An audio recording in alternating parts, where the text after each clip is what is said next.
You are first. Congratulations, Bloodforged! Congratulations! Yeah! Everybody give it up for Bloodforged being first. Alright, yeah!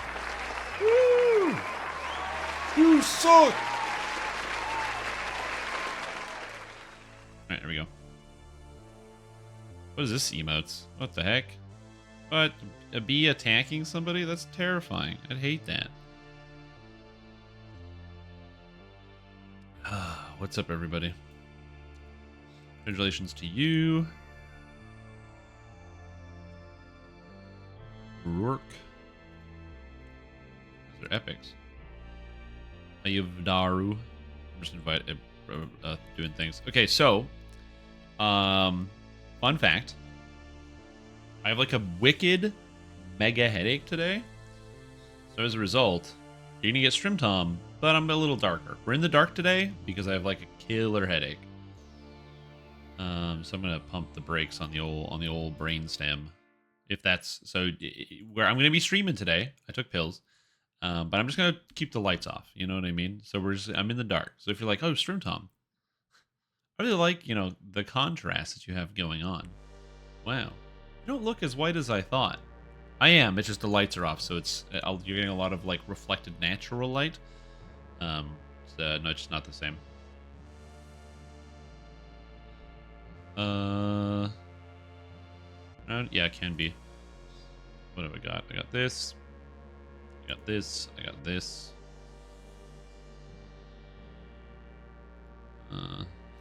Can be.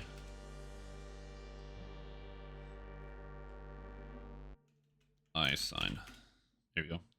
Anyways, what's up, everybody? Welcome back to the video. I'm your host, from Tom. Today, we are doing a couple things. One is to check and identify with Standing Stone Game if there's any new updates on their things. The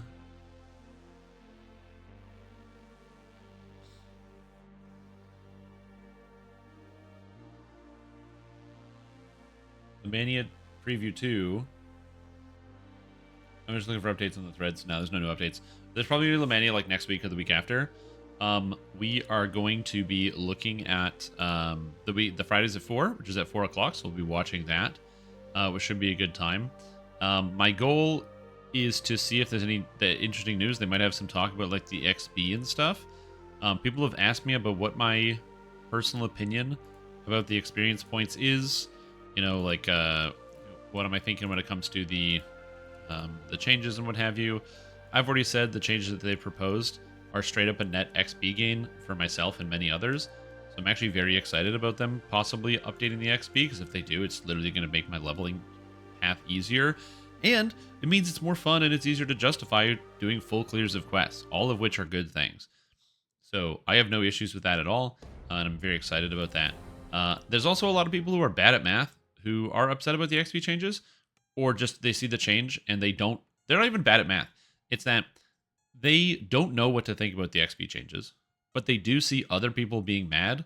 So the assumption is that the XP changes are bad, and therefore it is now time to get mad. Because to be fair, if you don't know the difference, it's hard to tell, obviously. I'm assuming they'll probably talk about it today on the Fridays at 4. Hopefully it'll be good. Yeah. Also, I've been busy. I've had just a busy time. I didn't put out the video I was supposed to put out today. Well, you're going to get a new video tomorrow. I was going to put out a video today. It's all on YouTube. I just forgot to click the things. So you'll get the video tomorrow, because I didn't make a thumbnail because I was spacing. I have a bunch of new videos. We got the reviews. I got the build. I recorded it last night. I have all the quests, all the new quests that I did, first impressions and stuff on there, which should be good. And then more solo guided Dark Hunter playthrough, which I said I pushed back because of the Mania preview. So I got a whole bunch of videos and other things I want to put up. But yeah, last night was also like a late night, man. It was up to like 3 in the morning. Also, for those of you that didn't tune in last night, I finished Baldur's Gate. Baldur's Gate 1 is done. It's in the books. Very cool video game. I'm going to be moving on to Baldur's Gate 2. Maybe tonight. We'll see. But yeah, it was a pretty cool game. I basically had the observation, I think, if you were in 1998, That shit's insane. That shit was an insane video game for 1998. Unbelievable video game for 1998. Just crazy good. But it's missing a lot of the things you expect from a modern BioWare game because obviously it's not a modern BioWare game. It was like a first look at a BioWare game. It was like one of their first big attempts at making themselves and making their things. This didn't have the person like you had companions, just like you would in Star Wars Knights of the Old Republic, or just like you would in Mass Effect. But the companions were literally just the lines of dialogue they said when you met them, and that's it. And like they would have an alignment. So it's just interesting to see kind of the evolution and growth. And I'm actually really excited to go back and play that game, and then Baldur's Gate 2, because I get to see that growth and that kind of the new stuff. So I'm excited. So we'll be doing Baldur's Gate 2 soon, and I'm going to be finishing Baldur's Gate 2 before Baldur's Gate 3 releases. So we'll do that here on stream, so it should be a good time. Specifically because, as I said, if it's a cool game, I want to play it, and I'm looking forward to seeing, kind of how the whole thing ends up shaking out, man. What's up, Santiago? How are you doing? The news for Baldur's Gate 3 is very good. See, people say that, but I don't really believe it, because, like, whereas, like, the news is good. It is good that you can play Baldur's Gate 3 on August 3rd instead of August 27th. But also, it's because it's releasing on August 3rd, maybe not directly because, but it is releasing on August 3rd. And as something that's releasing on August 3rd, it is going to be a buggy shithouse. You know what I mean? Like, it's not going to be like this game that's like, oh, it's releasing, it's the best game ever. No, it's going to be very heavily buggy. It's going to be a very buggy mess. And if you're not prepared for that, which I think a lot of people probably aren't, they're probably like just excited about the game releasing, they're going to get a pleasant or possibly unpleasant surprise from Baldur's Gate 3. Because, yeah, it's not going to be a bad game, but it's going to, especially in the later sections, probably going to have a bunch of bugs. So you're going to see. Playing solo wizard for a newbie in DDO. You can always play solo, especially as a new player, because there's a lot of strategies for getting through the game by yourself. I would say that, especially if you stick to normal and hard difficulty, it's going to take you some time to learn the dungeons, and especially learning your spell point usage, because your spell points don't regenerate on their own. You have to rest at certain shrines, so the pacing of dungeons and that knowledge will be important. But as long as you're using a hireling and you get a skeletal companion from the Pale Master tree, because your character gets like these enhancement trees to spend points in, and if you take the skeleton companion, and you also make sure to stop here at the marketplace and buy like hireling companions, which are like these little guys that you can summon in a quest that help you. So say you buy like, Kurik Forge Warden to like help you fight stuff, or like a wizard or something. It's just like an extra person to be able to be there to do damage and to help absorb damage, and you should be good. The most important thing I would say for playing as a solo wizard is that you get 3 trees: Pale Master, Archmage, and Eldritch Knight. And I will say this: Wizard is one of the best classes, not one of the best classes, it's a good class. It's a very good class in the game. Of the 3 trees that you get between Pale Master, Eldritch Knight, and Archmage, Archmage is arguably the worst thing in the entire game. So if you just don't spend any points there, your character should be pretty good.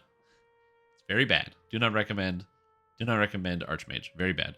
There are some niche things in Archmage that are kind of good, but general rule, not great.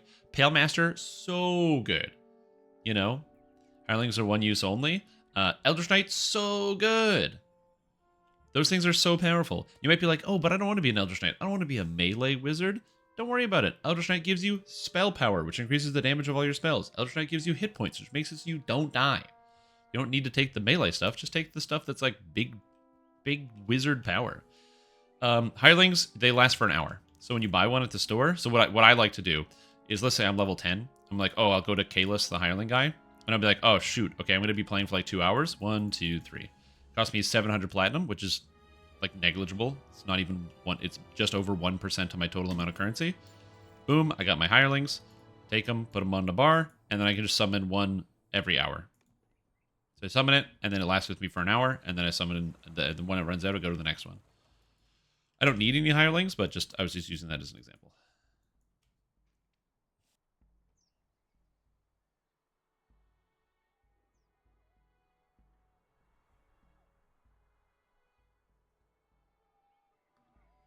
But yeah, if you're a solo player, and especially if you're new, you should always be using hirelings. I'm not going to be using hirelings because this character is only Reaper. This is my character that only plays in Reaper mode for the purposes of leveling. So I'm going to be leveling all the way up to level 20, maybe 30 in only Reaper mode, which has been pretty fun so far. And that's going to be kind of like the focus for the future with this character. So it's going to be a lot of fun. And I've been quite enjoying myself doing only Reaper mode on the way up. For the most part, it's been fine. I've had a couple close calls, but, you know, those things happen. Sometimes you just have a couple close calls, and then you know, might die, maybe. I don't know. So I'm going to try not to die, try to stay alive, and see how that goes. No points. I would recommend no points generally. There are a few exceptions. For example, there's like a specific illusionist build where you put 21 points into it. There is, but that's like a specialized build for instant killing at endgame, so it's not something that's good for leveling anyway. And then there is like this weird spammer build that doesn't really work well, where you use the evocation effects out of it to get these like extra missile spells, which are not good on their own. I would say the only point I would put points into, if you're going to play Archmage, is the first core is a multi-selector, so when you click it, it brings up a bunch of options, and you can get the spell Magic Missile out of there as a spell-like ability. And why that matters is because spell-like abilities cost the amount of spell points on there, so it'll be like, oh, costs 2 spell points or something. But their spell point cost stays the same forever. So what that means is if you then get an ability in the future that is something like some of these metamagic feats, which is the bread and butter of all spellcasting, like Maximize Spell. While this metamagic feat is active, you get 150 spell power. Spell power is 1% damage. Also, goodbye Fire Mingo. RIP, dude. Level 31 just died. 150 spell power. That's 150% increased damage. So very, very good ability. But it makes your spell points cost 25 more per cast. Now, if you start out at level 1, you have like 200. So that's like, you can cast like 6 spells before you run out of mana. That's like not enough. But your spell-like ability, if you take that Magic Missile, just that 1 point, that Magic Missile, because it's a spell-like ability, the cost won't change. So it'll stay that 2 cost forever. And then you can apply Maximize, Empower, Quicken, anything you want to it. And so that's kind of, so you basically put 1 point into Archmage in the Magic Missile. If you're a caster, most of your points in Pale Master, with some in Eldritch Knight. And if you're an Eldritch Knight, most of your points in Eldritch Knight with some in Pale Master. If you're a gnome, you can also get Color Spray out of the gnome tree. And Color Spray is a beautiful ability. It's like a big frontal cone and everything gets stuck. Amazing. Would definitely recommend Color Spray if you happen to be a gnome. But not everybody is a gnome.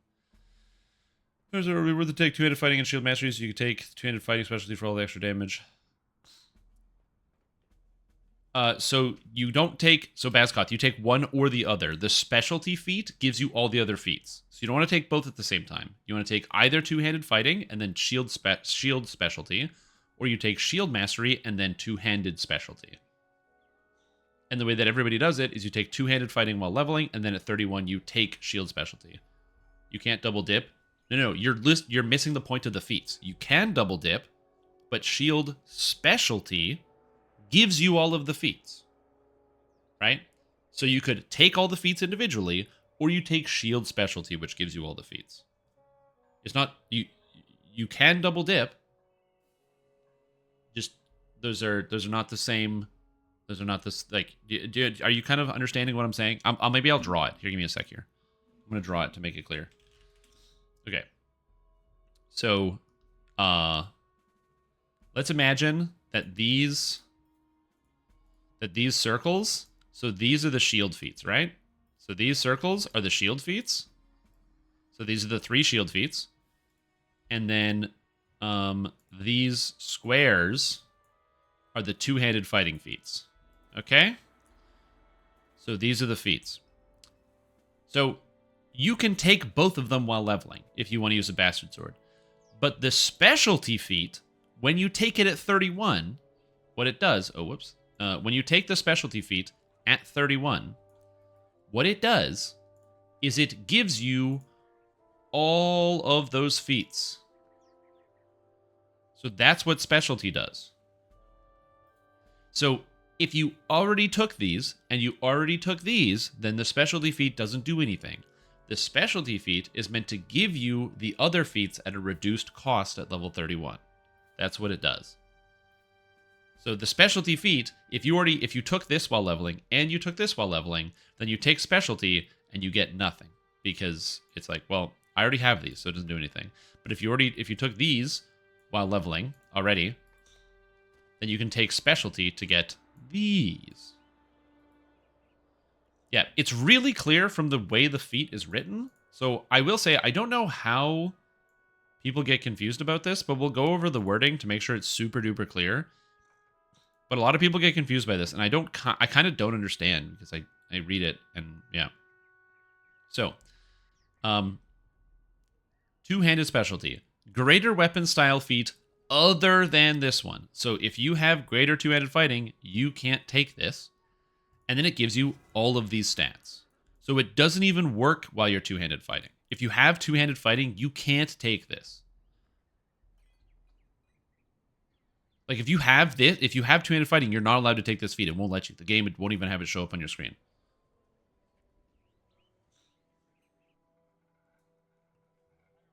Yeah. So the idea is it's so that you can get an extra style, basically. So you can go two-handed fighting and shield mastery. So let's just say you're able to take shield specialty on the builder. The builder could be wrong. Remember, the builder is a third-party program made for free by a developer who puts in his blood, sweat, and tears to give us a tool that's pretty good. It's not always perfect, but it's pretty good.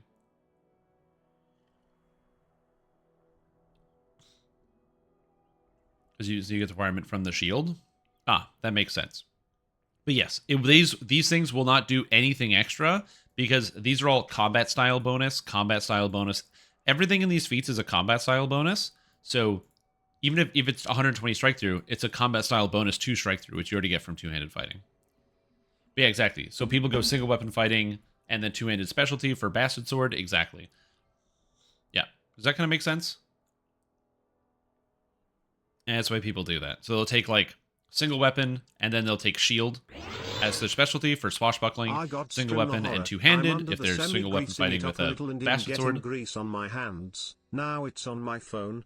Oh no. God, the lubrication is getting everywhere. Why'd I get the 55-gallon drum? Because it's a good deal. Anyway, while I'm here, you see anything needing fixing? Yeah.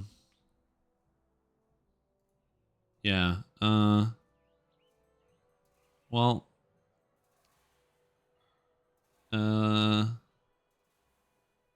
Anything needing fixing? You could probably tighten this. Actually, I don't know if you can tighten that, but yeah, you probably should. You can clean this up. It's kind of dirty under here, honestly. Although the layer of dust might protect from rust, I'm not sure. I don't know the last time you also had this sprayed down for rust proofing as well, so that's kind of important. Yeah, that's still good there. Yeah, everything's looking pretty good here. Holy, look at that suspension. That's good. I like it. Yep, that's good. Anyway, Santiago, you asked 2 questions. You said, is human good? Every race is fine. That's the other thing about DDO, is that your race doesn't... It's not that it doesn't have an impact, but like there are very few bad choices. So I would say the only bad choice for wizard is half-orc, and even then, that's only if you're not like if you're not a melee. If you're a melee wizard, there are melee half-orc builds that you just go strength wizard and smash people. So it just depends on what you're doing, but there's no real bad options. And human is never a bad option. Human's always is pretty much the baseline. Hydrate, yeah, good goal. Auto crit wizard, yeah. Max intelligence, I like to start with a 10 strength. So I would max intelligence, start with a 10 strength, and then I like to put the rest into constitution. So let's say you have 28 points. That's 16 points into intelligence, leaving you with 12 points left. 2 points into strength, leaving you with 10 points left. And then like 6 points into con, giving you a 14 con, and then maybe like a 12 dex. So 10, 12, 14, 18, and then 8, 8, because you don't need these skills. Something like that. Hey boss, a buddy and I noticed rough math of VIP bonus may currently be 29% 10%. Yes. You don't need rough math. That's the bonus for the weekend. It's a VIP XP boost. That's right. If you're a VIP for Dungeons & Dragons Online, you get 25% bonus XP across the entire game. That includes Reaper experience. Do you want to get those 100 Reaper points? Guess what? Time to get that VIP. It's only $9.99 a month. It's probably more than that. I don't know. I don't buy the VIP monthly. I buy the yearly subscription. And I accidentally auto-renewed for an extra year while I wasn't paying attention, so I'm subscribed till 2025. I clicked the wrong button. Whoops. Whoops. Oh, well. All right, it's time to play some game. Enough of this lollygag and dilly-dallying, you know. Reaper mode 1. Stormcleave sounds good. There's some Stormcleave outpost. And where you invite. Napkin math for an hour. Always check the bonuses of the week. On Thursday, they add in the bonuses for the weekend, so I would always double check that. Did you play Dungeon Siege 1 or nah? I've never heard of that game. But to bust out Excel? Well, if it makes you feel any better, it wouldn't have been a total waste of time because you saved time by all the extra experience you were getting. You know? Because you got so much extra experience, you just saved a little bit of time anyway. I need scrolls. Okay, buying scrolls. And a VIP, he does. Oh. It's okay, dude. It's okay. These things happen.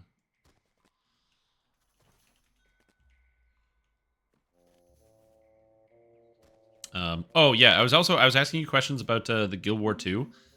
Because I don't know the Guild War 2. It's kind of like an RPG from 2002. Ooh. There are some good action RPGs early in a long time. Why is Scrolls centered? Oh, yeah, I forgot that Scrolls is centered. Yeah, or censored. For those that don't know, you can't type the word Scrolls into DDO. It gets upset. I do not know why.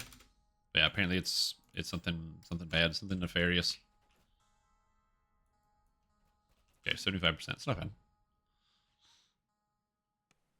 Played the hell out of that game. Yeah. Yeah, like I said, I don't have a lot of experience with it. I'm just going to get my ship buffs, re-up, because I'm at 1 in 11, and then I'm going to keep going. The downside of playing as the Acolyte of the Skin, there's the one downside versus the regular Warlock.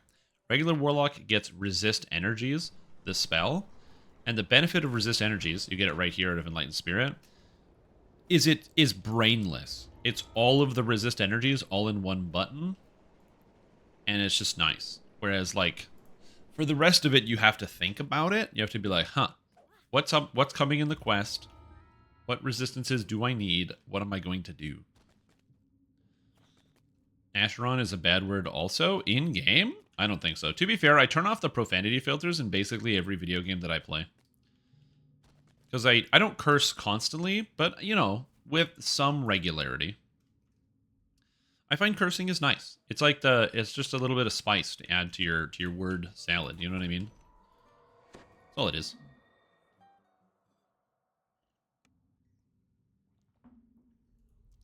No loading screen world in 2002? No loading screens in 2002. Holy guacamole, man.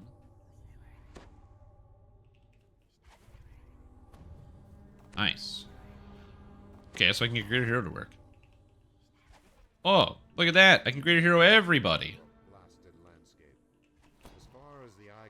No, I can't. I tried to get the favorite soul. Hold on, give me a sec. Here we go. I will actually be able to get Greater Heroism on everyone because I will get the spell. I just don't have it yet.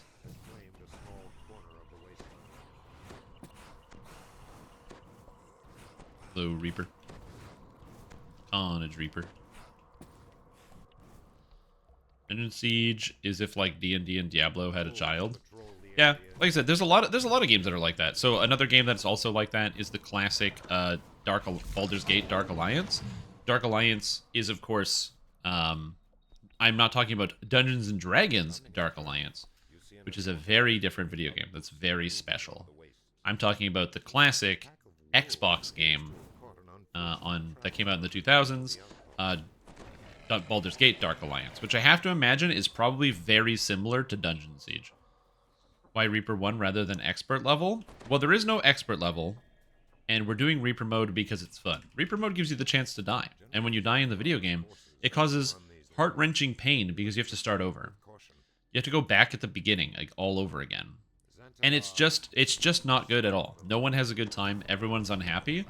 And that's just kind of the way I roll, you know? That's the emotional state I'm seeking right now, so that's what we're doing. Called Prophecy back in the 90s. Game called Prophecy, eh? Hey, what's up? Troll. Doing a Reaper only challenge run? Yeah, how embarrassing would that be? Ugh.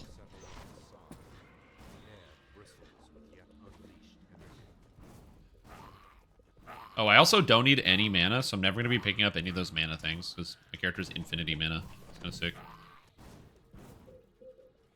So, if you guys want to devour all the mana... Oh, I have Ivards. Never mind, never mind. I'm taking all the mana. Fuck you guys, give me the mana. I'm out of components. Never mind, I don't need the mana. I forgot I have Ivards, so never mind. I will be taking all the mana, but I don't, I can't get it yet. Shoot, I'm dumb. So, Ivard's Black Tentacles is one of the best spells in DDO. It's amazing, and I will show you why it's so good. When I can cast it, which I currently can't because I'm stupid. Oh, God. Colors Stone Soup. Yeah, again, I don't have a lot of experience with the roguelikes, so I gotta get in there and play some of these roguelikes. Oh, there's so many Reapers around. What's happening? This is also what happens sometimes with hardcore. Like, the methods keep multiplying somehow, and then there's like these Reapers spawning everywhere, and it's like, why? So apparently I got 3 stacks of Carnage, or Fear. Oh my god! Fire Resist. It was also made by Jeremy Soule. Yeah, that guy made pretty much all the best music in the year 2000. Between the year 2000 and 2010, all good music was created by Jeremy Soule. Fact. Large crates dominate the camp ahead. They seem to emit. I web giants. Yep. Alright, cool. Now, for me, killing Ortodar just takes a little while, because, as we talked about before, monsters that are immune to fire. What do you do if monsters are immune to fire, Shrimp Tom? You hit them. They die eventually, it's just slower.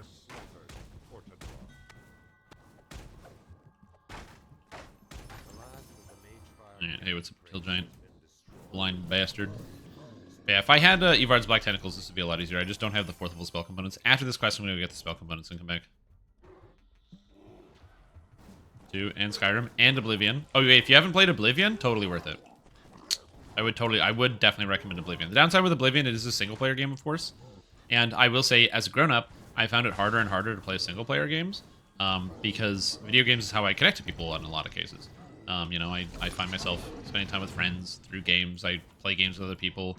And so single-player games definitely find themselves in the back burner, which makes it difficult. What else? Wizard? Oh, so Metamagic, you want Maximize? The reason we want Maximize first is because Maximize is good. I also recommend Quicken because you get to... remember I said that you get that Magic Missile spell, right? Like right away at level 1? Because it's like the first point you put in the Archmage tree. It's like literally the first point you get, so you get it at level 1. In the Pale Master tree, there's also like a Death Touch or whatever. I think it's called Chill Touch or Necrotic Touch or something like that.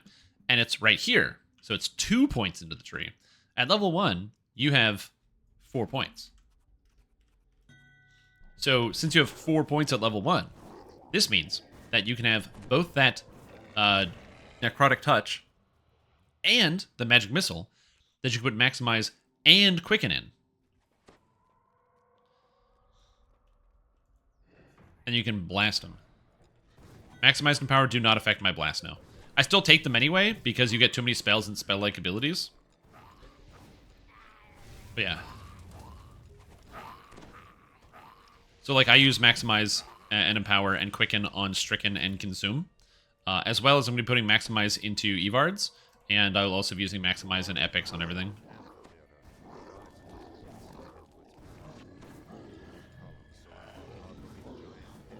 Yeah, maximize is definitely a good way to burn your mana, though.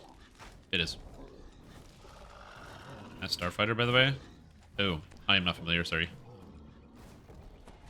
Yeah, so I like maximize and quicken, and then taking empower later. Other than that, it's tough. Wizards are tough, knowing what spells to take. Health is always good, so toughness isn't bad. You can also get more spell points using the mental toughness. So there's toughness for health and mental toughness for mana. Both of those are very good because they give you just extra stats. So you gotta like that. There's also the spell focus feats. The problem with spell focus is you kind of need to know what kind of spells you're casting. So if you plan out your character, like if you're like, oh, I'm going to play an illusionist, then it's like, cool, spell focus illusion, great choice. But if you're like, I don't know if I'm going to play an illusionist, well, it's harder to make that decision. I think it was too early and then change the subject. Oh no, I was just asking about the prices. You said there was like the stuff on sale, and I know I bought all of the expansions, so I own everything except for obviously the new one. I didn't pre-order it. I remember that I tried to do the Living World where I was looking at it, but you had to buy all the stories as there's like different seasons in their chapters, and I wasn't sure which ones I owned or which ones I didn't, and I didn't know if you bought them in game or on the store. So that's why I was asking, because I don't see myself reinstalling the game soon, but I did want to at least just verify and double check to make sure if I did want to buy something, like where I would need to look to find out what I was missing.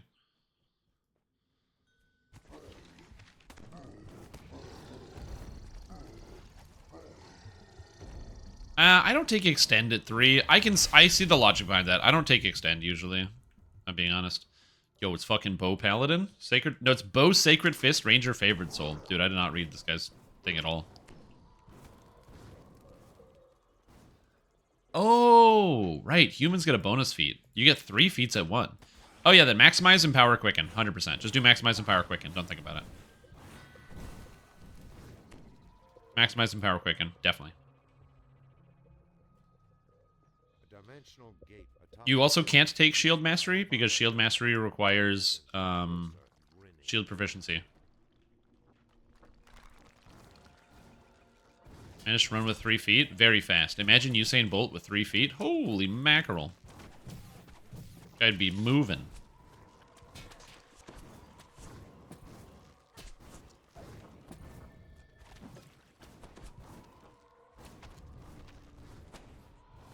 Alright. See, this is where Evards would come in handy. Right here. So there's a lot of monsters here that are very dangerous, and I can't do a whole lot about because they're all immune to fire. These Blackbone Arcanes are very dangerous. However, they're fully susceptible to Blind from Color Spray. We did all of it last time. That's available for free forever. Okay, that's cool. Cool. That's good to know. Just Steam after this? Oh, okay. Steam. Where?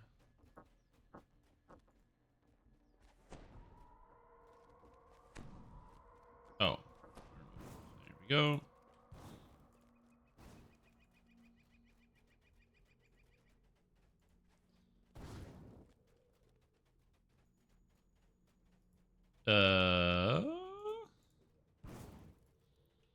Okay, I'm not sure what I'm supposed to do, but yeah. In the season because they're like pretty good in like mini expansions. Well, yeah, seasons are great. So I like the seasons in Destiny 2. I'm gonna probably at some point next week just take some time and burn through all of the seasonal content that's in Destiny 2 right now. Because I didn't play the Season of the Deep yet, and I've been avoiding watching all the YouTube videos and things about it. Because I'm like, I just want to know what happens in the story, but I also kind of want to like see the cutscenes. And I've been completely separated from all of it, so I haven't actually watched anything about it. So I'm like, oh yeah, I'm gonna go do the content. And it'll only take like a day at most to burn through all of it.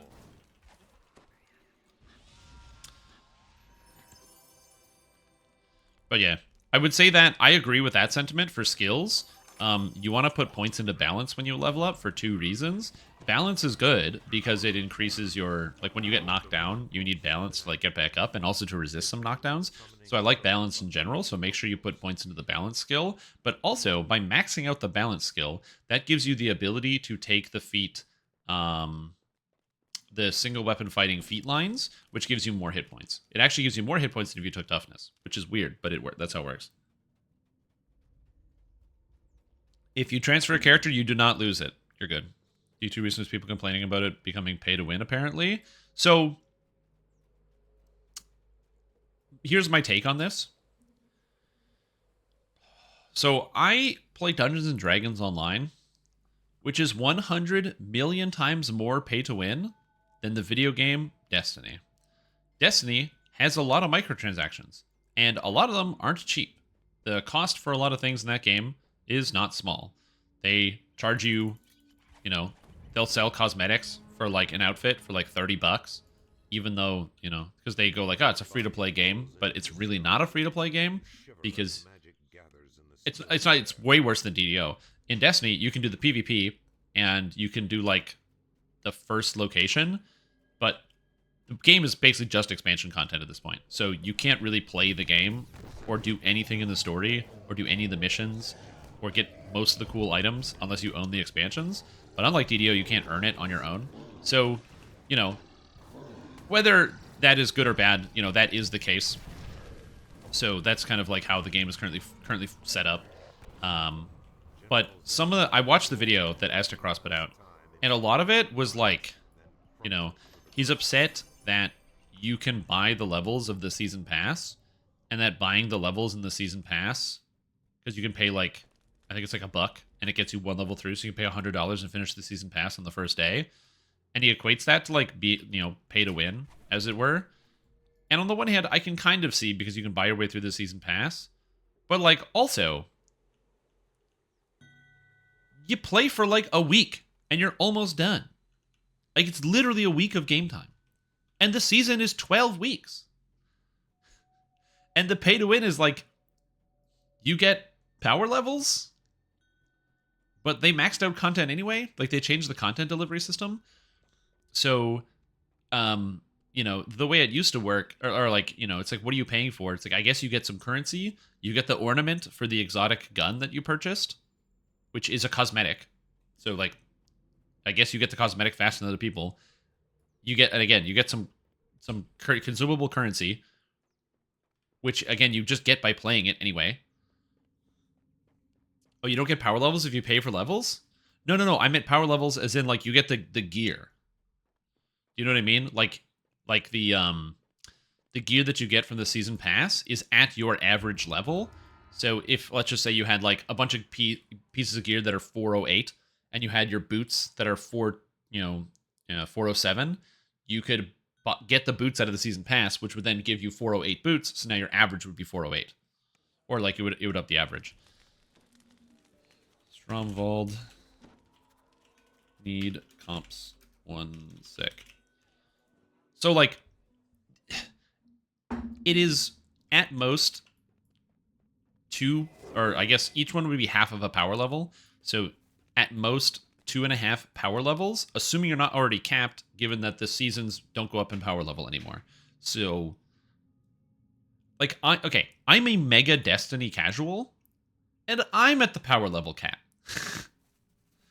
I did the raid twice.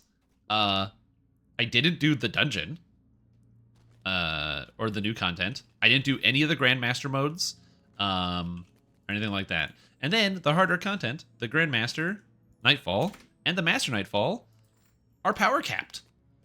So it just sets your power anyway.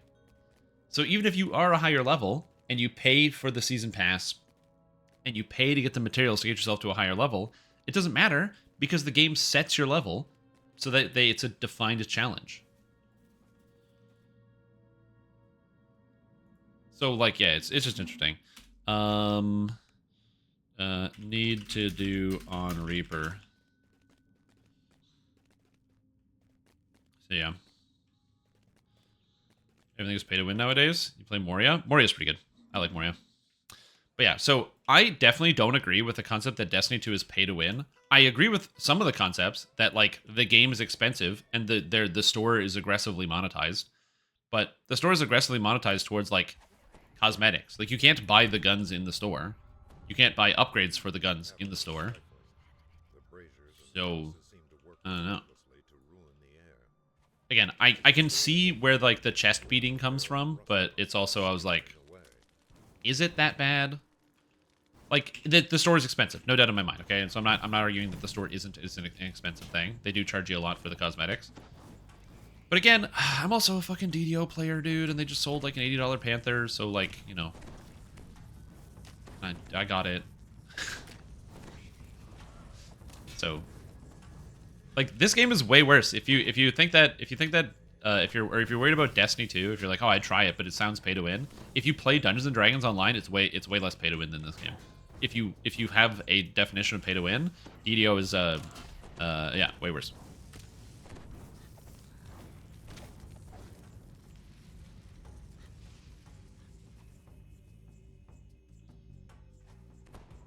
So yeah, as I said, if you're thinking about pay to win, and you're like, and you saw those videos, you see people talking about it, just for perspective, this game is way worse. In fact, a lot of games are way worse. It's just the only thing I can totally agree with is like the store is expensive.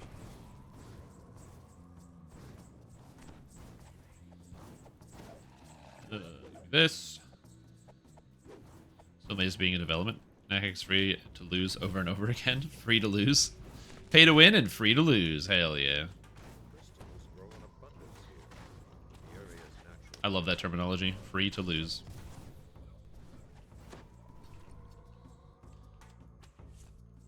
And on the one hand, there is like somebody mentioned like the fringe possibility of someone buying and making like the. I think you mentioned this thing. He's like, what if it's like this gun that's really good? What if somebody paid for the season pass? They bought this thing, lets you craft it, and then they crafted the perfect version, and then they started dominating people in PvP. And my argument, not even an argument, is like that is definitely a possibility. It hasn't happened, but it is a possibility. But even in that circumstance, the person who's doing that, who's spending all of that money to do that, they're not playing in your MMR anyway. Oh yeah, as I said, I can, when somebody comes to DDO and they're like, oh, Dungeons & Dragons Online is like pay to win. Like, yeah. It pretty much is. Like, you can definitely buy, like, if your definition of DDO is, or like pay to win is buy power, absolutely. Fits that right away. No, I don't deny that at all.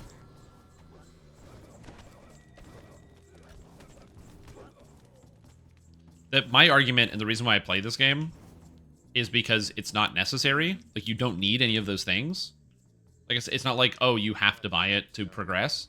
Like, oh, if I don't purchase tomes, then I won't be able to do Elite Ravenloft or something to get my items. Like, that's not true at all.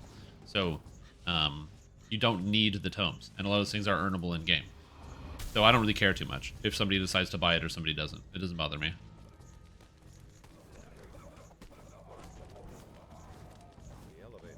Ooh, treasure. So that's why I don't really care too much about it.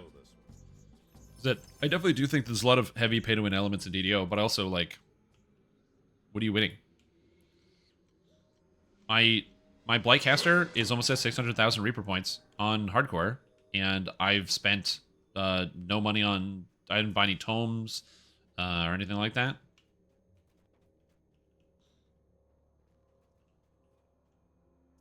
You cannot do full triple completionist in a day. The reincarnation process takes too long. It takes way too long. You can't. You know how long? You know how many menus you have to go through? Dude, I've seen some people, I've talked to people who have, like, done the process of, like, you know, doing the full reincarnation or trying to, like, get completionist in a day. It sounds mind-numbing. The worst part about TRing, for sure, is the menuing. Just the UI when you have to TR sucks. I wish it was faster. Also, Blightcaster's free to win. 3 players can get any of the weapons in the expansion. Yep. Again, I can't really argue against the concept that, like, buying the new expansion is pay to win, because, I mean, yeah, you pay and you get new stuff. You do pay and you win. That is what happens. Just a bit navigate. The reincarnation list would take all day. Yep. It's just in 48 hours. Sounds like it's my next DDO challenge, ladies and gentlemen. YouTube video. Triple completionist in 48 hours.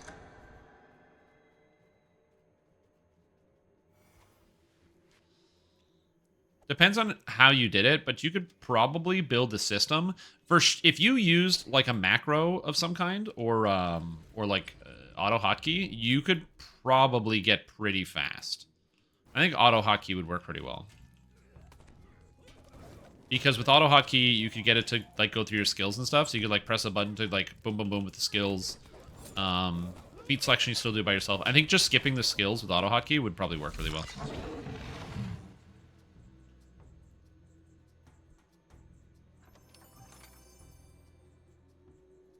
Yeah. They have that many boxes in stock? I hope so. Spawn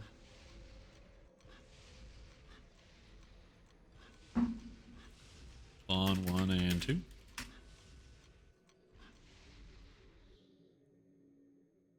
Jump would be the best thing ever? Yep. Yeah.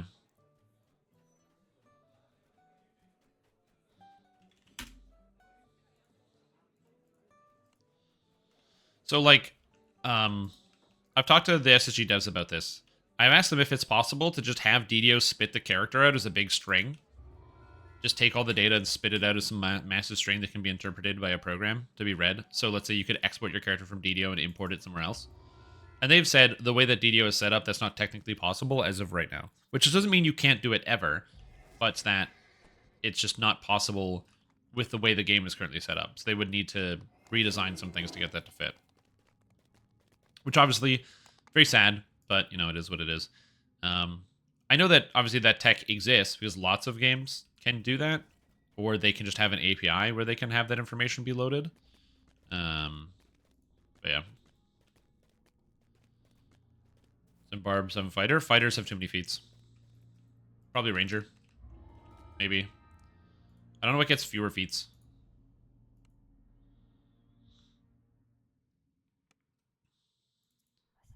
Streamline the character, improving character builder is also a must. Yeah.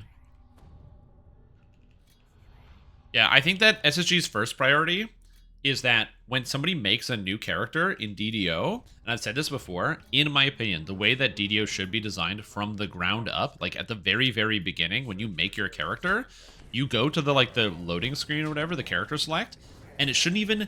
There should be no option to even make your own custom character. You should have like a menu, sort of like Path of Exile, where you just have like all the characters standing there in a line, and you pick the one that looks coolest, and then you start playing that character right away as the pre-made. Each class gets one pre-made character, you just pick them, and you design the face and the way that they look, and then off you go and you're playing the game. And then in the top right corner, they have a little button that says Use Custom Character Builder, and that brings you to the classic DDO character builder. Have a completely separate menu that sidesteps the entire concept and just make it so people, when they log in, they don't see this custom button. They don't even see the option for custom unless they're paying attention, they're looking around, and they see it. So people can get in, start playing the game with reasonable builds that are pretty good. They don't have to be like the best ever, but reasonable builds, and then kind of go like that. What's up, Chris? How are you? How are you doing? Ranger's favorite enemy? Shit. The gates of Barask Arena loom ahead, guarded by a Build review today? I do have a build review to do today. Do I have a couple of build reviews to do today? I have at least one from Sarkfa. I think you submitted one.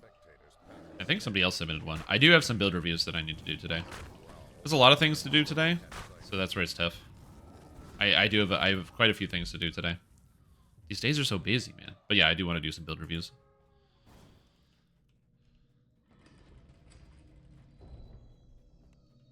But yeah. Voice Master and Pot. Yeah, the other thing too is you also Auto's Box doesn't take you the entire way as well. You have to do it on like a weekend where Auto's Box does take you the whole way. Which I don't know when that would do that. Does 15% VIP enough? That's an extra 300k. I don't think that would be enough.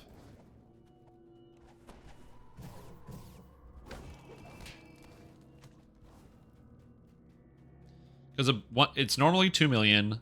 You get 3.3 with 50%er, Voice of the Master, ship buff, and VIP is 3.4. VIP boost brings you up to 3.7 right now. So you'd still be 100k off. You need an extra 5% somewhere.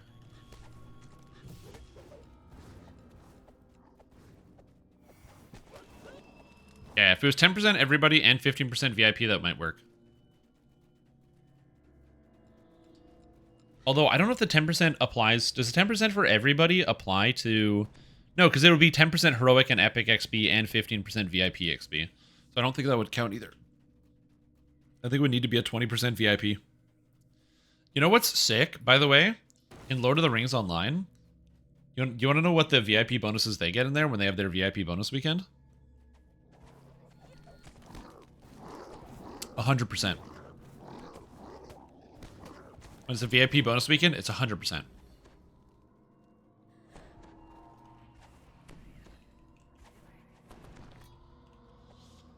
Also, they have 300% XP potions. 80 levels, 100, 140.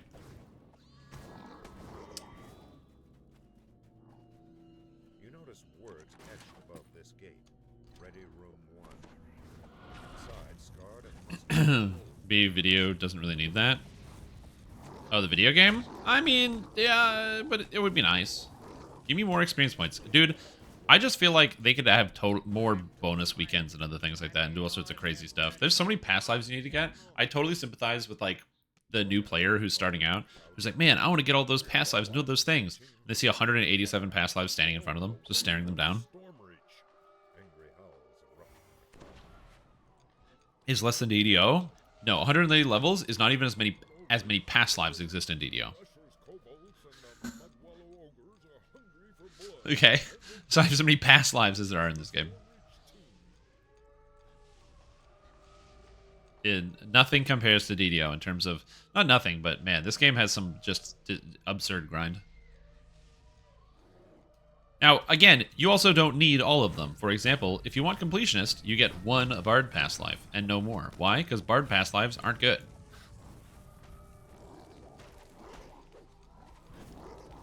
You could get more, but you don't. Bonus typo bug that happened a bit back? Yeah, some people got like 2 levels in a day.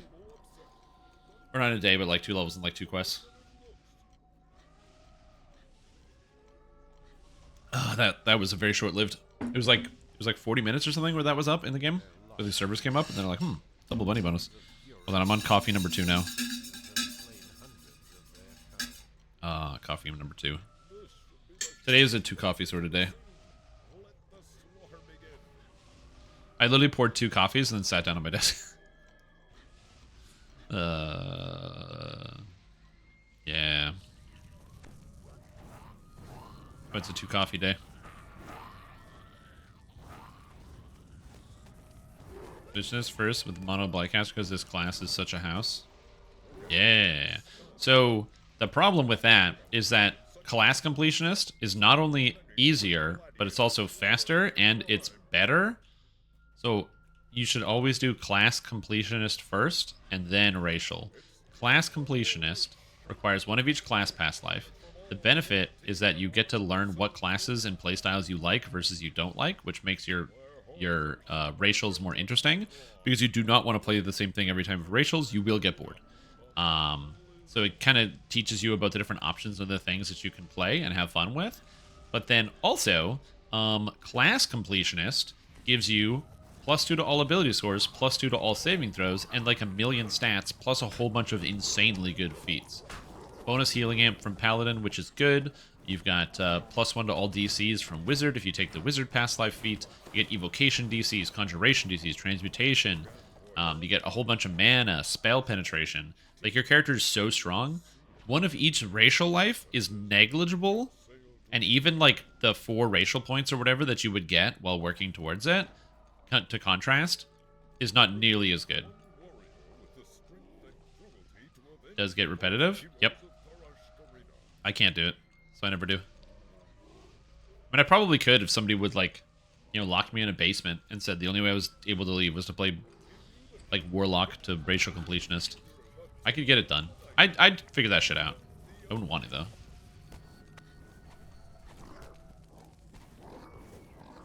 He died. Can I get a guild invite? You bet you can.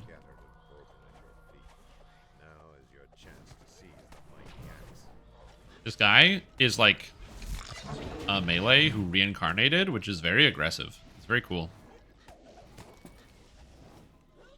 at this guy. He's a Sacred Fist on his second life. Hell yeah, dude. Alright. I'm gonna buy a Beholder Crystal. Beholder.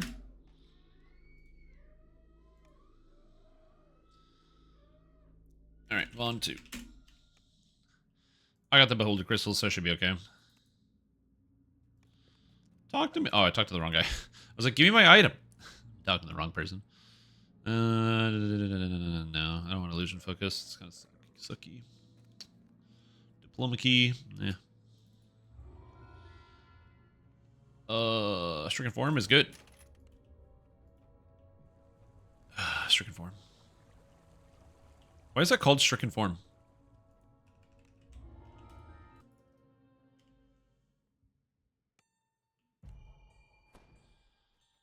Reminds me of like a song. What is this? Oh, nothing? Good. I was like, oh, what's this? Nothing? Perfect. Oh, I gotta update my thing. I wonder how many people are like, oh, dude, they're going into Vaughn 2. They're gonna die. Hoo-hoo. No, I'm not. The trick to this, by the way, you put on your crystal, and then you just Evards them. Watch this nonsense. Unless I miss. Especially when they get crowd controlled as well. Dangerous the first one? Yeah. And is already dead. Nice thing about this, because we're not using House P buffs, because we didn't unlock them, because unlocking your House P buffs is a really good idea. Unless you're a pro gamer like myself, then it's just a waste of time. But because we don't have them, it means you don't have to like rebuff after this quest, which is nice. So for me, the hardest level is 11. 11 will be the hardest level. I will struggle a lot on 11s, so hopefully I'll be okay, but we'll see. Any hearts? Yeah, I did. Did I buy hearts? I don't know. Did I? Oh, did they fix Evards? Does this have a save now? That guy was not getting caught in my Evards. Huh. I think they might have fixed Evards. Weird.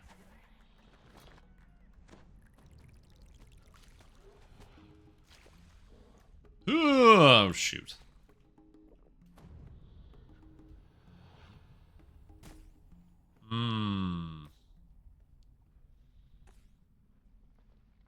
I'm at 305. I knew it. I knew it was there. I knew it. I'm like, can I take this risk? The answer is yes. So, the reason why this Warlock is so good is because you get Stricken, which is whatever. But you mostly get Stricken form. Against targets marked by your Stricken attack, your melee, range, and Eldritch Blast attacks inflict vulnerability. Vulnerability is essential because my character loses Damahe from PRR and MRR. Also, the Heroic does not have the Death Wall. So I don't have to worry about like people walking up. Also, I did not want to do what I just did. Now he's got vulnerability stacking. So he's got 5 stacks. He's got minus MRR, which is not bad. So his magic resistance rating is actually lower. His vulnerability is up, so he's taking extra damage. Nice. On epics, though, you have to always be very careful about that, because if you are not careful, people will get killed by the death wall.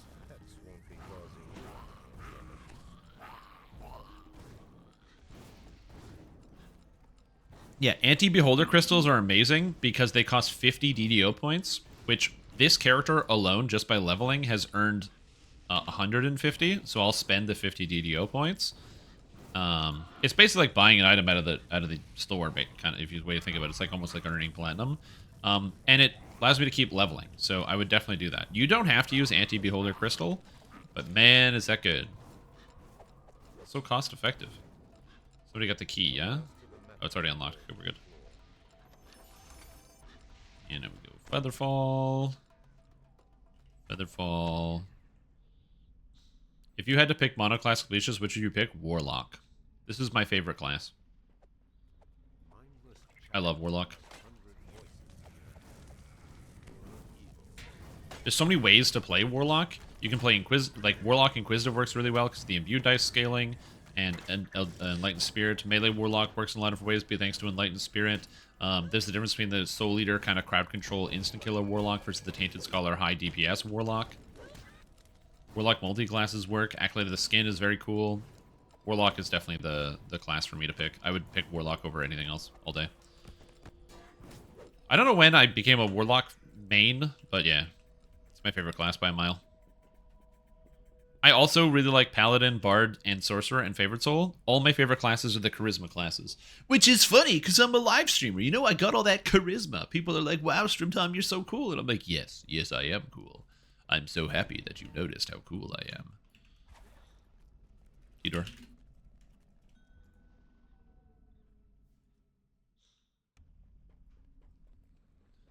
Well, I hope that person doesn't die to Beholders, because that'd be really awkward. Abyss Warlock tank first life, sick. Movement speed apply up and down ladders, yes.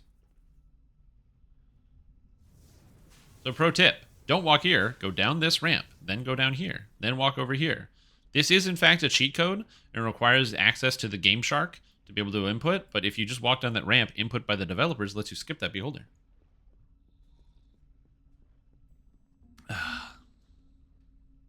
Oh. They're on. They went for a flying session. Hey, what's up, Theracans?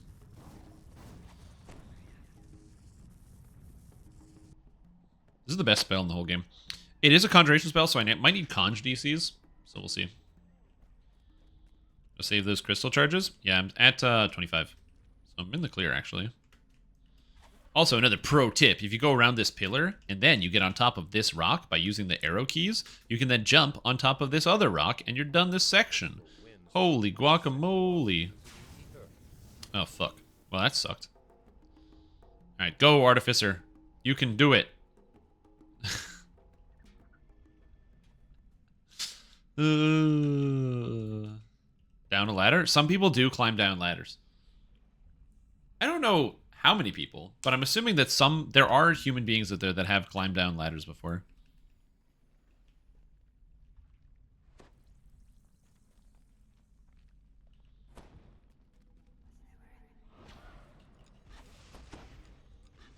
I don't have the Minos Blossom.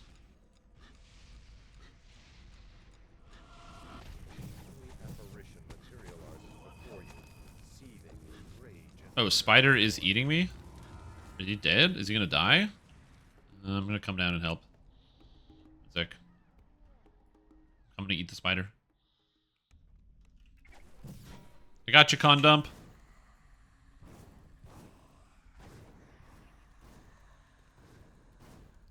Son of a bitch. Just get up. Stealth. There we go. It's good. Does turret have HP or how does it work? It has really low HP, and so all the monsters want to aggro onto it because it has low HP, and monsters attack things that have less health.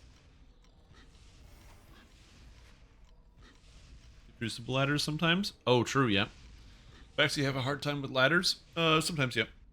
I have a hard time with control.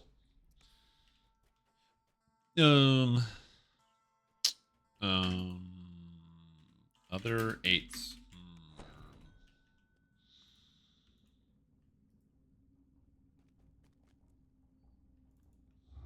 DOE 1 and 2 sound good. Just be fucking careful in the fucking harpy room.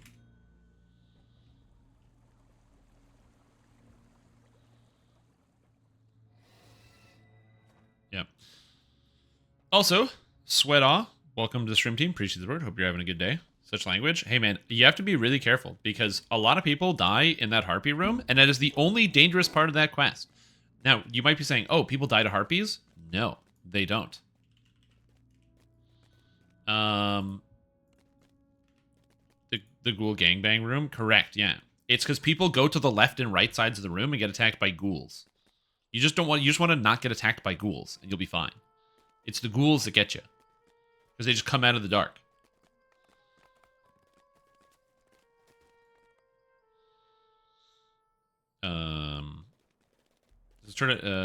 So yeah. They actually have to touch the flame to get hurt. Does it do damage? It just does damage. Like, if you're near it, you take damage. I actually never use it when I play Artificer because I'm a bad Artificer player, and I'm also lazy, and I don't want to press keys on the keyboard. Enchantment, Illusion, Necromancy. I don't have any of those spells, so Charisma it is.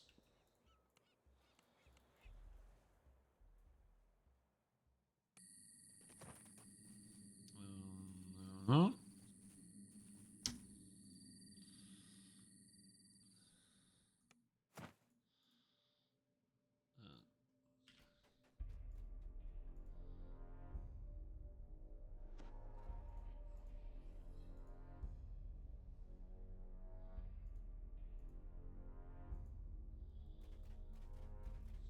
I think I have to like actually reclose and load Steam. I still check out Steam, and Steam's not doing anything. Which, to be fair, is exactly what happened before with the stupid summer sale. So give me a sec. We're all here. 1, 2, 3. I'm gonna go inside while people can buff, and I'm gonna do this thing. Steam. Exit. Shutting down. Should not take that long.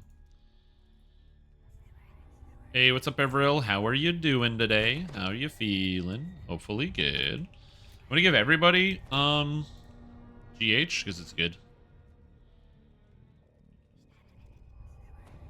Those are some decent when you think you are in the game things you are. That also happens too. Yep. Everything the fire touches is our kingdom. Only is everything the smoke touches. That'd be sick. Okay, what's in here? Fire, lightning, acid. Fire, lightning, acid. Feeling good. All right. What? We shouldn't have to deal with that. Just in case, I'm going to deal with that. Like, we shouldn't have to deal with that, but just in case, I'm going to deal with that. You know, because you never know. Sometimes you have to deal with that. You don't actually need to go that way, but I just don't like it being that close to the start. Because I'm going to DDO a lot in this quest. Buy a bunch of expansions to sale, but the side store is throwing me an error. I'm waiting for CS to respond. CS is usually pretty good when it comes to purchasing things. So I would say just obviously depending on when you put in your request. The sales are up, so that might affect CS response times. But I know that I've had some people with CS problems that have been coming in chat just to talk about it and ask questions and stuff. And in that short period of time that we've been chatting about it, some people have already gotten responses and stuff like within minutes. So it just depends on the specificity of your problem. But hopefully, whatever it is, gets sorted so you can get your stuff. I hate when you want to buy something and you can't buy something. That is like such a raw feeling. It's like, I want to buy a product. I want to give you money. But you won't let me. You won't let me. Creep score? Yeah. It's your CS. That's exactly what we're talking about. Okay. Is there anything on the left and right? There is. I'm gonna clear the right pack as well, because I do not want to get ambushed. Okay, I'm just gonna wait here. Web them. Go in. How did these guys not get webbed? How did they not get web? I web them? What? Okay. Exactly.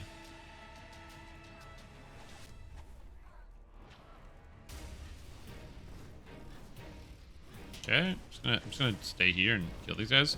Oh, there's a Famine Reaper in here? That's sick.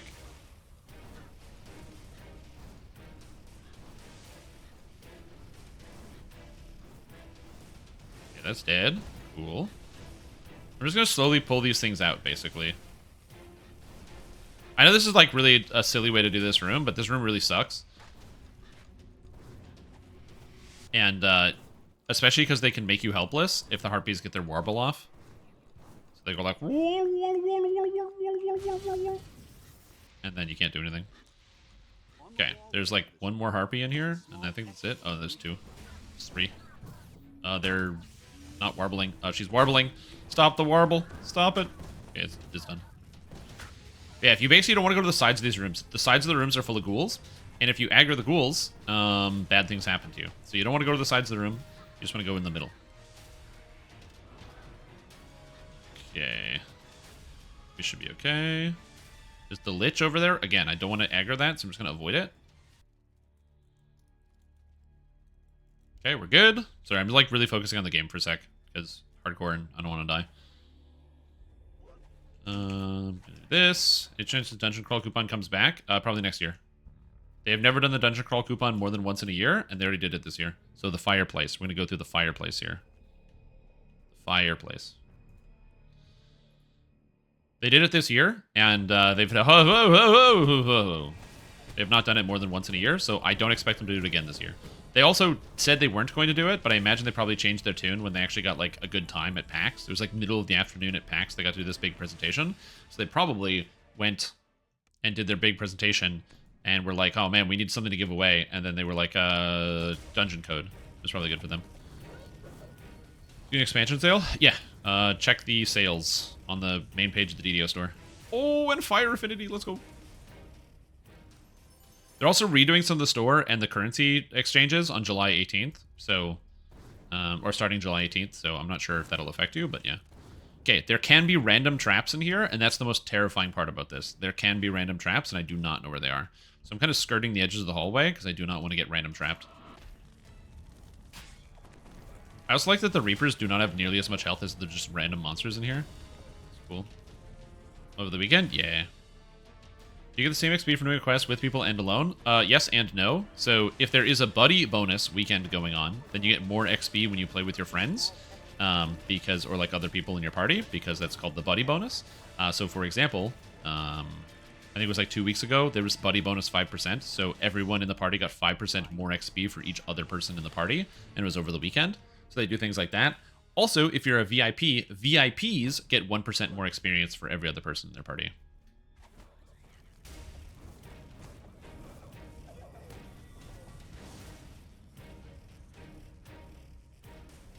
Okay, we're good.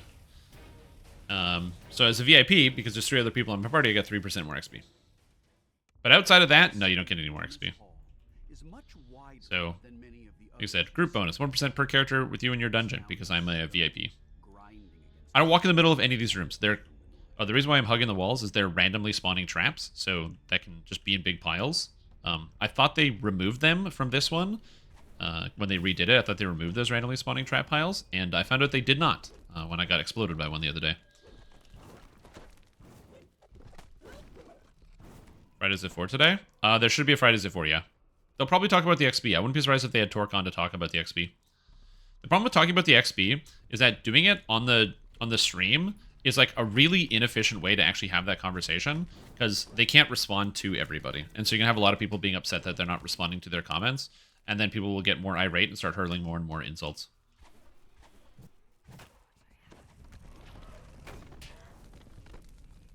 Hey, stop.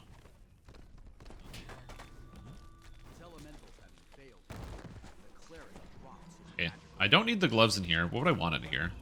Double strike? I like the double strike item. Oh, nothing? I do like that. What do we got? Anything cool? We got... Somebody did get the charisma gloves. Those are sick. Actually, who was it? Yeah. Oh, it's a paladin. Nice. The paladin got the charisma gloves? Those are sick. People will scream and complain they're not communicating well enough. Yeah. Like I said, it's always a lose-lose.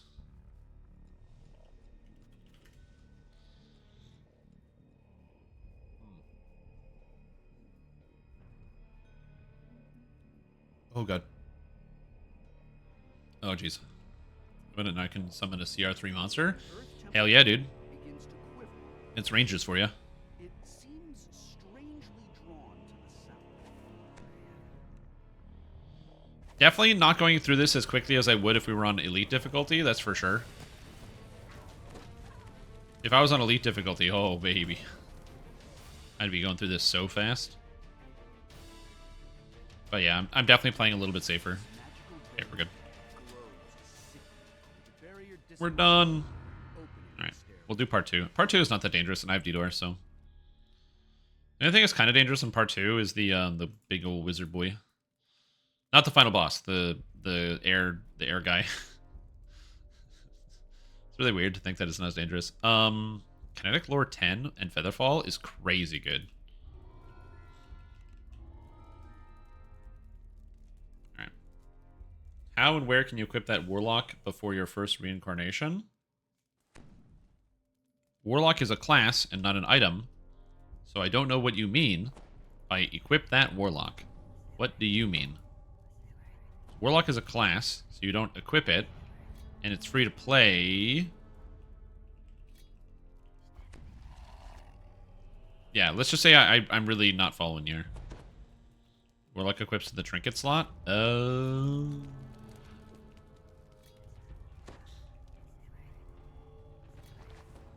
to get equipment. Where do you get... Where can you equip that Warlock before you first reincarnation? Oh, you're like... Where do you get items?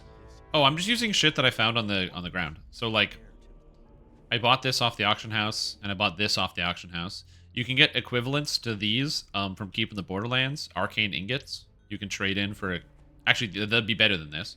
And they're level 1. You can get a Fire Scepter and like a Force Scepter. I got these boots, Constitution of Sheltering. They're pretty good. So I like these ones. This ring gives Charisma and False Life, like that. I got this from Ravenloft. Gauntlets of the Ornate Arcanum. The trick to getting equipment is you just have to run adventures and then go find items and then equip them. Also, if you play as a Warlock, especially an Acolyte of the Skin, you don't actually need gear for like a while. I didn't have items equipped until I was about level 5.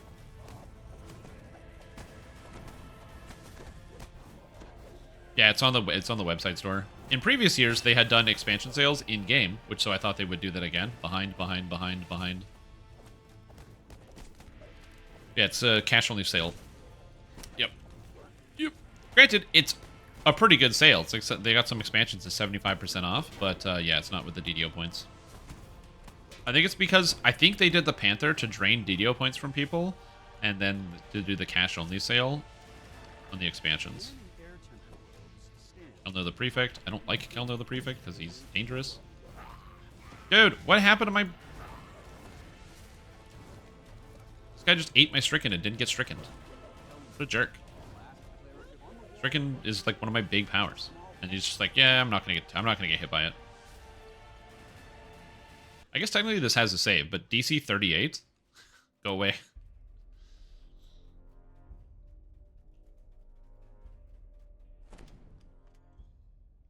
I mean, if this guy's making DC 38 on his saves, what am I going to do, right? What am I supposed to do? Oh my god. I was gifted a game on Steam, as we talked about this. A video game you guys might have heard of, called Dungeon Siege. This, and the gifter writes, this is actually really good. I can believe that it's really good. Thank you. I very much appreciate it. I might play Dungeon Siege at some point. It's going to go onto the pile of games that people have bought me that I might play at some point. So thank you.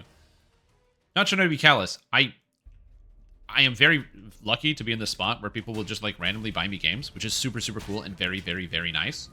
Also, I have no idea when I will get around to doing that. So it is what it is. Have any of the newer expansions ever been on sale for DDO points? Yeah, didn't Isle of Dread? Isle of Dread is purchasable with DDO points. I don't know if it when the last special was on Isle of Dread. Have they done an Isle of Dread special? Yeah, I was purchased people because the Steam sale went up. Dungeon Siege, Jupiter Hell, and Hades. We'll play Jupiter Hell on stream at some point. It's very cool.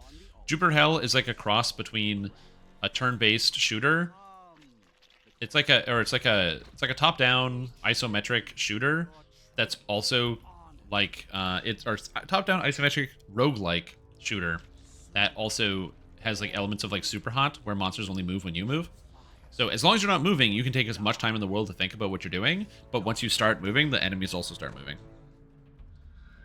So if you need to think, you just take your hands off the keyboard and you can start thinking about it. But yeah, you can purchase Isle of Dread right now. I just don't know if there's been a special on it, per se. But the way it works is when expansions come out, for the first 6 months, they are cash only, and then after 6 months, they put them in the store for DDO points.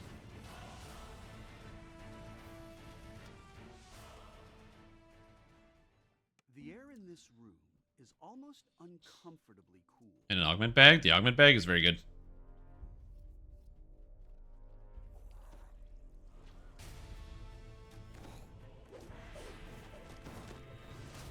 Sharn Ultimate Bundle is definitely a good deal. Sharn Ultimate Bundle is a great deal. It's such a good deal, man. Dimensional Augment Bag. Inquisitive, unlocked all the time. +1 universal enhancement point tome permanently on your account. New expansion coming because it bodes well for the future of the support of the game. I mean, kind of. It's pretty much just like meat and potatoes. Like, they've been on the same schedule for a while. I can see that, like, as somebody who, if you're... Yeah, don't follow me. I'm going to detour. I can see that if you're, like, somebody who isn't too familiar with Dungeons & Dragons, and you're like, oh, wow, this game is still going? Oh, man, I'm so excited to see this new expansion.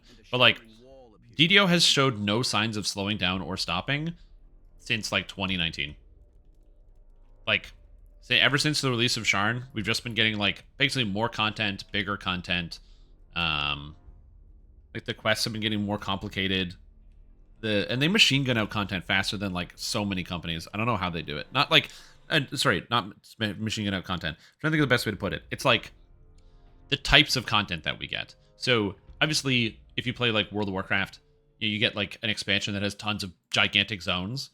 But they, like, barely ever put out, like, new classes and stuff. So, they, like, Drakathir was, like, 4.5 years or something between Demon Hunter. Whereas, like, in DDO, I know it's not, like, directly class, but, like, the universal trees, the archetypes, and all this other stuff, it's just been, like that. Just been crazy. And my favorite part about the archetypes is that not only are the archetypes free, also, most of them are side grades or direct downgrades. So it's not even like they're trying to sell you power. It's like, it's free and it's a side grade. Yeah, it is. Me too. I'm happy that DDO is doing well. Hope I don't explode here. That'd be really embarrassing. What's better about the top one? The top one gives you the universal tome on every character permanently.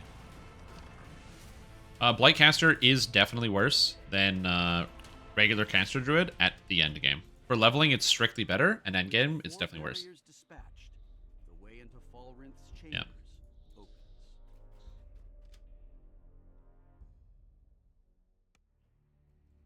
Yeah, like, Blightcaster is good, but if you've, like, compare it 1-to-1 against Cold Druid after level 20, it's not favorable for the Blightcaster.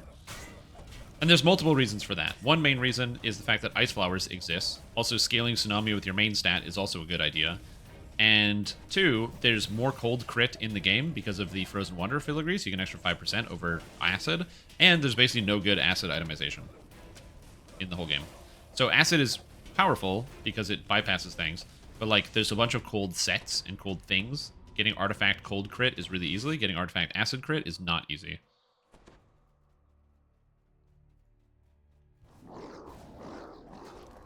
But, like I said, when it comes to, like, hardcore league, and especially, like, low-level content and starting out, Blightcaster just destroys everything. It's so unbelievably good for hardcore league. It's massive. I don't know what they're going to do in the future to, like, fix hardcore league, because they put, like, 50 magic resistance rating on monsters, and it doesn't mean anything to Blightcaster, so I have no idea how they fix that. I like Sacred Fist. I think Sacred Fist is amazing. Huge fan. And Dark Apostate is a much better instant killer than regular Cleric, and I think Dark Apostate is better in R10s than regular Cleric, because it's more survivable. You get all of the benefits of the immunities and defenses of being undead. The healing is not really a downside, because you get the double healing from harm, and you can just instant kill. Very powerful. It's super good. It doesn't succeed on being a damage caster, but in being an instant killer, it's very powerful. Okay, fire went... Oh, interesting. Okay. Take it.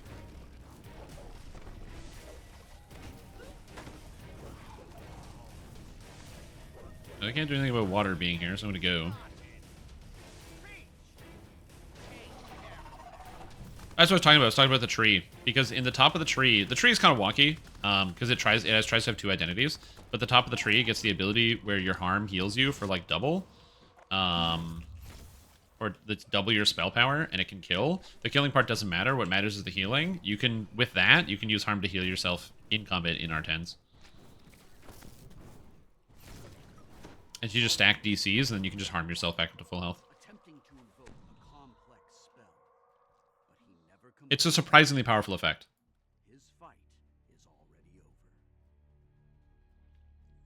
And these are C. Yeah. Isn't a racial point less than $12 on its own? Probably. But racial points aren't as powerful as universal points. Vistani knife fighter. Vistani. So which was the only Archmage enhancement you should be getting? The first point is a multi-selector and it has all the things, and take the magic missile one. And then that magic missile is going to go into your under character sheet. It's going to go into enhancements. You can get there by clicking the little gem here that opens up the tab, and then take that, put that on the bar, and then you right click it, and you go meta magic on that ability, and then you just weave that in all the time when you're fighting people. Cowl of the Devotee. Any devotees in the chat? What are these wondrous mage gloves? Wisdom. Ugh. Can't use this. I mean, I could, but I don't want to give up +4 all saves, so I'm not going to do that. Here you go, Condom. Have it. Can you get 2? The new expansion will come with the second tome, so you get a second one, yeah. The red gem was for? Mm-hmm. If it makes you feel any better, I got all the way until the final room in Baldur's Gate last night, literally standing before the final boss in Baldur's Gate without knowing that the bottom right of the character sheet, one of the buttons, activated my character's special abilities, and I didn't realize all of my characters had special powers based on who they were until the final room of the entire game. So I spent 40 hours without knowing that. Also, marginally helpful. The only ability I used was the Chaos Battle one, which I think reduces hit chance. Did you beat the game though? Dude, I did, but it took a while. It was not an easy experience.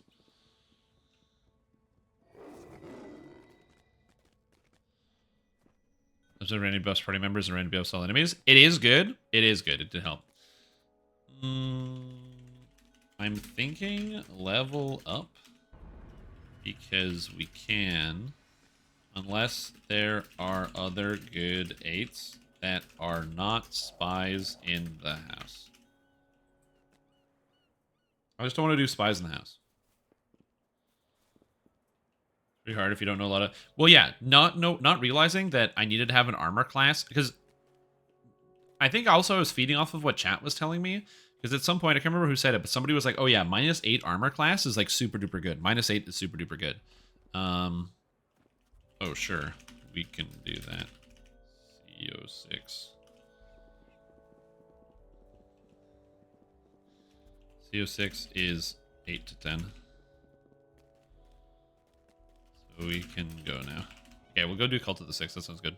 So I thought -8 was good. It turns out, it was, like I was saying, it was really, really good. And then all of a sudden, there was the final area where there was that party with the guys with the exploding arrows that just wrecked my shit. The Skeleton Warriors. That, again, that name is not representative of how powerful that monster is. I thought Skeleton Warrior. Fighting a monster. That's a skeleton. That's a warrior. I guess I'll deal with it. No, Skeleton Warrior wrecked my shit every time. Every time. Oh my god. That was not even close to a fair fight. I got bodied by Skeleton Warrior. It should have been called Skeleton Annihilator. Skeleton Total Demolisher. Skeleton Destructor. I don't know. But the name was wrong. Very wrong. And then we went to... so there's that. And then there was the Explodey Archer guys. And then, yeah, Saravok. Fortunately for me, I was able to get my armor class to -15. Which helped against Saravok. So, yeah. This is the hardcore? Yep, playing on hardcore. Yeah, I wanted to do a Reaper leveling life, because I've been playing a lot of like non-Reaper for leveling and doing my Reaper at endgame, and I figured why not actually just level through the game on Reaper mode as a bit of a contrast to normal. So we're at 15k Reaper XP right now at level 10. -15? Yeah, I got -15 armor class. I know, it was pretty good. And he still hit me 50-50. He still hit on 11.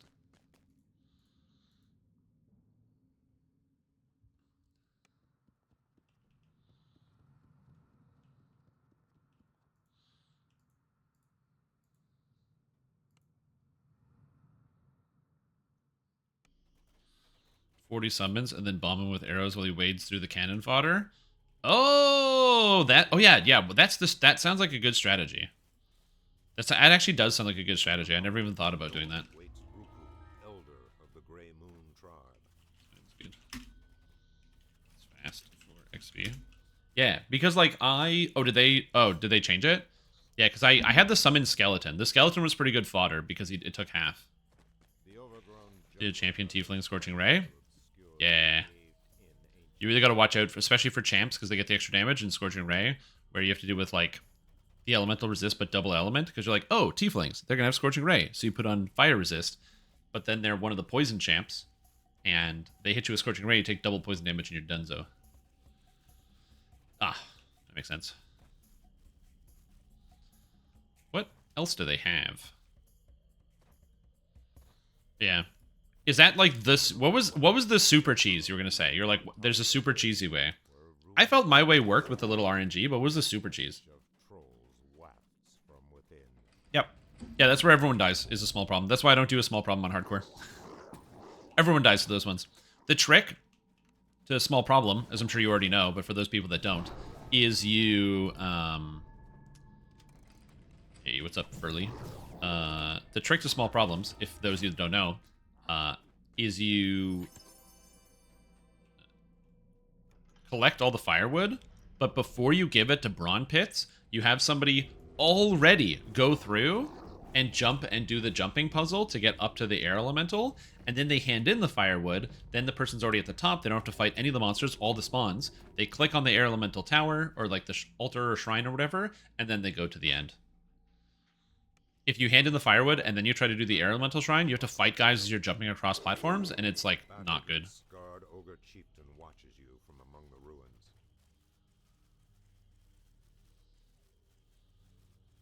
Yeah. To kill the mobs near the level before you can click on it. Yeah, but even still, I'd rather kill one pack of monsters than have to fight all of them. That's still a win, man. Except one person. Use that person, use scroll protection from magic, and then runs in the circles around the skull in the middle, spamming traps at you, which are immune to, and Saravok and his minions are not. They get shredded and you take no damage.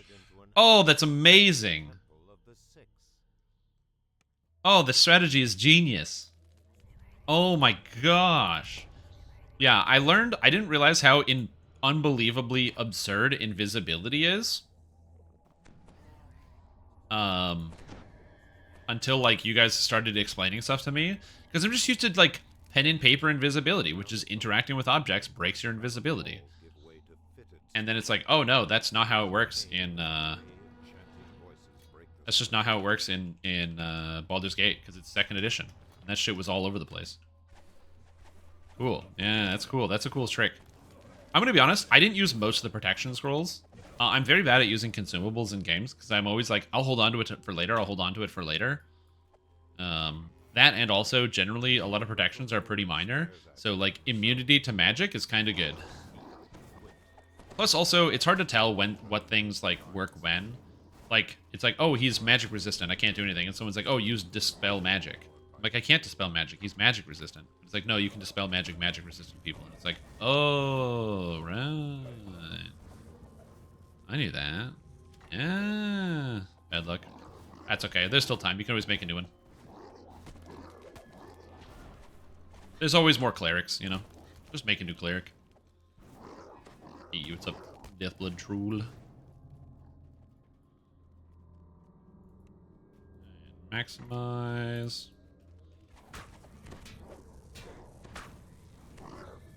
Be 2 Gs because they're so strong, but you can do the same thing with a Wizard Minor Globe. Traps it, set off the Scholar Spell Trap. Yeah, well, to be fair, the protection spells, like, when I found out that protection from undead meant that undead wouldn't even target you, that was kind of good. Yeah, the Brawn Pits, there's the second Brawn Pit shortcut, where you drag Brawn Pits on top, and you, like, move them around, so instead of going through the little valley, you drag them over top and have them fall right next to the end. A lot of people don't know about that one either. Excited for Baldur's Gate 2? Dude, I'm so excited for Baldur's Gate 2. I'm very excited for Baldur's Gate 2. I think it's going to be so much fun. I'm stoked. You now have Okay. the key to the ogre's cells. class reworks in the mix. They've been doing the class reworks along with the archetypes. So when we get new archetypes, we'll probably get new class reworks.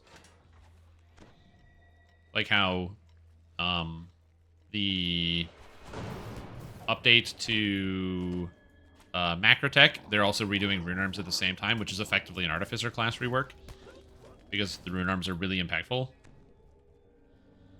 Or how they redid Divine Disciple when they did Dark Apostate, or how they added and changed up a bunch of druid spells with Acolyte of the Skin. Not Acolyte of the Skin, the other one. The thing with the thing. You know what I'm talking about? The blight casting? I don't know. Yeah, so I'd assume they would do some type of monk archetype. Now, I don't know which type of monk archetype they would do. My vote is for Enlightened Fist.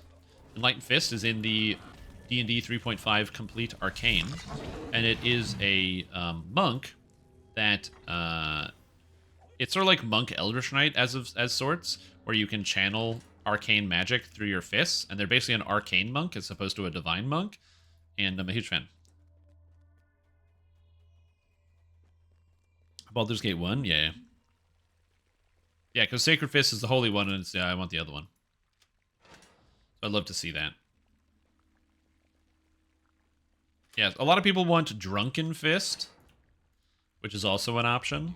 But I feel like they could twist a lot of things into, like, the monk shell, you know what I mean? There's, like, a lot of different things you could, like, pretend are monks.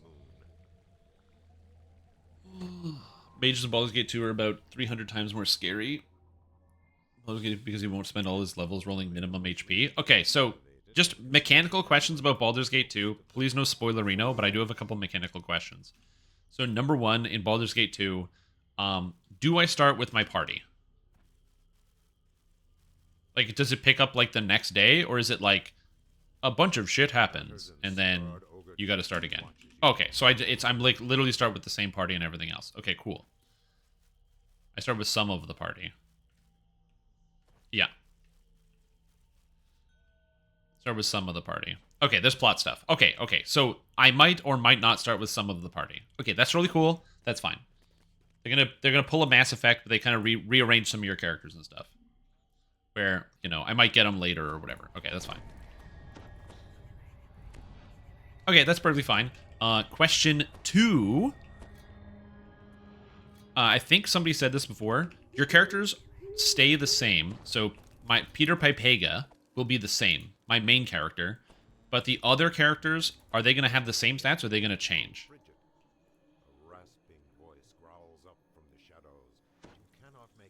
Or those are all made fresh? Okay. What about my stuff? Do I get to keep my stuff or does my stuff go? Whoa, what the fuck? Yo, I didn't know there was a big poison trap here. I'm gonna be honest, I didn't know that was there.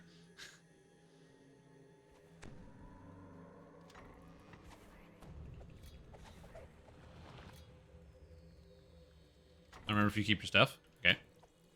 Your stuff goes except for the golden pantaloons and generally one other item. I know what you're carrying with the transfer.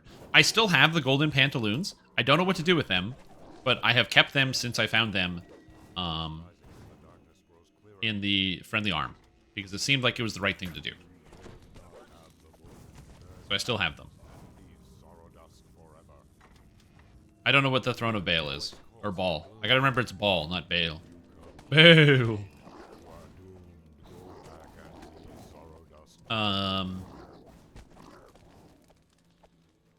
And then... any other mechanical questions? Okay, so the characters are going to be similar, but they're going to get re-rolled, so I don't have to worry about the stats. Baldur's Gate 2 expansion. Oh, okay, gotcha. That makes sense. And...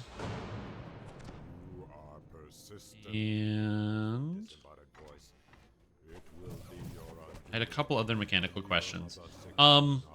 Does the way the game functions change in the sense of, like, the rules? Like, do they do a more abridged version of second edition rules, or is it still the same general rule set? Like, we'll have to relearn how like, spells work and, you know, speed and all the different combat rules? Same basic rule set? Okay, cool. Okay, that's cool. It is the same engine. Alright. Yeah, because I just want to know if I'd have to relearn the rules. I'm not against relearning the rules, but I just want to know if I'd, like, have to. You know what I mean?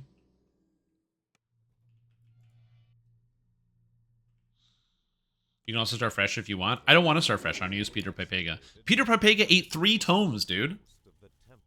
3! 3 tomes! I am not. No, not making a new character. Are you kidding? How higher level spell works? That's fine. I don't care about that. I'll figure that out. New stuff is fine. If the stuff I knew changed, I wouldn't like it. What wizard type is when it comes out as more traditional wizard? I kind of think if you keep a master wizards already is what archetypes would be. We need archmage and a couple of the regular wizard trees. Yeah, maybe.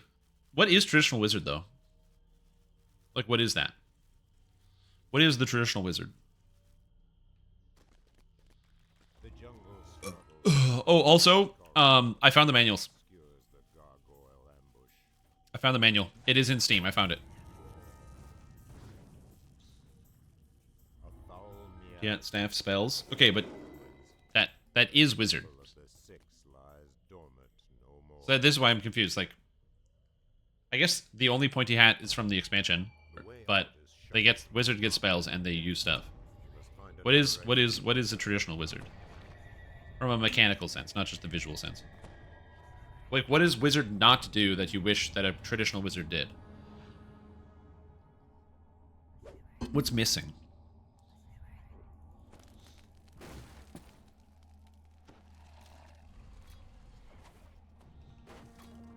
And again, this is not me trying to be judgmental. It's me just trying to understand. Because to me, wizard feels pretty traditional. Pale Master is like...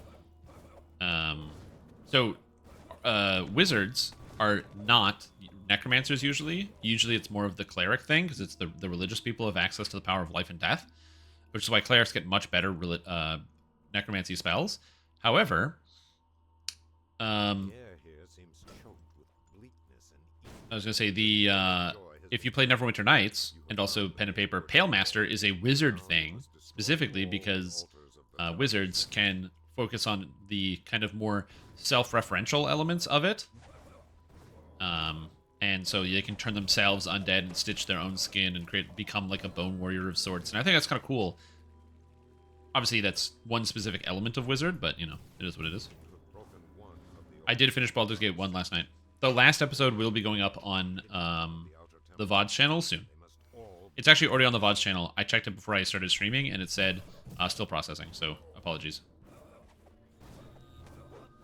First time's not too bad.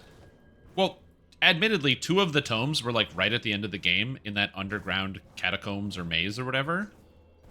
So 2 of the tomes were in the catacomb. And then 1 was the Thieves Guild, which I definitely did not do the bad thing. I killed everybody, but they deserved it. They're bad guys, not me. Wide variety of spells, mostly excluding necromancy, though, to achieve whatever goal they want, like a jack-of-all-trades spellcaster type thing. You have found the side exit of The problem with that is that goes against how DDO functions in its entirety, in that specializing and focusing is so much better because it's a video game. In, like, pen and paper, being a wide variety and having access to every spell in the book is really good. But in a video game, you already know what's coming, so you don't need to prepare for the unexpected. So you can actually just kind of min-max to the nth degree, which makes it difficult.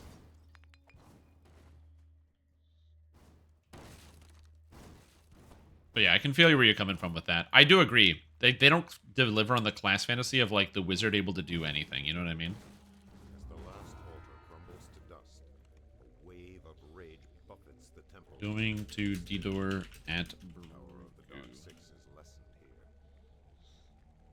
Is you either Necromancer or an Eldritch Knight? That's true. But that's also a consequence of Archmage being terrible.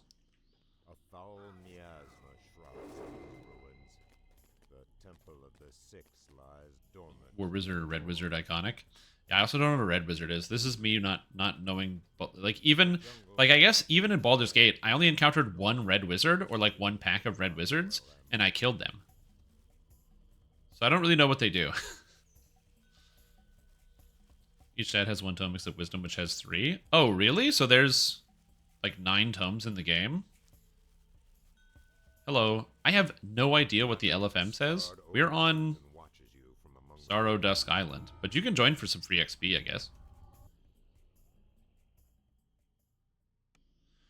Oh, I know. I played the video game, and I killed 4 red wizards because they were upset that I was interfering with their business, so I killed them. And they were also the main bad guys of the movie. The wrath that abated I feel that Sir Savant is more the traditional wizard type playstyle. Yeah. cold. You feel as if you might I feel like revamping Archmage will do a lot to address people's issues. I think a lot of the frustration of like you want a traditional wizard archetype is just because it just sucks. We're at like the big temple all the way at the top, but like the side door.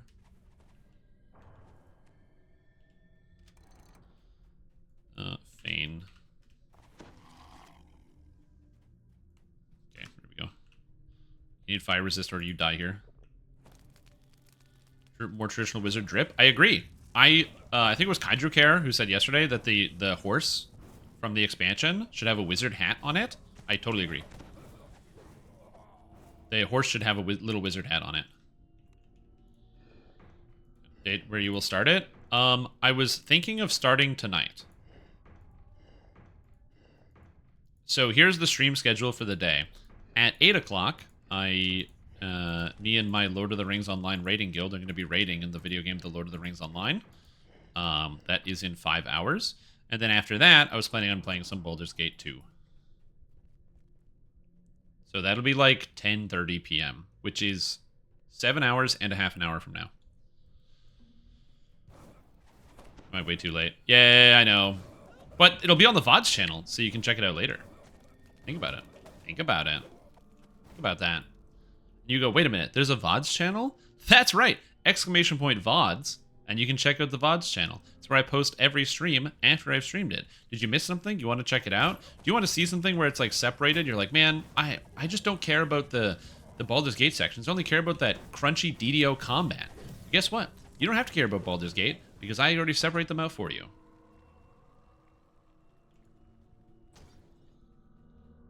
It's great. Probably the intro to BG2. Yeah. I am not familiar with it, so... Ooh. I love that trick, where you can, like, avoid fighting the monsters. Warner kills the voice work, I can see that. Especially in some School of Magic, and it's odd that DDO doesn't let you do that. It does, it's just the Archmage tree is so out of date it sucks. You spend, like, 40 points to get +2 DCs, which used to be good, except for the fact that, like, Arcano Technician gives you +5, and Alchemist gives you +6. It's just the numbers are lower because it's from an older state in DDO's history. Also, the actual attacks in Archmage, Arcane Bolt and Arcane Blast, in a perfect world, would just scale off of whatever your highest spellcasting DC is. So they would just go on the list and pick whatever your highest spellcasting DC and be like, oh, cool, Evocation's your highest? That's going to contribute to it. It just uses your highest, so it's like Arcane, it's like pure magic. Except that's not how it works, because those abilities are just strictly terrible. Yeah, so I apologize. I will be doing it, but, you know, North America time. The way I usually do a lot of the content here on the stream is DDO and other things first, the more popular stuff, and then finish off with the other content later. The reason why I do that is if I start the stream with DDO, you know, I build up to my peak viewership after about 4 hours, and then people kind of hang out. And then if I transition to something else, people will leave, but some people might stay and want to see what's going on, especially like with the Baldur's Gate finale and all that. Versus the other way around, if I start with Baldur's Gate, then most people don't tune in, and then once I swap games, the announcement doesn't go out that I swapped games, so people don't get the notification of Twitch that says like, oh, by the way, you played this other thing. No, we can't. You kind of just have to red box this. You kind of just have to red box this one for XP. Is that Family Reaper dangerous? All of this is dangerous. Yeah, I just realized I don't want to be here. I don't want to be in this room.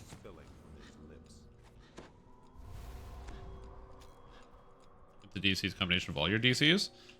Better yet, just give it no DC. Just take the DC off of it. Well, those non-NA people are used to it by now. I mean, to be fair, there are a lot of good, popular, non-North American streamers. Which is also important. Hey, sometimes I have to deal with it. Sometimes I want to watch my favorite live streamer and I can't. Because they're European. Or worse. Australian. And then all of a sudden it's like, oh, I can't watch them because they're streaming in the middle of, like, never.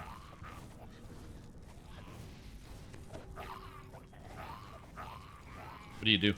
What do you do? You gotta find the degenerates that stream throughout the entire evening. I don't know where this guy is. Do you know your way to the big temple up top?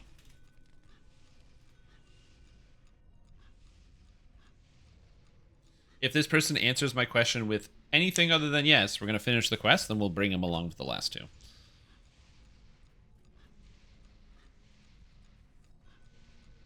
The temple, looking for the correct door? Oh, just go to the right of the temple. So, like, when you're looking at the big ramp that goes up to the temple, go to the right of that, and it'll go to, like, this, like, secret door.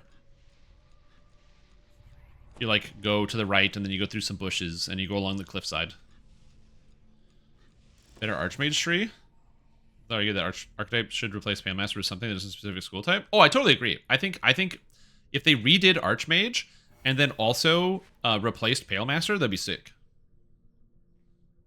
Nice. We are at the very, very, very end of the quest, so don't go anywhere because you're about to get XP. You have found the way to Great job. but the way The next door is the front door, so we're going to go back up to the front. you can go no further at this time. Giving each class an archetype. They have said that archetypes are easier to develop than whole classes, and actually easier to develop than universal enhancement trees, because the theming is really obvious and clear. A foul meal So from the development perspective, it's very easy to mix and match abilities, ideas, and make something that works than it is for a lot of other different things, because like with the universal tree, you have to consider how every class can use it, and you have to make sure the theming's right, and everything fits. But like Blightcaster, someone just in the office goes, what about a druid that focuses on death? And then the thing just writes itself, and you don't have to worry about balancing it because, not balancing it, but you don't have to balance it around every class. You just have to balance it around the one class, which is druid. battered and scarred ogre Just compare it to druid, and then you're okay. So it's much easier for them. They did say that there's no guarantee that every class is going to get an archetype before a class gets a second one. So, for example, they might make another bard archetype before rogue gets its first. Ooh. D-door.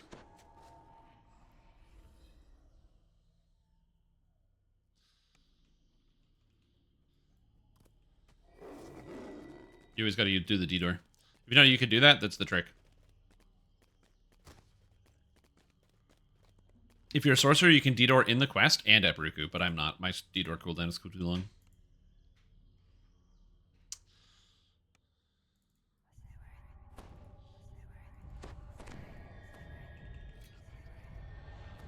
Okay, let's try again.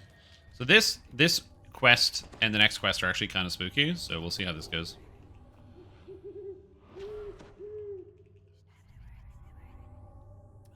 Archmage needs CC tree because Sword can fade out casting tree already exists. I don't think so. I think Archmage, the problem with Archmage is it's literally 8 trees in one, which kind of sucks for them. stifling heat bakes the walls of the inner temple. What you do here is it's going to pull in all the monsters. Fires of Eternia itself must blaze within. It's like a lot of monsters in this room. This area right here is very dangerous. So I'm doing this and I'm backed up. Arcane Trickster is a rogue archetype. There's a 1 zillion% chance that SSG is going to make the Arcane Trickster archetype before they make any other rogue archetype. Arcane Trickster is the most popular pen and paper thing.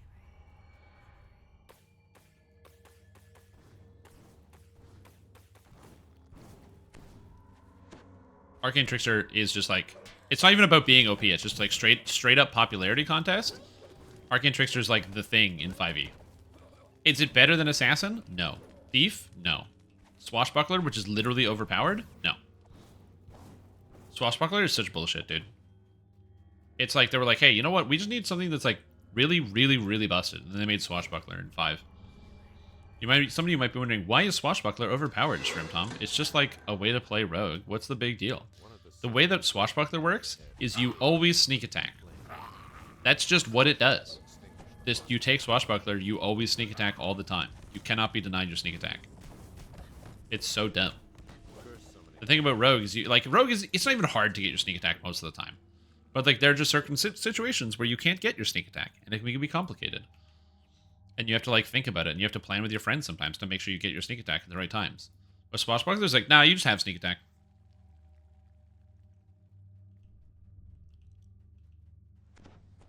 Yeah, it's just, like, very interesting ability, let's just say that. It's highly balanced. Trap. That's done. Yeah, very highly balanced. Beyond the Green Guardians, Some things are just more balanced than others. holy power. Then you have Alchemist Artificer. It's Alchemist and Artificer and Pen and Paper. Yeah, so I haven't struggled with that at all because I'm a genius. So let me explain to you my 2 archetypes, Old Lazy Guy. And learn from the pro, okay? I'm going to show you what the mind of a genius looks like. Okay, so Artificer archetype. How do you make an Artificer archetype? Because, like, Alchemist is already a thing. Have you ever heard of Mentau, the Flesh Maker? The Flesh Crafter Artificer. You lose out on one of your trees, I don't know, and they get bonuses on, like, flesh crafting. Instead of getting an Iron Defender, you get a Flesh Golem as your companion that you can customize it. They get all sorts of necromancy and fleshy spells, and you just kind of go run it from there. Boom. The Flesh Crafter. Easy. All right, cool. And you're like, okay, Tom, what about an Alchemist? Easiest thing in the world. Have you ever heard of Dr. Jekyll and Mr. Hyde? Friggin' Alchemist dude has an archetype where one of the trees, you get a ability that you drink a potion, you polymorph into a big green fucking guy, and you smash people. He doesn't have to be green. But you just turn into a giant monster and you smash shit. And it's like melee Alchemist, where you just like club things and you hit people. Again, give me the money. Alright, give me the money. I know, I'm a genius, give me the money. Let's go. Points other than concentration and spellcasting? Your skill points? Did you max out balance like we talked about?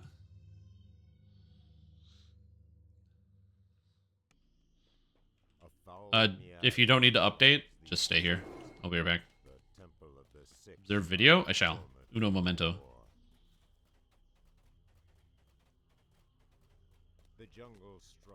No mana spells. Yeah, the problem with advanced trees is I feel like that would go against what they want of, like... It would make shit even more overpowered. Yeah, so for Wizard, what do? Spellcraft, you don't need concentration, because when you start quickening your spells, quicken means you can't fail, so you don't have to worry about that. Balance, use magic device is usually pretty good, because that lets you use magical devices you can normally use. So for example, let's say you want to cast like Raise Dead on a friend with a Raise Dead scroll, you need to use magic device for that. So use magic device is always a good option. Other options that are good. Haggle, get some more monies. Heal, if you want to play as a Pale Master, Heal gives you increased positive and negative spell power. So if you like the Pale Master stuff, Heal is also good for that. We already talked about balance. Search, I also like putting points into Search on Wizard, because Wizard has natural intelligence, and Search will not allow you to find traps, because you need trap finding to be able to find that once the Search DC goes above 20, but it will let you find secret doors, which is very good. And yeah, and if you're a robot, you take Repair. Pathfinder Alchemist archetypes that do that? Oh, there definitely are.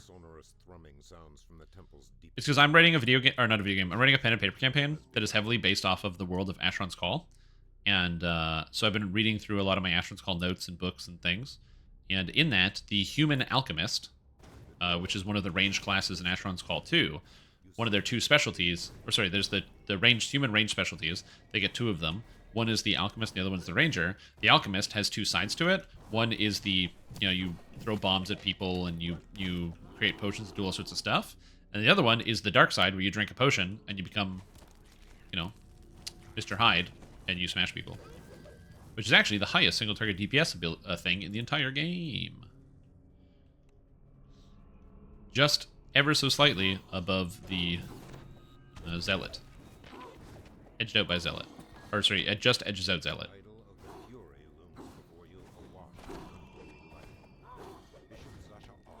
You may be like, wait a minute. Alchemist, a ranged character, is a better DPS and melee DPS than a melee? That doesn't make sense. Now let me explain to you the rules of Asheron's Call too. You see, there's a skill called Mastery. What Mastery does is allows you to hit and also defend against attacks. So for example, if you have melee master, then you mastery, then you hit with melee attacks better, and you dodge melee attacks better. The problem is, alchemists use missile mastery for hitting because they are a ranged class. And they use missile mastery for hitting, even though they are a melee with the alchemist melee attacks. It still uses missile mastery. The downside of this is that since you're using missile mastery the entire time, it means that while you can hit very well in a melee range, you dodge missile attacks all the time. If a guy shoots a bow at you or shoots throws a spear at you, you dodge it like crazy. But if you're in melee and you're meleeing people, you get hit every time. So the downside of Alchemist is they're the ultimate glass cannon. They get tons of hit points, but they get trucked so crazy hard. But they do a ton of damage. So you pretty much just, if you have 3 healers standing next to him, just be like, bah, bah, bah, bah, bah, pumping him full of health, being like, please stay alive, please. You just pray that the Alchemist kills whatever before whatever kills the Alchemist.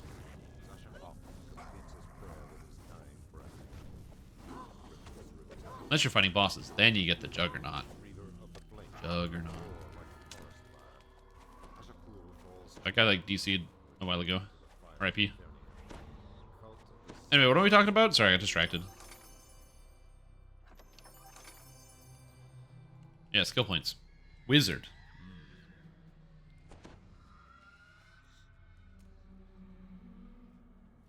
Yeah, so like I said, I would like them to fix up Archmage, and I would also like to see a Wizard archetype. I don't know what they would do for a Wizard archetype. There's a lot of options. A lot of people want like a Blood Mage Wizard archetype, which does also sound kind of cool. Because the problem with the themed ones, where it's like, oh, Red Wizard of Thay archetype, is that is so specific to like a story and a place. And a lot of people probably know it, but I don't know how different it would be. Also, the problem with Summoner is all summons in DDO are bad. So that's also a problem. They'd have to rework summoning AI, and I think it's outside the budget.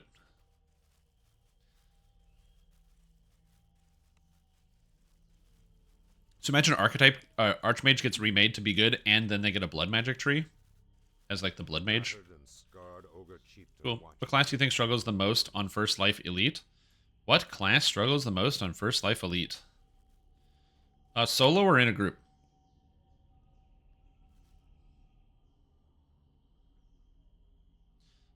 I remember the Mummified Bat was one of the most consistent ways to get feather falling back in the day. So good. So good. In my opinion, probably Rogue. I think Rogue probably struggles the most on First Life Elite. Also, the Quicksilver Cassock is an item I actually use like just straight up a lot of the time because it's striding and melee alacrity. Very, very good item. The one downside to it is it breaks. Also, Sheridan's Rack. It's Keen Dagger that does 2 D3s. And it's slashing. Isn't this a neat weapon? 2 D3s and it's slashing. And piercing. There's so many cool items in here. Skin of the Mockery, which of course is a reference to one of the Dark Six. There's also Snowstar, one of the best shurikens in DDO. It's a natural 16 to 20 crit, so it crits 25% of the time. Oh, so we just finished this. So, oops, let's go to this guy. We're going to level up and start working on the 9s. I think that's the plan. So level up and work on 9s is the plan. Sorry, we literally just finished the last of this one. I'm going to take the Cassock. No, I'm going to take the Snowstar. So that way, you know what? I might play a Shuriken build. Yeah. Before Ravenloft, Snowstar was the best Shuriken in the game. And after Ravenloft, it was the best Shuriken in the game. Isn't that funny? I don't think it's currently the best Shuriken in the game, but for a long time it was. It turns out just critting on almost every single attack is really good. Mockery monks are Dark Six monks? That is correct. They worship the Dark Six.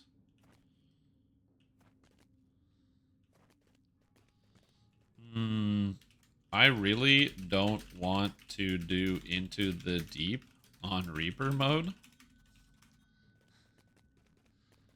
Like, Into the Deep on Reaper mode is really fucky. That's not a safe quest.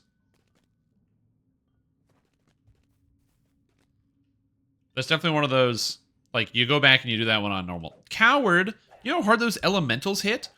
You find a super champ elemental, they're way more dangerous than any Reaper you're going to find in there. I'm not worried about the final boss thing. The final boss is easy. The final boss is crazy easy. No spellcraft. Balance. Displacement.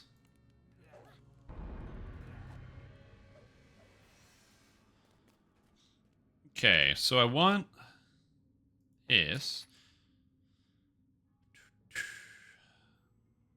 20% spell threat is pretty good. And then I bank my points for Inhuman Nature plus Eldritch Wave.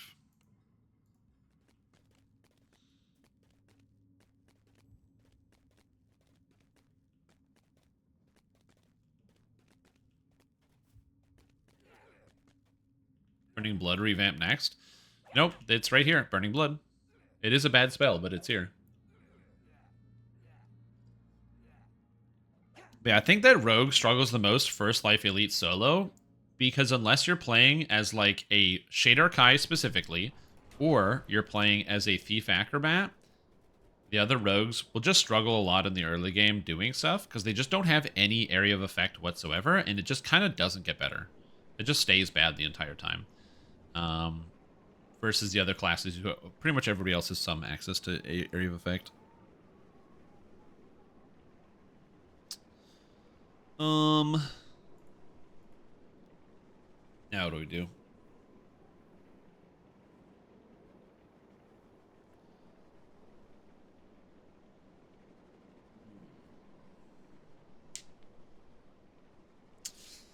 Let's do, I guess Vaughn 3 and 4. Vaughn 3 and 4, I guess. Or wait, or White Plume Mountain? No, let's do White Plume Mountain. White Plume Mountain sounds good. Let's do White Plume Mountain. It's got a lot of good stuff in it. Let's do that. Skeleton Knight any good? At the beginning, absolutely. The higher level you get, the less value it gets, just because of like you can make better decisions than your pet can, if that makes sense. But at the beginning, 3 points into Skeleton Knight, and you're gonna watch that guy start swinging. Comes out swinging, starts ripping everybody to bits. Yeah, if you put 3 points into the Skeleton Knight, like 1, 2, 3, because you can go up to 3 points, so good. In fact, in Hardcore Season 6, I required every single person in my party to play a Pale Master and to have the Skeleton Knight. That was the first thing we spent our points on. And so then there we are in like one of the first adventures on Korthos Island at the very beginning of the game. And we had 6 people with 6 Skeleton Knights. And the monsters would spawn and just get destroyed as the Skeleton Knights just start charging them and chopping them into bits. Oh, yes, I forgot to do this. Takes you to the bottom of a collapsed staircase. Oh, yes. At the foot of the stairs, a corpse greets you with an empty stare. Something is clutched in its hand.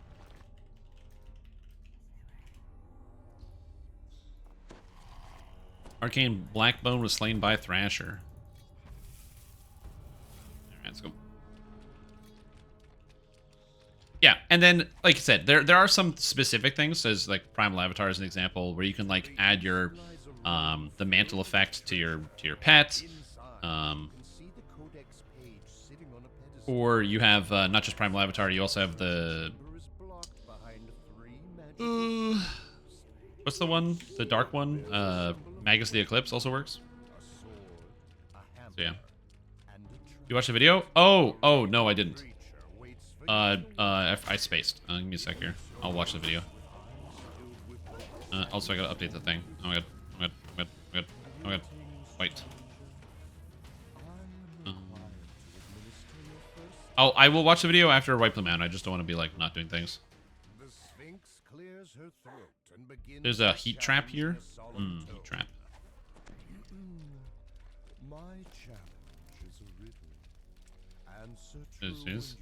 Yeah, like I said, if they update it at some point, it would be kind of good. But yes, it is easily the worst tree in the entire game. It's the problem with the reason why it's bad is because it's just everything is too expensive because it's like fair. Oh my god, Houndspox. Oh god. Oh god. Oh god. Oh god. Oh god. Stop typing. Fuck me. This guy just gets like bypassed by stuff, so we're like have to spam crowd control and then he eats the circle. Terrifying. Terrifying. It just makes me nervous when you're like typing and getting surrounded by ghasts.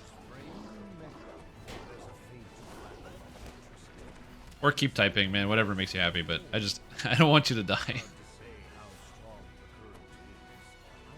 This is why I use push to talk, because the problem with typing is like, you get stuff like that. Reminds me of just every time I see Cruiser like auto run into a trap, and I'm like, ah! These shit posting in Twitch chat. The games come too fast, large swarms of enemies. Time to control the situation. If it's something that would be fixed, you got more control of the situation. There'd be no time to micro it. Well, actually, the closest thing we have to good summons is in Primal Avatar. They're short duration summons. So the Primal Avatar summons, they're basically things where you summon them, and then after you summon them, they like are there for like 15 seconds, and then they come back, and they start to do stuff. They're basically like little turrets, and those actually work reasonably well as summons. The downside is you have to go tier 5 Primal Avatar, which is like not something a lot of people do, but it's actually pretty good. What, instant killing? I don't know. We're like Precious Cargo. Yeah, don't do Precious Cargo ever. Pro tip. One of the worst quests in DDO, and I hate it. With a deep burning passion. Worst adventure. Also, bye Santiago. Enjoy your day. Thank you for tuning in. What's up, Axlet? How you doing? Thank you for tuning in. You want a pure melee epic Destiny? There is one. It's Fury of the Wild. It's literally melee only. There's nothing non-melee in it.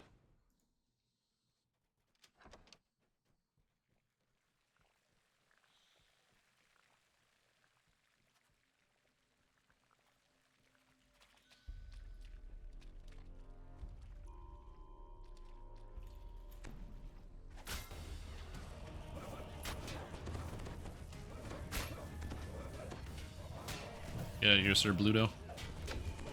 To get the Anthem augment? It is the only way to get the Anthem augment. That's just literally true. But Anthem was a failed video game, so do you really need that augment? These are the questions I ask myself. Death Domain EA on live. Turning everyone dead is hilarious. It is good. It's so good. Just like boom, boom, boom. I love it.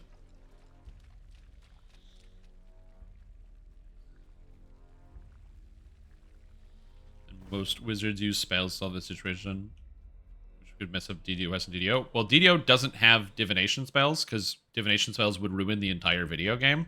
That's the reason why a lot of games don't have divination spells.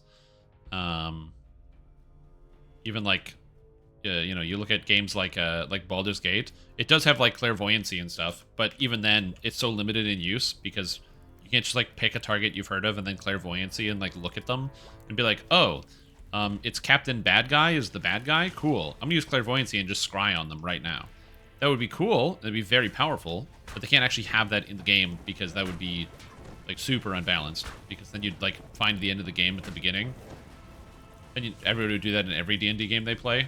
It's like, why wouldn't you do that? Just watch some guide on IGN that's like, use clairvoyancy to find out blah blah blah.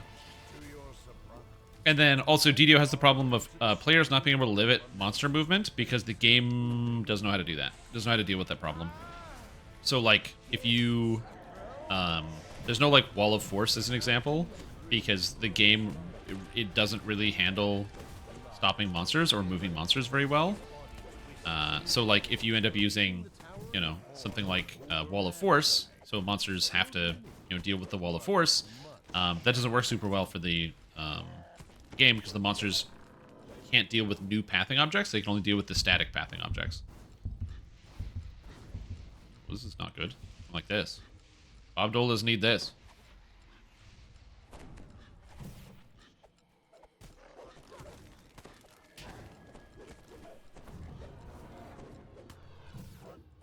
Yep. Grade 3 Festivox 1 Anthem 1? Yeah.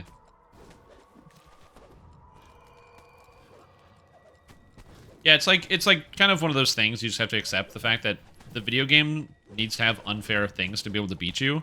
Because if it doesn't cheat, it's not going to beat your intelligence. So it needs to cheat to be able to win. In a lot of cases. So by cheat, I mean like have stats that are higher than they're supposed to be. So like, you know, you look at an example like Baldur's Gate, where the final boss had like damage resistance to everything and a whole bunch of extra armor class, and you could hit my guys with like every attack, and that's a whole combination of really powerful effects that they needed, because the AI, all it did was walk and attack and can't determine who it's supposed to hit, so it needs to be overpowered, or else it has no chance of beating me. Or like in Hearthstone, they have like the different solo challenges you can take on, and where you like put your deck up against like some boss or something, and the bosses will like, they start with like at 5 mana with 3 cards in play and a bunch of things, and they have cards that like, they have like, I can't remember what it's called, there's like a card they get that gives them 6 armor and lets them draw 3 new cards in their decks, and you still win because you can make better decisions than they can. So like, video games kind of have to make their monsters cheat a little bit, and so monsters knowing where you are kind of makes sense. You have to accept that. You're smarter than the monster. You can always beat them.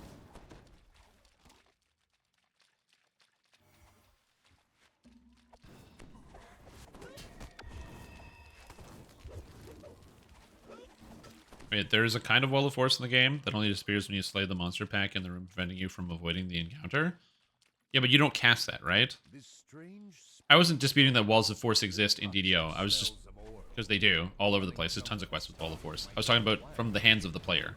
Like, you can't cast the spell wall of force and then drop a wall that can't be bypassed. Jokes oh, you were on making a joke. Fucking stupid. Yeah, me too. Sorry, dude. I'm an idiot.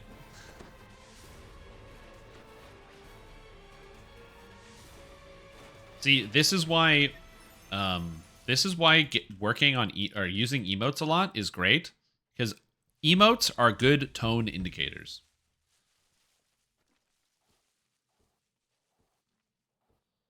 Right? Imagine if that statement of the wall of force thing ended with a keck W. Now I know you're joking. I got it. We're all on the same page. But in text, it's so dry. It's like sand. Well, okay, not every emote has a purpose. Some emotes are a little bit more confusing with their tone indication, which is very true. But yeah, emotes make very good tone indicators.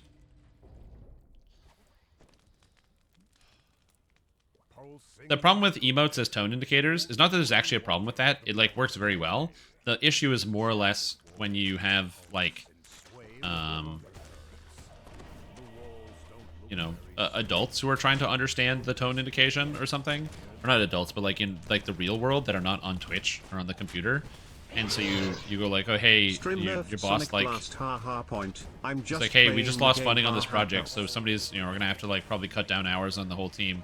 And then you just reply into the email with keck L. And you're like, whoops. Twitch speech? Yeah. All the little emotes are just used as tone indicators, which makes it nice. You notice a crest marked with a trident toward the back of the chamber. It is something to learn a little bit, but I actually kind of like it, because again, when you're talking through text, it can be very difficult to interpret exactly what somebody means. Also, thank you for the bits. Appreciate it. Just understanding someone's tone has been like a struggle since like forever ago. I remember talking on MSN Messenger, and you're messaging your friends, and someone messages you something, and you don't know exactly what they're saying because you're like 14 and you think you understand what they're saying. Lost my dog to but then they send you an emoticon, and you're like, oh, they were actually kidding. Okay, I got it. Happy? Did I do it right? Yeah, you did. A set of 5 patchwork. Very funny. Classic white people happy. Strim, bad news. I just lost my job. Poke plant poggies peepo coco sheesh. See, isn't that so clear what his tone is? The intent? You might say, no, he used like 50 emotes. Correct. There is no clear tone because he's joking. It's just it's the mixture of ideas. It's amazing. Also, sorry to hear that you lost your job. But the thing I do know is that I know that when horses lose their jobs, bad things happen. So Just be careful about that one. I want you to stay safe, okay? Okay, don't fall in the mud. By the way, if you go in the mud, you die. So just don't go in the mud. Watch out for the geysers. Don't take any risks. If you can avoid taking a risk, don't take a risk. This mud is death. Looking at any glue factories? Yep. Fact. That's dark. That's not dark. That's what happens. Like, I know very little about horse racing, but I know that's one part of it.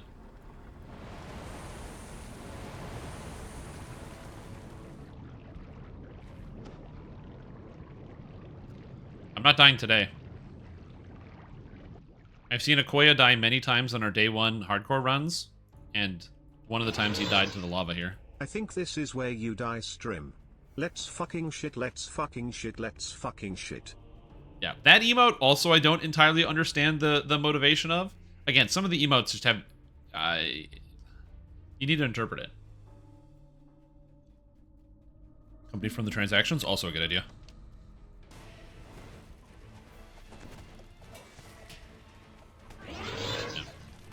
My fate was sealed and was sealing effectively from the very start.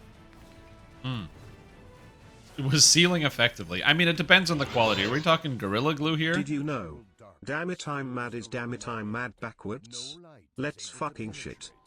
I did not know that. Amazing. What a fantastic palindrome. Did you know that palindrome is not a palindrome? But damn it, I'm mad is? Amazing.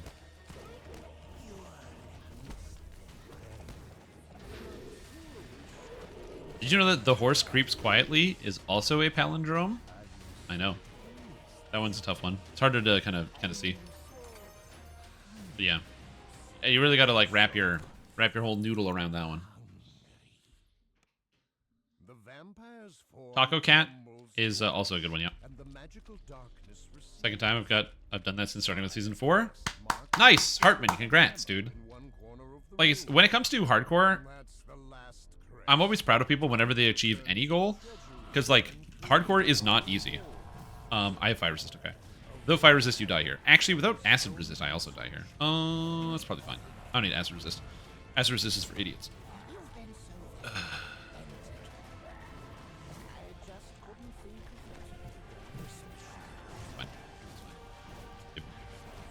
Force field? Yep. Yeah, we're fine. Stanch. Thank you. Stanch me. Stanch me. Woo. Oh, 361. Let's go.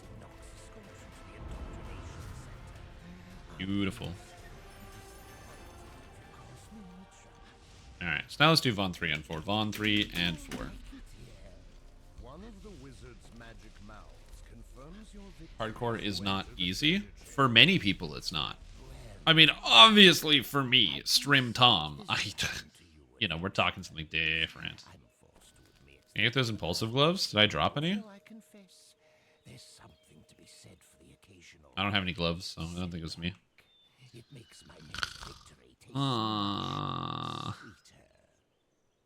Ooh, Vitality 21 chest? Ooh, but I have Death Block. Do I have Death Block somewhere else? Because I really like Vitality 21 chest. That's 21 life. The future could be good, or it could be bad. Strime Tom 2023. Yeah. You know, you're making me sound like an idiot. And just because I am, doesn't mean that I should sound like that all the time. I need a Death Block belt. I'll buy one on the Action House later. There's probably one later. Death one. When I come back this weekend to see 3 more. Yep. Oh, yeah. Oh, yeah. Somebody got the Crab Shell Buckler. So this Buckler is amazing because it gives immune to slippery surfaces, 5 armor, 6 armor. It's a Buckler, so it's got no arcane spell failure, and Fire Absorb. Guard breaking's okay, but the other stuff is so good. It's okay, man. 3 tries. Oh, yeah, video. Yeah. I'm watching the video. Hold on. Oh, good shit. Oh, this guy's talking so fast. Oh, God. Okay, we're going to watch a video. Hold on.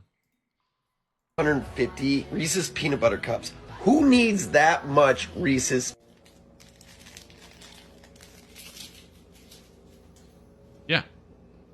What an idiot. What a stupid comment.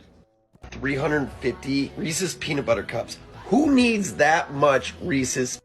What a degenerate. What do you mean, who needs that many Reese's cups? What, is this person, like, dead? This guy? This guy looks like somebody who does not eat that many Reese's cups. Just gonna say that. That's what he looks like.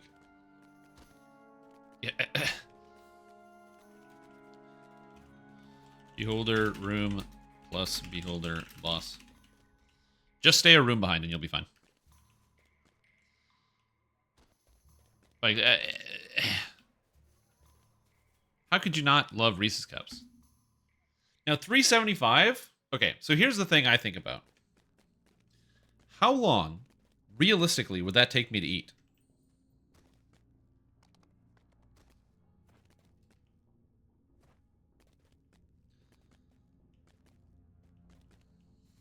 I tell you what, it's not taking $3.65. It's not taking me $3.65.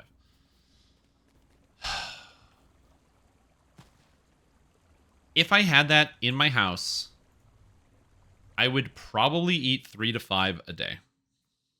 So let's say average 4 a day if I had one of those in my house.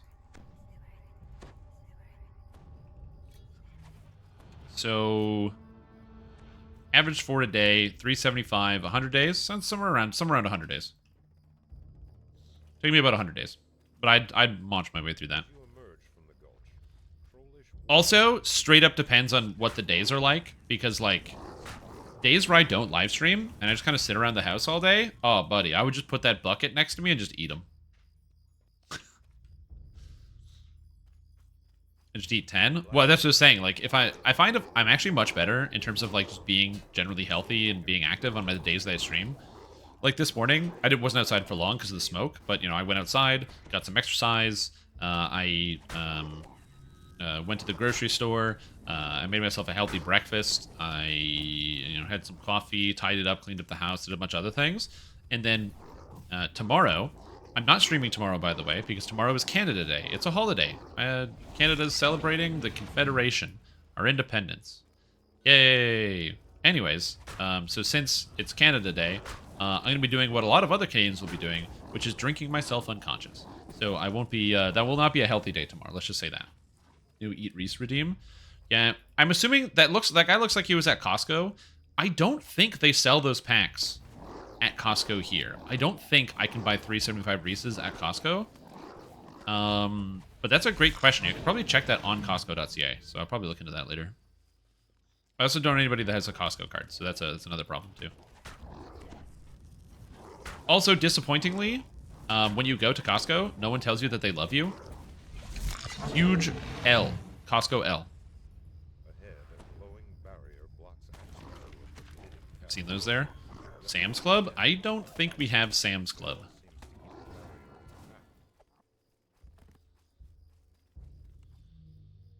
Canada, how about get rid of the smoke instead of drinking?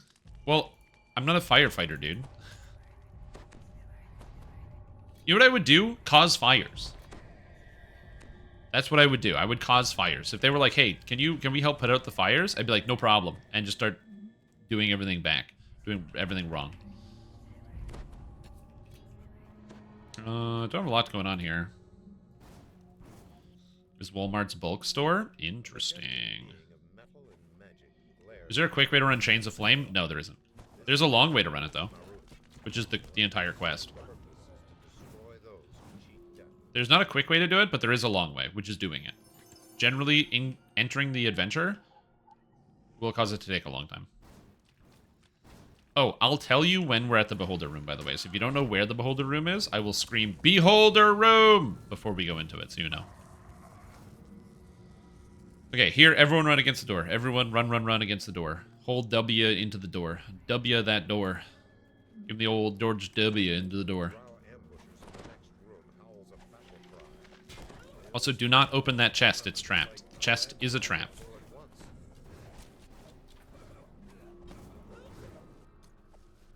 In case somebody does open the chest, I'm going to stand over here. What's your preferred martial art when fighting fires? I think... Isn't it like... Not... It's like Tai Chi or something. It's all about like flowing water. Or like there's like a flow to it. I feel like that would work well. It is true. The trolls and drow are working together. That sounds right. Oh, kicking and fan the flames. Yeah, I don't know about that. Fire punching is an Aussie pastime. Yeah. Again, I will probably end up explaining this 100 times, but I do appreciate the people out there who are like, you know, forests are actually supposed to have fires, dude. Or at which point I go, yes, some forests are supposed to have fires. The Canadian boreal forest is not supposed to ignite. It's not supposed to happen. That's why it's causing such a problem. The inevitable footsteps thunder across a stone bridge ahead. Several drow flee ahead of it in terror. Am I out of coffee? I'm out of coffee. You have caught up with the inevitable. The country is not supposed to be on fire at once. It's not the whole country. It's just a section of the country bigger than most countries.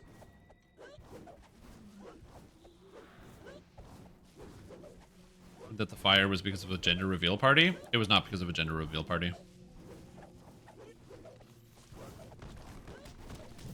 Like, it may have been because of a gender reveal party, but the fact that everything was capable of burning to that degree was because of, like, the borderline over a month of no rain that we got and heat wave. Okay, trap on the lever, stay back. Did I give him... Oh, I didn't give him Greater Hero. I forgot. Get wrecked, bastards. Treasure. Yeah, in California it was like $20 million in damages or something like that was done because of a gender reveal party where these people like detonated a gender reveal explosive. Hardcore. Which level 6 quests are essential to get and which can just be skipped out? Have completed Feywild. What did we do for 6? I think we skipped almost all the 6s because I hate the 6s generally. I honestly couldn't even tell you what 6s we did. I think we skipped a lot of them. I find the 6s aren't bad. They're just like kind of boring and all over the place. This is Wildfire. Well, yeah, but that was also in 2021. As is the title. Like, it has nothing to do with the current Wildfire. You stand amidst a Unless somebody exploded something 2 years ago and is now currently causing the wildfire. Now, if there's been a fire rumbling through the forest for 2 years, maybe. Vale's tribe, living in the ruins of an older civilization. But I don't think that that's the case. Yay, guild level up. Hey, stop taking damage, please. Oh, shit, there's a Reaper. Reaper. Here we're in 2023. I know, time moves forward. I've often thought, like, you know, we should petition the government and be like, yo, let's roll back time a bit and undo the past 2 years of birthdays. Yeah. Hey, Shrim, thank you for the comprehensive Fed playthrough. I've been following it. If one wanted to avoid Isle of Dread, what quest pack would you recommend doing instead? Oh, just do, like, the other cool 7s. So, like, all the 7s you find around town. Gwilyn's Stand, Tear of Decan, the House Beneath level 7s for, like, the pirate quest chain. You can finish off Through Barrel Cove, because you've got Garl's Tomb 1 and 2, as well as Scoundrel's Run. You've got The Pit. Those would be the quests I would do instead. Also, Delaris 2 and 3 are 7s, so if you do Delaris 1 at 5, then you can do Delaris 2 and 3 at 7. Fills up that slot pretty well.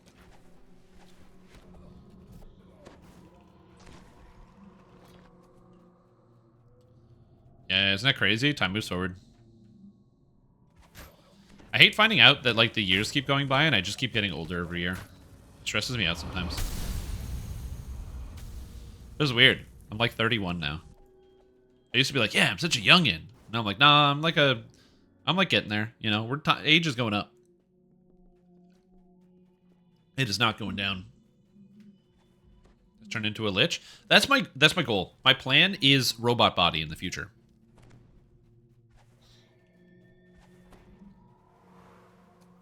So the goal is robot body. I'm gonna age and then get to the point where they have the human brain, the robot body interface, and then I just robot body that shit. Because like, let's just say robot body is like new tech by the time I'm older, and they're like, yeah, it's experimental and it might not work. If I'm like 85 and I get robot bodied, you know what I mean? And then there's some type of glitch and it kills me instantaneously instead of actually solving the problem, it doesn't matter because at point of death, I thought I was going into a robot body. I was always going to close my eyes and wake up in robot body. So if I close my eyes, assuming it's going to happen, me getting robot bodied or not getting robot bodied is effectively the same thing in that moment. So even if it doesn't work, I'm still fine. So as long as they invent the technology before I die, then I can either have a peaceful death or eternal life. All of that sounds good.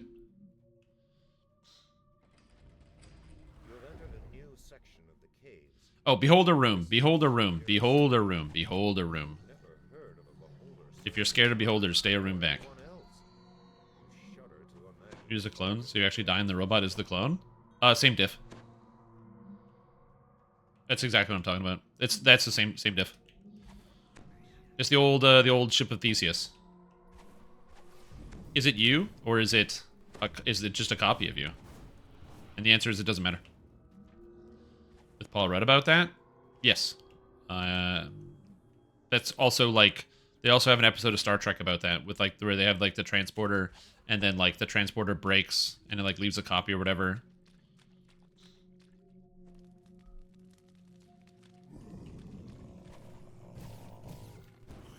Boulders.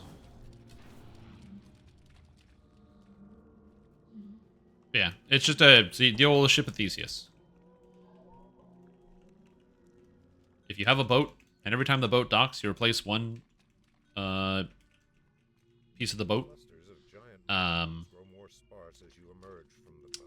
then eventually, over the course of several years, every piece of the boat has been replaced. Is the boat still the same boat?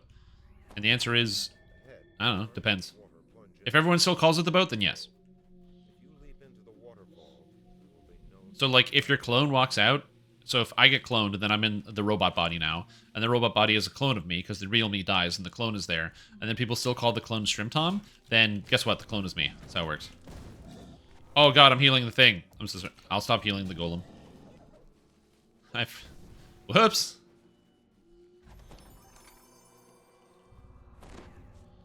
Futurama or whatever. I don't know if this specific circumstance happens in Futurama, but Futurama might have something adjacent to that. I don't know. What about that too? Yeah. Again, it's sort of like the horror stories you can imagine of circumstance like that. Like I said, where you like you get deleted and then you wake up in like a new body or somebody else becomes you or whatever it is. Like those are horror stories that could happen, but the future is going to be way more but like tame than that. Because people are dumb and they're going to have to try to figure that shit out and make a lot of mistakes along the way. So it'll be pretty obvious when that stuff happens. Yeah, are you the same you? You can even extrapolate this out to sleep and be like, you know, are you the same you when you go to sleep at night and then you wake up in the morning? Or does the you that existed yesterday die and have this new you? All right, everyone stay out. Stay back. We're just going to pull these guys back.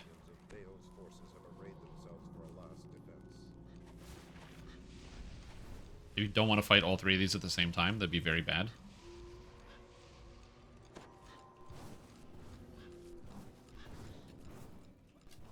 You always want to fight these in pieces. You do not want to fight all of those at the same time. That's a bad idea. Back, back, back, back, back, back, back. I love that I can't hit this guy because he's too busy just like chasing me through the rooms.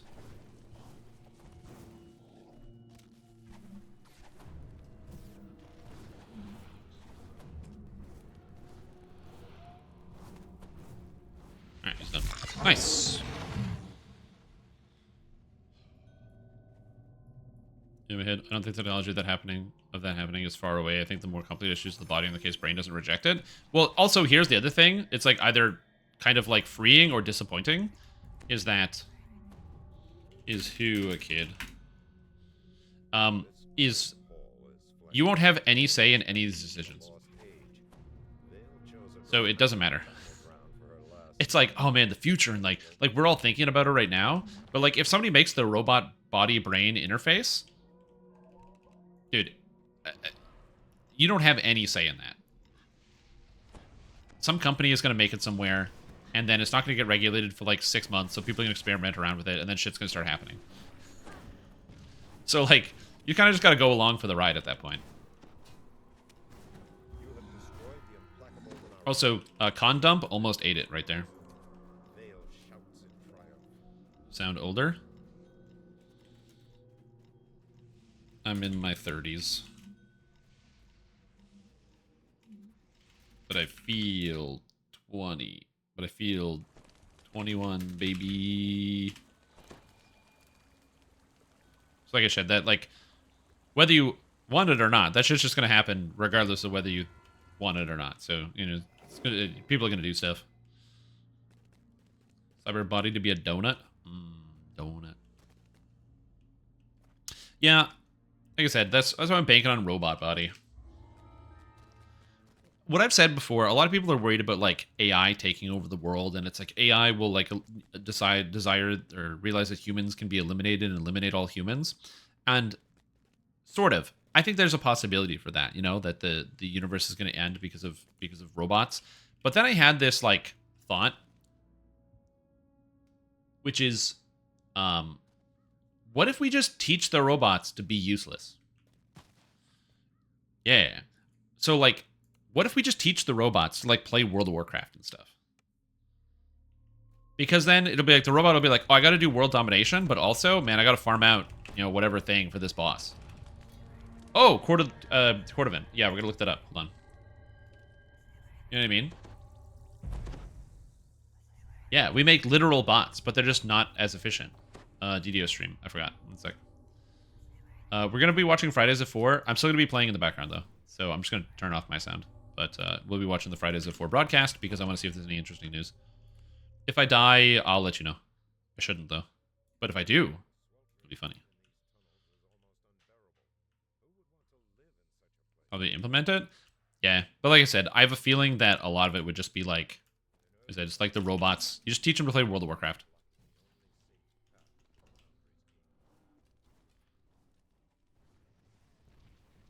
Oh my god, dude. Please. Fire resistance. You gotta have fire resistance, man. There it goes. There's the fire resistance. Oh, shit. Game servers for 3 months? Probably not. But yeah, we'll see. Yeah, we're gonna watch the Fridays at 4. Mindset the human evolution will come with combining ourselves with technology? Yeah. Oh, 100%. I mean, that already is a thing for a lot of people. Think about how many people have, like, pacemakers, or, like, how many diabetics have, like, insulin pumps and other things, like, inside their body. You know, and that's just for, like, helping adjust things for people that need, like, a couple extra steps along the way. So the thought of the opposite of just, you know, what if the new solvable condition is just age? You know what I mean? I'm not even talking, like, in a cyberpunk sense. I mean, like, just literally, you know, if you can get an artificial liver that lasts longer, or artificial heart or whatever, why not? We won't.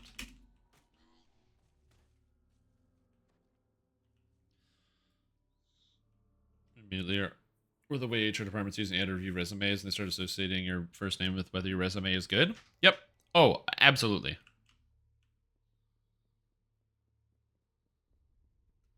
Yeah, I would wait for the traps to be disabled, but you guys can run through.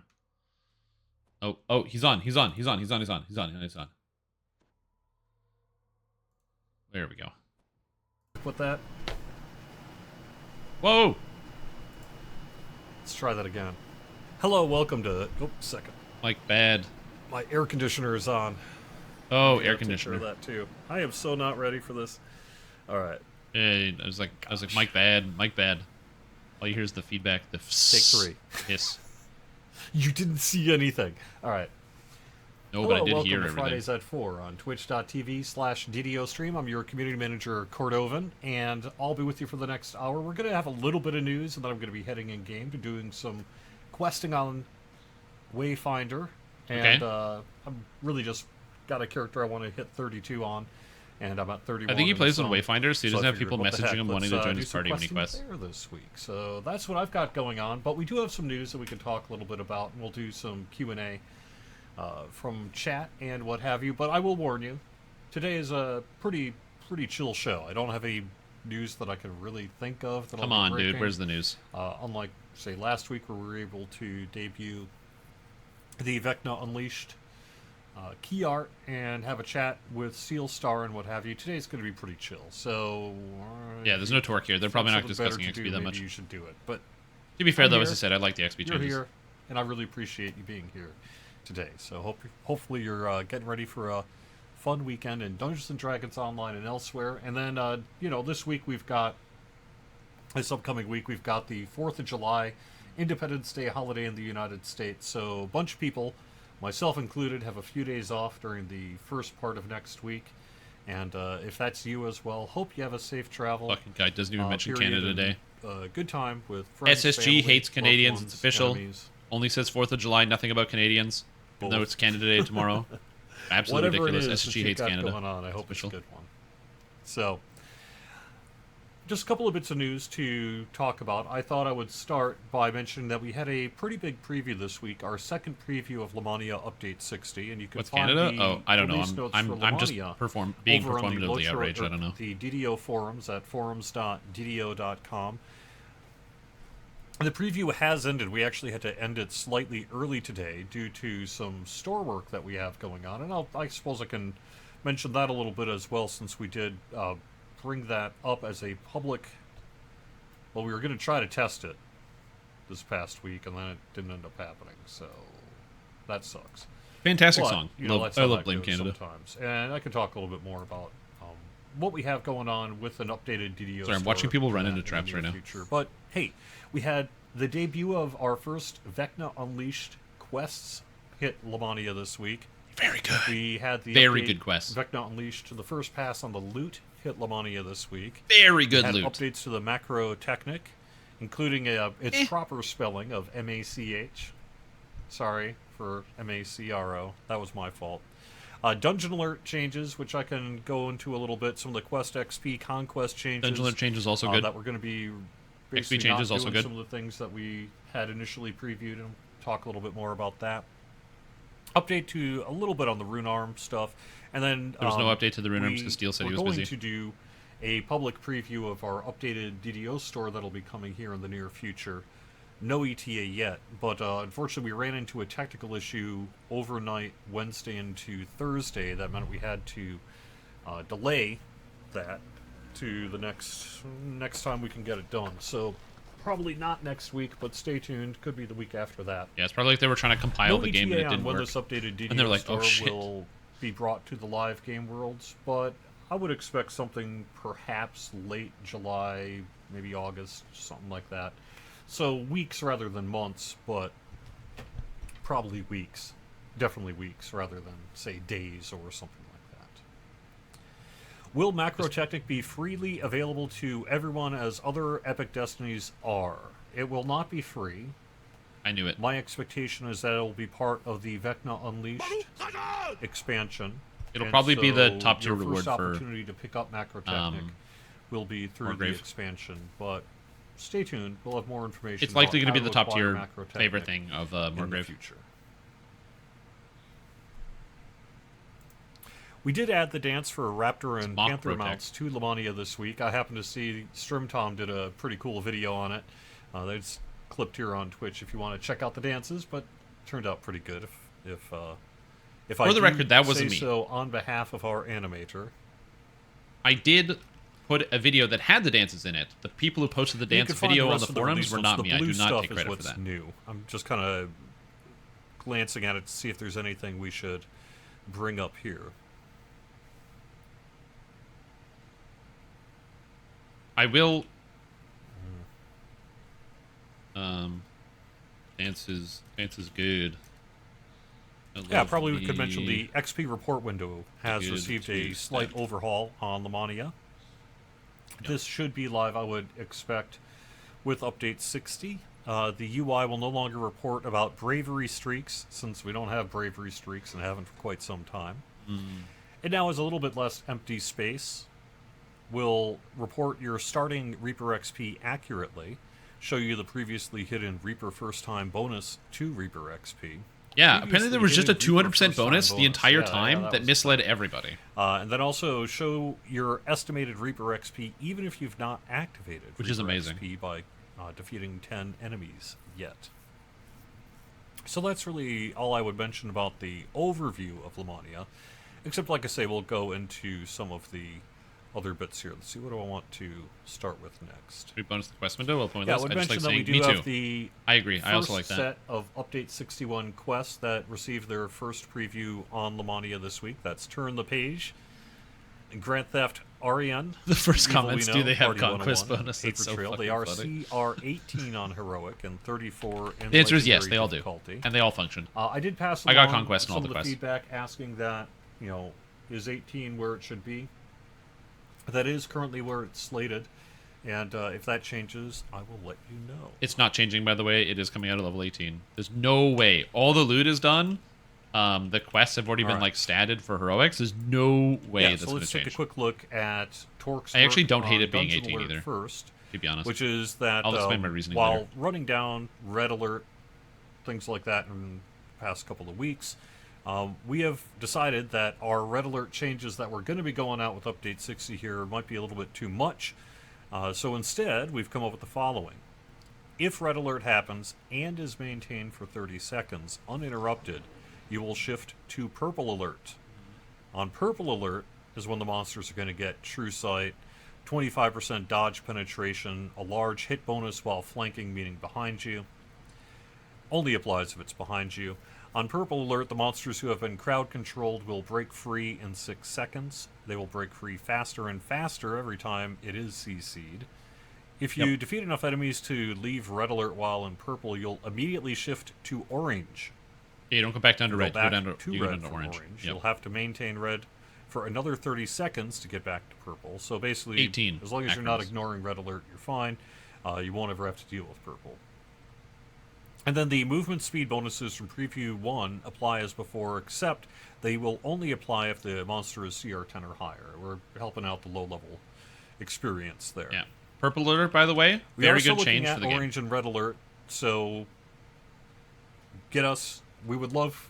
We are working on a list of trying As to casters- tackle as many of the places where Get off lightly. Dungeon Alert is spawning inappropriately. you shouldn't or ever perhaps see too Purple quickly, Alert. or perhaps without much in the way of action on your part. Like literally We ever. do You should intend never to see go purple through alert. that list and play whack-a-mole with it to Yeah.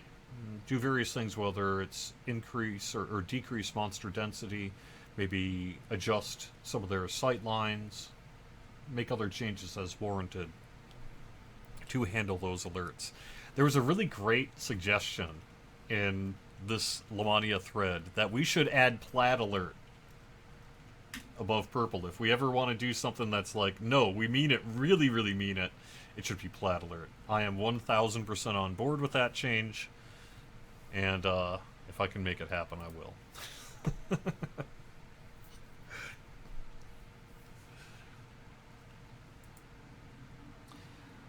I will have to follow up Got Minoa about why Warlock Celestial Spirit is disabling the Eldritch Aura.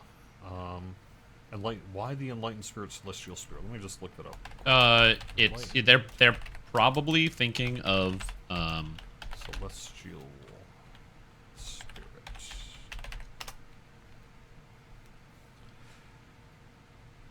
So it is a major form toggle. I would need to double check to see whether or not Eldritch Aura is also a major toggle.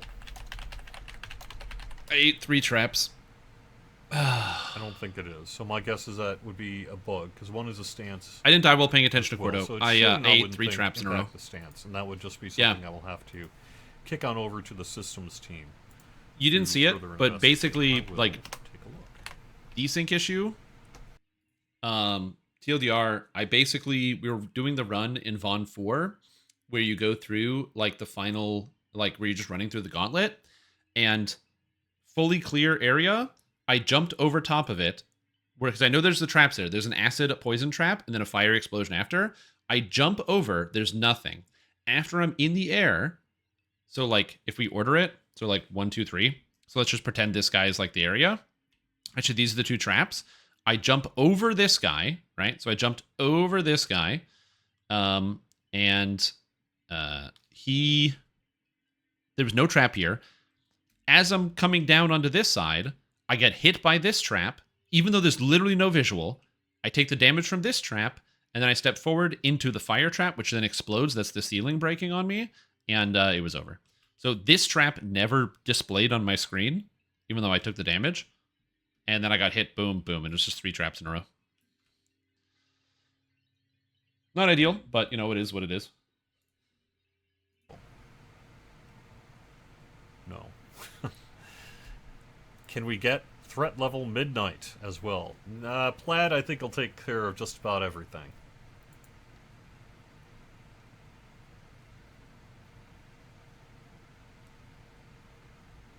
Yep.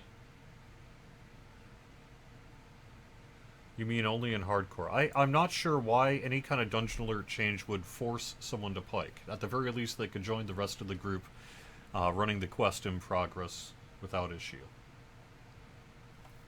Where's a good place to submit bug reports? That is help.standingstonegames.com. Whether it's on Mania I'm wrong. Okay, I'm actually wrong. So I was trying to look this up. I rolled a 1 versus the acid trap and took the acid damage. I rolled a 2 versus the fire trap, and the fire trap double hit. So that it was just fire explosion at double hit. 1, 2, 3 on my trap saves.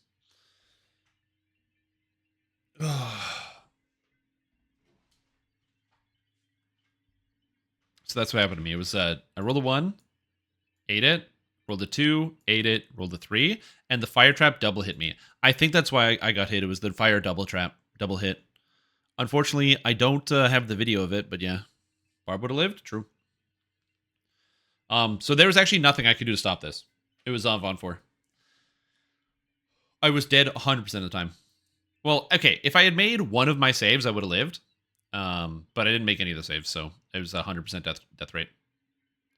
Yeah, if I had a heavy shield on, I also could have lived. Yep, true. Yeah, so that was 100% death there.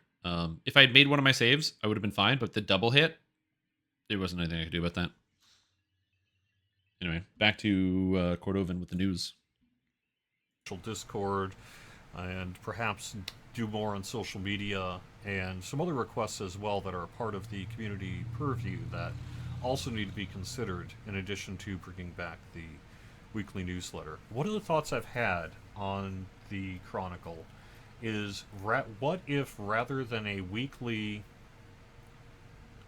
sort of separate article, which means restaging an article and redoing all the bullet points in it and things like that, I maintained essentially a static page that would almost treat, it would shift the Chronicle from, say, a weekly newspaper to a static weblog in a way that would be easier, because all I would have to do is swap out whatever's old and replace it with something that is new. That might be more maintainable than trying to do a top-down newsletter from scratch every week. And so that's been on my mind. Heavy shield? No, I didn't. Well, what if I ditched the parts that were just took a fair amount of time, that didn't really get much benefit? And I'm sorry to say this, YouTuber and Twitch stream links just were not getting followed. People didn't really look at that. True. Based. And that part of the Chronicle was 100%. Not particularly valuable either for us or for the people who were being linked to.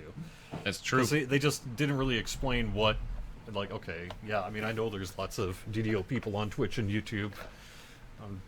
Why should I care about this particular video? Very true. Rather than maybe trying to maintain links of things to just general weekly videos and that, which would take some time to go through and find the right candidates and all that. What if I just sort of embedded 1 or 2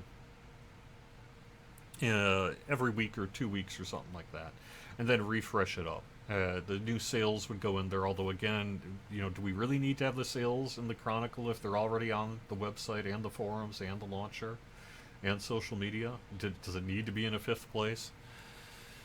I'm not sure, but stuff. Okay, so someone's mentioning Strimtom here. Like, for example, a great, I think, in my mind, Uh-oh. his recent video about the new dances coming in Update 60 to the Panther and Dinosaur Raptor mount Again, are I perfect kind of things for what Didn't make I it. would envision the future Chronicle to be. So embedding that clip, just raw embedding that clip into the Chronicle is probably going to get it a lot more hits than just having a link of people are playing DDO on Twitch and Streamtom shows off the dances and so does this and so does this. I think the actual embedding thing might be more valuable both to the streamer and to the Chronicle in general. So that's the kind of a great example of the sort of video I think might make sense to do that with.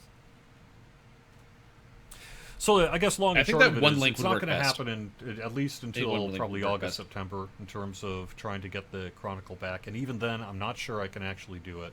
One of the things I want to avoid is the signing up for something that is a weekly commitment that will, simply by signing up to it, mean that I am now adding another 5-10 hours onto a full-time job. And maybe in the past I was willing to put in those, 50, 60-hour work weeks, and I feel that maybe I should try to be better about not doing that these days.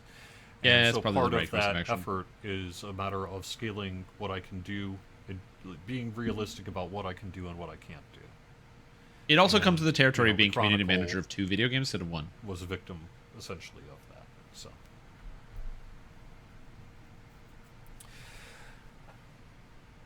But I think especially, in an era where some of the social media networks are less cool than they used to be. Like, I don't want to call out a specific social media network here, but, if you post something about your community event on some social networks in 2023 here, you're not really getting the eyeballs or the timeliness on that post that you might have had, say, 5, even 10 years ago when we were doing the very true. Chronicle. When you post on Very Facebook true. these days, and then you go to Facebook, it may be a few days before anyone even sees it. So some of the kind of promotional event work that used to be pretty valuable to post on those social media networks is now less so. Yeah. It's you basically posting on And Facebook so having a Chronicle to advertise or would Twitter be a really good way to doesn't work. keep up with that, because you could, as long as people were willing to submit it doesn't things work. and be a part of the process, and I could get The it out best pretty advertising quickly. method is It gigantic seems like accounts. something I could do. You just pay somebody $5,000 and you say, "Hey, tweet this out," and then they do I it. guess that's about it. That's really where I sit then on the people actually Chronicle. see I their do tweet. want to bring it back. It's not Elon Musk. This is an older problem. This but is I don't like wanna all of bring them. it back It's all to about the advertising. means. This has been like years and years. It's the reason why I've never really paid for Additional late advertising. nights. Because like you pay like $500 on like officially on Facebook or Twitter for impressions. So they'll advertise and send it around to people, but but the impressions are valueless because they don't give you the specificity of like the demographic you're actually targeting. Whereas if you want to target the demographic, you just find a content creator. I would need to dig more into what you're. But you just find a asking. content creator who is there, who is in the space. You pay them X amount of money to tweet something, and it's way more efficient, and it costs less, and it's much better. Actually doing it through the platforms is a waste of time. I mean, then no. On that. But the old forums will remain, available in their archive state for those who want to do Yep. that. But we have no intention of making the old forums an active second forum. Yeah, the old forums are just archived. I'm fine with that. A lot of my videos and stuff and builds are Yes, there. But that's I know it's going to take some time for Google's AI to get itself up to speed on the new DDO forums. I do expect that to happen fine. eventually. It will also happen. It's also when there more are maybe posts some happen on the new things we can forums. do in the Like for future example, if I if you can look at my builds, get there's a link to the old forums. But certain tasking I'm uploading for builds to the certain new forums, and departments it'll transition over. that might be able to assist in that, but ultimately it's going to be a matter of Google and other search engines getting up to speed on changes, and some of that will take time. Doing a local billboard for a week. It's now just more digital. Yep. Yeah, paying Facebook to advertise is way less efficient than I paying. would say that if you're doing somebody a who Google has search eyeball on old people forums, on just make eyeballs sure on. that instead of just clicking on it, just grab the link, add forums-old in place of www, Yep. and you're good. So I don't know what they should do with the Chronicle. The closest thing I can think, a lot of companies don't do weekly updates, which is also another thing. They just put out individual pieces. I would say it's kind of a mixed bag. I tried telling Alexa to fix Google search. It didn't work. On? Actually, Alexa Issue of not going to the right place. Whatever the Google version of that is. Google Home. The new forums use the same link as the old ones. The old ones have now been changed to forums-old. But if you Google it, it'll bring you to a dead link because you click it, it brings you to the new forum, tells you that post doesn't exist. You have to edit the link yourself manually and type in forums-old instead of just forums.ddo.com. It's got to be forums-old.ddo.com. Because they just took all the old forums and made them old. I'm going through chat. That's what I'm doing.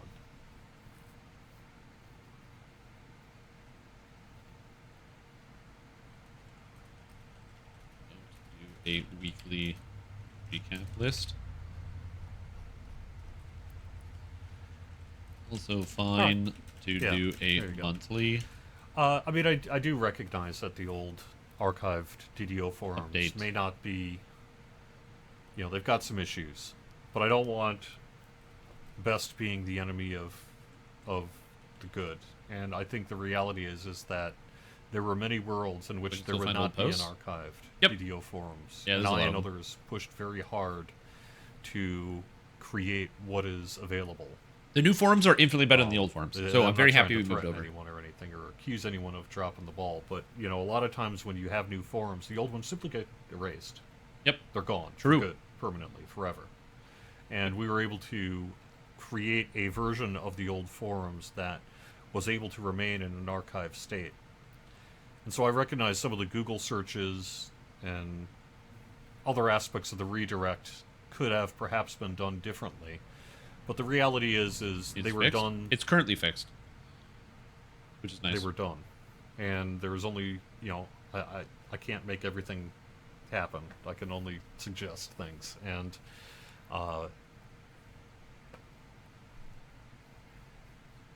so we would like to make the old archive forums as robust as possible, but at the same time, our attention is focusing largely elsewhere. So what we have may end up being the best we can get for now. Yeah, like I said, I like the right. Let's stop talking about old forums and stuff. I like the new forums. It's better.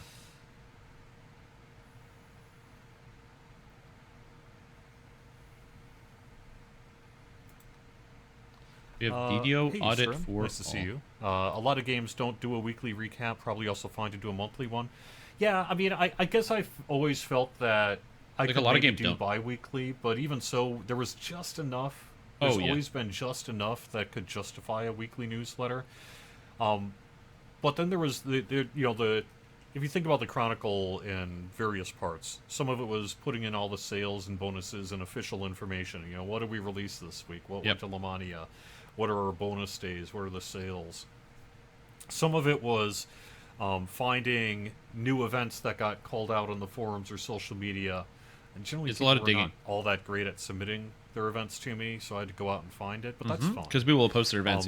And then it would be a matter of figuring out, okay, well, what am I going to put at the top, the headlines, as it were. What's the biggest stuff of the week that I want to put in the Chronicle? And then there was the rest, which is the lists of YouTube streams and Twitch streams and various things like that. And it all ended up being quite a bit of time. Maybe, I mean, I don't know. Because I got really good at it over the years, right? Because you can get pretty fast at a thing if you do it once for you a have that kind of rhythm down. But it's I the think same realistically, thing. it's paring down my roughly videos about the same thing. a day's worth of work, roughly.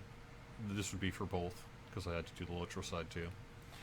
So roughly about a full day's worth of work, which means if you think about an average 5-day work week, roughly about 20% of the work was putting together those newsletters. And it just wasn't sustainable when other things ended up having to constantly take up that time. And so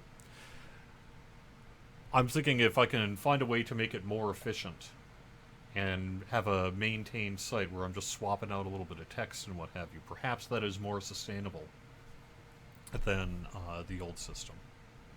Yeah, I don't know what the answer to that is, because like the only company that has that I can think of that does like a weekly thing. Because a lot of companies don't do weekly. They do like yeah, the weekly comment was also fun. Like- That ended up being tough though too. I mean, the thing is it's I would when someone I had a couple times over the past decade where people would be like, "It's not that tough. It's just a stupid sentence. All you have to do is just come up with some dumb Nope. question that's dumb." nope.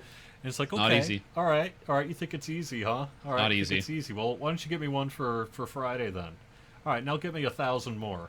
Yeah, it's not. We know It's how not that many, easy. how quickly you run out of ideas. Some people are very good at that with those ideas. Trying but to, it's doing it for a month is easy. Doing it for a year isn't that bad. Doing it for 10 years gets kind of tricky after a while. Yeah, it's the same thing with, like- because you can't. Yeah. Well, you could. You can theoretically reuse. create like some kind of spreadsheet where you always track your comments, but in reality, you didn't do that.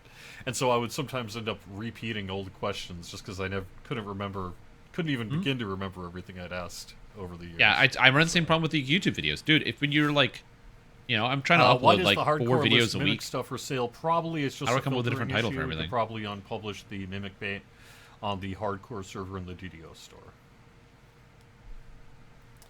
All right. Well, we've talked about Purple Alert, and then we got totally sidetracked. Let me move on Purple here Alert. to the XP stuff, because I Their did want to make ultra-difficult sure that we profession brought here? Yeah, exactly. the changes to Well, the XP. it's not ultra difficult, but it's just it's harder from than Melania people this think. week onto the live stream. Let's just say this. There's a reason why a lot of people. There are some people who have Twitter accounts that people follow and have millions of followers because they write funny things every day, and then there's probably 500 million people who have no followers because everything they write isn't funny every day. Second. And the Like, preview you know what I of this mean? past week, potentially for update 60 here, elements of it will stick around. So for the most part, things like the bravery bonus being renamed delving bonus, that's going to happen. I agree. And I've talked about my parts here thoughts on these that XP we're changes. considering keeping for update 60 I like will all be of them. to continue to They're all lower good. the conquest threshold requirements. That means aggression will go to 25% of the dungeon's monsters defeated, Yeah, killed. I love these XP Onslaught changes. 50%, Please, put them in the conquest game now. 75%. The XP bonuses for doing so are not going to be changing at this time. The monster count cap for conquest, Love you it. kill at least 100 Great XP mobs in a change. quest, will always get you full conquest. That is Happened something forever that we ago? intend to Yep. probably bring out here with update 60. We have fixed a whole bunch of quests, dungeon alert, and kind of XP related issues, and that'll be in there. The Reaper UI improvements, I could get into a little bit here. And then we are going to keep the name Delving. I just don't like the name delving. That's all. Reaper XP, like you saw in the other bit, will display before getting your 10 kills. And That's the only problem I have 200% with it. first-time XP bonus will now display in the quest panel when it applies, and it will state that this bonus is used instead of the delving bonus. Only thing about this system I dislike is the name delving. So to say we won't consider Lotro further got a new adjustments in the delving future that thing we had talked about, say, too, during and this it most being recent preview here cycle. too But I think is the way that it's confusing going to come out on my will hopefully brain. be more in line with the feedback and what you would like us to do. So bonus tells you what it does. Delving We doesn't. did have a note on loot. True. Also, yep. Yeah, I want to thank Ying here for posting up a whole bunch of loot. You can take a look at what's coming if you're interested. Keep in mind, this is only our second preview. There will be more.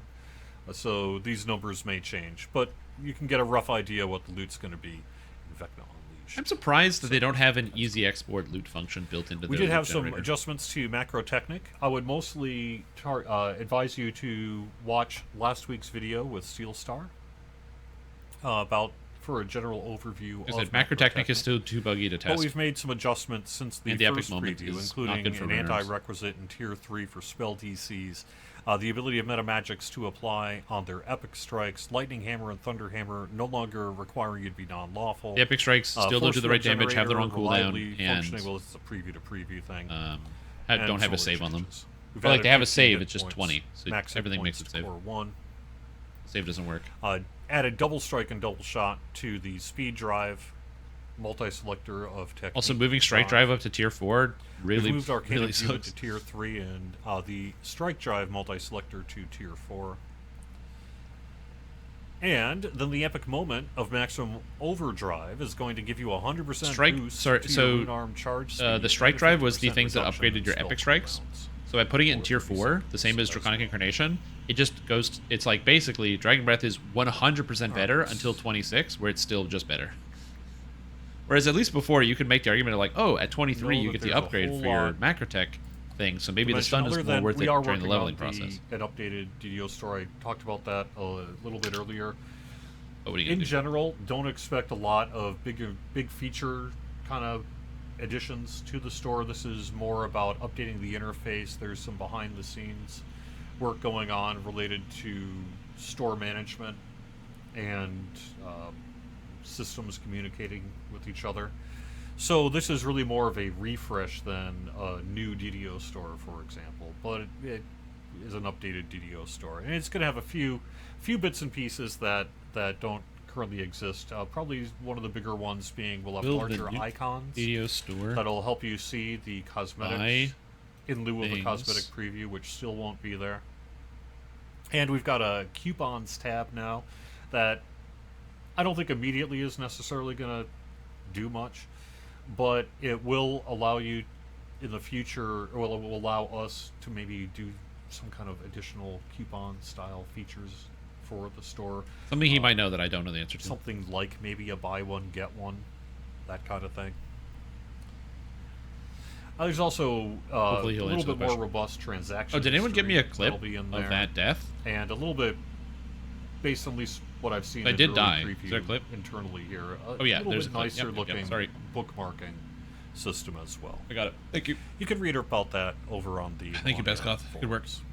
And finally, before I head in game, I did want to mention that we do have double bonus points plus happening that'll get you a lesser, greater, or sovereign elixir of discovery in addition to twice the bonus points through July 9th. We also have a DDO market sale happening. That's the external. That's not the internal DDO store. It's the DDO market you access through DDO.com. Here we go. We have 25% off Isle of Dread, 25% off Saltmarsh, 50% off Feywild, 75% off Sharn. Yeah, and like the literally expansion 20 to 30 trails. human beings. This sale goes a little bit longer than a week as well. It's going to be running through July 9th. Our summer sales, week 4 or 5, Isle of right? Dread, my beloved. is 30% Yeah, off it's a good deal. Trailblazer, 50% off Razor Claw, 50% off Blade Forge, and 75% off. It wasn't ASMR. distracted gaming. It was I got double hit by a Scourge of trap. the Undead iconic hero. So I if got you trapped, want that hit me ASMR twice. iconic, I don't think you're going to get much lower than 75% off. So you might want to jump on that. And I think that's about all. Like I would, actually the worth game mentioning. had Let chosen me- my death. Let me head in. My rolls against my saves were 1, 2, and 3, and I got hit by the. You know how the ceiling blows up when you're doing the run and the fire trap when you're going through and there's like And the while fire trap I to get to. get going The here, fire, I'm going the ceiling to exploded twice, killing me Kick my instantly. Twitch chat to a side monitor, and we'll just do a little bit of questing then to round out the show. Oh, answer questions. Don't be in adventure. Jerry, read the chat. Read the chat.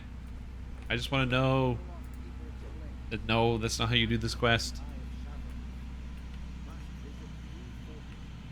The reason why it's nice is because if you buy it, it's like all those bundles are god tier for hardcore. Because you just get like free points every time you start a character.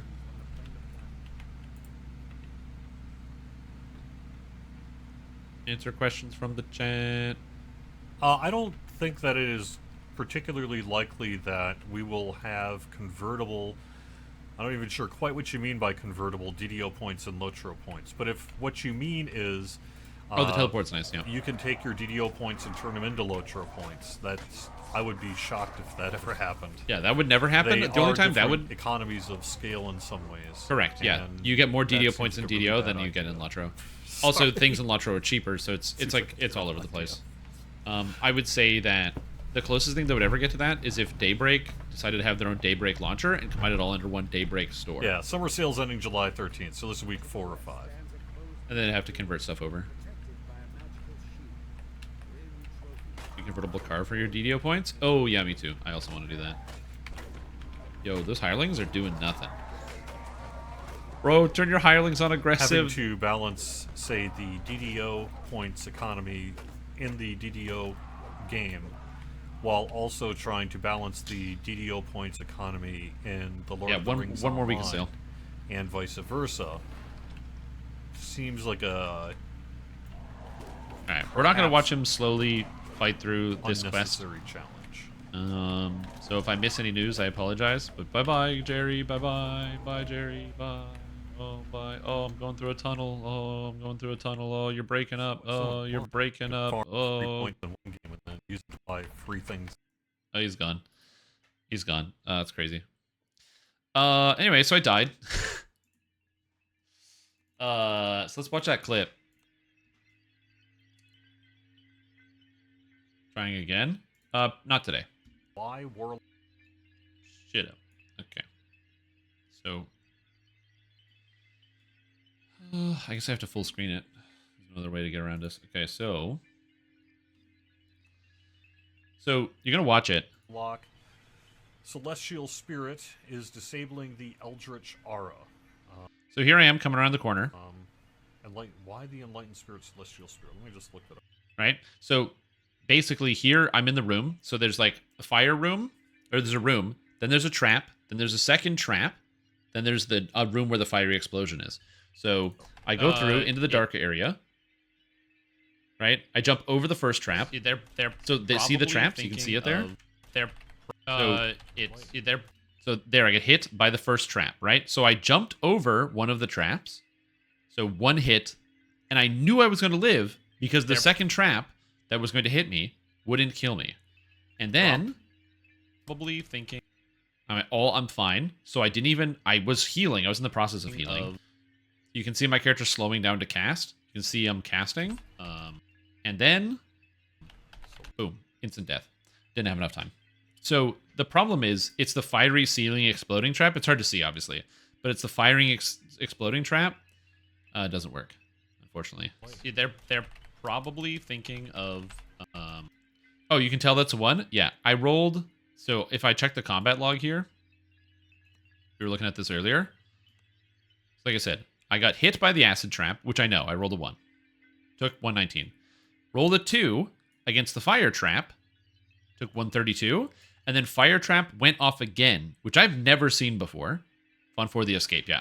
I've never seen the fire exploding ceiling trap. Went 2 in a row. I got hit twice at the same time, which is why I died. Which is why I was surprised. 1, 2, 3, yeah.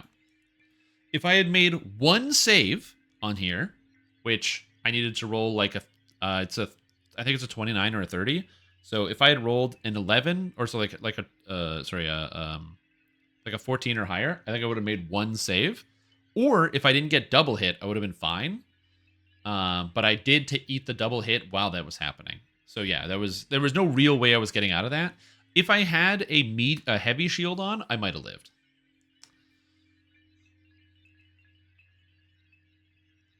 So yeah, we'll see. VIP pass for both DDO and Lotro. I think the reason why there isn't necessarily 1 pass for both of those games like Daybreak is probably because I think DDO and Lotro make a shitload more money than those other games. So it gives Sandstone Games a little bit more sway when it comes to making deals with Daybreak, and they might want to be like, yeah, we don't want to give up more of our money. It's our money. Yeah, of course I'm coping, dude. Back up the copium truck.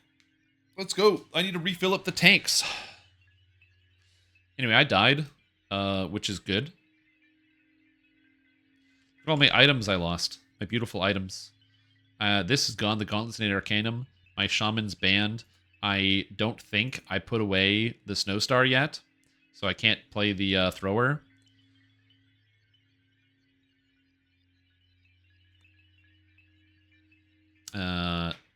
Black Earth Guardian lenses with a heavy fortification augment. Ugh. Braces the Claw as well, all down the drain. My Beholder Crystal. Ugh. And the rest of the stuff is a bunch of garbage, I think. Also, all of my Remnant, 300 Remnant, and all my ingots, so I can't even craft a new thing if I make a new one. Elaborate ploy, not play thrower, that is correct. I know. Oh, you missed it? Just came back home? Okay, TLDR.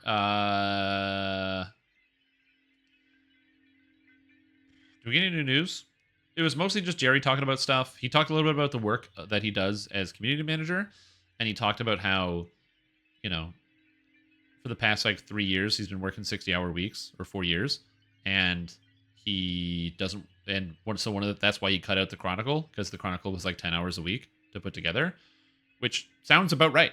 He's putting together a newsletter. It's got to look right, sound right. It's got to have all the things. He's got to put all the different like news from DDO. He's got to put the news from individual developers. He's got to. It had like community projects and stuff in it. So there's a lot of work that goes into it. So I don't doubt that it was like 10 hours a week, but that's why we haven't been getting it. And again, the reason why this is a problem, that it's 10 hours a week, is because he's not working on it full time. He has to stop doing other things to work on the Chronicle, as opposed to just having the Chronicle going and working through it throughout the week. He's not just like, oh, this would go in the Chronicle, and throwing it in there as a working document throughout the week. And you might be wondering, well, why doesn't he do that? Why doesn't he do that as a working document? That sounds confusing. Streamtime, you just said the answer. Why doesn't he just do that? And the answer is because he is the community manager for DDO and Lord of the Rings Online, and he has literally too much shit going on.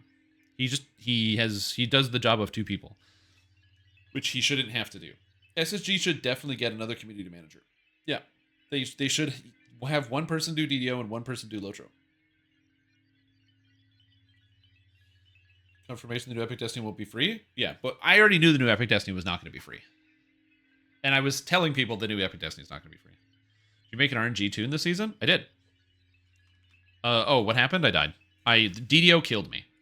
There was no coming back. You feel bad? Don't worry about it. Like I said, DDO, there was no coming back from that.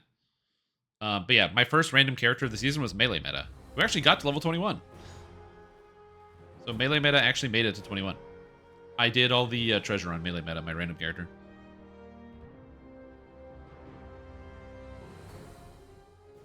Yep. Oh, it looks amazing on Warforged.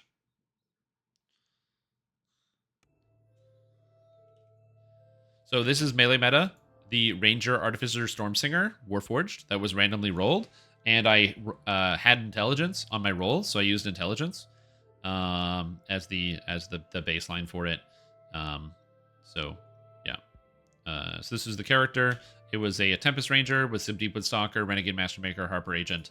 I use the Bard. Basically, the Bard just gives me Inspire, which is an extra +4 to all my skills, and then in Epics, I pick up Fatesinger for the Sword Sings, and then also for Discord, I grab the Mantle of Nature Thorn, which is pretty good, and then also going to be grabbing Renewal as well for this character to get the extra healing, and then also Jack of all Trades to get the extra bonuses to all skills to help out with the character, so my character has lots of skills bonus, and then probably go for like full Fatesinger on this. It's a little Primal, little Unyielding, and full Fatesinger as a melee, and kind of just roll that out, and it would be pretty powerful with this character, but yeah. That was my randomly generated character, Melee Meta. Melee Meta. Attached to something or free to VIP? I think Macrotech it might be free to VIP. It's definitely going to be in the collector's edition of the expansion. And I assume that it will be the top reward for Moorgrave Favor. So Moorgrave Favor, the top one, will be Macrotech. I'm going to have to stop calling it Macrotech because it's Macrotech, which is annoying because I want to say Macrotech, but it's not. It's not Macrotech, it's Macrotech. Anyway, I have to use the bathroom and get some water because it's been 3.5 hours and I haven't gotten out of my chair. Also, if you're wondering why I look darker today, it's because I have a friggin' wicked headache that I've had for the past 2 days. So, like, it started close to the end of the live stream yesterday. I think that's why I was grumpier when I was playing Baldur's Gate, because I had this, like, killer headache that was just up here. And it's been here for, like, 2 days. But yeah, anyway, so there we go. So there's my character, Only Reaper, Land of Lost Souls. Beautiful. Just gonna log this character in so I can leave myself in here, and then I'm gonna go to the bathroom. I'll be right back. I don't think it's a smoke. I think it's just I get cluster headaches sometimes. So I don't get migraines, but I do get cluster headaches.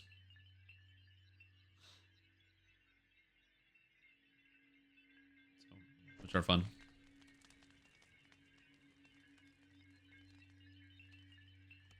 Anyway, I'll be right back.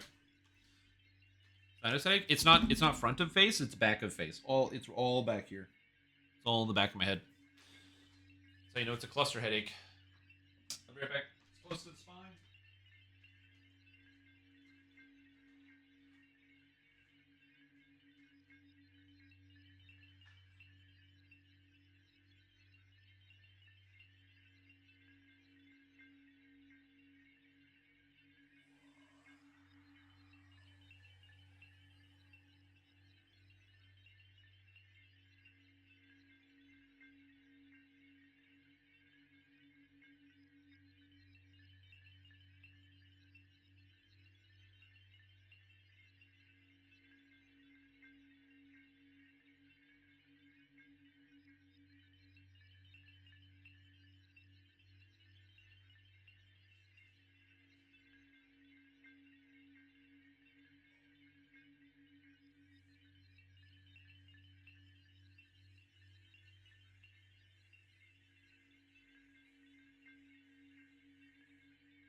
What are we talking about?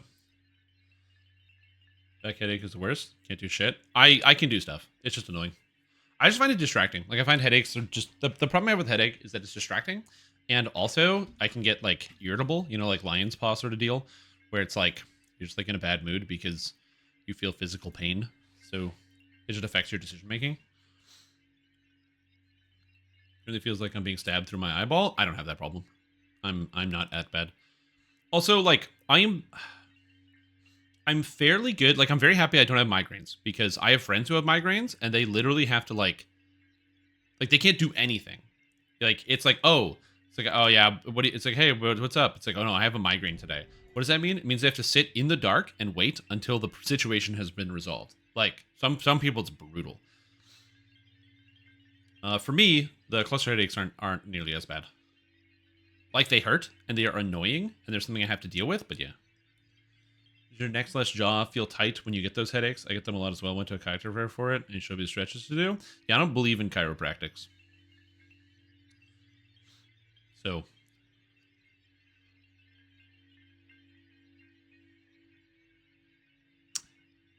Last 2 days of low-level migraine. It was the worst. I'm happy that it was helpful for you, though. That's really important. And especially, like, the proper stretches and proper exercises. It's very easy to not do the correct exercises and then to injure yourself or not do any exercises whatsoever. And that type of preventative care is quite good. Why is that? Because chiropractics is generally not in the theme of preventative care. Don't you pop like your fingers and feel relief? No, I do not. I don't do that.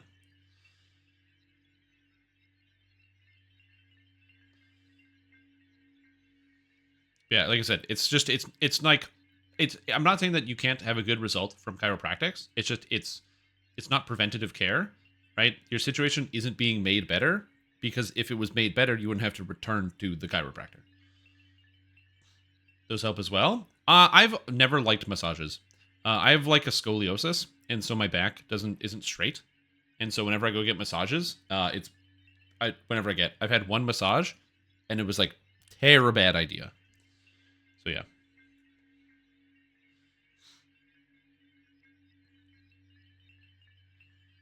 Yeah. So for me, I'm very fortunate I have migraines.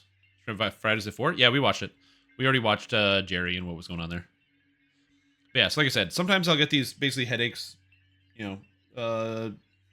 around the back of my neck, sometimes here, and they can be caused by a whole lot of things. For me, I most often get stress headaches just when I have a lot of things going on. And the past few days have been like quite busy, so it's just when I get like really busy, I get stress headaches sometimes. Again, it doesn't take me out of commission; it just makes me irritable. That's all. I get irritable, and it's like distracting. It's annoying because when you want to focus on something, stress headaches are tension and not cluster. Like I get both of them just at different times. Depends on what it is.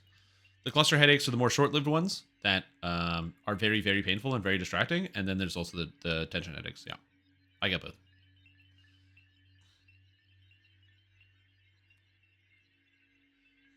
Used to work in the ER. She had so many people come in to do the neck issues, chiropractors jerking patients' necks around. Yeah, I'm not saying that chiropractics is bad or not good.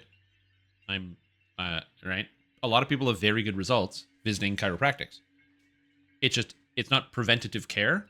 It's like a bit of the treat it. It's not. It's like it is meant to treat a symptom as opposed to a long-standing issue. If that makes sense. Chiropractics is in a similar vein to like taking like a headache medication. You know what I mean? When you take the pain medication, it doesn't stop the thing that causes the pain. It just makes you not feel the pain. And it's a similar vein. Isn't considered preventative medicine for that.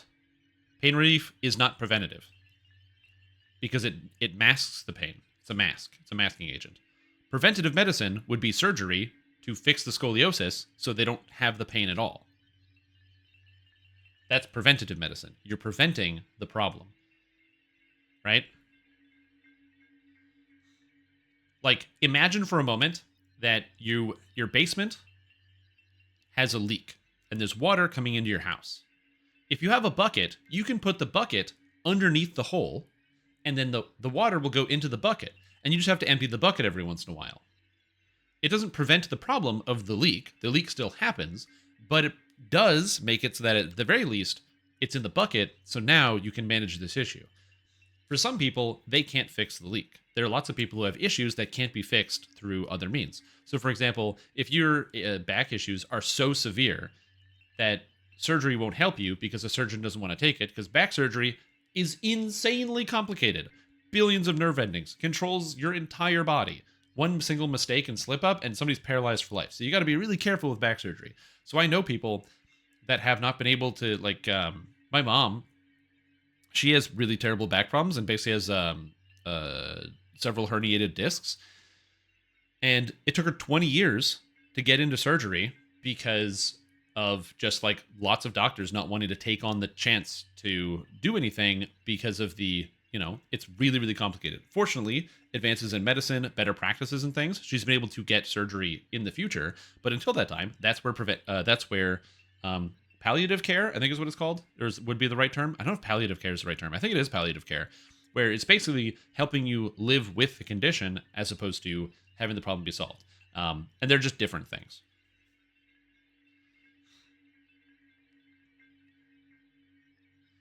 Does that kind of make sense? I hope I'm kind of explaining myself right. It's like there are lots of situations where you can't use preventative care because the condition can't be prevented. So instead you use like palliative care to be like, okay, well, we can't prevent this, but we can make it feel better in the interim. And that's where you have like people like chiropractors, acupuncturists, and other things who work on that more palliative care level, where they're helping you deal with the symptoms of your issue, but they're not solving the core issue. Build review time? Yeah, I can do some build reviews. Let me load up the list here. That's actually a great idea because I'm dead as hell. I died, so let's do some build reviews.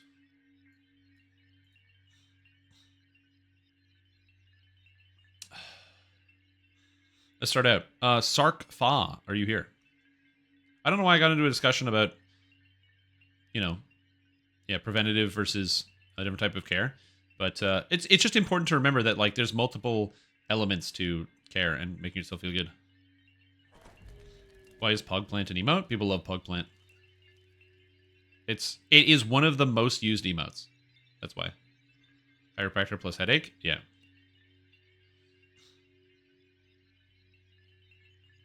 Coming back for a longer period of time. And if you didn't go? Yeah, but it's not free. That's the thing, is I don't have go to the chiropractor type of money.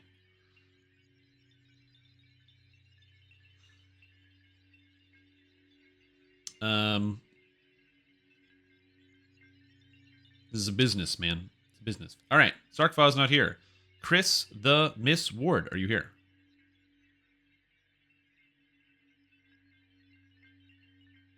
No. Okay. Yeah, again, because chiropractics, in a lot of cases, there's a reason why it's called alternative medicine. It doesn't fall under the, like, it's not as rigorously monitored as regular medicine. As I said, the most important thing when it comes to medicine is positive health outcomes. Doesn't Canada have free healthcare? Yes, and chiropractics is not healthcare. Anyway, so as I was saying before,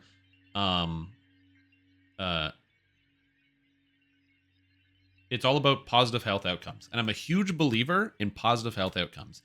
If you do something, okay, and it has a positive outcome for you, that is a good thing. This is the reason why I don't think that, I'm not going to tell somebody if you visit a chiropractor, or if you have a type of medicine, or if you have a strategy that works for you and it makes you better, that is like the most important thing. Positive health outcomes are the most important thing. So if somebody enjoys using chiropractics, that's good, because if they feel better, that's good. That is a good thing. It's sort of like whether it's, whatever the health outcomes, best health outcome for people. But that doesn't mean that everyone is going to have the same experience. Is that going to make sense? Why did you send it to me? I'm checking my email and I got nothing. I'm checking my Discord, I got nothing. Oh, I got the email. Exactly. If it works for you, why change it? For sure. But yeah, chiropractics, acupuncturism, herbal supplements, homeopathy, these things fall under alternative medicine and not medicine. It's one of the reasons why you don't go to doctor school to be a chiropractor. Download. Wait a minute. Google can't preview this file? What the fuck? Are you kidding me, dude? Reflexology, is that a new one? Homeopathy falls under placebo effect? Yes, homeopathy is 100% placebo. Homeopathy is literally nothing. It's just a placebo. But, again, some people get good results.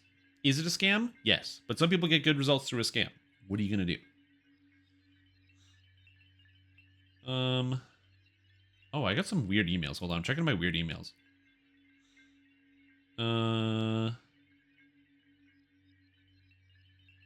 Dude, some of the things that I get. Got some build review? We do. Some of the emails I get as a content creator is like, hey, do you want to do this? Hi, StreamTom. I hope this email finds you well. I'm the founder of Company, an international company, and I was browsing your YouTube when I saw your video, What Exactly is the Macrotech? New Epic Destiny preview for Dungeons & Dragons Online, and I really love your content. I'm wondering, would you be interested in receiving some of our international products for us to possibly do a taste test video on your channel? That's a great question. They must really love What Exactly is the Macrotech.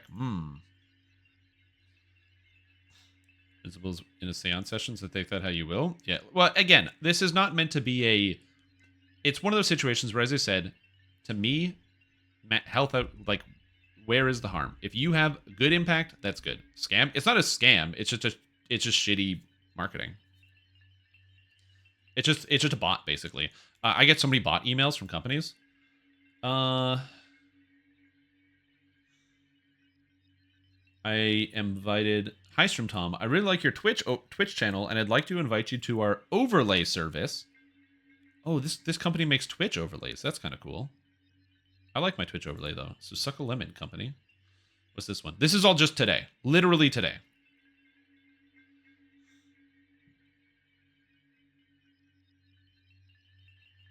Oh, this company wants to send me a $200... Oh, that's kind of cool. I might have to reply to this one.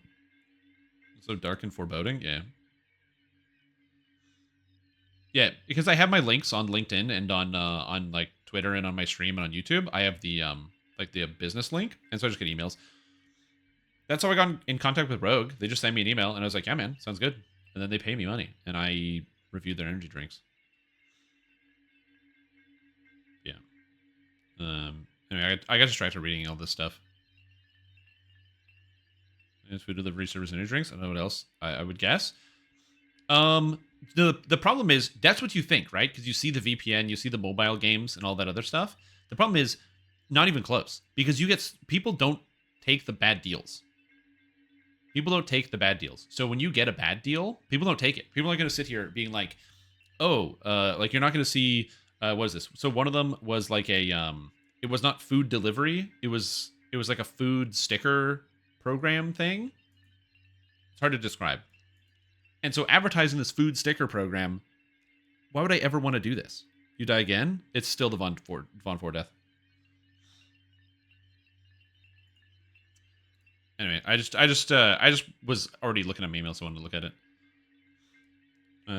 To email or message folks, totally social awkward. No, it's okay. I don't mind when people email me. I just find some of the emails I get are hilarious.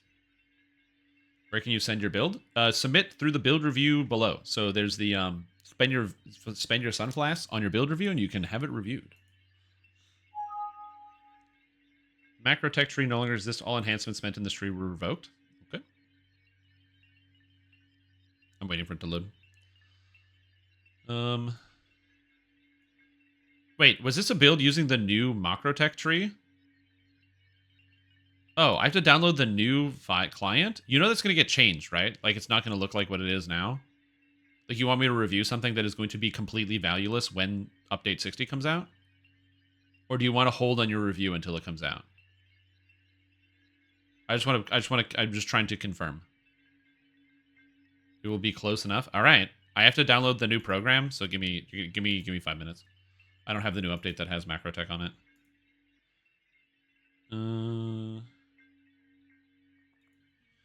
Mate trim.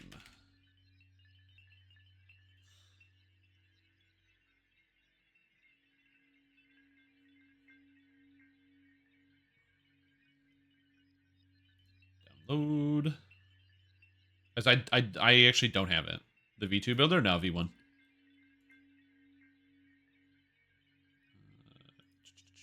Yeah, so just give me 5 minutes, guys.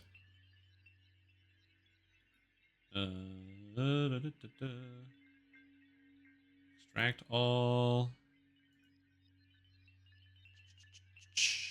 Takes a while, but yeah. Anyway, also when it comes to like medicines and things like that, one of the reasons why I have, you know, an opinion about these sorts of things is that was one of the things that I studied in school. I went to school for biochemistry, and I took several classes about pharmaceuticals and other things, and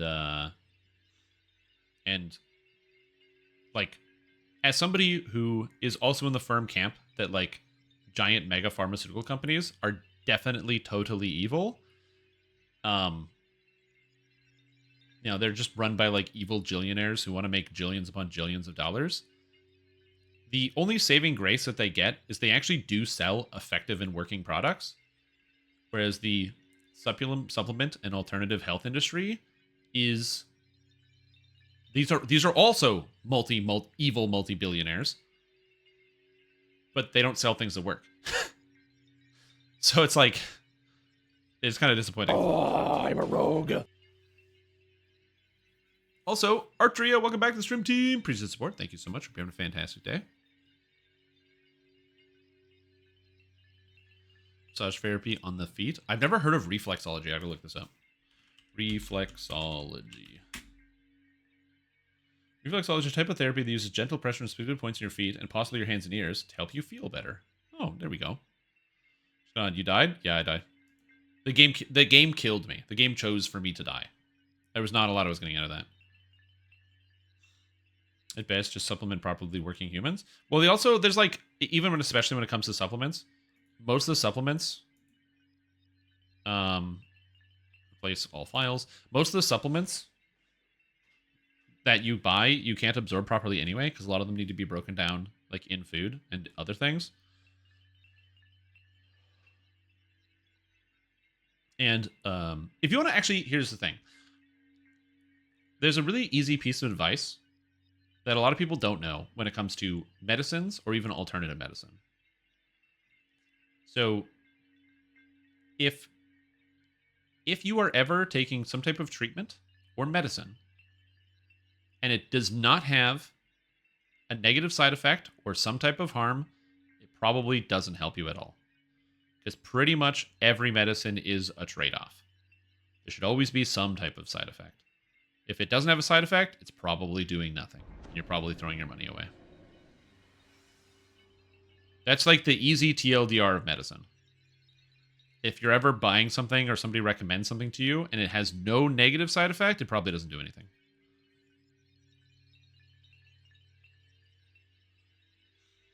I think every businessman's goal is to make as much money as possible, and it's government's job to stop them or tax them to fix the issues they cause. In the capital system, yeah, that's basically the role of government in capitalist society is to try to hinder and hamper the growth of business by siphoning money away from them. Because if they don't, then you just get unchecked business. Or, yeah, exactly. Or worse, there's not enough information to know what it does. Exactly. Go over your liver, and I got to be in that class. Yeah, also true. Yeah, I'm also not saying that side effects are like, it's like, oh, don't take medicine because they all have side effects. No. It's just that if you ever find something that doesn't have a side effect, it's probably not real medicine. Like, it probably doesn't do anything for you. Like, an easy example is like aspirin, right? Aspirin, non-steroidal anti-inflammatory medication. It's an anti-inflammatory, so it reduces inflammation throughout the body. It helps you with pain, reduces fevers. All of that's great. Also is harsh on your stomach lining. It's an acid. It can cause ulcers through prolonged use, among other things. So it has a side effect,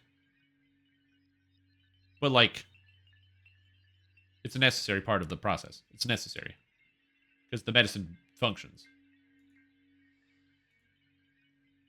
Who knows? Maybe in like the far future, we'll actually have like medicine that has no side effects, but probably not. Because any medicine is going to inhibit some type of bodily function, and that can be good, but also it will have a negative side effect. Yeah.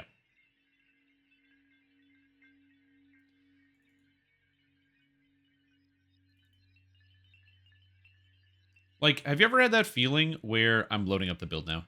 That feeling where you eat too much. Like, you just eat like 2 pieces of pizza and you're like, I'll go for the third one. You eat the third slice of pizza and you feel like garbage. You know the pizza is having an effect on you because the positive side of eating the pizza is balanced by the negative side effect of stomach hurty. And the fatigue of eating, you get the meat sweats, right? So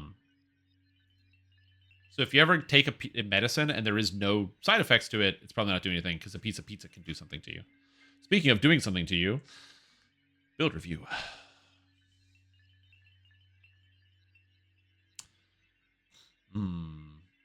Vitamin C. Vitamin C doesn't super have a side effect, largely because your body is very good at processing it. But if you do have too much vitamin C, it can also cause problems. But you have to go crazy overboard on vitamin C to cause problems with vitamin C. Yeah, like your body is good at absorbing the proper amount, but you know, if you eat like half a bottle, you'll fuck yourself up. Okay, so let's do build review. Now I'm done bloviating about medicine for a while. So this build review was submitted by Chris. And this is a tank arty. Turn kinetic charge up to 5 stacks. This is my attempt at making a tank caster arty. I don't cast any spells except the SLAs out of macro tech because they have no save. And my rune arm, they do have a save, the macro tech abilities. The SLA, the first one won't, but the second one won't, but the first one is supposed to have a save. It's broken. And my rune arm, 4 damage. This is designed to be a fun tank, but not using primal avatar. Instead of relying on rune arm for the damage, I assume it would be good if the DCs are calculated at 112. The builder is also bugged, and none of the drives work in macro, and the epic major bonus macro doesn't work, so my defense will be much higher when this actually goes live. Yeah. I say bloviating all the time. It's great. So, we're max intelligence with less con, and you are a drow. Now, I feel like the problem with being drow is you're already missing out on some of the pretty good bonuses for being warforged, so I'm kind of curious as to why you're drow. I assume that you were drow because you, I guess, wanted more intelligence for the DCs, which does make some amount of sense. You're also a spellcaster who uses Battle Engineer and goes for the infused armor for the extra PRR. Not a terrible decision. You also take haste boost. I thought you were a spellcaster. The hammer's going to have a save? No, the epic strike is going to have a save. And imbue dice while wearing a rune arm. This goes in more directions than I thought it was, and is very different than when I thought it was. So I am now very confused. Faster stacking of kinetic charge. Oh, because when you fire your rune arm... Oh, when you toggle it on, kinetic discharge will clear all stacks and will cause it slow. I mean, you can do this if you wanted.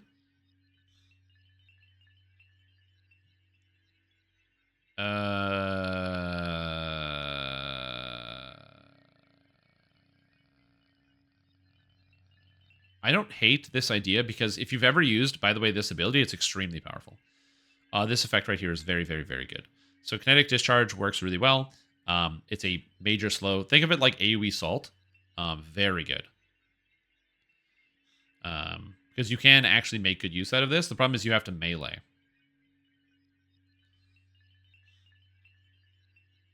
The issue is that you spend a lot of points in here. Like, you take the imbue and the imbue dice and this because you got to move up in the tree. But the rest of this is, like, not super great. And now your character is split between meleeing, using your rune arm, and also casting spells. Now, granted, the spells have a reasonable cooldown, but you're never going to be able to hold aggro with that, which is also a problem. So I'm just gonna take a look overview of the build before I make too many harsh judgments. Let's take an overview of the build. Okay, so we got that's that. It takes all the single weapon fighting feats for the increased attack speed on the kinetic discharge, which can make sense. Right now, the biggest issue I see is that you currently don't have any form of crowd control. You've got the threat here from commanding presence. You need more threat from flash drive, or else this isn't going to work. So you definitely need the threat from flash drive because you have no way to hold aggro right now. So that's a bit of a problem. The rune arm charging is okay. Solid footing is okay. The stable charge tier, you don't need the stable charge tier. So this you don't need at all. The reason why you don't need the stable charge tier is because you should be firing your rune arm more often than not just to get the extra threat through. So you actually don't need this at all because you're a pure artificer, so that's not important. So we can save these 2 points. Blast drive, you can stun. This DC is never getting high enough. This has a save, by the way. It's not in the game, but this has a save. On Lemania, the save was 20, and you couldn't change it. This has no save. This will likely change, but I don't know. But this is not a bad option to take. What will the save be? I don't know. It's not sure. We're not sure. You probably want one of these drives if you're using your rune arm to hold aggro. This is also a tier 3, so remember that this is going to be changing. So the blast drive is also going to be up here, which will change where you spend your points as well to get up there. So that is also another thing. So you kind of need a max out flash drive. Armor Legends is fine, and you wouldn't use maximum overdrive anyway. So you've got the rune arm health here. So that's okay. Yeah, I assume it'd be 20 plus that exactly, plus the bonuses. You do take Unyielding, which is not terrible. Unyielding's got Hardened Purpose. We've got the Spark of Life. You don't have Renewal because you don't need it. You have Commanding Presence here. And you have all the Hamp. You didn't take the Ramp either, and you have the Contract Exemplar, and you didn't take that either, which is more valuable than Solid Footing. So, like, since you took Contract Exemplar, that's just better than this. So that's also a thing. And then you went Draconic for... I don't know why. I don't know what's in here. So I probably wouldn't do this. I guess there's, like, minor spell power. But again, your character has an issue where you kind of don't have enough damage to hold aggro on stuff, and you also don't have enough threat generation to hold aggro on stuff. So we're going to have to make a couple of changes here, but we're going to start with the feats first. Because remember that your Epic Mantle, usually you would get a lot of free threat from the Epic Mantle, but you didn't take the Mantle here, or like the Draconic Mantle or the other Mantles. So you're using this one, which doesn't give you threat. It gives you defenses, and it's very good. I like it. But it doesn't have like the same threat that you want. So, and you're not getting extra damage. So you kind of want something that's going to give you more damage than Draconic Incarnation. So this one is going to be, we're going to have to change this up here. So that one. Didn't take the stun on Knight's Challenge. You also can't use Knight's Challenge because you're using a rune arm and not a shield. So, but Spark of Life still gives you 25 hit points. But yeah, you don't have any Intimidate as well on this build, which is another problem. You also took Shield Prowess, and you don't have a shield. So this one doesn't work either. So you can't use that. You can't use this. I would probably end up using Hands of the Sentinel, if I'm being honest, over anything else in here, just because it's better than a lot of the alternatives. Also, combat expertise, the attack and defend. But, yeah. So we're going to do a couple adjustments here. Oh, did you take Intimidate? Intimidate skills. Okay, you didn't put any points in skills. So I would do, like, UMD, Spellcraft, and then Artificer skills, Search, Disable Device, and Open Lock. And then you snag Intimidate, because Intimidate helps you out. You need Balance, which you've already got in here. And I guess after that, then you go Repair. And then after that, it doesn't matter. So something along this line, probably putting in Spot. I have a question for a possible build. If you have a question, just throw it in the chat, and I'll answer it when I can. Or somebody else will get to you. So that is probably what I would do here. Something along this line, so you at least have 11 Intimidate. You're also missing a lot of Charisma, which is a struggle, but you have the +8, so it's not the worst. So single weapon fighting, Contract Essence, you've got the full single weapon fighting feat line, you've got A Toughness, improved Contract Essence, you'd have Empower, you did take Maximize, which is fine. Heavy armor proficiency is interesting. I don't know if you need heavy armor proficiency, but okay, that seems good. Because you do get the bonuses in heavy armor. You took epic toughness, mage armor, construct, exemplar. You won't have a lot of damage either, because you don't have, like, intensify, and your DCs are going to be definitely a little low. Bulwark of defense is okay, because you're going to be stacking that. Deific warding is going to be fine. Legendary toughness is fine. Epic DR, Sign of Celestia. Sign of Celestia is oddly interesting here, because it gives you +4 evocation DCs, which is kind of funny. So I don't hate that. 1 point in perform and 1 point in tumble. Also a good option, yeah. You're right. You also don't need improved crit. The problem is, what else would you put instead of improved crit, other than just, like, literally toughness? You could take improved trip, but, like, that's not very good here. You don't need empower healing. You don't need accelerate, enlarge, extend. So, like, weapon focus? This is all fine. I wouldn't change any of this.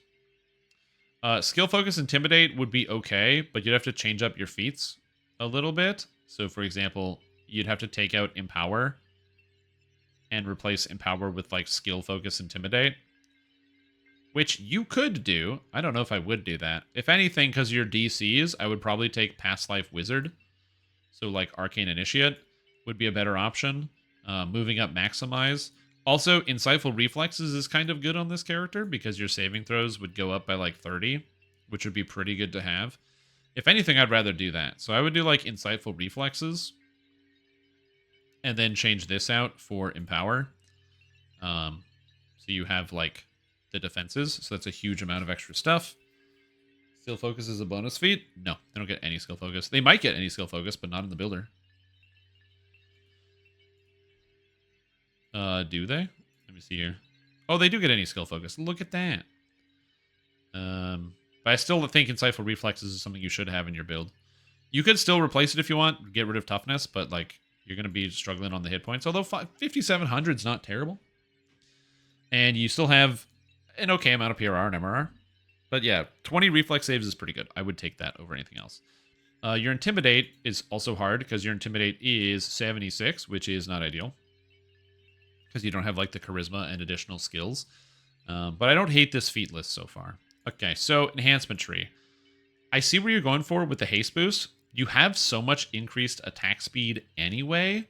I would be inclined to axe 10 points out of here and put them somewhere else. The problem is, where do you put them? There's no Intimidate in Renegade Mastermaker. You took all of the important and good defensive abilities out of Renegade Mastermaker. I kind of like Reconstruct, but it's too expensive, and you have the mana for it since you're high intelligence. So that's not too much of an issue. So I think the rest is fine. Mastermaker, oh, you have to take this for the hit points. Hilarious, because this ability sucks. But that makes sense. Because it's like, no max cash level on repair spells.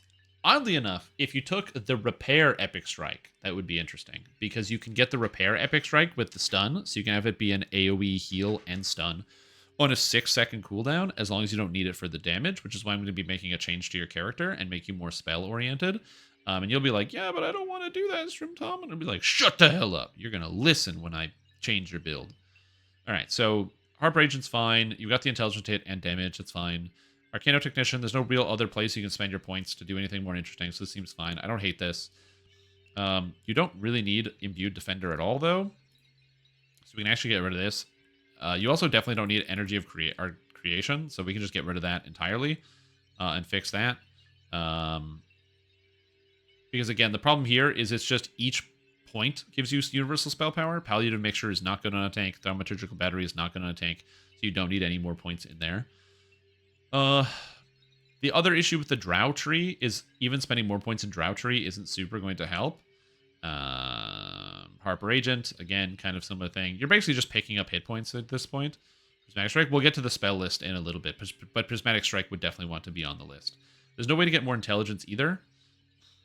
Because even with 3 points, you can't get up to the next intelligence on Harper Agent because you need to scrape 1 point from somewhere else. Which you could do, honestly. Just get rid of this entirely and grab the extra point in intelligence.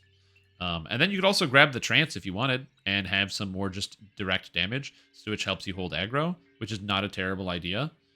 So you could do something more along this line. Just get some more health and defense, which is probably what I would end up doing. I'm just going to click this to make sure I'm still logged in. Okay, so That's also an option. I think the Arcano Technician, this is only 1% crit, which is not even noticeable, and the 60 mana might be helpful, but you have a lot of intelligence, and you're going to have the spell points anyway. I don't think spell point conservation is going to be too much of an issue for your character, since you're really only casting spell-like abilities, and you're mostly meleeing. Again, Kinetic Charge is very good. If you've never used this, it's very, very, very powerful. You basically hold it on bosses, but against like anyone else, you just smack it, and you hit Kinetic Charge into Kinetic Discharge, and it slows everything nearby. It's basically AoE Salt, so it's very, very good. I do like this ability. So what essentially the way you do this is you run into combat, Kinetic Discharge. Well, you probably like ranged, do an attack or whatever to get aggro, get into combat, Kinetic Discharge, then flip on the toggle to generate stacks, and then do whatever your thing is, and just Kinetic Discharge one time per pack, somewhere around there. Because within 10 seconds, everything should be dead. But yeah, not a terrible idea. Again, the know the angles for the individual damage. You could also just go more the tanky route and pick up Traveler's Toughness instead, picking up some more hit points. I don't hate the intelligence. Or you could just go the Giga Brain play and spend your points in the racial tree and get nothing as hidden, so you get the auto search. Not a great idea, but it does technically work.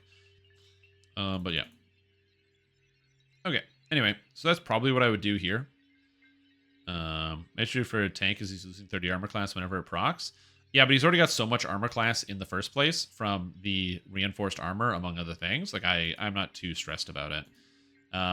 Then we move into the Epic Destiny. So this is where it gets kind of juicy and interesting. So I want to get rid of Draconic Incarnation. I like Dragon Hide for the armor class and no fail fortitude saves on a 1, because that is kind of good. But the problem is, this is going to have a save on it, and it's not going to work too often. So that is a bit of an issue. So not super great. Shows a revamped Gnome Palemaster build. My Deep Gnome Palemaster build I made in Update 51 is still current to now, because they've made no changes to Wizard, Palemaster, or anything else you would do around it. So Dragonhide, as I said, it's pretty good. You don't necessarily need it. You don't necessarily need this either, and you don't need this.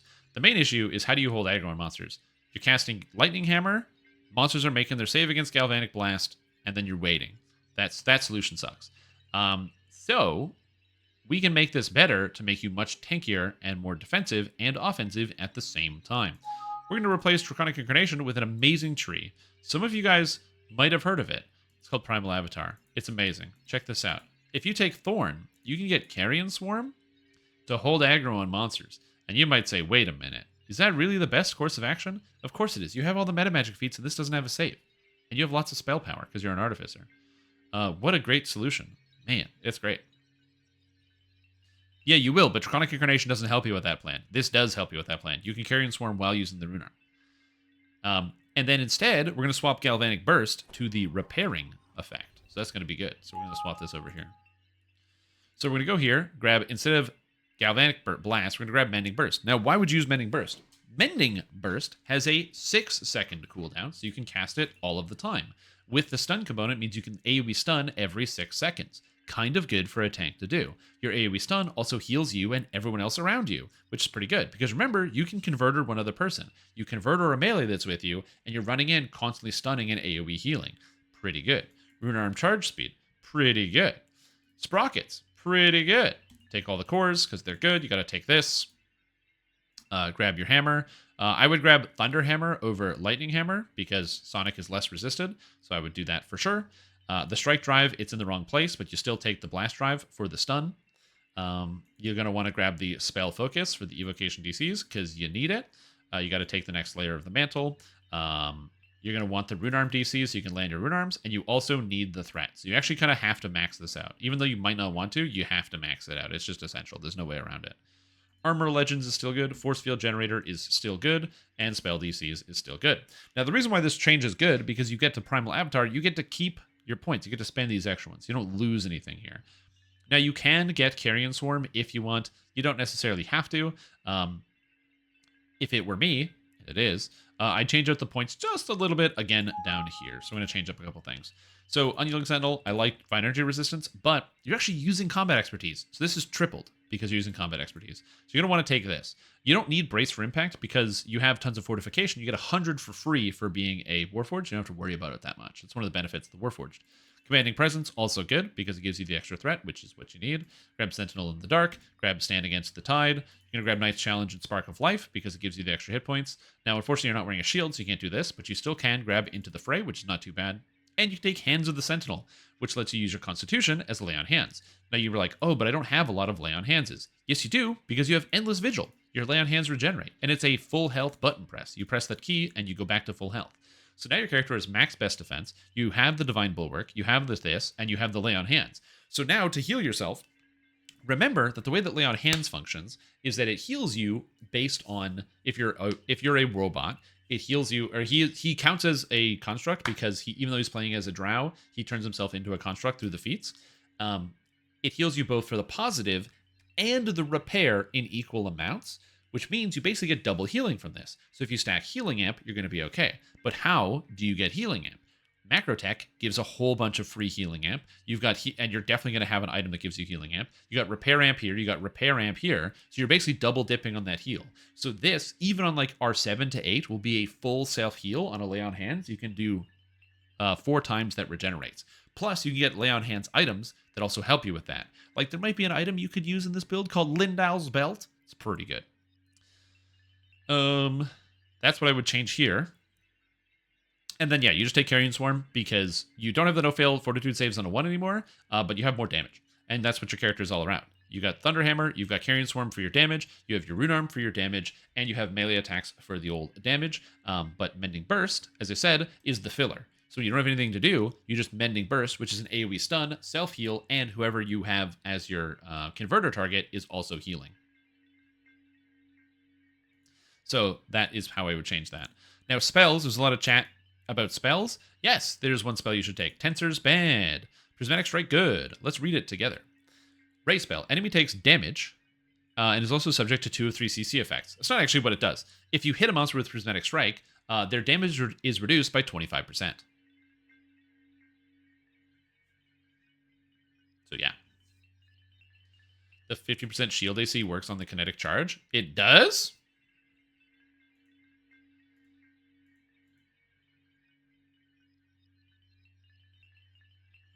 I mean, would I really cut anything for 15 armor class? I would probably cut Into the Fray if I was going to cut anything. But Into the Fray goes off constantly. So it's 25 PRR and MRR at the beginning of a fight versus 15 armor class. I would say split the diff here between these two, whichever one you think is better. I think Into the Fray is better than Shield Prowess. I mean, you can also, instead of Hardened Purpose, just take Shield Prowess because it's technically the same thing, except Hardened Purpose is active all the time. So again, split the diff, whichever one you think is more important, Into the Fray or Shield Prowess. You can also get items that grant you shielding. So I don't know if you put gear into the builder, but Dino Bone, Rough Hide, Riposte, Dexterity. I don't think you have shielding in here. No. No. Yeah, you don't have anything that's shield bonus to armor class, but if you did, you could do that. But yeah. So that would be what I would, that's what I would do. Omniscience? Yeah, you're not using Omniscience, though. It does? Oh, it does shield bonus, yeah. So this does not even, so this doesn't even stack. So you don't even really need the shield bonus from the, like the extra 30 shield bonus or whatever from the other effect. Because it doesn't stack. For some reason I went Riposte, Resistance, Fortification. Nope, doesn't work. And then walk past it.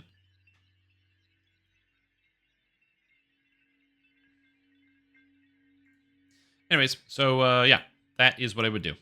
That is how we would change this build. This is my thoughts. This is what I think about it. Again, I think Mending Burst is just too good. Mending Burst on a 6-second cooldown with the stun is amazing, especially since you can convert somebody. Obviously, your Intimidate. I don't know if something is missing here, but your character is capped out at 76, which is not ideal. But you got 5,600 hit points. You got 234 PRR. You got 200 MRR. You got 350 armor class, which is way more than enough. You got 250 ramp. You got 74 hamp. You can also use a hamp item to improve your hamp if you don't have anywhere. So you can just get a hamp item. I'm sure you have an augment slot. Just be like, yeah. Omniscience. Hit him with that. Sapphire of Amp. Hit him with the 54. And there you go. You're all set. You got that 54 slotted in there, so you got that amp. You got all the amp you need. Did you get ramp? Yeah, you got ramp on Isle of Dread. And then you still got magical breakdowns.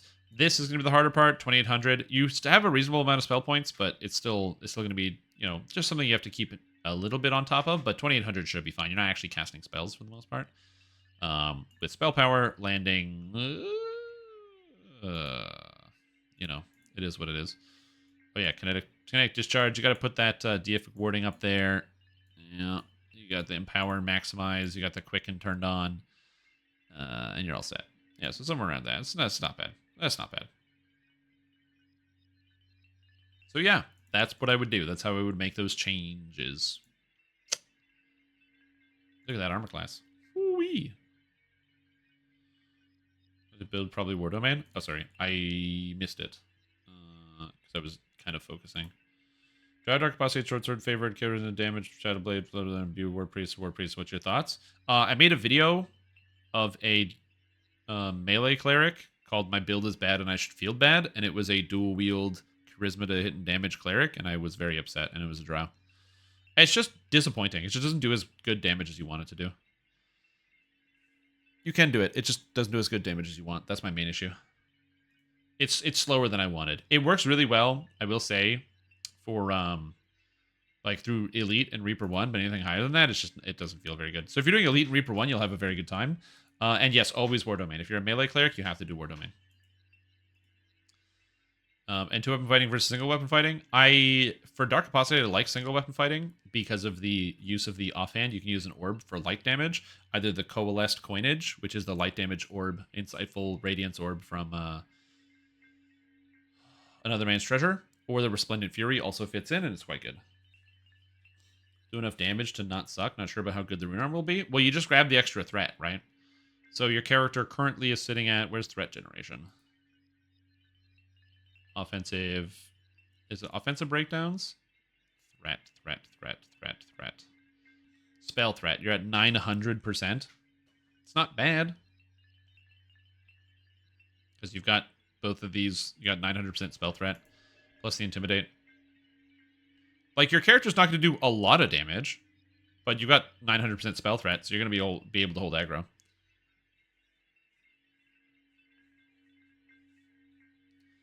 The main issue is you just don't have a damage mantle. So it's going to be... That's what's going to get annoying. A lot of the lower yield stuff is going to suck. But you'll never lose aggro on a single target. You'll never lose aggro on a single target.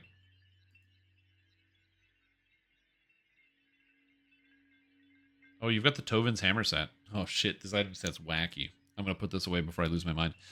Anyway, that is the review. That is my opinion on that. You're going to do one? I can do yours too, Young Knight, if you want. If you're here and you want me to do it now, I can get it done. I died, so I'm like apprehensive about continuing to play DDO right now because I'm mad because like I said, the game literally killed me. If you have Discord and you're in the Discord channel, just send me a DM on Discord and attach your file. That's the easiest way. You can also, instead of doing that, you can send me an email at shrimtom@gmail.com. You can also put pictures of your build on Imager and post Imager links in the chat, and I can look at your build. Whatever works for you. Most people send it to me through Discord because it's just easier for me. I fix. Yeah, just send me a DM. I'm at the top of the thing, so you should be able to see me pretty easily. Okay, new tank Artie. Nice. I'm going to post this one also in the Discord so you guys can see it. Do build review. Post the build review. This area has like shitty music. I need better music. So this is tank Artie using the new Mop Protect ED that is not done, so this build is subject to change. Is the answer to that one. Hall of Heroes. It is. It's pretty good. It is pretty good. Just one Pringle? That's so stupid. This is not a real product. This is like one of those like checkout line products.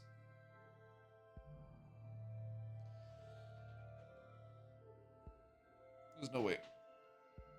That's so dumb. It's a good prank product though to leave on the shelf. Oh no, it's stacked. There's a good chance that that's not a real though. But Pringle just won. Look at the packaging. Ugh. The planet is crying. The plastic. Also, I like Pringles. Although I don't eat just one. If I buy a can of Pringles, the whole can's going down. Literally, the whole can is going down.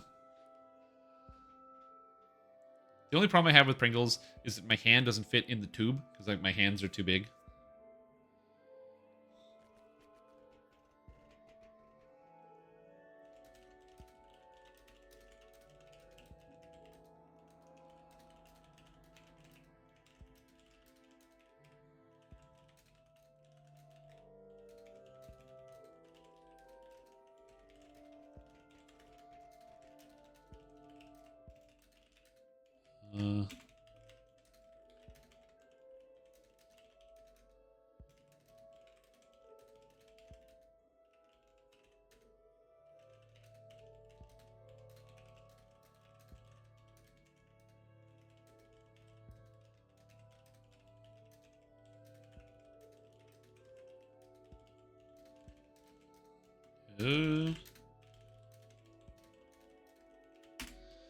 There is responding to messages. Message request.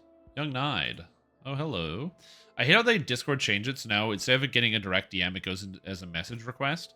And then I have to like approve the message request because then sometimes I just don't look at the message request section because I just like kind of space on it because it's a different section of Discord.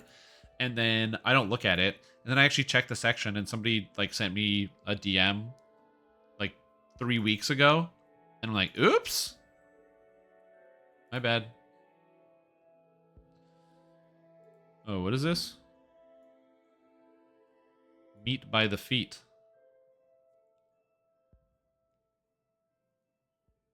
I mean, when I used to eat,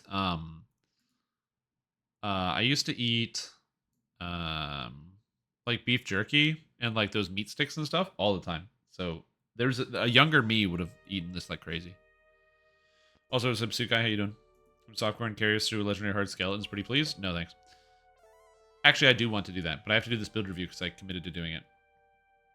Okay. Hello, everybody. Welcome to Build Review 2. This is Dwarf Warlock, submitted by Young Knight. And this is the Dwarf Warlock tank. Let's take a look. I just want to be a dwarf in between combat, staring at enemies while they get melted by the aura teammates. I'm not sure about the feats and enhancements for leveling and endgame. Getting both healing amp, it's been tough for equip. Maybe I should just change pact. Nah, negative's pretty cool. Okay, let's fix it. Let's make it better. So you're dwarf, maxing out. You do not have con tomes. You're putting points into con. Sounds fine. Feats. You had to take shield prof. You got shield. You did not take legendary shield. You took elusive target. I like legendary shield over elusive target. Dragon Mark of Warding is also interesting. Not a terrible decision in terms of a feat. But we'll see kind of where some of this goes. Sign of Celestia, as well as Tiffness. So I don't hate either of these options. These are both pretty good. The problem is you would love to take Scion of the Shadowfell, because it gives negative amp and necromancy DCs. But it doesn't give anything defensive, which sucks. Build review today? Well, I called your name out earlier, but you weren't here. So yes, we're doing build review. Well, I just died, and I didn't want to go back to DDO right away. I want to take a mental break. Everything looks fine. I don't see anything that I would change insofar as, like, you took a lot of the early stuff for leveling faster, which is good. You dare they use hairy stub-legged Buffon. Oh, I'm a Buffon. Wait, I died? Yeah. Lag death? It wasn't lag death, but the game did choose to kill me. I got hit by 2 traps at the same time. Or not 2 traps. A trap double hit me.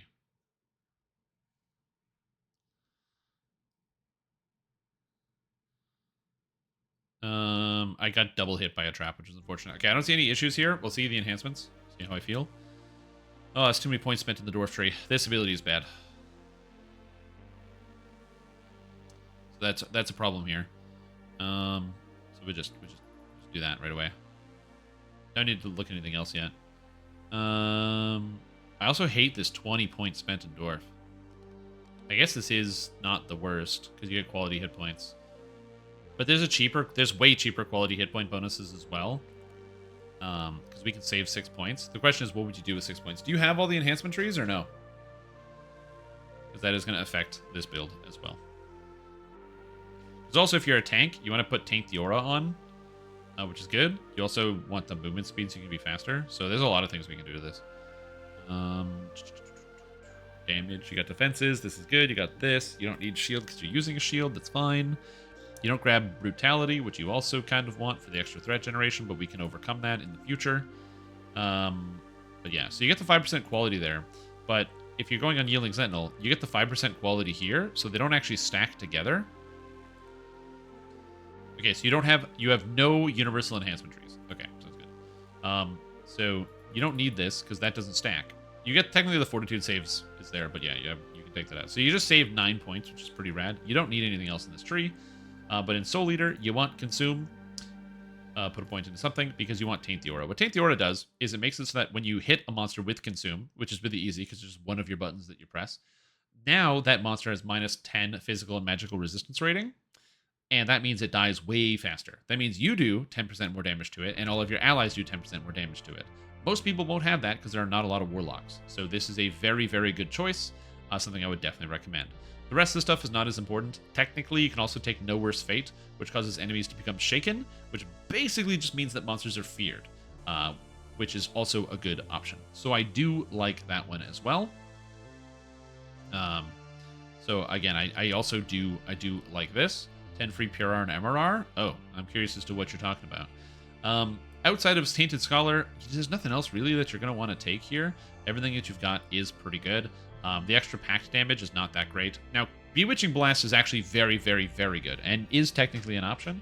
The problem is you just don't have enough points to actually get it, which is unfortunate. So that is an issue. Store, how do I get my bag and stuff? We have to relog.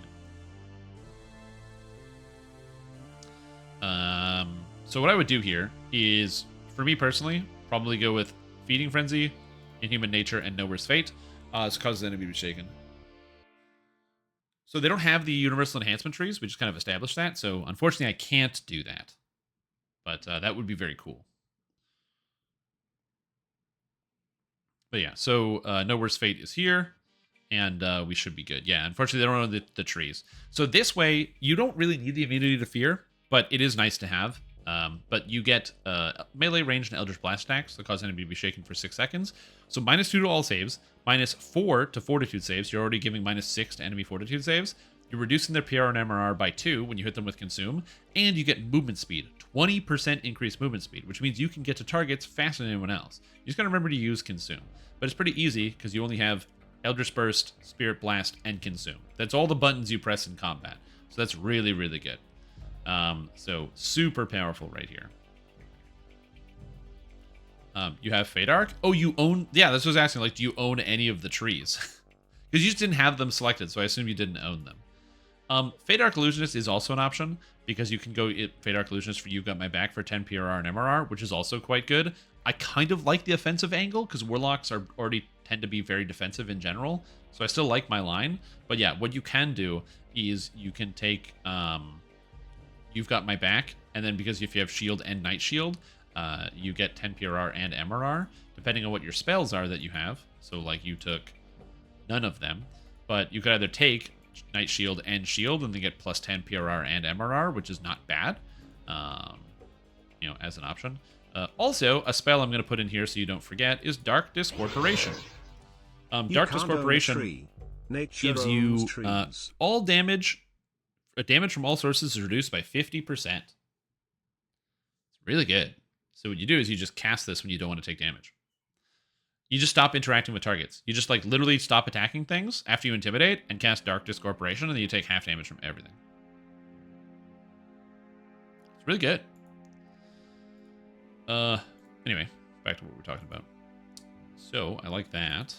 But this is still what I would do personally for me. I like this option better. It's more offensive, which is, I feel like, what you need on a character like this.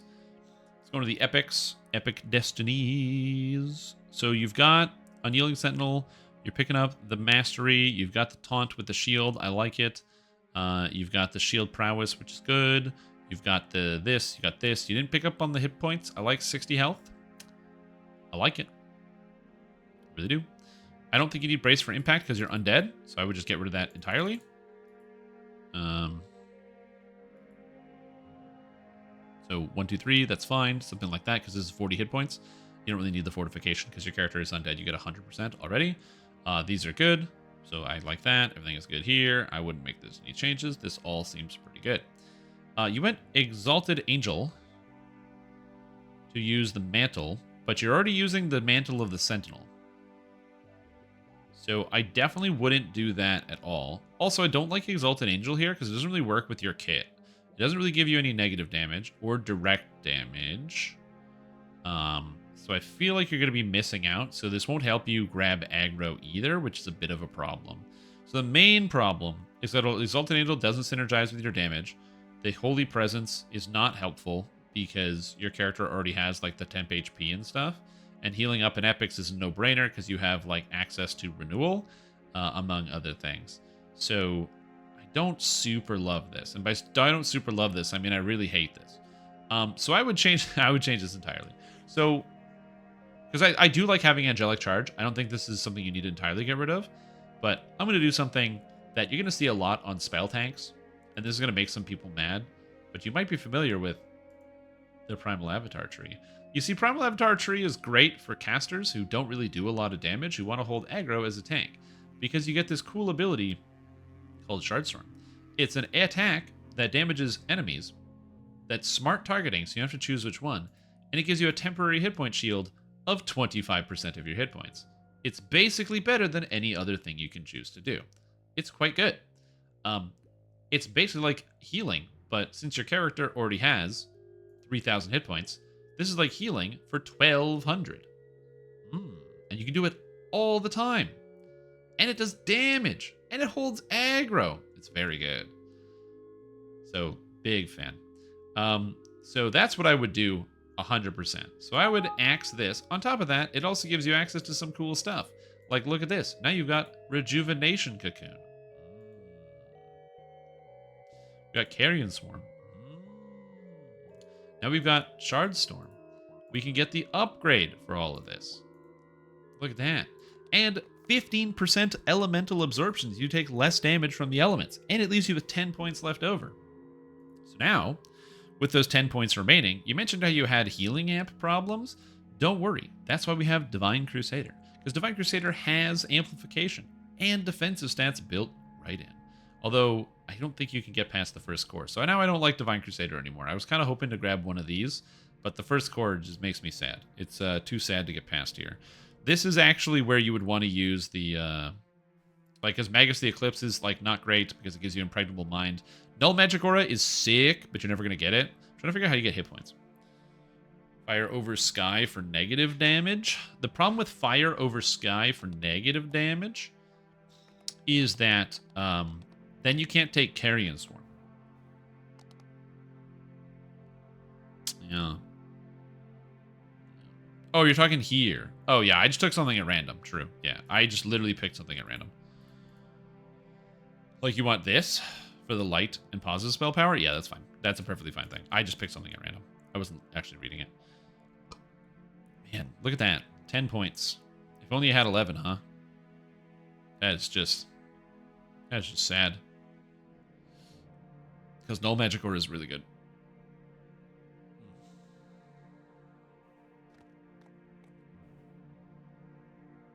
Exactly 10.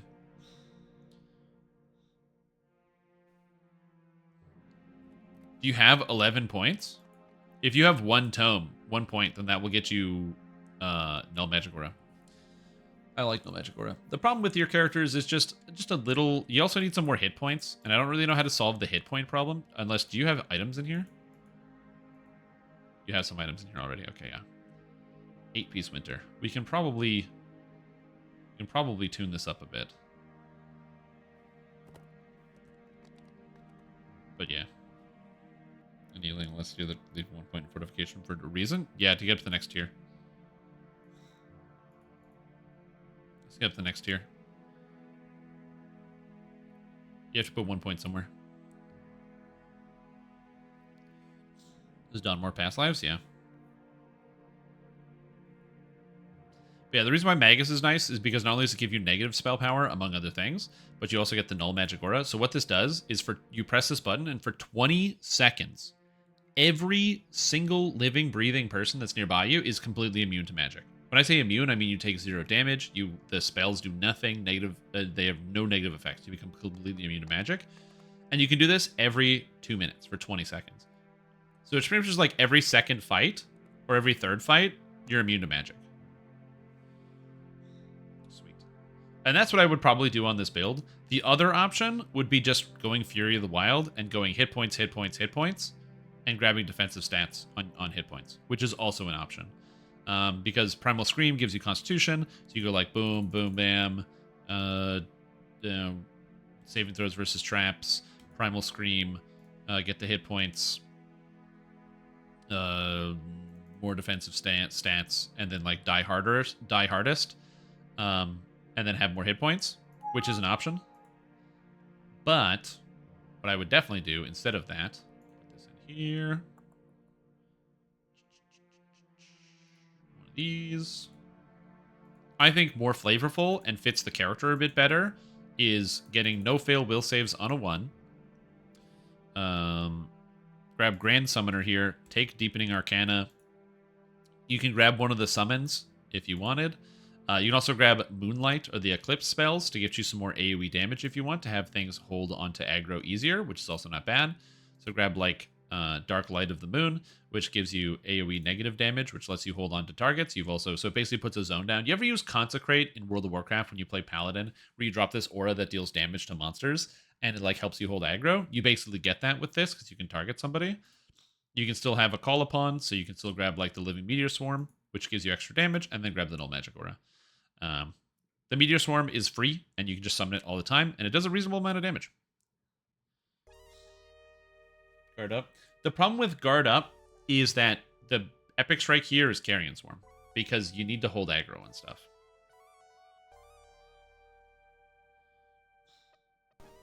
So yeah.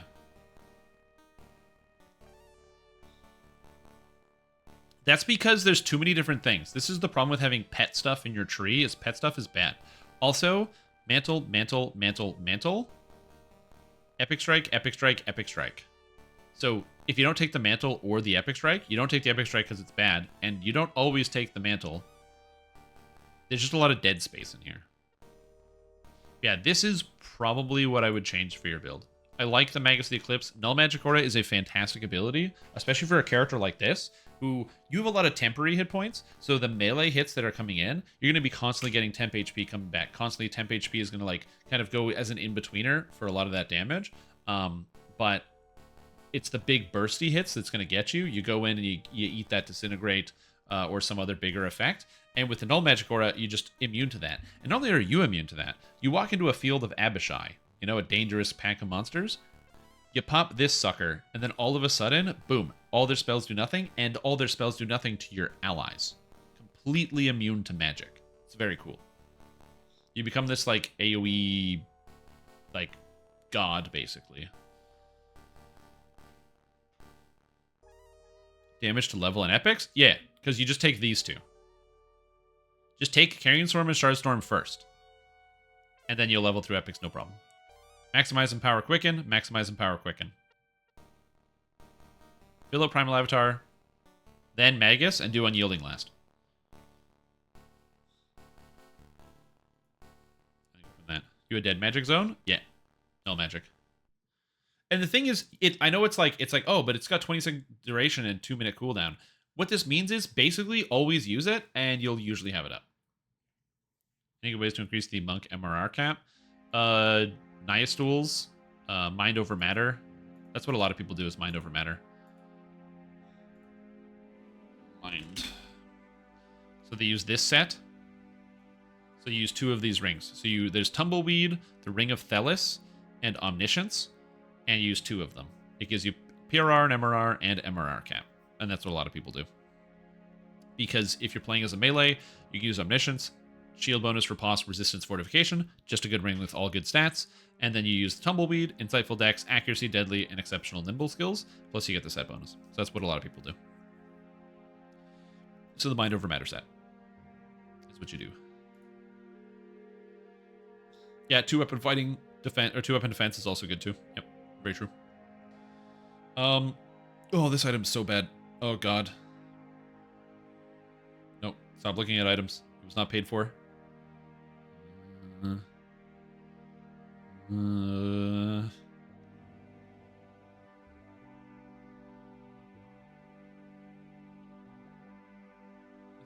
fine. It's fine. We can change so many things in these builds here.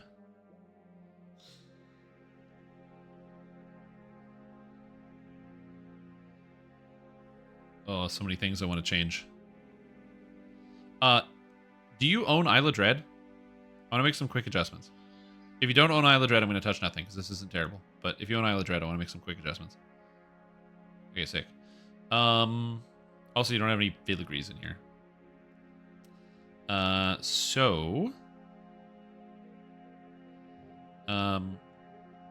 Yeah, Crystalline Ward is not a great shield, so we can definitely replace this right away. Oh, you're also stuck to large shields and not tower shields, which is also fine. That's not a big deal. It is a very manageable problem. Winter Court Necklace.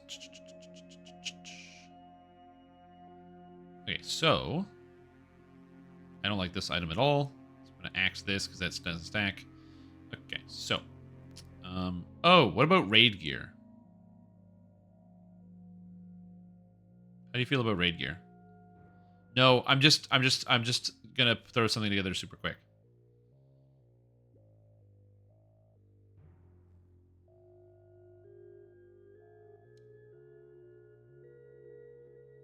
Because there's one really easy to get piece of raid gear that's really good for a tank type character. And it's also part of the winter set. No, it's not this one. It's the Icon of Bitterwind. Because this item is great. Because it is inexpensive and very easy to get. Because it comes from Dryad the Demigod, which is the easiest raid in the game. It gives Intimidate 20, Superior Heroism, and Exceptional Luring skills. So it's plus 30 to your, or 35 to your Intimidate, which is really good. Really, really, really good. It's pretty much the best winter item in the game, and it's very, very valuable. Huge fan of this item. So that one's already pretty good. Next, I'm trying to think of how you would change the thing. Set bonus is very difficult to change here because your character... I would love to use a different set armor piece. Raid Fate is a chest. No. Nothing super difficult. You have to wear medium, but the problem with medium armors is that there's not a lot of great sets. There's like the blackmail, which is pretty good and gives a good set, but then you have to use the bracers and the gloves, which knocks out some pieces. Also, it's intelligence, which is also not good. And then it gives spell DCs, which you don't need, so that's kind of unfortunate.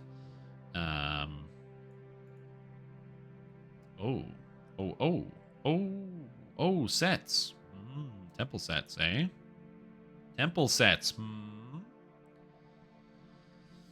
Tanaroa, PRR, armor class, magic resistance, physical, universal, dino bone. Can those at least be made useful? Yeah.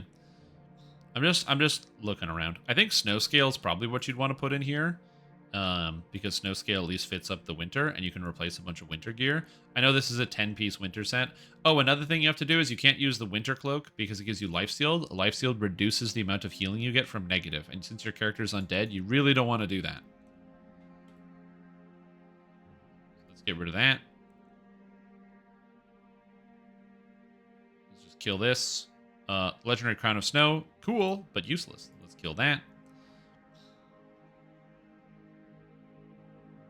Dire Bear Belt is absolutely fantastic and very, very good.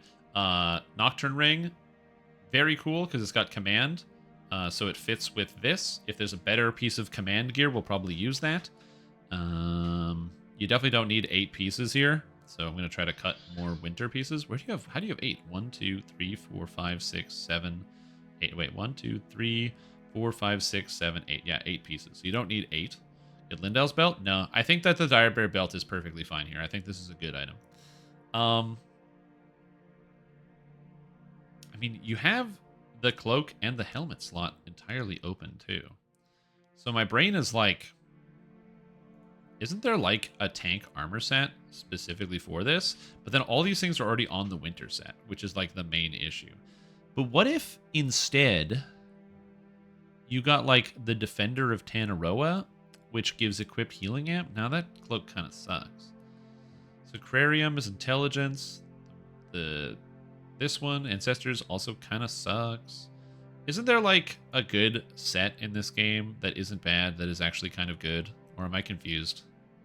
I don't know. What's that, where's that con saving throw set? I don't know. All these items are disappointing. I'm like losing faith in humanity here, guys. Oh man, there's so many bad items right here. Oh, it hurts. Oh god. Because I'm like, I want to put like tank pieces here. I guess you can get like spell crit if you wanted. So you could use, it's the Defender cloak. So you go like Defender of Tanaroa plus Defender of Tanaroa. Play a Naked Monk. Yeah, this is, I'm losing my mind. Because you go like Defender. And then you replace the armor piece here with the Rough Cut.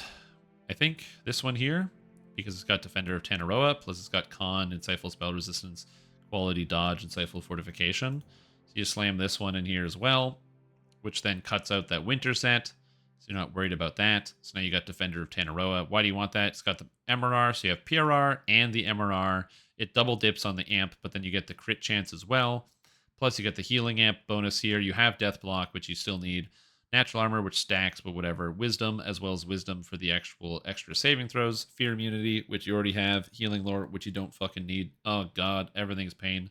Constitution Resort, you double dips with the Prince's Gauntlet, but you could replace the Prince's Gauntlet with something else. Probably a better artifact. But then if you drop this, then you lose the armor class from the set, and then you got to replace an item from the set. But do you put on another ring? Because there's a Ring of Fall's Decay, which is a fall item, which is not the same thing. Would you rather just do two-piece fall set? I'd like to do two-piece fall set, please. Two-piece fall set sounds really good, actually. The more I look at this, the more I want two-piece fall set instead of this. I really want two-piece fall set. I like fall set. Do you guys like fall? I think fall is better. Yeah, I think fall is just straight up better here. So we're going to have to go with fall. Yeah, we got to go with fall. The problem with fall is there's medium fall. Oh, it's autumn. Autumn. The Cladding of Dead Leaves. Oh, big sad time. Fate Twisted Gear is not too hard to get on the regular server. You'll be fine. You can do it. I believe in you. I know this wasn't paid for, but my brain is just doing this now. So the reason why the fall set's really nice is because it gives you spell power, and also you didn't need your chest piece anyway, and this gives you all the healing amps. You didn't care about the missing healing amp here. We're going to replace the Ring of Summer's Heat, which gives you, like, I guess the light spell power is okay, but we're going to replace this with the Ring of Fall's Decay. And that's important because it gives acid and void spell power. Why is void good? Because void scales your damage. So you're missing light damage, which you want to have, but that's fine. Don't worry about that. Now, the helmet, the problem is this helmet doesn't do a whole lot for you. And what I would also like to do is replace this ring. I believe there's a Radiant ring. The Signet of Dawn V. This gives resistance and shield bonus. The shield bonus kind of sucks, but do you have a saving throw item anywhere? You have quality resistance, but you don't have regular resistance, do you? Do you? Do you? No, you don't. So the way my brain, and also you already have the negative amp here, but I guess you already have Profane Life Force. You can also replace this necklace entirely. But yeah, anyway, Dire Bear, Defender's Cloak. So the cloak is free. Oh, but yeah, we got one piece fall here. We got 2-piece fall. You need a 3rd piece of fall. What's this? Autumn. It's the Cloak of Autumn, which has Wind Through the Trees and Acid Absorb. Not terrible, but you already have Displacement. What's the Autumn? Crown of Leaves is a melee item, and Fadark Fairy Lights is not good at all. Oh no, how do I get the 3rd piece of Autumn into the gear set? Oh no. Oh no. You don't want to give up the Nocturne Ring, it's really good. I think we cloak it. I think you just cloak it up. I think that's the only choice of action. You gotta cloak it up. No, it's fine. So now you don't need this Scepter of Nullification because you already have Void Lore and other stuff on here. So you know what you put in here instead? That's right, the Dino Bone Weapon, holy god, because you're a tank. So you put in a Brighthorn right here. Ooh, this gives you temporary hit points. 1,000 temporary hit points. How beautiful is that? So you get 1,000 temporary hit points for having this bad boy on your build. It'll make you very happy into the future. Alternatively, you can always throw on a Melthorn? No. Flamehorn to increase your damage. So these are the two options. You're increasing damage to your allies and debuffing them, or you throw on the Brighthorn. Very, very good. Then you can get the Melt Claw for the Claw for Constitution. You get the Melt Fang for crazy extra damage for free. And then for the scale, you're going to grab the Iridescent scale so you get all spell powers, which is pretty good. And wowzers, look how much better that is. You can't, but you will in a bit. And then for shields, you got to stick with large shields, but there's got to be a better shield than this one, because this one's not great. No, you have all those stats. No. Oh. Quality sheltering. Profane well-rounded. This shield is so beautiful. It makes me so happy. The problem is, Profane Will Life Force and Quality Sheltering are two stats you already have, but this shield is so good. Plus, it's part of Valkor's Chosen, which is a really good set. So I like it.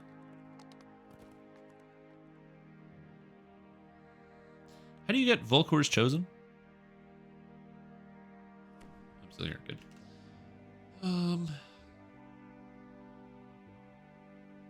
Now I want to replace the Princess Gauntlet, which means you're going to lose another piece of winter. And the necklace. But let me look this up. No, there's other items. So let's go winter. Rune Lodestone. Blows. Okay,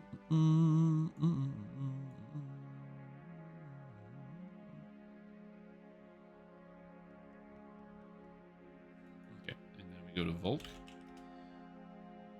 Okay, Volkurum Pendant. Actually not that bad. That's a reasonable necklace. I like it. Braces of Deafness. Bad. Braces of the Hunter. Oh, Spectral Gloves. Ugh. Okay. So I like this. And maybe like, why do you like this? You're getting rid of my beautiful negative item. Basically, it's getting rid of some redundancies. It gets you healing lore, and now you have the set bonus, which gives you artifact, dex, and con. Artifact saving throws, so your saving throws are higher. Plus, you get the Shield of the Scorpion, which is profane well-rounded, which gives you +2 to all saves as well, which is nice. And we can fix up that winter with the old winter. Get the Crown of Snow back up in here. Boom. And now you're all set. Look at this. Beautiful. We got the Volkor's Chosen. We got the 7-piece Eminence of Winter. We got the 3-piece Autumn for the extra damage. So you got a whole bunch more damage on here. You got spell power. You got temporary hit points, higher saves. We'll ignore that for now. And it's gonna be good. Drop 2 winter items. Oh, because the artifact constitution. This already has artifact constitution. Oh, I forgot. Oh, okay.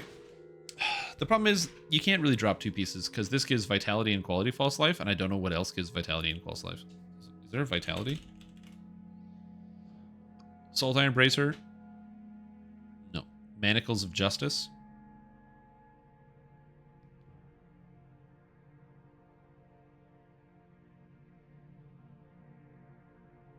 That's not bad. Levix Bracers? No.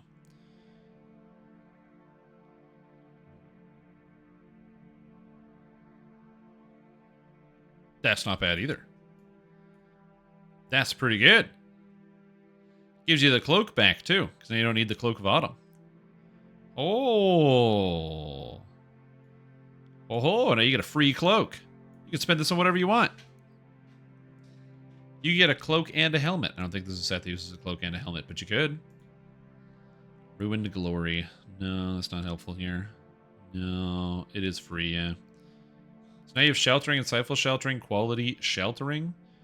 This one sucks. This one sucks. Everything is pain. Life is pain. Do, do, do, do, do, do, do. You already have this. Oh, man. You'd think there'd be like a lot of good cloaks because there's so many cloaks in this video game, and you'd be wrong. So weird. Why am I spending so much time doing this? At some point, I'm just going to give up. This build is already better, but the cloak doesn't do anything for your build right now, so I'm trying to find a good place to put this. Oh, you don't have any charisma gear in your build at all. You have literally no charisma items. Which is a huge problem. Not anymore. Congratulations. Walking Ancestor. Walking Ancestor. Bazinga. So now you've got Wizardry, Potency, Charisma, Insightful Charisma, as well as Spellfocus Mastery, Insightful Spellfocus Mastery, Legendary Nightmare Guard. Beautiful. Now you say, but Strimtom, I have the collective sight. It gives me blah, blah, blah. Actually, you don't. This item doesn't do anything for your build. Take that. You can do whatever you want with this. Which also sucks, because there's like not a lot of good options here. Spell saves isn't terrible. No. No. No. Tanks are so weird.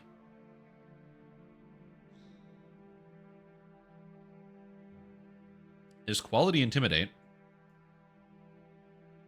That's for more spell DCs. You don't need the spell DCs though. It was more just a formality.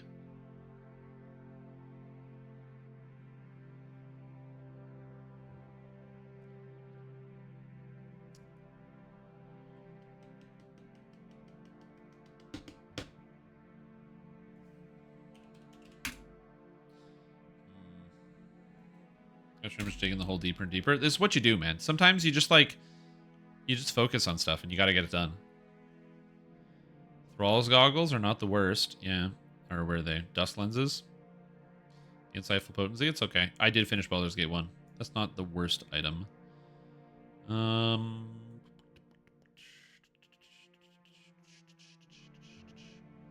Amethyst loop. Collective sight. Oh, Van Richten's the mask. Forgot this gives insightful deadly, strength of purpose. What a weird item. So many weird items in this game.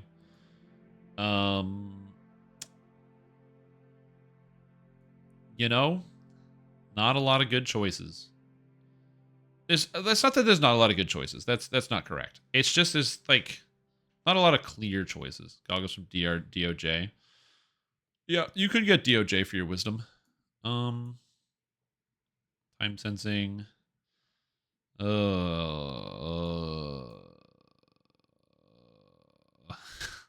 just like going through these one by one, and every time I'm disappointed. There's so many goggles. How is there nothing that fits in this build? This is crazy. I would recommend this item. It comes from Black and Blue, and if you've never farmed Black and Blue, you have no idea how hard those items are to get. There's 10 items in the chest, so you have a 1 in 30 on elite difficulty to get the item you want, which, by the way, is not good odds. Fear Gaze, Insightful Intimidate, Quality Insight, Linguistics 10%. I mean, it's got Linguistics, it's got Insightful Intimidate. Well, okay, so the problem with the Fear Gaze is then you don't need the Nocturne Ring, but if you don't have the Nocturne Ring, then you lose another piece of Winter that you need. Then you go down too many pieces of Winter, or you swap the Winter item, or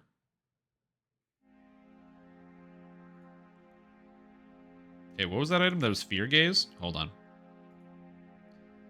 Going down. So you Fear Gaze, you cut this out of the build. You're cutting someone out of the will. You put the Cold Iron Bracers back in, and now you've got a free ring slot plus more Intimidate, and now you can put a ring for whatever you want. You got Vishrals, which you don't want. You got Flame and Frost. With the Insightful Sheltering, you don't need. Oh, you don't have a dodge effect either. Dodge is pretty good, so dodge would be nice. How many dodge items are there? Any dodge rings? What are we planning? I'm digging a grave currently for myself. There's a lot of dodge rings. Wow. Rock slide. Spring storm. That doesn't have dodge on it. Omniscience. No. Oh. We already have all these stats. Alright. Chieftain. The Chieftain ring's not terrible. Mark of Death is not bad. Fear Gaze maybe just like Raven's Bane, because I've got it multiple times in a row. Ooh, this sucks. Catra's Wit. No, you have all these stats. I'm trying to find stat. Oh! The America Ring. I forgot. This character, it has freedom already.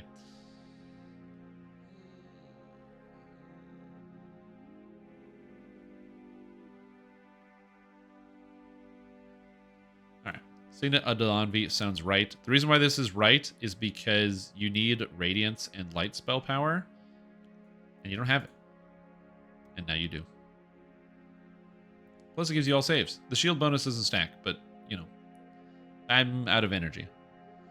So there we go. Beautiful. Ah, what a beautiful build. All it's missing is like False Life. So you just go over here and you grab a Sapphire False Life 48, and you shove it in. You're like, damn, dude, 48 extra hit points? Wow. There you go. You got more spell power, more saves, more stats. So you got all the spell powers. You got the charismas now. You got the constitution. You got so many things. And there's only 2 annoying items to get. The Icon of Bitter Wind from the Dry and the Demigod raid, which drops all the time. And the Cladding of Dead Leaves, which is a Fate Twisted item, which... what are you going to do? But this is an artifact, so this is also annoying to farm. And this Dinobone Club just takes you hours. The Shield of the Scorpion will also take you hours. But it's consistent, because you can always get it. It just takes hours.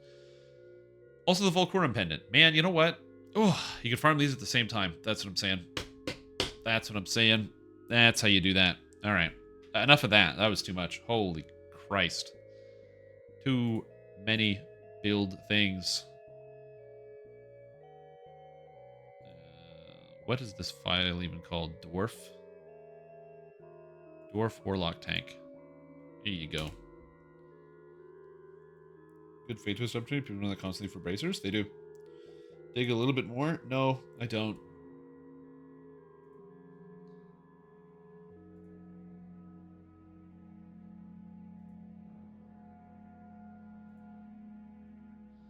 Okay, I'm gonna post this so you guys can have it. What's this? Yeah, is that okay?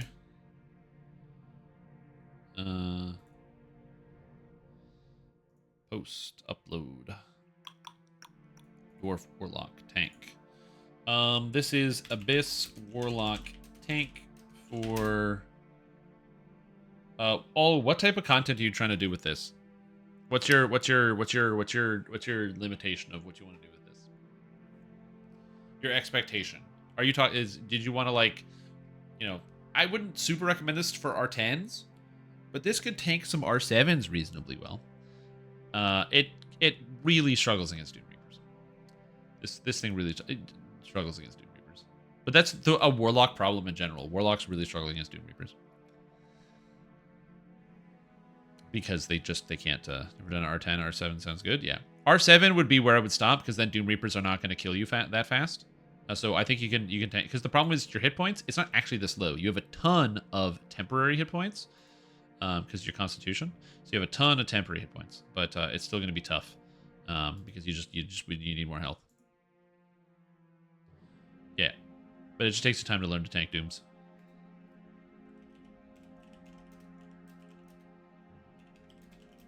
And you also do a shitload of damage. So you're a damage threat tank, which is nice. It's very satisfying. Well, yeah. So I wouldn't super recommend tanking R10s with this, but you can join an R10 with this character. The thing you have to remember if you do join an R10 is you would be tank 2. You'd be like the off tank. So what you want to do is you want to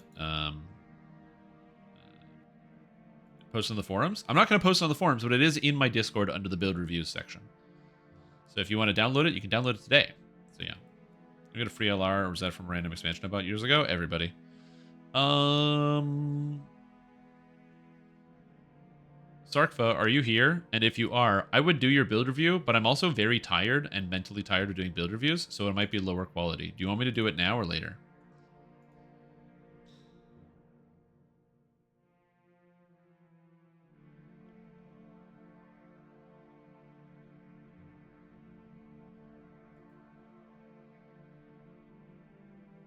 later. Okay, yeah. Because I'm just like I'm like mentally fatigued from doing all of these. I'm not drunk, but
I turned invisible when I entered a quest. How to fix it?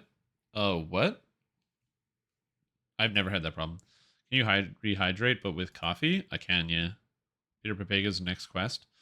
I don't know if I'm gonna do Peter Pepega right now. I'm gonna think of what I want to do. Sorry, I'm discussing my plans tonight. I was asked to not stream.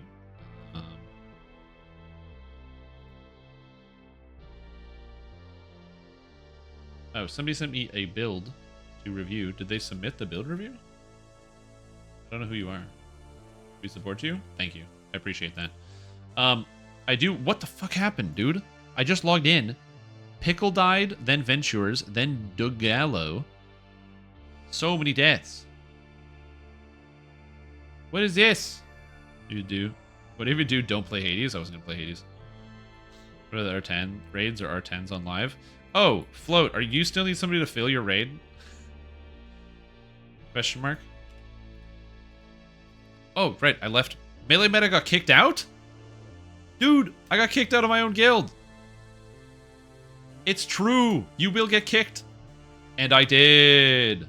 Ooh.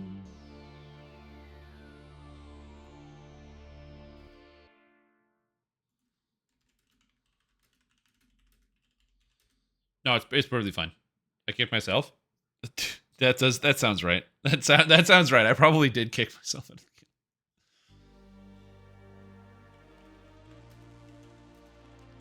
Ain't that America? Yeah, I got America down here. It was an officer? Oh yeah, I probably did kick myself. Okay. Yeah, Float's not here, because I guess they're done asking me for things. R4. I'll help these people do some R4s. That's what we're gonna do. Have you ever had weapon permanently gain enhancements for toggles after TR? Yes, it happens all the time. And the expert is Yusukai. He's actually streaming right now. He has a total list of everything you can bug onto your weapons. Which if SSG ever finds out, like ever logs into his account, they'll find all his secret stash of weapons that have infinity stats. Made your headache worse? No. I was hyper focusing on that task. So it made my headache better.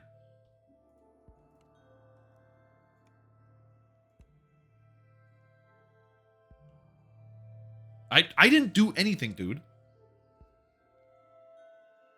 Yeah, ask him to show you the big stick. Yo. Grabbing a drink, then be right there. Don't wait for me to finish. I just gotta grab a drink. I'll be right back. I gotta grab a bevy. You know what I'm saying? Bevy.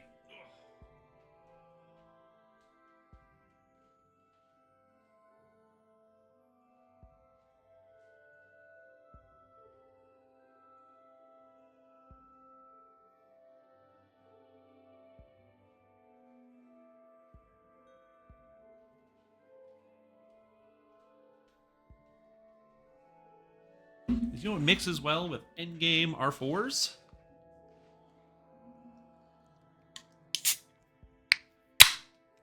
Oh, God. Okay, that wasn't good. I got beer all over my keyboard. It was beer, by the way.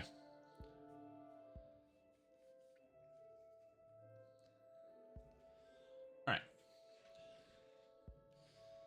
Back. Oh, back. What house? What house? Who's got to hit him with the what house? It's almost a superpower? Yeah, it's almost a superpower. We're doing Dino Land. Dino Land. I always hit him with the what house. So if I transfer my hardcore tune to normal server, they keep what's in their bags? Everything. You keep everything. In your inventory and your bank. Not your shared bank, but your character bank. The only things you don't keep on transfer, your pets, they're on the server. Your mounts, they're on the server. Your astral shards are on the server. The sugar really gets in there and scrubs. Yeah, it does. The sugar crystals are hard. And then when you make them liquid, it's liquid like crystals that scratch at stuff. And they scratch everything off the surface.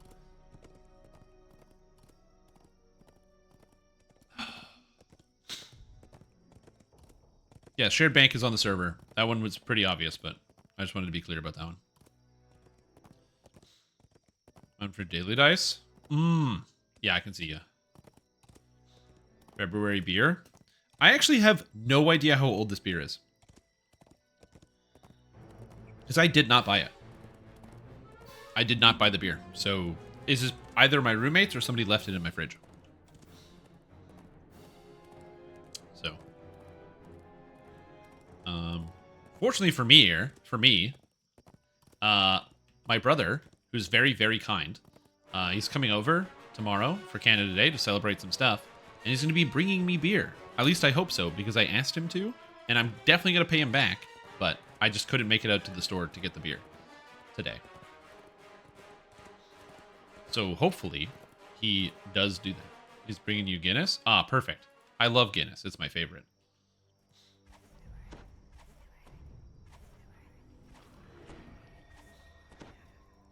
Say in the can or box that came in at least a month or so. It's fine. I'm not going to die. Where are we at? We are over here. Oh yeah, you can change your name too.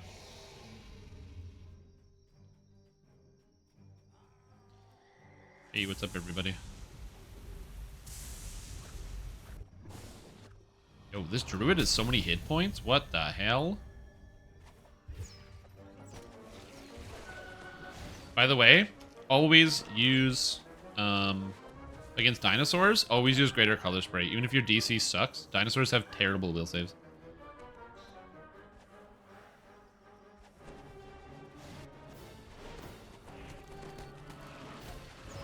So they usually get blinded or turned to stone or whatever. Oh, treasure.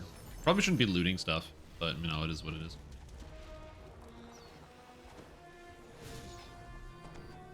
Look at the dinosaurs, they're stuck. They can't do nothing. Dumbass. Stupid animals. Can't even fight against a person.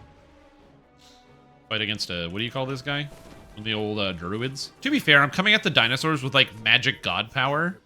And they're like big animals. Like, it's not a major surprise that it's like, oh, the dinosaurs can't handle it. Also, this guy hits really hard, so be very careful when you fight this. The trick is just jump tanking him.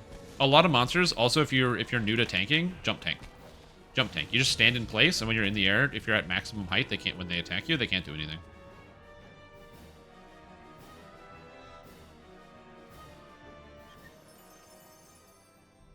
Oh, somebody wanted a prediction for what?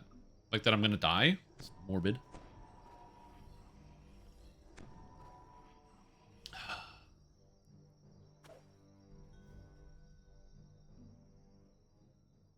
Silver roll? Yeah, I can do that. You guys want the old silver roll prediction? There you go. Oh, yeah.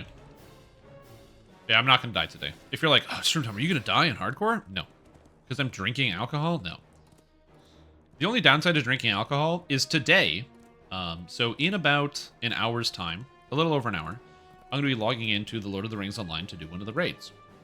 However, it's going to be very special because I'm going to be doing one of the raids on Minstrel.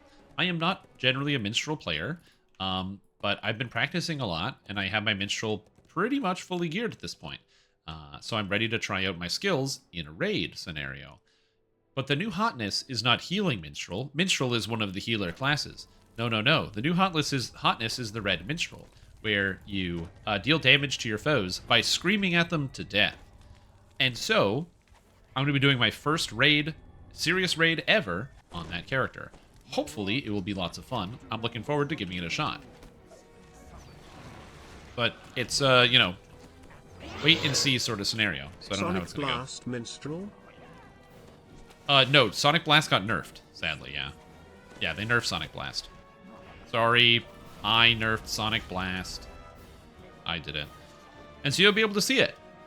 So I encourage you guys to stick around for that time and cyberbully me about how bad I'm doing at it, because I...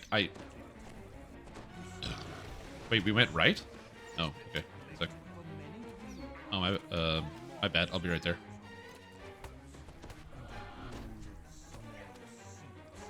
You die, please. Please die. They went right? That's so weird, dude. What is this?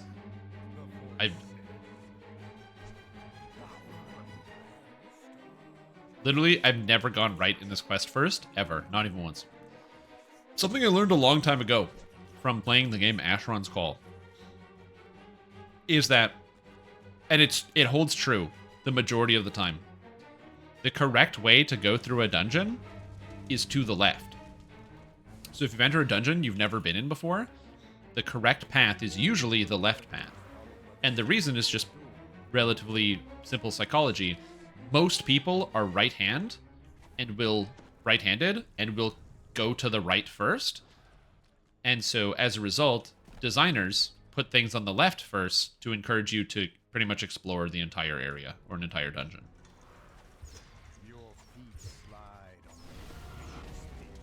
Because you'll default to going right, it's not the right way, and then you keep exploring. So you will just have faster clear times of dungeons and new video games and stuff if you go left first instead of right, more often than not. It's kind of neat. Go straight kind of guy, right through the walls. What's that? There's a... What's that you say? There's an orphanage in front of me. I'm sorry, sir. This bus doesn't go left or right. It only goes straight. Talking about.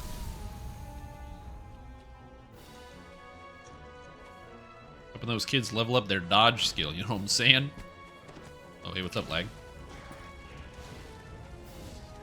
Absolutely. Not an ambi turner? True. Can't turn left, can only turn right. Yeah, not everybody is an ambi turner, so you got to be respectful. You know, you got to be respectful to some people. You got to understand that not everybody has that same skill set.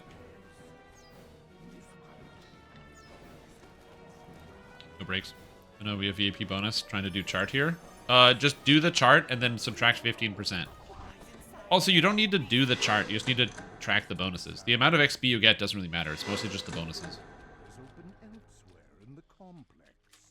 Over the orphans? That is correct, yeah. I will say, there are some fun websites with some fun trolley problems that you can do. Where they'll give you trolley problems that get more and more absurd.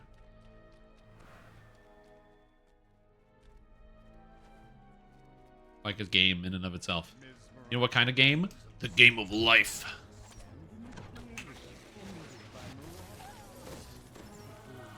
I should probably go kill the big bad guy, huh? This big bad. Let's see. Do you create your own trolley problems? Oh, I don't need trolley problems, dude. I got a lot of, I'm sure I got enough problems. I don't need trolley problems. I don't want to create my own ones. I'll help other people with theirs, but I don't want to create my own.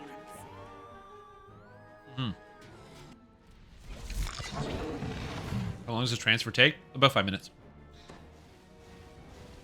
After you do the transfer, just don't log in for like 5 minutes. And you're usually pretty good.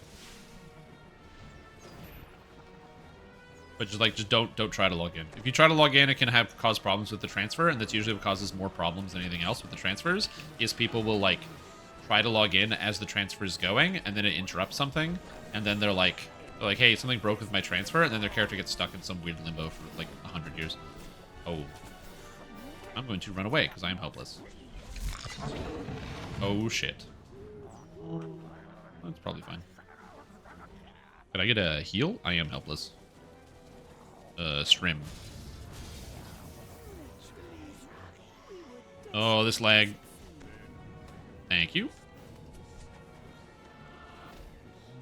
The bubbles of doom are indeed dangerous. Mm-hmm. Gotta be careful. Returning the trolley guarantees citizenship. Oh no. Dude, this lag is crazy. Let me play a video game. Guys, can you guys log off, please? So I can have so there's less lag? Thanks. I'm trying to game here. Turn the video game off. Log out. I don't want to deal with that.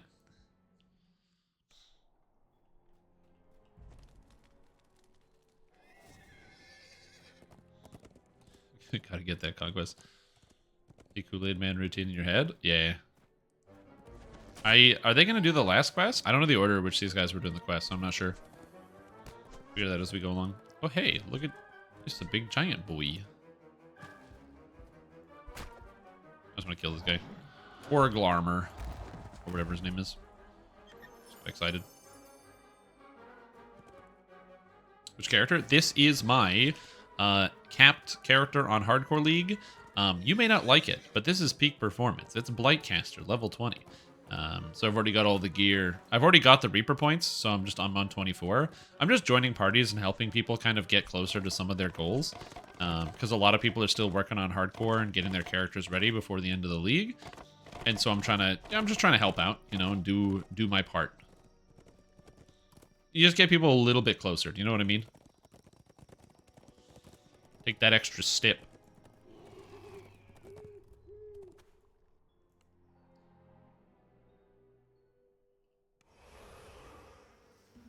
Yeah, if you want to play this build, it's free. Did you know that? Character's totally free. $0. No money down.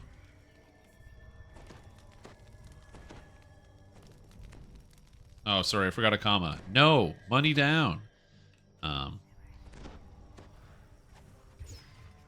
this character is pretty fun to play. One of the main benefits of it is near instant death. That was shocking. I took way too much damage right there. That was a surprise. I thought I was going to be okay. That was not cool. I just took like 2,000 damage instantly. That was very cool. Maybe the drinking is not great. Anyways. Nah, the drinking's not the problem.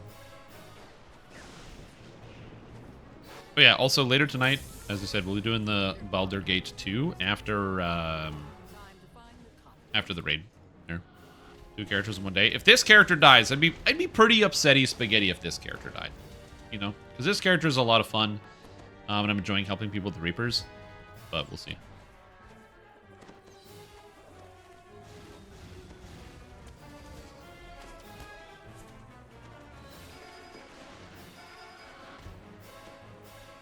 Looks like there's also somebody with a gold curse dagger running around, which is kind of neat. I like that. You have to be careful about these sneakers, because they'll sneak attack you. I also like that we have a, okay. We have a, what do you call them?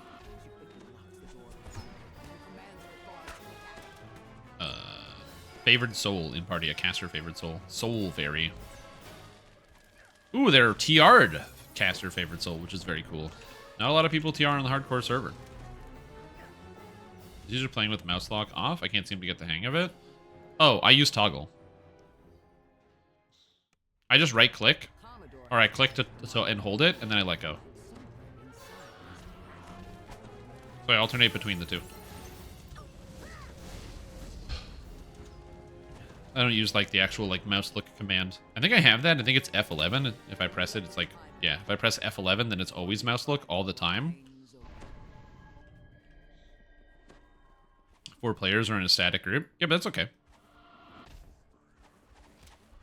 Helping is helping, no matter how small. Do Pepega thing? Do Pepega with a baseball bat? No, it's not quite. Not quite. Peter will come back. Don't you worry. Any benefit of not doing so, or just preference? Oh, using mouse look or not using mouse look? Mouse look is absolutely better than, like, keyboard turning. The problem with keyboard turning is you can't turn fast enough. So, like, with mouse look, I can do this. And with keyboard turning, I can't look at the ground. My turn is slow, so I can't go... So you're limited. Yeah, so keyboard turning, bad. So you don't want a keyboard turn. If ever. Yeah. It's the same thing with, like, a controller input. It's like controller versus mouse and keyboard. The reason why controller is not as good as mouse and keyboard is because of the precision. It's not like people just have this vendetta where they're like, oh, controllers are bad. Controllers just have less precision because an analog stick can't match the precision of a laser on your mouse. As it turns out, a beam of light is a little bit more precise than a stick that can only move like a centimeter in total for measuring all dimensions.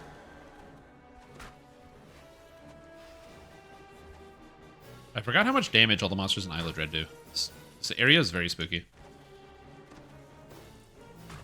Because if you just get hit by a dinosaur, it can go real bad, real fast. They're less beefy and more just they hit you for like a lot of damage.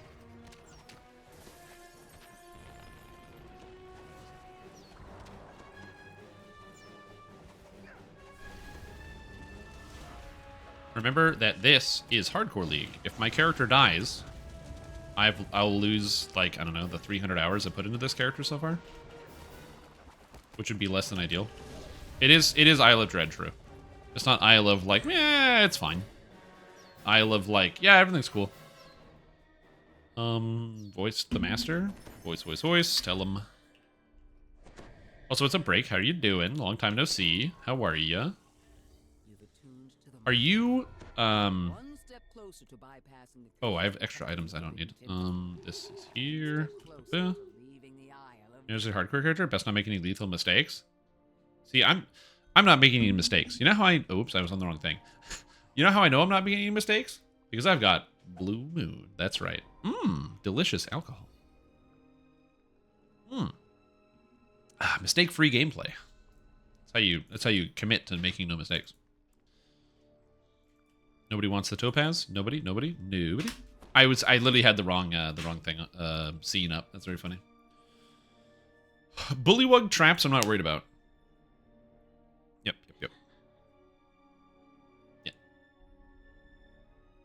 Yeah, bullywugs I'm not worried about.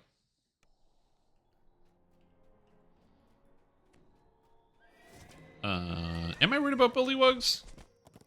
Bullywugs gonna be fine. Yeah, the thing about this is hardcore, so yeah. What about your party or anything that would kill you? No. The only person that's gonna kill me is me.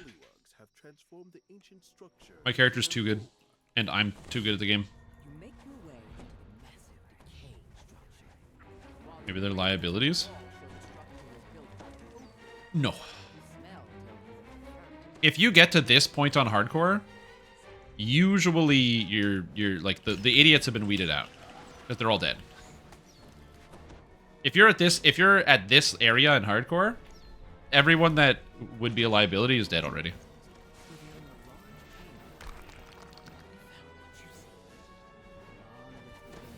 Generally, it is not always the case. It's not 100%. But yeah, because a lot of people just die. Well, it's like, what are you gonna do? Like people that are too rash and they make bad decisions, they're just gonna eat a trap or go into a room that they're not supposed to do. Dark secret. Can that kill you? I don't know. It's dead now. I remember when Isle of Dread released and they put in the dark secrets, and then the dark secrets, when you did damage to them, damaged the whole group, everyone in the dungeon. Good times. 10 Reaper points? Yeah, it's tough. It can be tough to manage sometimes. Okay, trap. 2, 3. 1, 2, 3. No problem. I have improved evasion, so I should be fine here. Ooh, ow. 1. A took a point of damage, dude. I hate that. Treat people by hitting things that damage everyone? Yeah, exactly. When it first came out, I yelled at the devs. I was like, hey, by the way, you have to fix this before hardcore comes out because people will grief each other. Somebody is going to do that. I don't know who, but somebody will. Also, apparently the cat is here now. Can't see her, but she's physically in the space. Get out of my background, guy. I can't see anything. Hey. I like how the favorite soul is just hitting implosion and killing everything. Was it epics or just poison? Acid. I don't use poison or thorn. Thorn spells don't have anything that helps them scale into epics, so you don't use thorn spells. But acid spells have lots of synergy in epics. That's the main issue. Because they're specifically thorn, there's not a lot you can do with them. Yeah, if they weren't specifically thorn spells, it'd be okay, but because they're specifically thorn spells and not like a generic type, like if it's not just like, oh, force spells or something like that. Yeah, so it's good. Like, for example, if it was just generically force spells, you could consider using Shadow Dancer with it.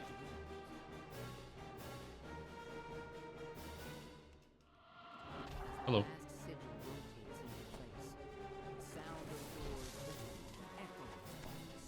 Means this idiot always makes it to 30. Oh yeah, true. I'm a major idiot as well. I've died tons of times at camp. Again, I still remember my best hardcore run ever, hardcore season 4, and I was like number like 5 on the leaderboard, and I just ate it. I just went into the raid room that I wasn't supposed to go in, and just died. Again, I can't blame QVM because it's not his fault. I shouldn't have been there in the first place. There was no reason for me to go in that room. It was all being taken care of. It was entirely my fault. It did make good content, though, when I died.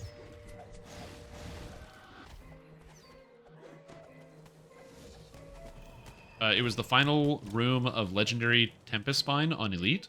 And if you've never done Legendary Tempest Spine, the first few sets of Legendary raids, Legendary Tempest Spine, Legendary Hound of Zoriat, and Legendary Shroud, were at the beginning of Legendary. Those are the first pieces of Legendary content. And they didn't know exactly what to do with the content, so what they did is they just made them do 1 billion damage. To this day, no monsters in the game hit as hard as the monsters in those raids. And this was 2050. So it's been 8 years, and those monsters still hit harder than anything else in the game. Sorjek, I think he hits for like 40,000 damage or something on Reaper 10 or more. Just like ridiculous. And if you're like, oh, how much is 40,000 damage? Is that a lot? Yeah, I have 1,800 hit points. So, doing that on hardcore is not the smartest idea. We did it though. I mean, everyone else did it. I died because I stood somewhere I wasn't supposed to stand. Good times.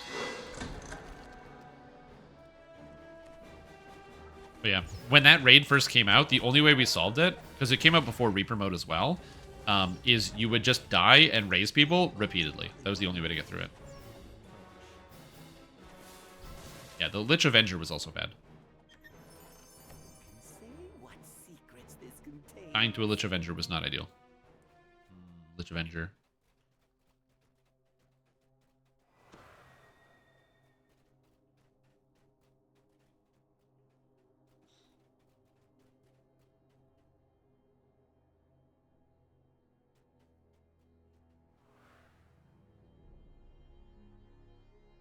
Is it? Sorry. I'm just reading chat. You have to turn those feeds on everything else. I'm assuming something. They're predestined they will...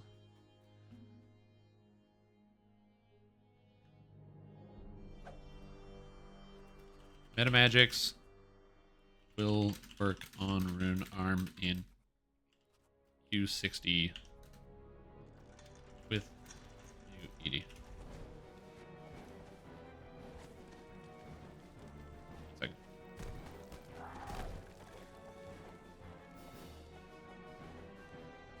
One DPS game.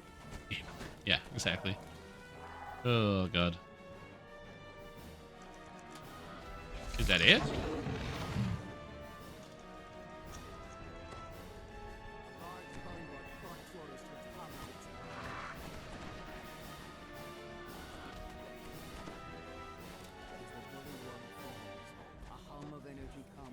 second here.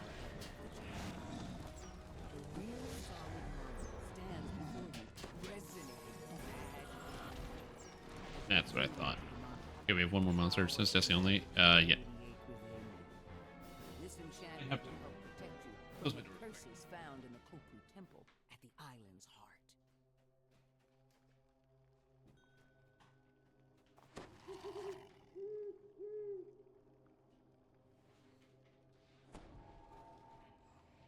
All right.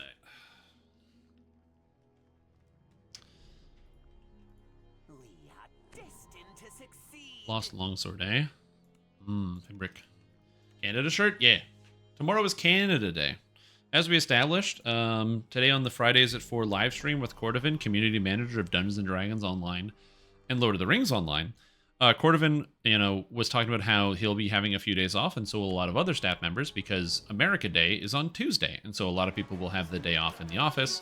Because if you have the holiday on Tuesday, why don't you just take the Monday and have an extra long weekend, which makes a lot of sense. And so they were doing that.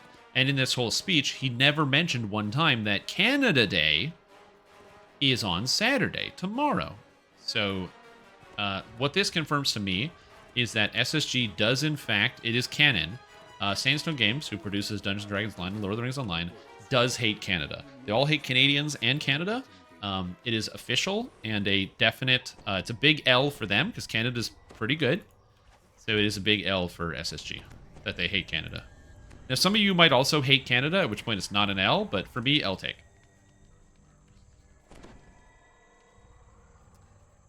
Get an extra day off for him, so they don't care? How could they not care? It's Canada. You may only be 2 years older than me, but you surprise me. I don't know how to give you life advice on that, but do you have something? Oh, no! Rutheniel was a ranger in our group who died earlier. Oh, rip.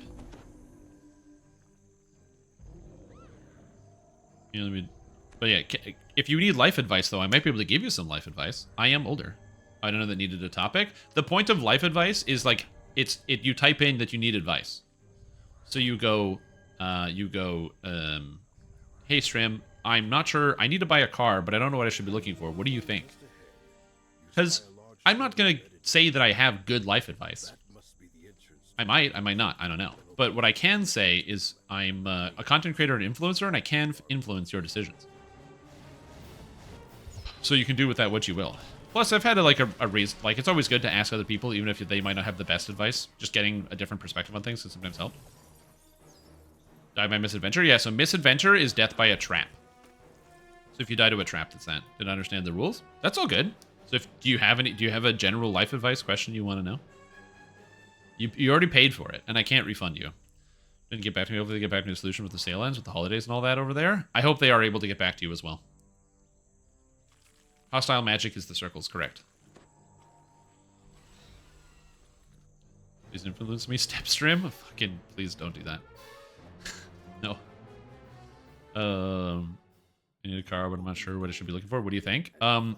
At current times, buy an electric, for sure. I think electric is the future of cars.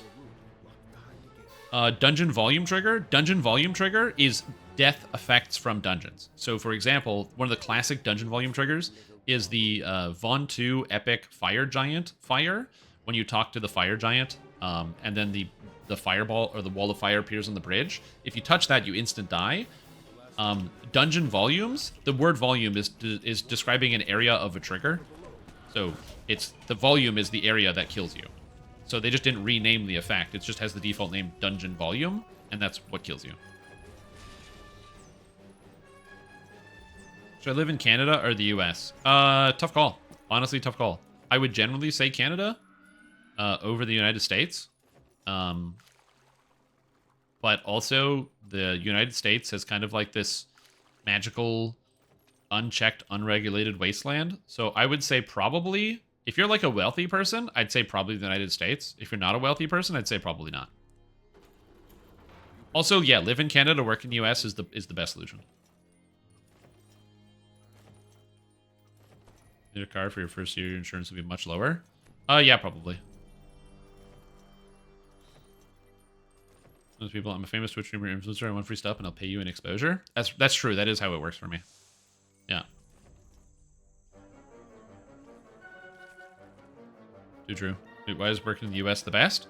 Because then you get paid in American dollars. Also, usually if you work for a U.S. company internationally, it's usually somewhere in software development or any type of like online service, which means it's usually a higher paying job as well. Back of the room, you spot a crest atop an altar.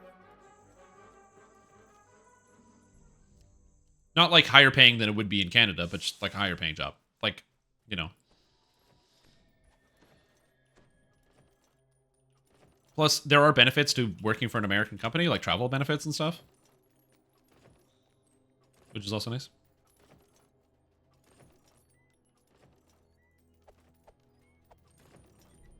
Oh, did we already kill the mummy? Oh, no, we didn't do the mummy yet. He's waiting for people. That's a good call. This room is dangerous. It's dangereux. You pick up the crest of the octopus. You think you have a question? I think I have an answer. When do the ads spawn? Where are the ads? Is it after the ancestors die? It's after the ancestors die, okay. Oh, good. Instant kill. Good job, team. Bye. Yeah. This room can be dangerous because you get swarmed by all these ads that spawn on the edges when you... there's like an item you pick up, and then these ads spawn. And the mages are dangerous, and the boss is dangerous as well. Because the mummies double hit you. They're spooky. How do you keep your mental health in good shape, especially under stress, pressured weeks with work and life? That is a extremely nuanced and complicated question. But the best piece of advice I can give you with how to keep your mental health in check is to check on and take care of your mental health. Don't ignore it. So what that means is make sure to schedule time for things that are good for your mental health, like talking to friends or going outside. You don't have to wait until you are in some type of crisis to consider checking out, therapy or some other system that checks on your mental health.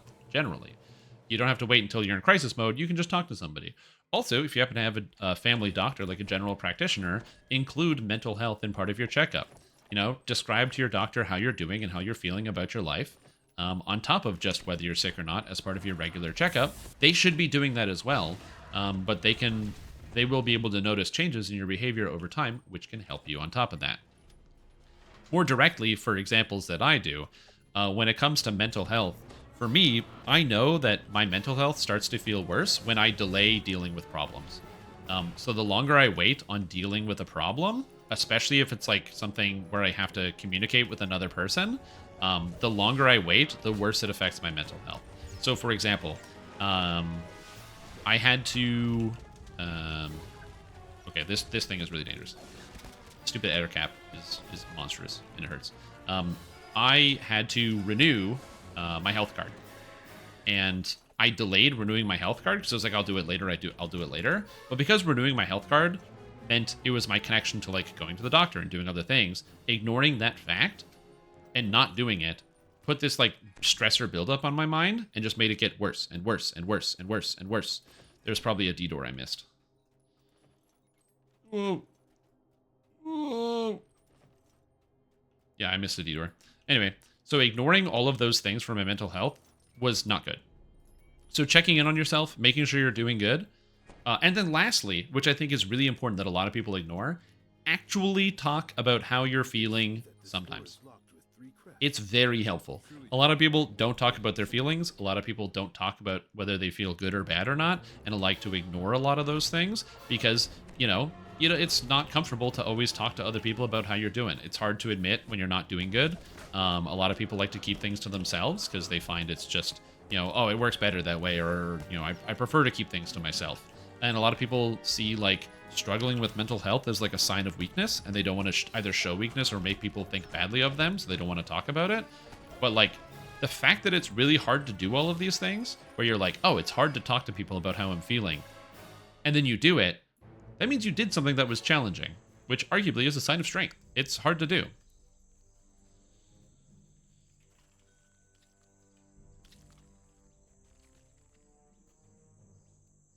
So those are my pieces of advice. Also, don't deny who you are. I'm like a major workaholic as well, which is why I like streaming. Because for me, streaming, I get to work like 10 hours a day because like I can just stream for like 10 hours, and then afterwards I have YouTube videos to edit. I have guides to write. I'm checking my emails, corresponding to companies if I want to do third-party deals. I'm corresponding to people about doing like streaming events or other things. Managing the Discord and other pieces of it. It's all ends up becoming part of work, and that it keeps me busy pretty much consistently because I'm a major workaholic and I enjoy doing these things. I do better when I'm busy than when I'm not. I hope that helps you at all. The American company is wasting your payroll. They should feel. Then they should just say they feel. You emerge into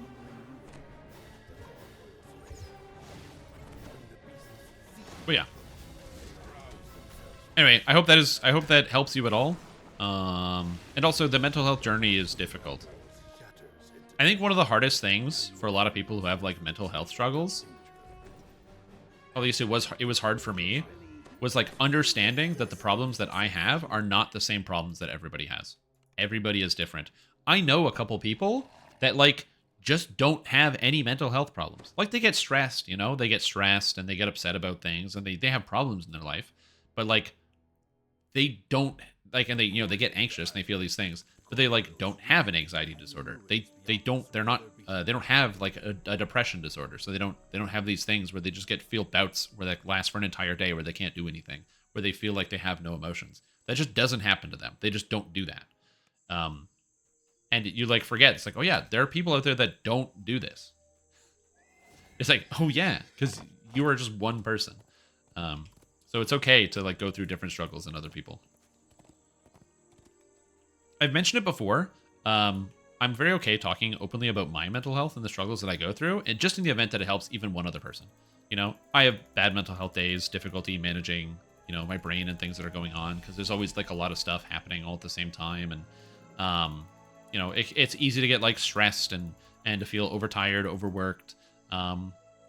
Some people spiral badly, which I do sometimes as well, where like someone says something and then they do something and then you read into it too much or you interpret it in a certain way and it just gets like worse and worse. Like I struggle with mental health. And so I talk about it so other people feel more comfortable talking about it as well. Also, so that way I can get sympathy clicks as well for my live stream and my YouTube channel. Go subscribe to my personal vlog channel where I vlog my journey, Strim Tomb. So if you want to see my journeys as I go through stuff, please go and subscribe to my channel. Anyway, I'm going to play some ads now. There we go. Beautiful. That was a joke, by the way. You dranking on stream again? Forbidden Temple guy. Does this take you to the temple? No way. Here's a what? It's Strim Tomb is the name of the channel. Oh, Trials next of the Triceratops? Oh, I went the wrong way. I was doing really good today until Strim commented on my picture that I needed to tighten a grease zerk, so I just went to town on it, cheetah bar and everything. Oh yeah. And I broke it. Yep. Now I feel bad cause I gotta fix it or else it won't be well lubricated. Yep. Hey, that's what happens when you listen to old Strim Tom. Just kidding, I'm doing great, fixed many things today. Well, I was going to say, think about it. Even if you did break it, you would have learned a lesson. You know how hard, if you tighten it, how long till it breaks, you learn something new. You know what? You might shear a screw, but now you know not to shear a screw the next time. That's right. Every mistake is just an opportunity for a new adventure. A frustrating, expensive adventure, but yeah. Nice roof only was can put in 70%, they'll try and put in 130%. It's hard to explain in text, but it works for us. Having a partner you can talk to works wonders. Yeah. It's also nice to have a partner also who understands when you're like, yeah, I can't do this. And they're like, yeah, me neither. And then you just both quit at the same time, which is also helpful. Those two things are very good. Like when you have a partner who you're just like, I can't do this today. And they're like, me neither. And you can just like collectively cancel all your plans and sit on the couch and watch TV for an entire day and no one's judging you. Also very helpful.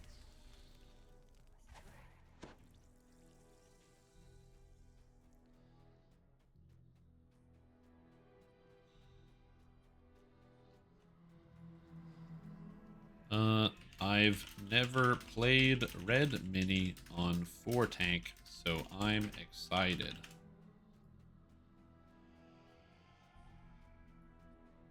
Uh-oh.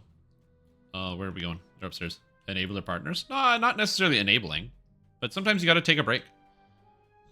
Also, welcome back, Mr. Lift. I'm glad you lifted good. Muscles. Red Mini on 4 tank? I'm doing what you call a trolling. I'm playing Red Mini in 40 minutes, which is exciting. 45 minutes. So I'm looking forward to that, and it's going to be a good time.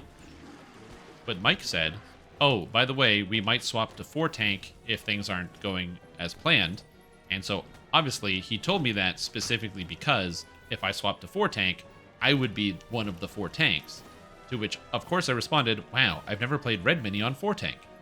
To imply that he's not talking about me. So now he's going to have to reiterate and clarify that to me. And then I go, ha ha ha, I'm just trolling. It's all good. Ha ha. Do you get it? Ha ha ha. Ha ha ha ha. And he laughs too. But we're going to be eating hot dogs and watching movies on the couch half a day is the dream. Yep, it is the dream. Literally the dream, because we're all alone, right, fellas? Ladies and gentlemen? Get it? You know what I'm saying? Up top. I'll just leave this here, because I know you guys don't have anyone there either.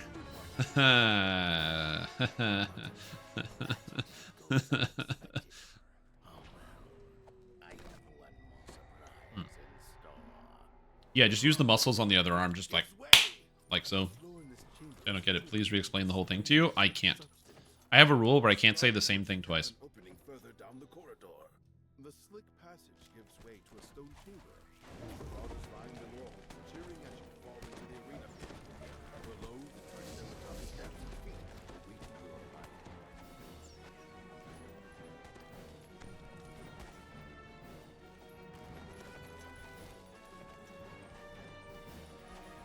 What's the rule? I've already explained the rule before, so I can't explain the rule again. So it's too much. Oh, is that rock, paper, scissors? Oh, snap. There are 3 things with their hands that can slap you in the face. Why am I being chased by a Dread Styracosaurus? No, someone else got their crit on their ruin, and I didn't. Okay, so it should be a good time. It's what you put the grease gun onto to grease in an area that needs it. Can't explain the rule again? Yes, I can. I can. Wait, is that my first Reaper?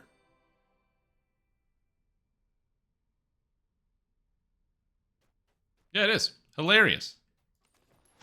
Oh, I didn't do Isle of Dread on Reaper mode. These are all first-time bonuses. Amazing.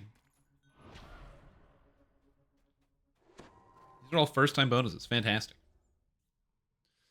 I'm up into 613,000. I didn't even notice that was going on. 613,000 Reaper XP. Not bad.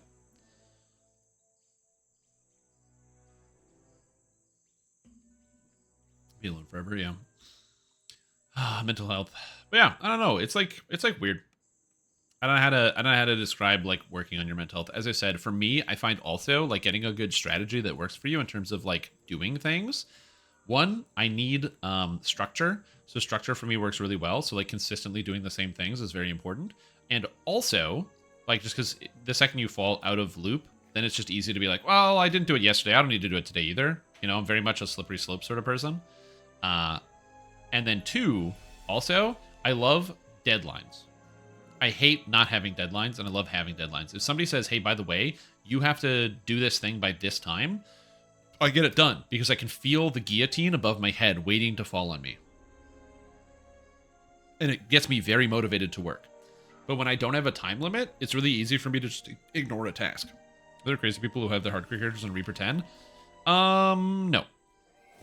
The problem with Reaper 10 is it's so much volatility. It's so variable because so on Reaper 10, monsters are doing nearly 10 times the damage, which is already a problem because you don't want to die. But also, they take only 15% of the damage you're dealing, so your damage reduced by 85%. Their defenses are way higher, so they pretty much make their saves all the time, so you can't really affect them with crowd control or other things. And the most dangerous part is the higher level Reapers. So on Reaper 5, there is a new type of Reaper that spawns called the Vengeance Reaper. If you've never played above Reaper 5, you might not know this, but 1 to 4, there's only Carnage, Famine, Plague, and Fear. But on 5, you get Vengeance and Despairs. Now, Despair Reapers are dangerous because they are the hardest hitting Reaper that is not a Doom. So they are the second hardest hitting Reaper in the game. But what they do is they have an aura around them that makes it so that enemies in the aura have higher defenses and, or like, you know, not enemies, like their allies, and players have lower defenses. So if what Reaper did I just call it? Despair Reaper is nearby. If you don't kill it quick, everything becomes immune to crowd control, basically, which is a problem. But that's not the bigger problem. The problem is the Vengeance Reapers. The Vengeance Reapers are spellcasters, and they have 2 dangerous effects. The first is they spawn circles. So they will just pick somebody and spawn a circle under them. The circle is evil damage, which is basically non-resistible, and it will kill you in 1 hit. So once it spawns under you, you have 3 seconds to get out of it. If you're lagging, if you're body blocked or crowd controlled, that's death. So problem 1. Then there's problem 2. Vengeance Reapers. If you kill them, they explode. When they explode, they remove all crowd control from all nearby monsters, and they increase the damage of all nearby monsters by 400%. So they get 5 times damage. The problem is their damage is already increased by like 5 times. So all the monsters now have 25 times damage. On Reaper 5. Now put that on Reaper 10, where the monsters are doing like 10 times damage. Now they're doing like 50 times damage. And the thing about Vengeance Reapers is my character is all area of effect. I have no single target damage. I have like 2 single target damage spells, but most of it's AoE. So in a lot of cases, sometimes you can't avoid popping the Vengeance Reaper. Now, when Macro Tech comes out, Macro Tech will be releasing with an ability called Radiant Prison, where you can put a monster into a Radiant Prison, which then makes them basically take no damage, but they also can't do anything. And that'll be very good for future hardcore leagues. But I don't have that yet. It's not in the game. That's in the next patch. There's also the fact, well, you said Horde Wilting. Horde Wilting is also very dangerous. It basically kills you no matter what. It'll do your entire health bar. I don't have to worry about that, but some people do. First, things seem as before. You're still at Winwood Hall, and Melody is still I can't be horridly wilted, which is nice. Then you realize that Lord Arden is missing. So yeah. And so are the flower and So are there crazy people that do it? No, there are not. I think there might be some people that have at some point stepped into a Reaper 5. And some people do some fun stuff on like the last day of hardcore season. But yeah, what's Horde Wilting? So Horde Wilting is an 8th level spell. And what it does is the spell extracts the water out of your body. So you wilt. So it pulls all the liquid, all the water out of your skin. And your blood. And your organs. That's why it's called Horrid Wilting. It's not good. It's very unpleasant. Now the reason why it's bad is because the damage that it does, no, it does damage, but it's untyped damage, which means it can't be resisted. And so because it can't be resisted at all, you always take the whole damage. And on Reaper 10, it's 2200. So if you get hit with it, you take 2200 damage, full stop. And it's an AoE, so it just hits everybody. I don't have that. I only have 1742 hit points. It's just death. Yeah, it's 4,000, or sorry, it's like 4,800, I think, on Reaper 10. And if you make your save against it, so you take half, it's 2,000, around like 24 to 2,500, somewhere in there. So if you're just not paying attention and the Reaper gets its spell off, you die. And it's an AoE, so it can cast it on somebody else who isn't paying attention, and then you're there next to you, so you die. Runt, welcome back to the stream. Team Priest of Sport, hope you're having a fantastic day for 26 months. You ever watched a stream for 26 months? The answer is yes, you have. And you've enjoyed it. Thank you. I'm actually projecting a lot onto you, but I hope you've enjoyed it. Yeah, my main dies to Horde Wilting. I eat Horde Wilting and I die on the regular server. With all the items and the raid gear and all that other stuff. Oh, there we go. I just ate a Horde Wilting. So that Horde Wilting hit me for 685 points of damage.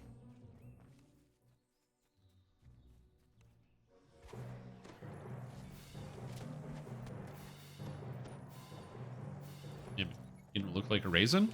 Yeah, I made a play. I'm actually not a person. The visuals aren't displaying properly. There's like a bug.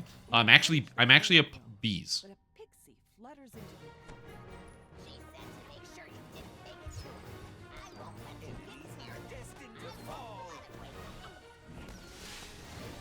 Yeah, I'm bees. you exit and find yourself in a strange, empty void. Yeah, I'm a swarm of bees in the shape of a person. Lord Arden's resting place ahead. Correct. Also, these circles, you die. Don't stand in those. Cadence that The number of people that I've seen die in this content is too high. Cadence prepares for Hello, battle. Cadence, how are you? Okay, so let me show you. My character looks like this, right? Because the visual's broken. Where's my bees? Bees, bees, bees, bees, bees. This one. There we go. I'm actually bees. I'm actually just bees. You're a bee streamer? You think I'm a bee streamer? Dude, thank you. That's very kind. Tries to surrender. That is very, very kind.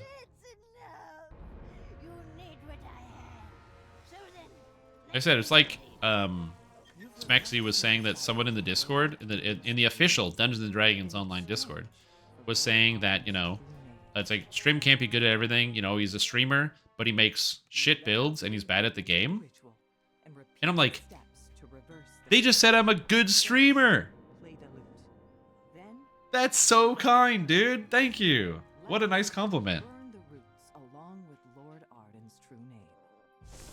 You play a brief melody on If I'm gonna be something, I might as well be good at my job, you know? Like, that's cool. into a pulp with little effort. You set You're a bee small streamer? plate Believe it. and Lord Arden's true name into it, completing the ritual. As the smoke rises, Lord Arden's eyes open. He springs out of the bed. But yeah. Lord Arden thanks you for awakening Corn. him from this curse. Corn grants. Urges you to speak with him back at Shame if he Winterfell burned our crops, in poisoned our water supply, and delivered a plague into our houses. Now you're giving me ideas. Yeah, Isle of Dread hits real bad. Be on a report card. We're beating Applebee's for dinner. We don't have Applebee's in Canada.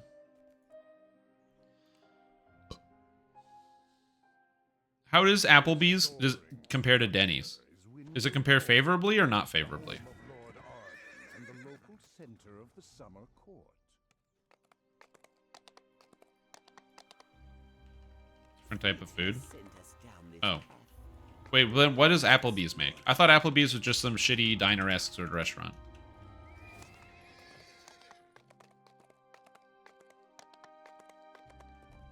I am confused then. I apologize. I don't know what they sell at Applebee's. I thought Applebee's was like, you know, the kind of place you go for like breakfast, lunch, or dinner. They sell like, you know, at different times of day and whatever. More like a grill type place. And it's like Chili's. Yeah, but we don't have Chili's either. You go to Maple Moose? Yeah, we would go. We have Maple Moose. It's a class. It's a staple. It's a staple, really. Diner. People get breakfast stuff. Okay. Applebee's menu. I'm looking this shit up. Applebee's menu. Got wings. They got steak and ribs, chicken. Okay, so it's like Applebee's is more like they got pasta, they got salads, they got burgers. Okay, I gotcha. I see Applebee's. I get it. Applebee's is more of a Boston pizza. I got it. Yeah, it's like a Boston pizza. You guys don't have that, so you don't know what I'm talking about. But the Canadians in the chat will get it.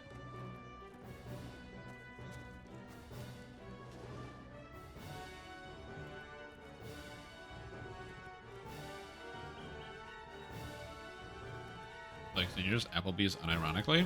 It's probably fine. You they just eat out of their loyalty? Maybe. So the comparison that I'm making to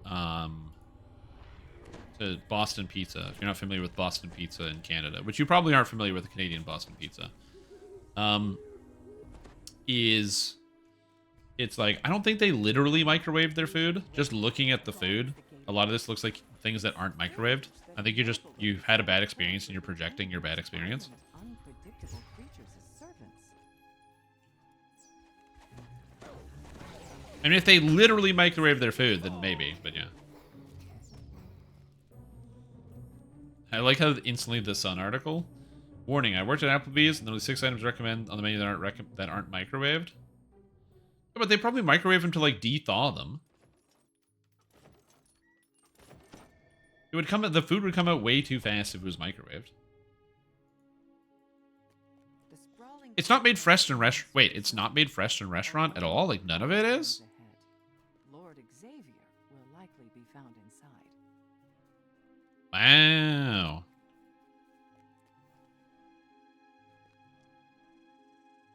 Why would you go to buy it?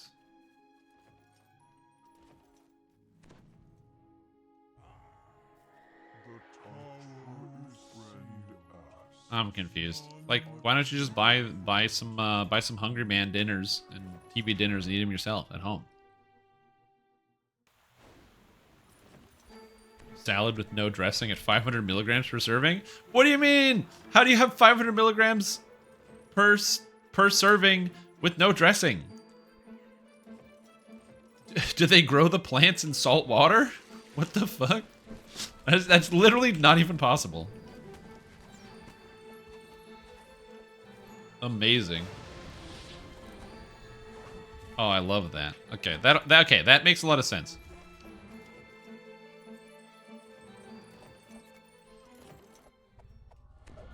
Good times. You are faced with an unavoidable battle with the Electrum. You have chosen to stay and spare their lives. Even You ever had Waffle House? No, we don't have Waffle House. Unless you go to upscale restaurants.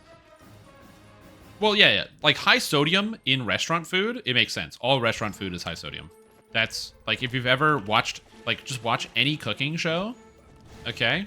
Literally watch any cooking show, and if you wonder why restaurant food often tastes like pretty good, you'll just watch them, and in between every step, like, and season to taste, and salt to taste, and season to taste as you're watching, and you're like, yeah, cool, sounds good. Also, you just put like, you know, a pound of salt in, but yeah, all right, and it's tasty, no doubt, but yeah. Okay, so Canadian restaurants that sound fake, but they're not. One of my favorites is Pizza Pizza. So, if you've ever seen Scott Pilgrim vs. the World, they get pizza from Pizza Pizza. A lot of people thought that was fake. A lot of people thought it was fake. Like, it's not a real restaurant. Pizza Pizza is an Ontario pizza chain. That's why it was in the movie and in the comic, because it's literally in Ontario. Any version of Chuck E. Cheese? Chuck E. Cheese.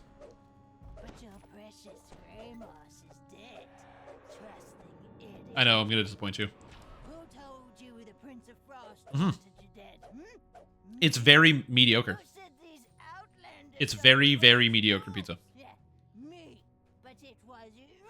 But it is at a price point that it's reasonable. You know what I mean? Like, you think to yourself, okay, how little would I be willing to pay for this product? And the answer is surprisingly low. the hag's form splits into several mirror images. It's not this one. It's not that one. Is it this one? It's not that one. That one's glowing. That one's glowing. It is this one.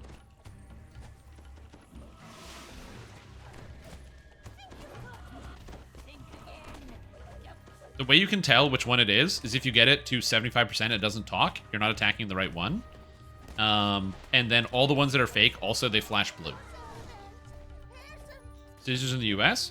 No. Like, Little Caesars is also in Canada. So, Little Caesars and Pizza Pizza are a little bit different, because Little Caesars is like the deep. They sell you the deep dish, right? The hot and ready. But they're both similarly priced. I think the big difference is that Pizza Pizza just doesn't deliver on the grease that you get from a Little Caesars. Like, Little Caesars is like way greasier than a Pizza Pizza.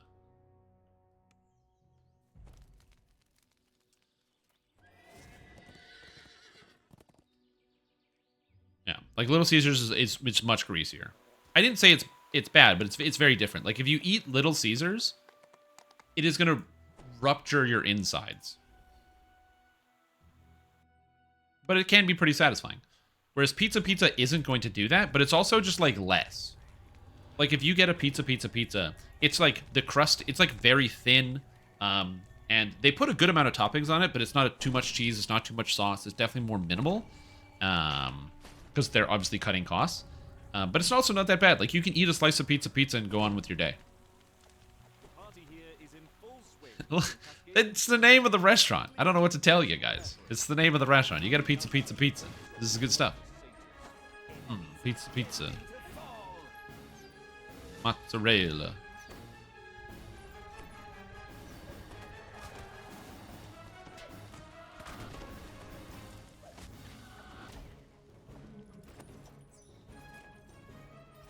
You have food that's going to put me out of commission for a while? Yeah, that's where you go for Little Caesars. Because you get a Little Caesars hot and ready for $6.99, and then you get the PP pizza does cinnamon roll bread. off the tongue as well. PP pizza. Peter Pipega pizza? Or Pipega pizza? PPP?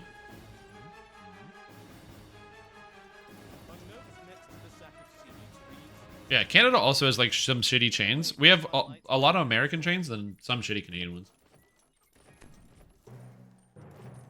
Not a lot of Canadian fast food. Pretty much all the fast food's American. But apparently the Canadian fast food is generally higher quality than the American fast food. Which is also weird. What does Maple Mousse serve? It's like Denny's, but with more maple.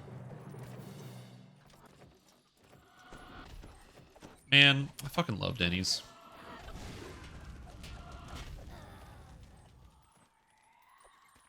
I'll admit it, I like Denny's. And you guys might be like, how could you like Denny's? Because the food is very bad, but they give you a lot of it. It's inexpensive, infinite coffee, and you can go while you're drinking at 4:30 a.m. Everything about there made me happy. It's just a like, it's not about the food, it's about the experience. It's surprising to find a large, well-stocked library in a house given over to an endless party. Well, and so that was another thing, right? So I remember, I've told this story before, but I heard about, I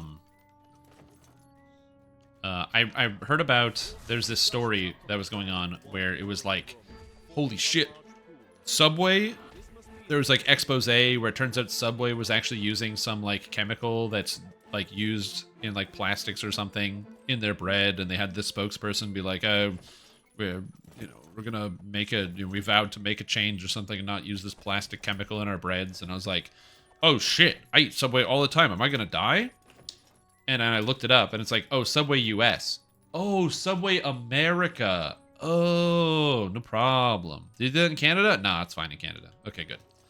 Phew. And then later, big expose. The meatballs at IKEA, they're horse meat. They're horse meatballs. You didn't know they were selling you horse meat the whole time. And I'm like, shit, I've been eating horse meat? Like, I don't know if that's good or bad, but like, I didn't know that. That's crazy. And it was this big thing.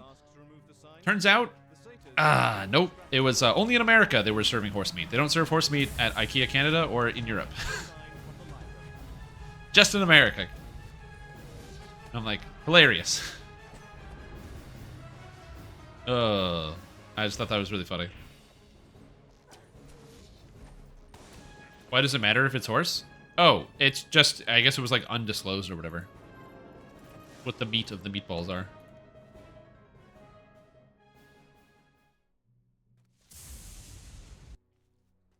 It was probably less expensive for sure.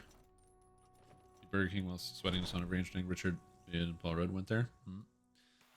There's a Burger King that's a sauna in the Switzerland. What the fuck? That sounds awesome.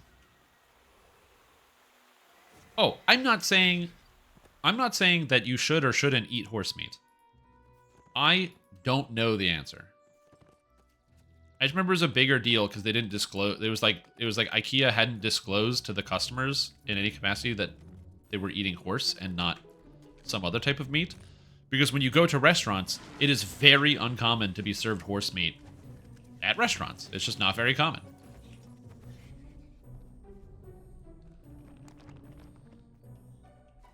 I need more sweat in your burger. More sweat.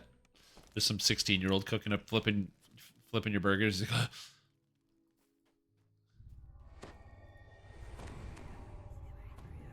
yeah, it's like, it's meatball. And you're like, oh, cool. You're like, chicken meatball? And they're like, no, it's not chicken. You're like, oh, okay. It's got to be pork then. They're like, no, it's not pork. And you're like, okay, well, it's got to be beef then. That's the last meat. No, it's not beef. Is it? It'd be is it venison? No, it's not venison. You enter the grove the villager told you about. Is it a fish? No, it's from the land. You don't want to play 20 questions with what's in your meat. Yeah, there are lots of places that eat horse. Number 15, Burger King foot lettuce. The last thing you'd want in your Burger King burger is someone's foot fungus. But as it turns out, that might be what you get. Sometimes, yeah. Hey, that's just extra protein. Fungus are high in protein. That's why people eat mushrooms or something. No, it's got that umami flavor. Mushrooms have good umami, you know. Talk to me about a plan. To your surprise, You guys ever eat kangaroo? rise from the dirt, and the windmill lurches forward. Or emu? Spring up around you, rushing to defend the windmill. The windmill seems undaunted by your weapons and spells. Well, yeah, that doesn't count. You're Australian. It's not fair. There's a place that closed, unfortunately. Dick's Dairy Dip and Drive-In. It was like a burger. It was an ice cream and burger place. They have like shakes and all sorts of stuff. It was pretty good. At Dick's, they sold kangaroo and emu burgers. I ate a kangaroo burger once. It was very, very similar to a regular burger. Because the problem with the burger is when you burgerize something, you literally grind it up. You know what I mean? So, like, it kind of becomes, not, like, indistinguishable. Obviously, it has, like, a different flavor. But, like, all of the texturing of the meat just kind of, you burgerize it. You know what I mean? It's you already ground it up. So usually if you get something that's more stringy or more tough or whatever, well, when it's ground and you throw in some fat, it's kind of the same. So it tasted different, but it's hard to really distinguish. You've earned a reward. She continues. But On the Bobby. if you'd like to help a little The Worcestershire sauce. I feel Wait, is that shelob made of rock and tree roots? No, that's the windmill. So this quest, by the way, if you never played DDO, the quests are fucking awesome. So this is Sir Pifflegust, and there's a great warrior named Dame Alonsa. That's the lady in the quest, and she's been a great warrior for like 1,000 years. And Sir Pifflegust is concerned because she retired, but now she's talking about like some huge windmill that's going to kill everyone. But she's like raving about it like a lunatic. And so he's like, yeah, can you just like go calm her down or something? She's not listening to anybody. So you go to calm her down and you talk to her and she's like, no, trust me, there's a windmill. It's trying to kill everyone. And then you see the windmill and she's like, there it is. Don't you see it? It's just sitting there menacingly.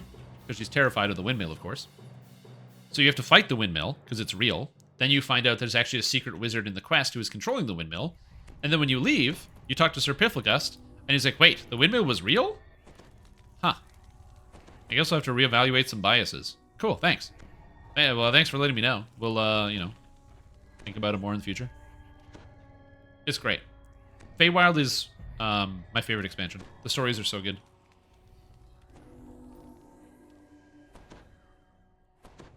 Good prep? Well, yeah, but you gotta go to America to get some good bison.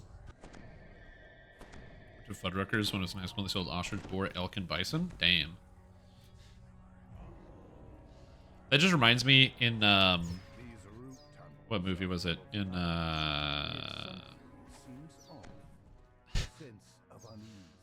Idiocracy. It's like in the future, the whole point of the movie is that in the future everybody becomes dumber. And the restaurant Fuddruckers in the future ends up being called Buttfuckers.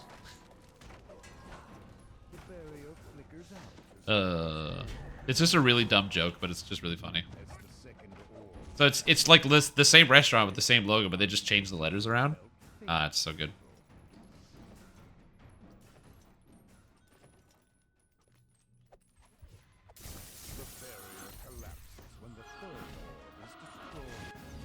That movie popularized Crocs. I learned that recently, yeah.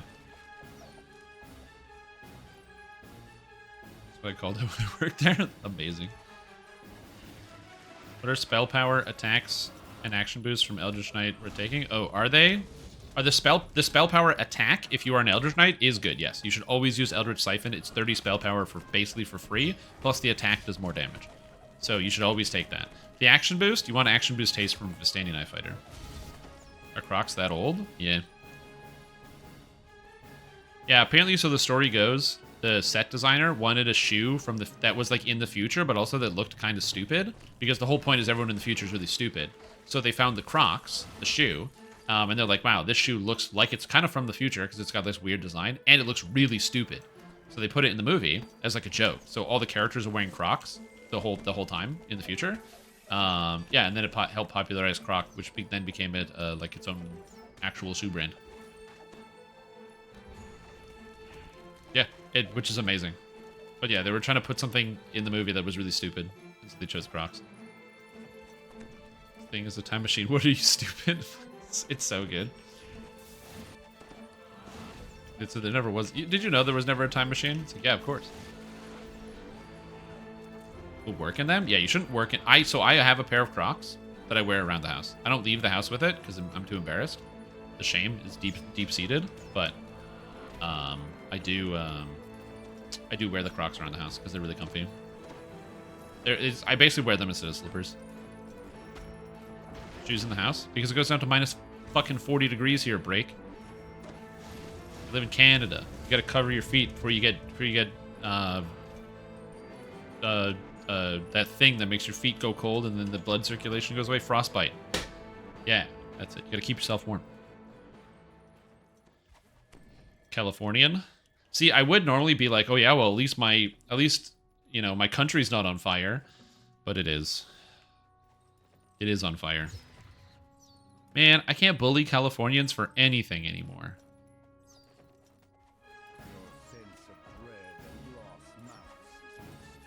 Minus 50 American, Canada, and it's still on fire. If it was wintertime, the fires would have stopped already, but sadly, it's not the case. Frostbite and diabetes. Frostbeaties.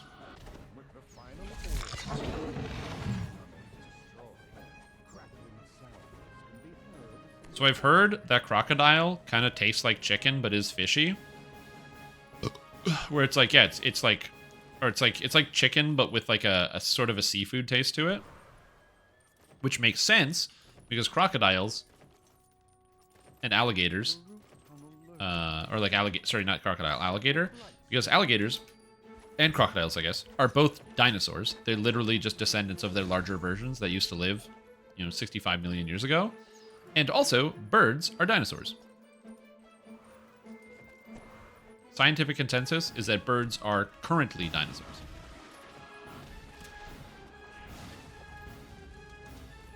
Which would make sense, that they kind of dimorph from the same root tree.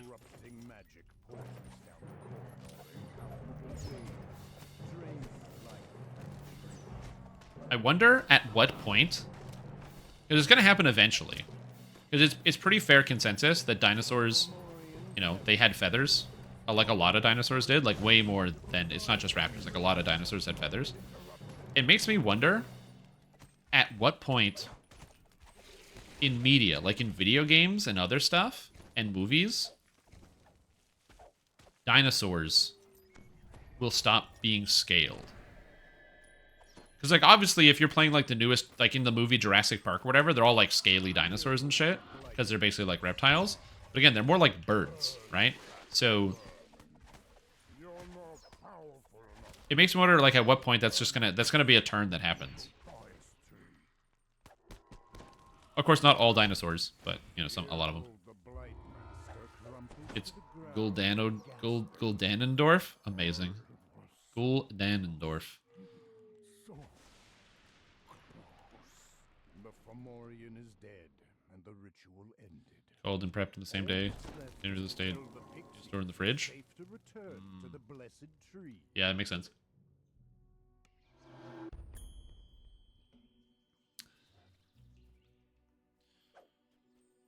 Basically impossible to put out. Yeah, just don't put out the fire though. Just let it burn. And watch it. I don't know, it's too chewy. Yeah, chewy. How's the market and homeless problem? Yeah, I would do that, but you know who has a bad housing market and a homeless problem? A lot of places all over the entire, pretty much every major city in North America.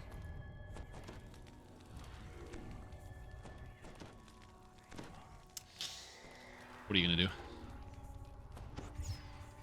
How come we don't hunt and eat hippo? Probably because it's too hard. It's too high difficulty, dude. Remember earlier when Break was like, hey, does anybody play Reaper 10? Dude, why would somebody play Reaper 10 in real life? What do you do when you sink a bullet into the hippo and you don't hit it in the right spot and it comes for you? You know? No.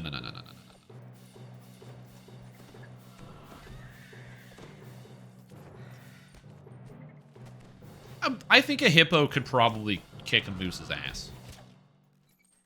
I'm like pretty sure a hippo could beat up a moose. Because like moose are big. They're way bigger than you think they are. Right? Like if you've never seen a moose like in real life, you think like, yeah, moose are big? No. Moose are big. They're like really big. If you don't know how big they are, huge. They're like whatever you think their size is, it's way bigger than that. They're just huge tanks. Again, the number of stories of you're driving down the road and there's a moose on the road. So you hit the moose with your car because you can't get out of the way fast enough. And the moose, its body cavity is at like, you know, window height. So the moose goes right through the car. Everybody in the car dies. And then the moose gets up and walks away. Because it's just so big. Hit by a car? What? Just a little bump, you know, no big deal.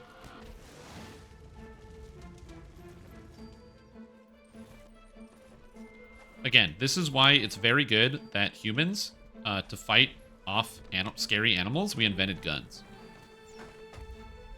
Well, the moose doesn't cut through the car, but it's going to smash right through the windshield, so the whole front of the car caves in. So, you know, everybody is crushed underneath a lot of moose glass and metal. And then the moose gets up because it's on the car. They're very big and they're very heavy.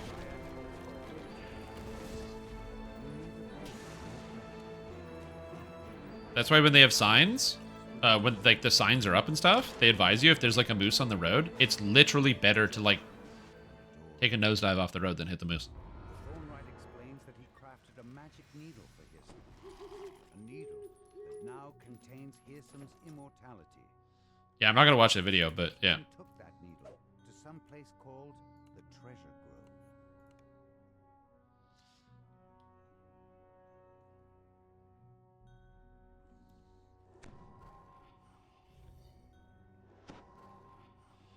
Hitting a kangaroo, hitting a wombat than I am hitting a kangaroo. Yeah.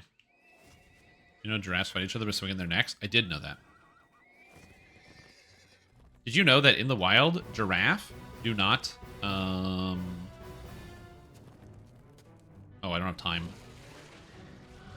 I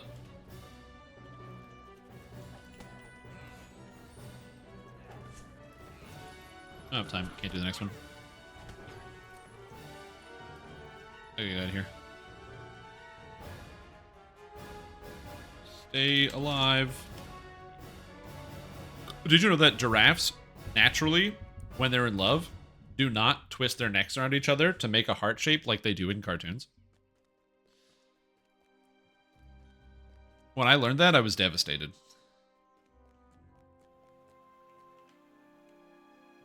Alright, let me watch your moose videos. Hold on. I'm watching your moose videos.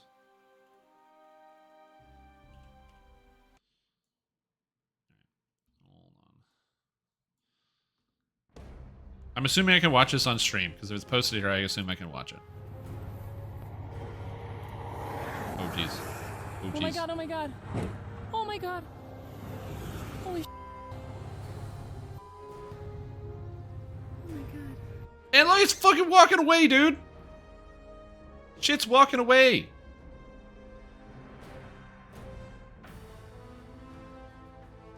USA Today. Moose. Let's see what we got here. Another moose video.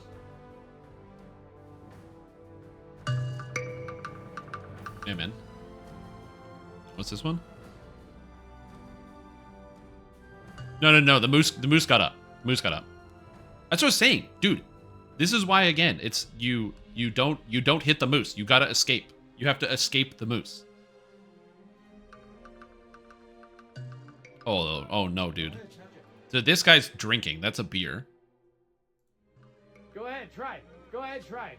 See what happens. Oh my god. Oh no. Again, this is not. This is. Oh no. Yeah, I am.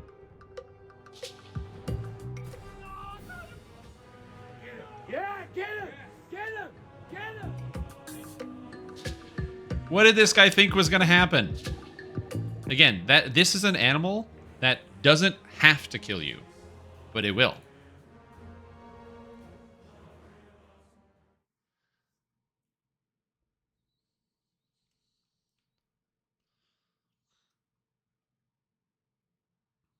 Now, do bison? No.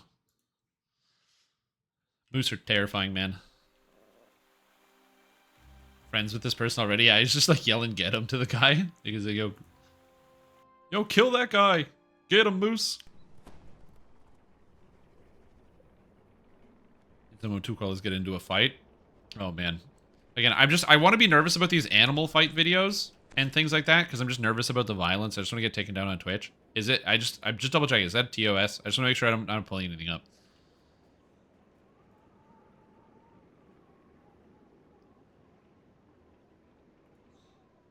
Okay. Every time I click copy link, it just keeps opening the link, which is not what I want to do.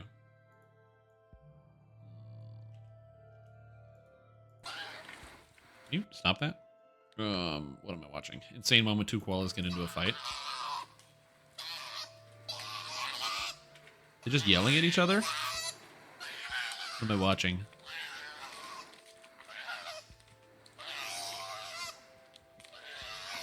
They're just like grabbing each other. I'm confused. They do sound like demons.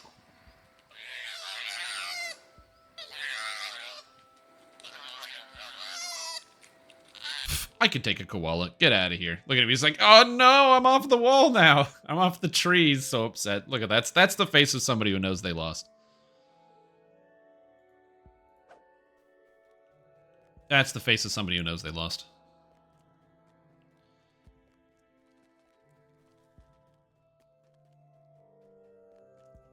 They're about to be eaten? Yeah, probably. Do they eat each other? Okay, so after that, I'm now up to 16th place. Damn it, I've lost spots. I keep going down in the leaderboard. What's happening? It's crazy. Oops.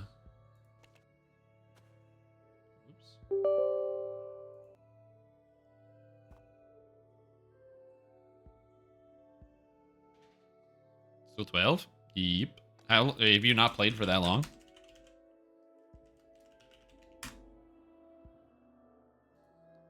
Yeah, where are we at? Let's look at the leaderboard. Got given the old spicy keychain. Oh no. Not the old spicy keychain. There you go. You got 653,000. 2.8 million. Damn, Soul Fairy was going hard. So that's Soul Fairy and Wild Boy were two of the people in the group. I think Death Verdict was there, too. But yeah, Soul Fairy, top one, 2.8 millones. Damn, dude. That's sick. So I was just doing it because I wanted to help people. Those guys don't need help. So all you top rankers play together? No, I was logging in just to help people. I don't know who was on the top rank. I didn't realize those were the guys at the top. How many is 50 points? 2.6. Whatever you need to do the thing. Sec.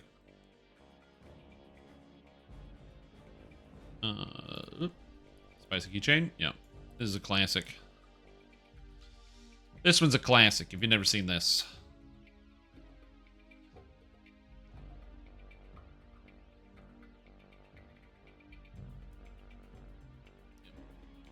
People doing our first very small. Yeah. A lot of people like stop playing afterwards. So it's pretty much like at this point, if people are getting to the cap, they're likely joining one of these groups to be able to get more points.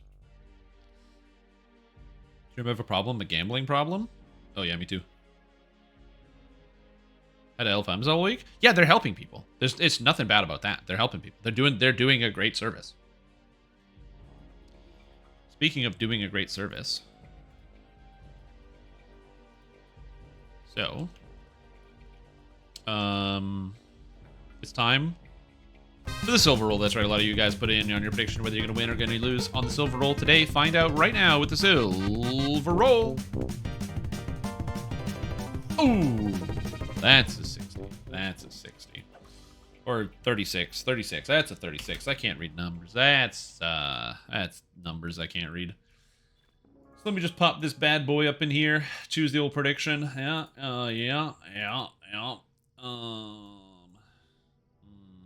I'm a bad minstrel. Update this to a 5.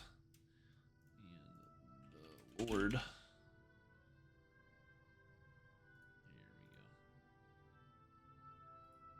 we go. Beautiful.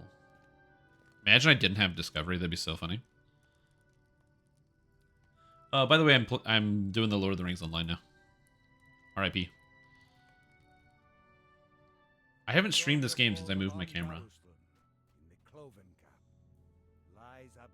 So I need to move chat. Do you like that I have one of my channels called Brain Damage? That's where World Chat goes. World Chat is the general channel that anybody can chat in at any time.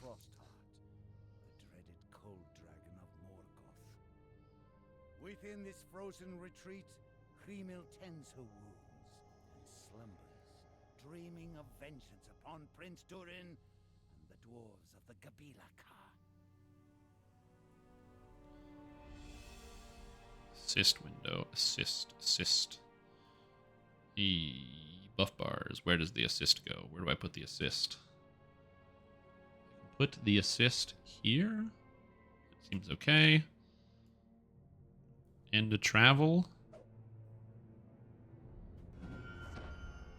Put that there. I'm just moving stuff because I'm trying to pick different spots on the screen. Fellowship display, sparring timer. Okay. Slash UI layout save main. Okay. Everything's moved. If you know when Baldur's Gate 3 releases, it should be fun. I don't know what boss we're doing. I have to look this up. Oh, we're on the final boss? Ew, it's a final boss today. I thought we were going to do the whole raid. Hello. Oh, I thought we were doing the whole raid. Oh, final boss day. Oh. Do you guys like my minstrel's name? Do you like it? Because I like it. Chocolate for this raid specifically? Yeah, do you want to know what my character sounds like?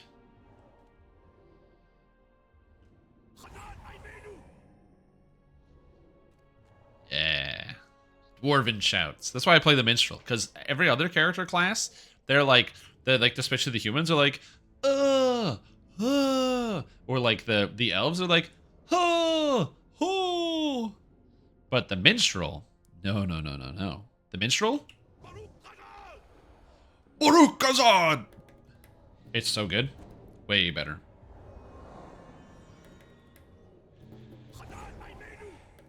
So good. They actually have like words, and then they're also so that with their shouts, they're speaking in Dwarvish, and they sound amazing. Also, how am I so well lit? All my lights are off. The camera must be heavily overcompensating, which is nice. It said all my lights are off. Oh.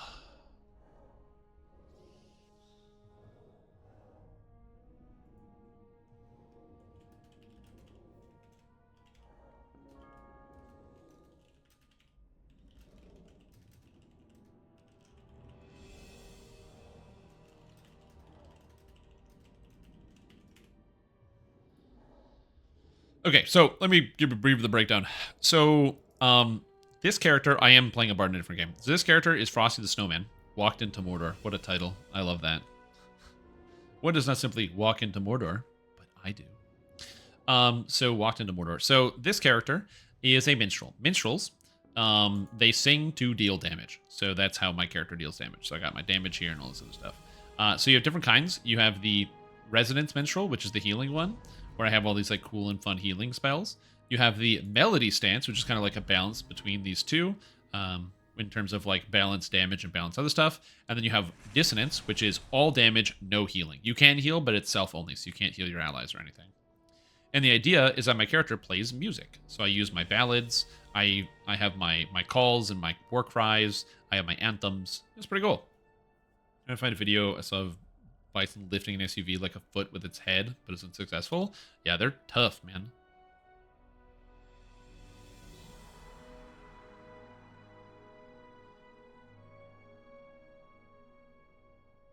Got Snowman's chance in Mount Doom. Yeah. Also, if you're wondering why that character's name is Frosty the Snowman, I actually have a great story about this. Alcohol. The person I was dating at the time wanted to try playing this game, and I needed to make a new character. And I didn't know what to name my character, so I was like, I'm going to call it Frosty the Snowman, because it was December. And that was it. And then it just stayed. It just stuck. I have Frosty the Snowman. Also, one of my favorite parts about Frosty the Snowman, every group I join, somebody goes, awesome character name. Or like, what the hell? Who's named Frosty the Snowman?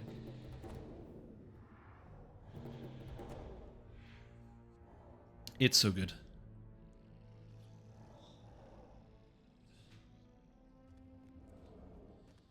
Shrimp Tom Selleck is superior. I do like Shrimp Tom Selleck, yeah. He's got a great stash. He has the Tom Selleck stash. So there's that.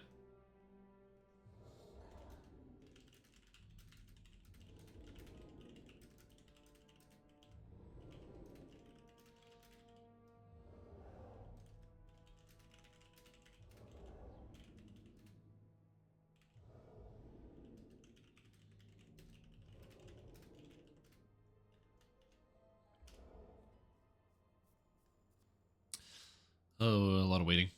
Just waiting for him to show up. Do I get any compensation for naming him? Did you come up with that name?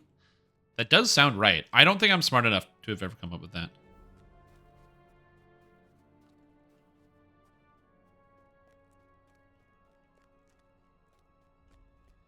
So yeah.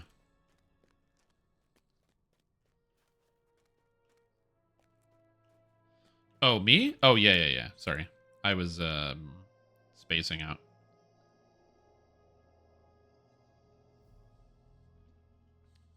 Don't worry, it'll be fine. Because the mustache just popped? Yeah. The dragon's politely waiting for your group to assemble. Oh, so this is something that I think a lot of people don't know about Lord of the Rings Online. I'm going to give you guys a bit of a lesson. So we're about to fight a dragon, right? And this is a raid, right? So this is a raid dragon. And you're sitting here being like, Strim Tom, you can't fight a raid dragon? Actually, you can't fight a raid dragon in this raid because the Fellowship wouldn't be able to fight a dragon, and there's no way your ragtag group of 12 people is going to go take down a dragon. That's very not lore accurate, and it doesn't make any sense. You can't just fight a dragon. You're actually correct. We don't fight the dragon. You see, standing before us is this character, Durin. Durin is, of course, the son of a bunch of other dwarves. But anyway, he's the next in line. He's the next Durin in line. And the Durin is a direct line of people who are basically, you know, they are meant to be the leaders of dwarves. So he is the next leader of dwarves. So again, we can't fight the dragon ourselves because we're not powerful enough. So we don't. Hrimil Iceheart's power, or Hrimil Frostheart, her power as a dragon is her voice. With her voice, she can speak to you and basically get you to do her bidding. Once you hear the sound of her voice, you start to listen to her commands pretty much full stop. And so the way the fight works is once the fight gets started, she realizes she can't win against us if we all fight as a group. So of course she uses her power of voice. At which point, she puts all of us basically into a dream. We all fall asleep, leaving only Durin and the dragon to fight. However, we resist the dream, so the dragon keeps having to waste resources trying to fight us. It keeps having to waste resources trying to hold people down to make sure people are staying unconscious or whatever it is. At which point, Durin fights and kills the dragon alone. But he is not alone, because we're with him in spirit, but Durin slays Freemil Horasar. We don't. And that's how they get around a lot of this like other lore stuff, where it's like, but you can't fight a dragon because you shouldn't be able to win. And you're right, we shouldn't be able to win against a dragon. But the reason we win is because we don't do it. Durin does it.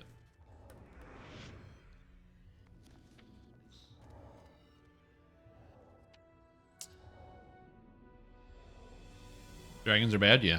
Also, in the Lord of the Rings, all dragons are bad. They're all evil. Yeah, Chad Durin, he takes them down. He's only got 42 million hit points versus Freemil Icepart, 1.555 billion. I'm also going to keep calling her Iceheart even though she's Frostheart. Ignore that. Durin is also immune to the sound of her voice. That's why he can fight her. We can't. Because Durin is from the great line of dwarves and he will stand against her. He's the only person that can resist Freemil. Because he has this axe, and this axe allows him to resist her voice. It's like some magic axe or something. Part of the Gundabad storyline is that these goblins basically steal his axe, specifically to give it to Mazog. Or not Mazog, whatever the guy is, the big orc guy, so that way he can resist Freemil and try to assassinate her.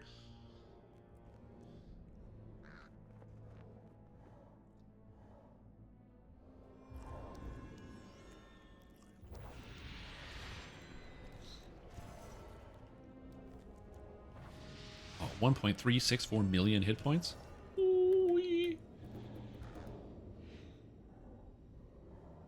Also, this is my first time ever DPSing this fight. Also, my first time ever playing this character in a real raid. So, I hope I do good. I've only ever tanked this fight.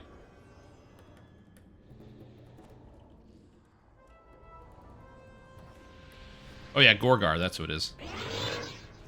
Adarin, I see you have that trusty axe and you're a great dwarf and can resist the sound of her voice. I'll help. I brought some earmuffs from Home Depot. I love how he says depot and not depot. Does anybody say Home Depot? What do you say? Do you say depot or depot? I definitely say Home Depot. I don't say depot. This one is never beaten. Just you wait. We're gonna win.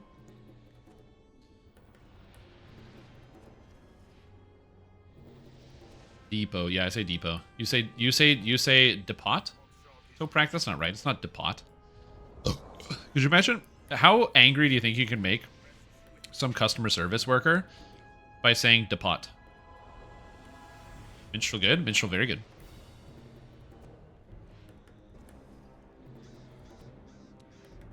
That's all. Okay, bye, Near South. Thanks for tuning in. Appreciate it. Thank you for coming in, saying two things, and then leaving, and also still being subbed.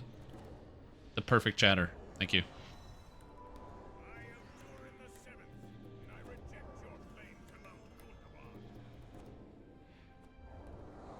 Seize during the 7th. Be gone or meet your doom.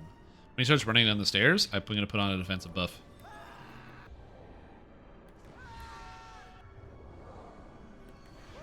I put on a buff, because in case it bites me, I don't want to die. No, it bit forward.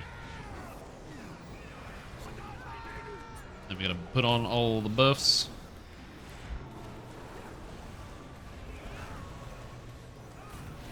So the way this works is I basically want to continually swap back and forth on my... oh, I forgot how to do my abilities. I want to swap back and forth on my different ballads that I'm using, and you essentially just do a bunch of animation canceling using the ability Piercing Cry.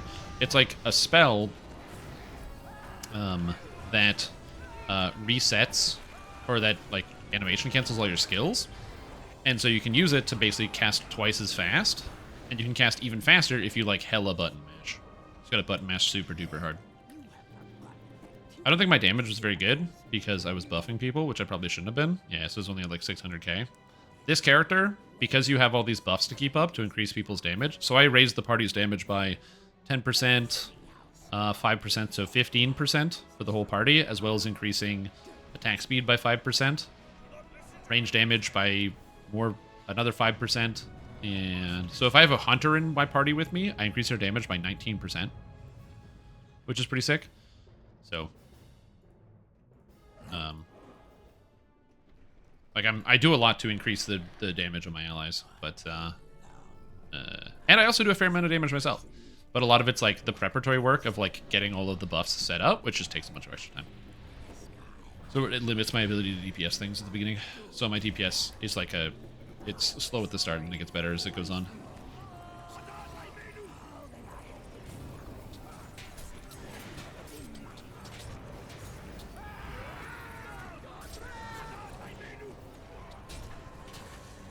Oh god. Hello. Don't attack Frosty the Snowman, please. Stop attacking Frosty the Snowman, please. Oh god. When the boss gets aggro on you, it's not cool. I do not like it.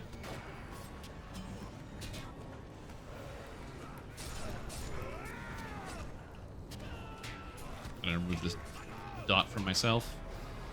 Also, there's like all these little ads, these Madden Nernhoth. You gotta make sure you don't kill them, because if you kill the Nernhoth, they kill the people in your party. They have like a debuff, basically, that causes everyone to take, they take a huge percentage of their health and damage, and they also basically become immune to healing.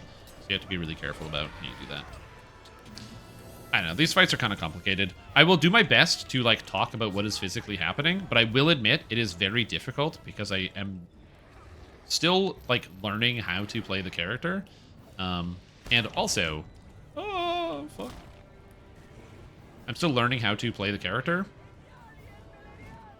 Did we not pull this back?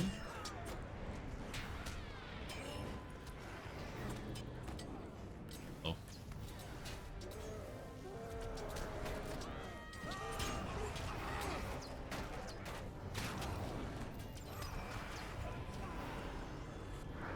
Oh, I got silenced. Fortunately, I can remove my own silence.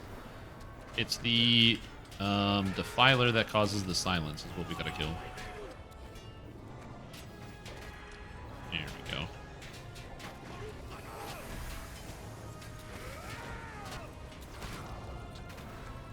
There's a lot of like button mashing on this character, so the trick is you pretty much just like mash your buttons really hard. And it's not ideal, but it does work. Hey, there's an archer guy up here. Also, I can remove corruptions at range, but I don't have that ability active right now.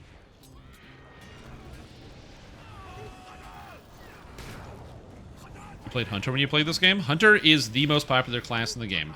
Not for no reason, though. Hunter is probably...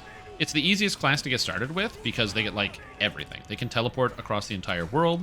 They have, like, a whole bunch of teleport skills. They're very, very powerful as solo characters. Which makes them quite good. They're ranged, so they can fight everything at range, which is huge.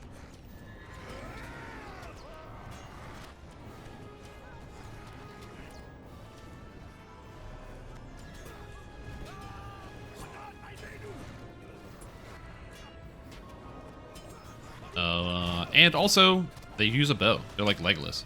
A lot of people start playing Hunter when they get started. I think it's because they watch the movies and they're like, yeah, Elven Hunter? Sounds cool. I like Legolas, man. To be fair, who doesn't like Legolas? I would say nerds, but like nerds love Legolas, man. You see that in The Hobbit when he defies gravity and runs up a bunch of bricks? What a good scene. That was my favorite scene of the movie.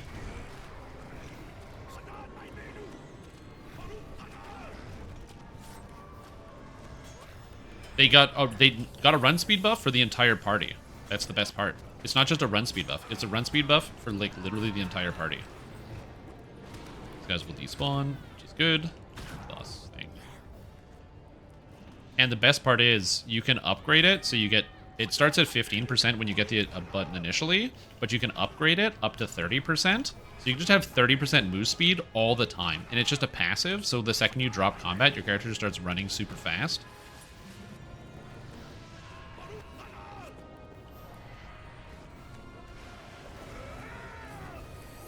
You feeling me and Charm what to do about this, Sage Wise?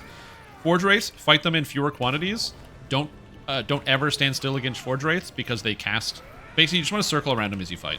So Forge Wraiths have like a a death beam attack that they hit you with, but they have to hit you with it. So if you're moving, they likely won't.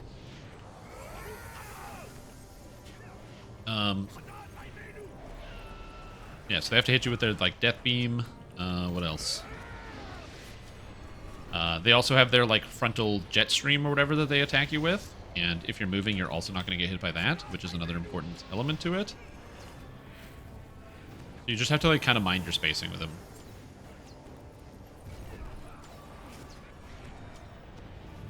Much RNG. And just kind of circle them. That's usually what I do. Circling them is a little bit harder when you're in a party, but yeah, if you're by yourself, that's the play.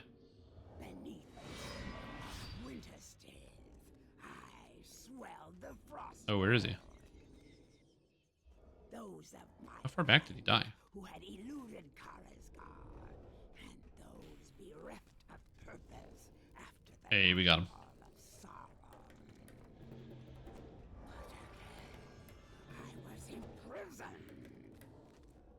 Oh, I can't use an out of combat res because we're out of raises. That's funny. End of the warehouse. It is less of an option.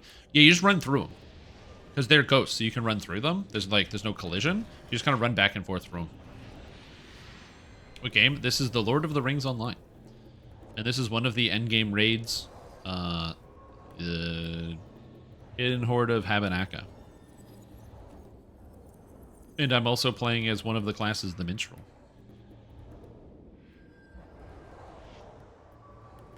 Oh, tanks.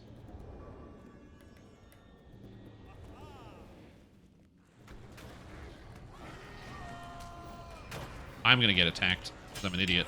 I'm fighting all the monsters. Oh well, that gives them time to taunt, you know? I'm just building it up so they can taunt. Oh, golly gee, go away, run. This is why I wish, as a minstrel, I had threat reduction. So I could just be like, no, I don't want to get attacked. What, me? I'm just a little minstrel. I'm not dangerous at all.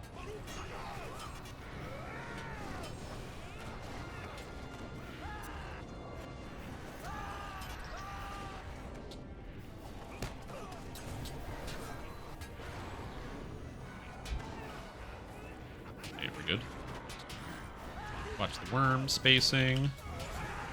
Or is there a bunch of weird stuff on screen? It's just I'm keeping track of things. It's data. On the left side, I have all my buffs down here that I need to keep up 100% of the time. So I track them so I don't forget. So right now, Anthem, Distance War, Free Peoples. So Free Peoples is the next one I need to keep up, so I need to make sure I touch the button, and it's got like a little timer that's ticking down. Right side of the screen, over here, behind like where my face is where you'll see debuffs come up to pay attention to. If I get attacked by monsters, I get a debuff put on me, something I have to pay attention to. It goes over there. This stuff is over top of each other, which I wish it wasn't. So I kind of have to move some of the stuff around, which I'll do when we get a chance before we get to the boss.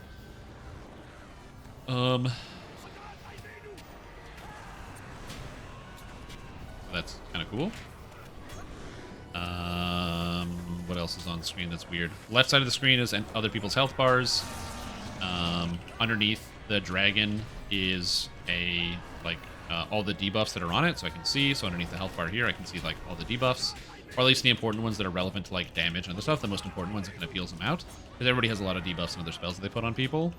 I'm here. This is my face. I'm streaming right now. Hi, what's up? My name is Stream Tom. How are you doing?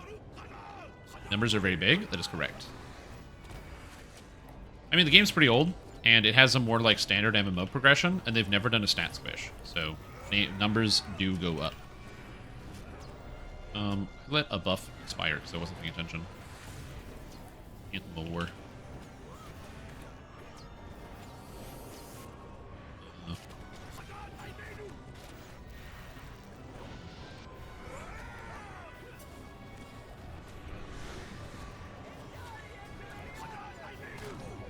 Pay more attention and do better job. I have a feeling that it is my job to put up this one. Anthem of the Free Peoples. Maybe Anthem of the Free Peoples isn't cross-raid. No. Hobbs level 32 just died? R.I.P., man. Yeah, so my character has... I just gotta move a couple things. I moved some things because I haven't streamed this game in a little while. Yeah, I've got 1.374 million hit points. But I gotta move a couple things around on the screen because I moved a bunch of stuff before the stream started and I forgot about the Prime Stuff that I gotta move around. Move all. Okay, combat timer. I can move like a little bit lower. Move this. Move the raises. I can probably move the raises down here, honestly. Probably what I need to move. Fine. Lock. Go.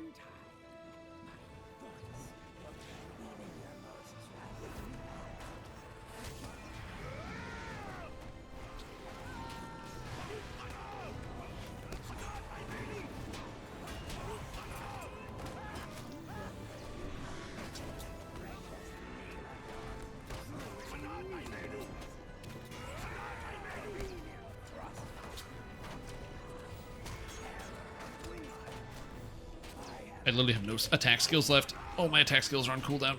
How does that happen? Is Calvin no in guild chat? Oh, Calvin. So kind. That hurts when you actually eat the distributed. Oh, am I standing in the... Oh, I'm standing in the circles? No. Was I standing in the circles or did I get hit? What killed me? Or the squares. I didn't think I was standing in the squares. Maybe I was. Oh, I'm getting feared, though. Does this guy have a reflect? I think that guy has a tactical reflect. Okay. I have never done DPS in this raid ever. So there's some mechanics I don't know that the DPS have to deal with. So I'm going to use that as an excuse for why I'm getting killed by things that are probably pretty obvious that people who've already done this raid before already know. Thank you. Like standing in the things I'm not supposed to stand in. Don't stand in the stupid shrimp home. Oh, I was hitting the wrong creature.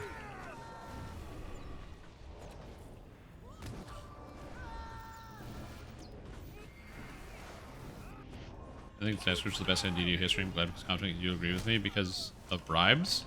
I don't think the stat squish was the best idea in DDO history, but I do think it was generally a good idea. The reason why the stat squish was good is because, not because the numbers were too big. I think that, I'm going to be honest, I think that people who say numbers too big, let's just say it's not really hard to understand numbers and percentages. So, like, you know, it is difficult for some, but, like, at that point, you just kind of go to a guide and be like, okay, guide says X, and then I do whatever. We don't want to do the work to figure it out. As somebody who likes numbers, the bigger numbers means that there's more diversity in terms of what the total pool looks like of, like, the numbers you can get, all the different abilities you can use.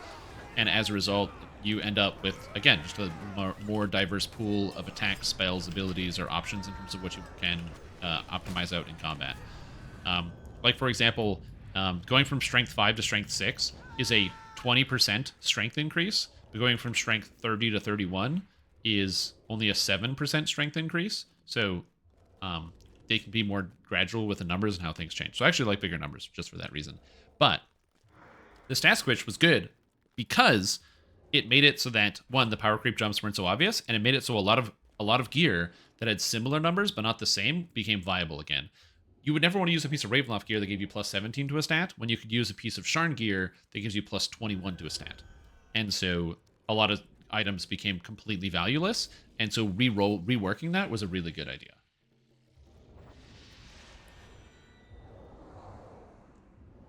Being able to bring things together is fantastic. 5 deaths, what happened? I mean, you can watch. I agree. Yeah.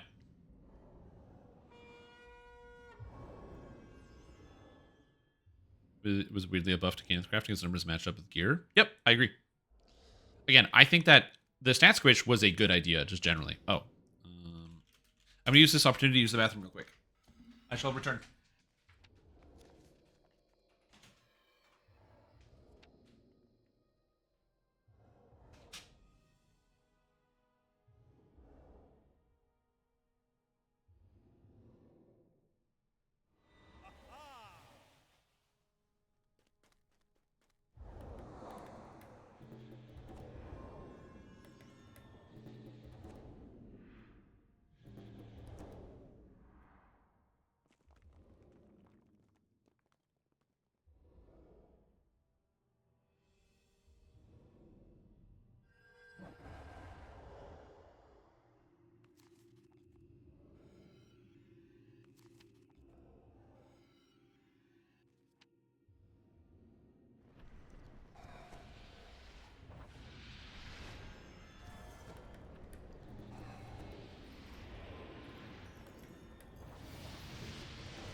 had to go to the bathroom. It's a human reaction.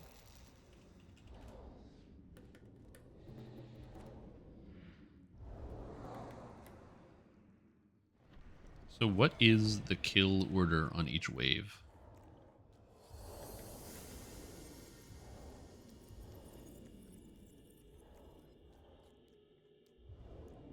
I don't know the kill orders. This one I have to learn. Yeah, the last one, I just died. The game killed me. I got double trapped. They only rent it? Yeah, you have to return it back to the sea.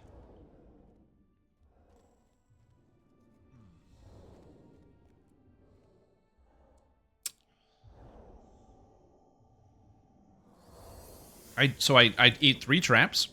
It was the acid trap, and then the fire trap that explodes when you're running through hit me twice. So I died twice. Which was, or sorry, I hit the trap twice, and my rolls, my saves were 1, 2, 3. My rolls. Not ideal. If I made 1 save, I would have lived. If I didn't get double hit by the trap, I would have lived. The game killed me. It wasn't me, I swear. Step DM. Copium.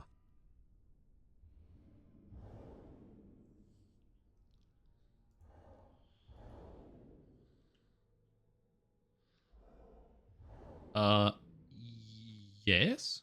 Oh.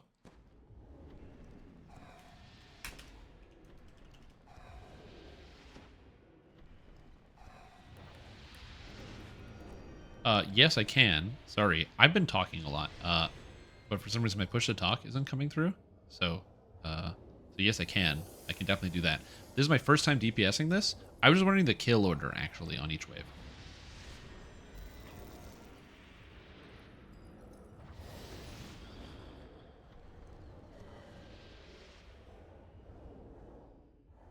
Because I'm pretty sure it's Black Arrow's Hunters.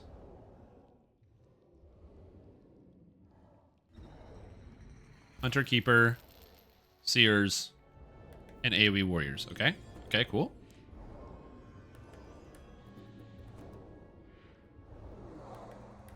Black Arrows, Flock, Cross Colors, Warriors. Okay. That's easy enough. Is down your squinty? No, I'm like listening. I'm being instructed to. Then yeah, I can definitely watch the off TA Black Arrow. No, I've got it. Oh. No, I've got it. I'm good. Well, third wave. What do we do third wave?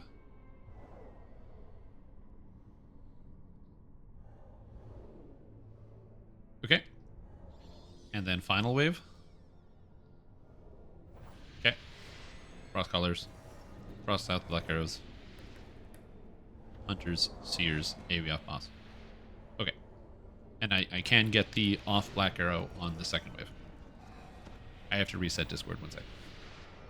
Oh, 2 and 4? Okay, yeah, got it. 2 and 4. I have to reset Discord because Discord requires administration. Discord. It needs me to be administrator. That's why no one was listening to me when I was talking before. I was like talking to a whole... I was using push to talk and no one was responding to the stuff I was saying, and now I know why. Yep, we're good. We're good. It was because I needed Discord and administrator, and it wasn't, so my push to talk wasn't going through. Big time skill issue for sure. Okay, so I'm good.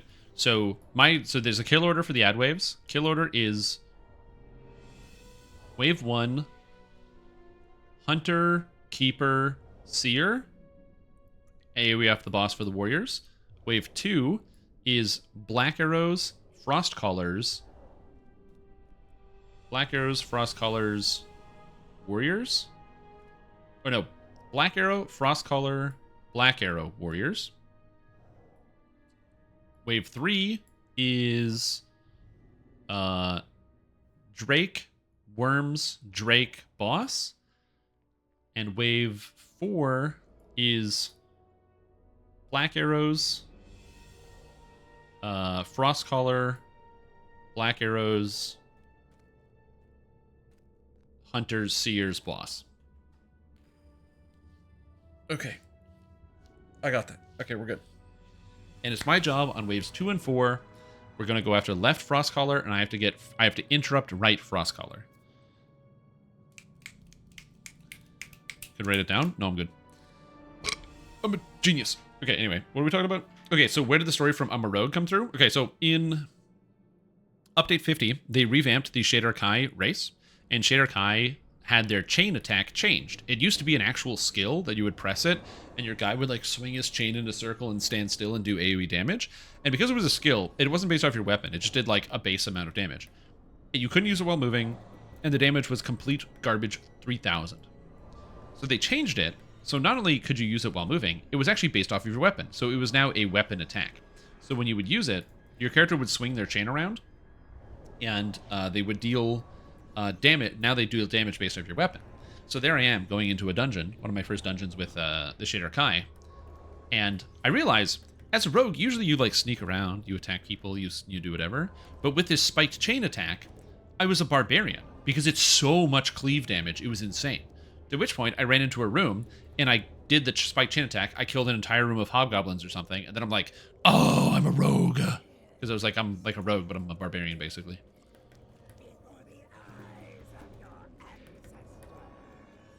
Okay, my first time DPSing. I'm going to make a lot of mistakes.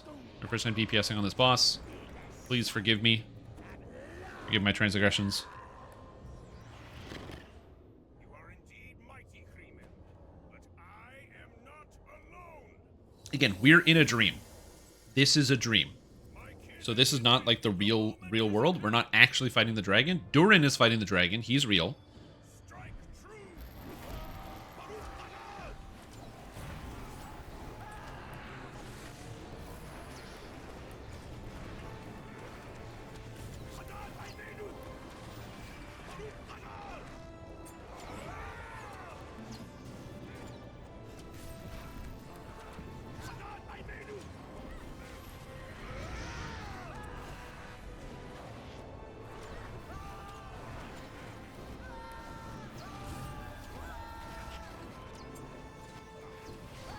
Okay.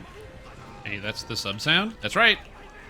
My character's gonna scream that a lot, by the way. What's up, IMT? How you doing?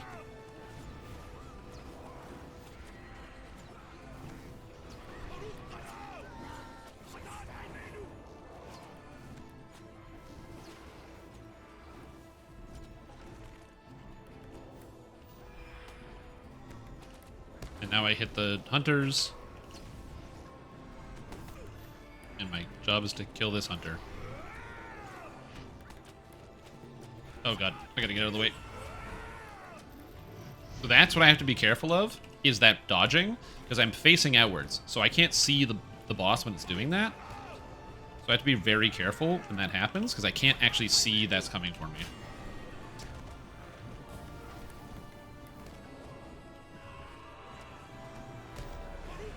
So that's one hunter. There's the other hunter.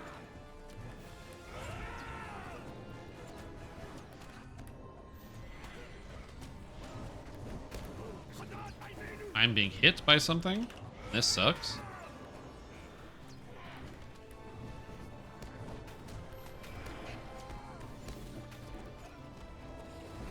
I'm basically trying to stay safe and not get killed by anything. I apologize if I'm not talking a lot. I've, again, never tanked or DPS this fight. And now it's the keeper.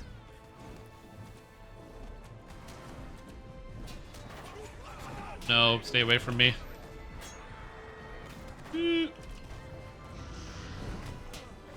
Getting the seer, okay.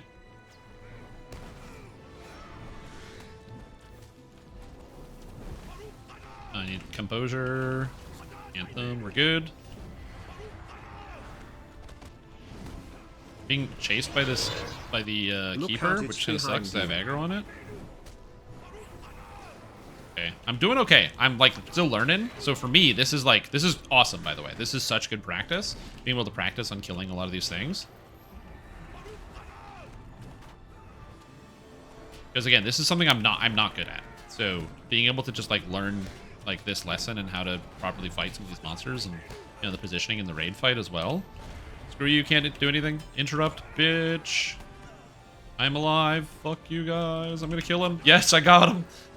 I just really wanted to kill that. Oh, shit. Yo, thanks this guy. Appreciate it. What's up, dude? How you doing? How are you? Hanging? How are you doing? How's it going? How are you and how are things? Also, there's Doran chasing me around. Whoa, that felt really good. That was like really, really fun. He gives me so much rogue energy. He thought he was a rogue and yelled it out. Also, dude, I'm doing good. I'm excited for Canada Day. I'm not excited for the fact that my city is filled with smoke, so I got to stay completely cooped up inside and not open the windows. But outside of that, I'm feeling great, man.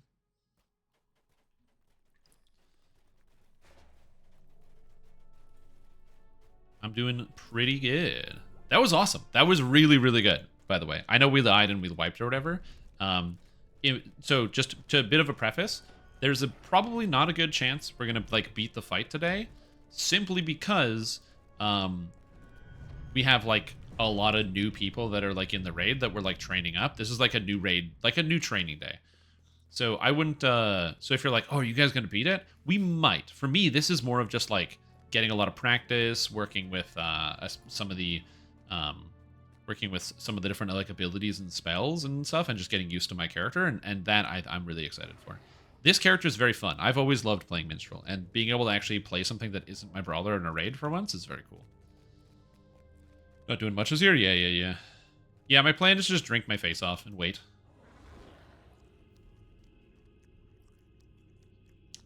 I don't wanna, you know, what's the right word for this? Pry. But I sent you a Google Doc. Have you had the chance to peruse, to sort of, to leaf through, you know what I mean? To kind of take a quick gander, you know what I'm saying? I know I sent it to you Monday, so if the answer is no, that's also fine. I'm more just curious. You know what they say about curiosity? It killed the cat. That's what they say. Double scrolls. Take it.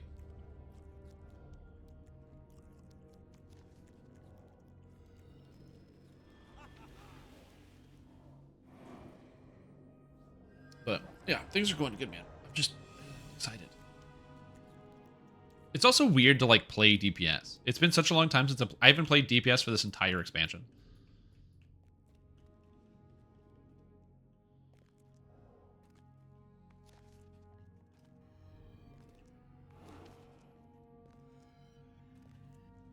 So yeah, it's good, man. Things be good. Oh. Also, whenever I see somebody has actually posted something in the short anime recommendations section of the Discord, I always look at it because I'm like, oh shit. Is there a bot in the Discord? Because no one posts in there. It's like, oh, is there a bot rampaging through my Discord? I have a lot of protection set up, so that shouldn't happen. Winter Crocs? Wait, there are winter Crocs? Oh, shit. I know you mentioned it, but it's just unbelievable.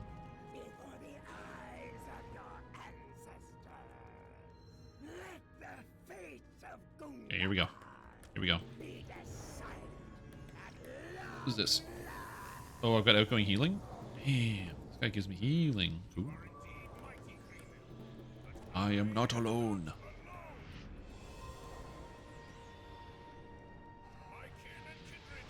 Yes, my kin and kindred. As I said, I apologize if I'm like a little bit more quiet during the fight. I'm gonna try to describe my thought process as I kind of go through the experience here. Of like getting the different setups and what I'm doing. I just don't know. Also, the ground texture is gonna unload. I don't know exactly why that happens, but it just does a lot.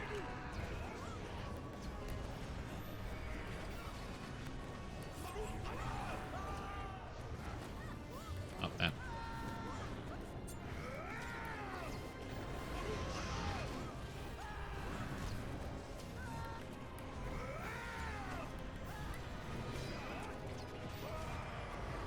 Gotta put on the Anthem of Prowess.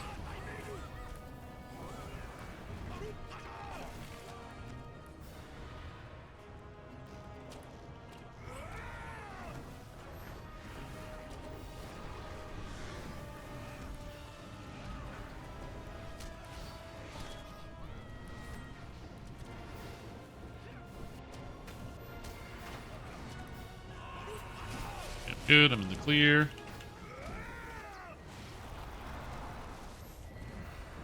Had to look for the dragon.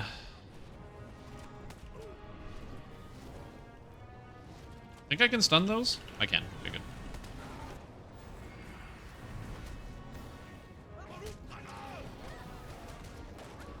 Stop throwing shit at me.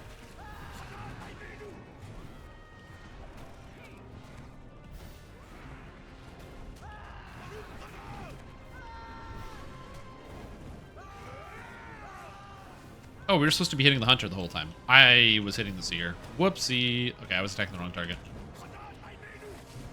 That was entirely my fault. I was just straight up attacking the wrong target.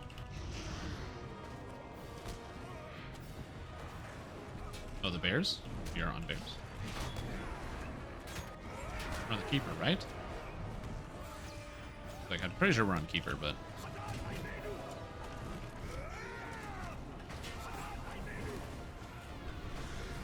Again, it's a lot of, like, high APM on this character. You're kind of, like, mashing buttons a lot.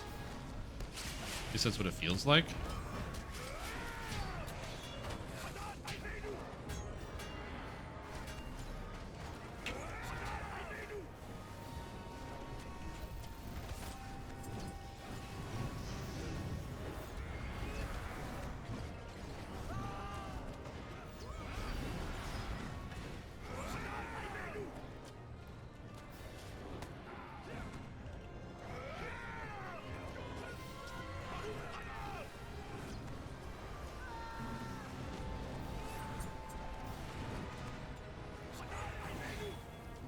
Go away from me, giant warrior. I think if I walk away from the giants, I don't think they can do anything to me.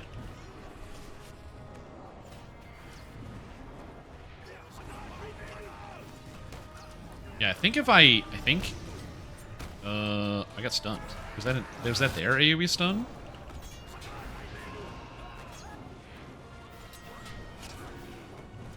There we go. And I think... Oh, they have, like, corruptions. Oh, can I get rid of that? I can only get rid of one at a time.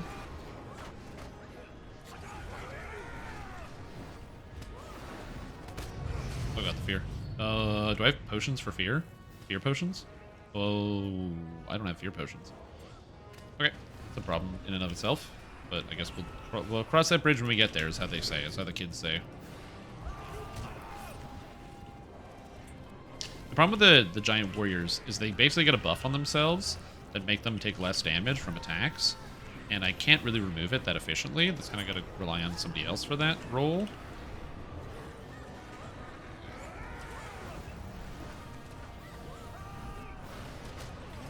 But we're doing okay. I'm doing all right.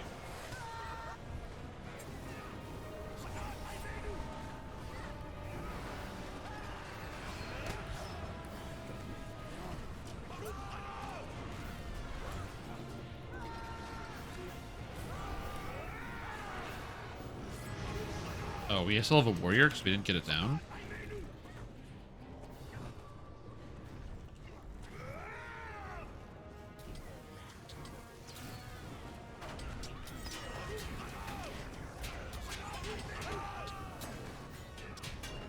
Where's the other black arrow? Okay, I gotta take care of this fear problem. Where did the black arrow go? Oh, there he is. I was like trying to find it in here.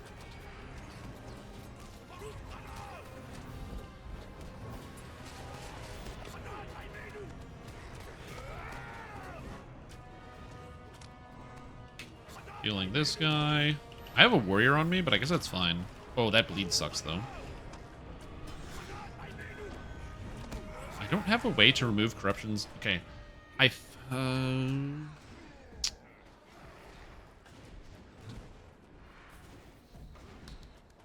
Coda of Melody.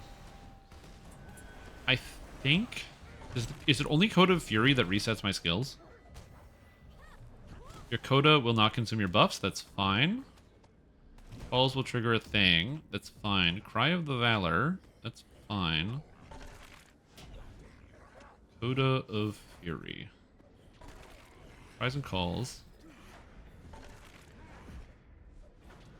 Coda of Fury's chance to reset the cooldown of all cries and calls. You're not getting this effect more than once every 25 seconds. So, I'm trying to figure this out. I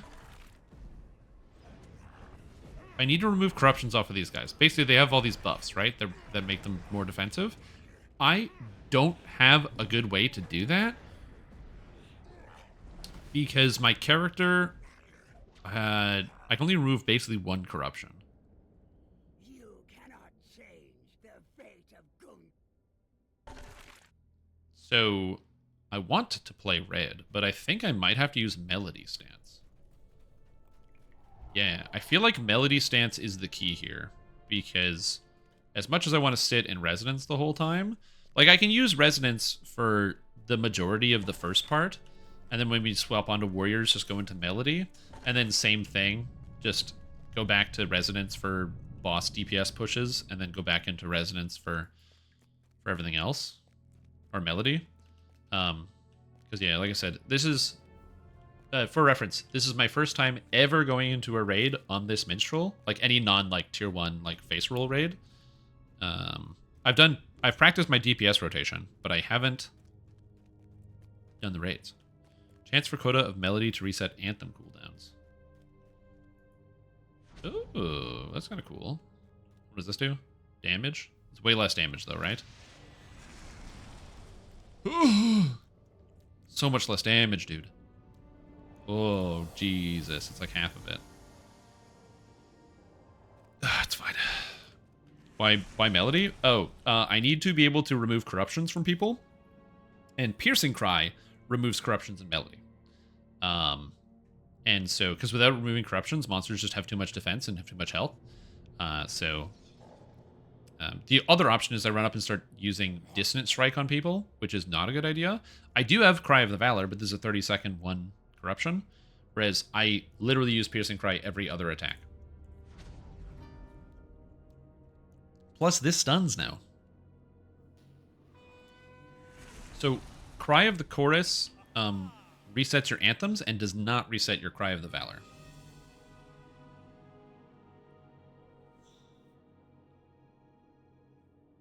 So, hit boss, hunter, keeper, seer, melody, warrior onto boss, or then back to this other stance. Then second phase, black arrow in dissonance, melody,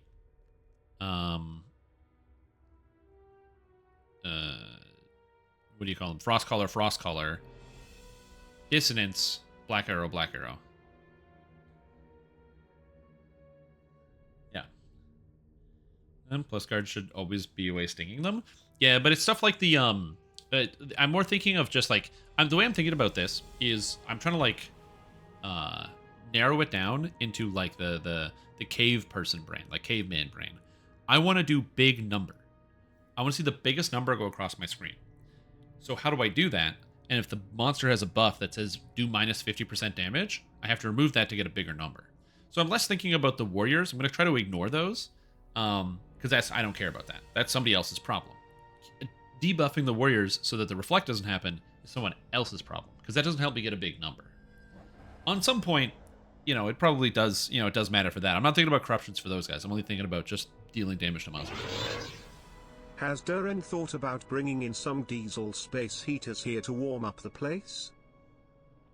He said it looked tacky. To be fair, this place does have a pretty, it's got a pretty basic aesthetic.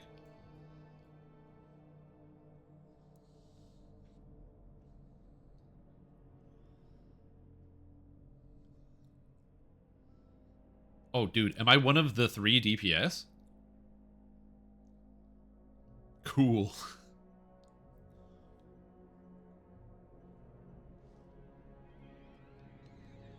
We have 4 tanks and 3 healers. 4 tanks, 3 healers, a lore master, a burglar, and then I'm one of the 3 DPS. You can't afford to go melody then? Yeah, I can afford to go melody. That's fine. You have no idea how much damage I can deal. Once I power up to my highest state. Sorry. As I power up to my top state. The damage is going to be high. Again, it's just flip-flopping. I go melody for removing corruptions, and I can swap back. The induction is 0.1. Like, if I can't afford to do that...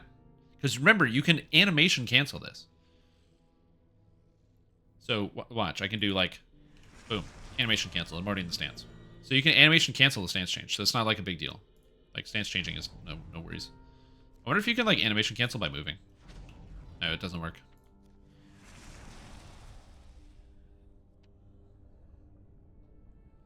But I'm not super worried. I don't think we're going to hit any type of enrage. And with 4 tanks and 3 healers, no one realistically should die. Good at animation canceling? Yeah. Animation canceling takes a lot of practice. You're powering it. Hold on. Let's watch this video because I have time.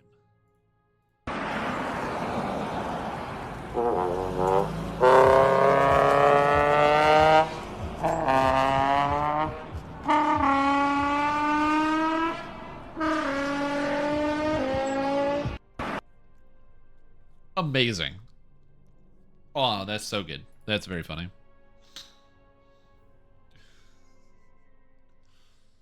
Ugh.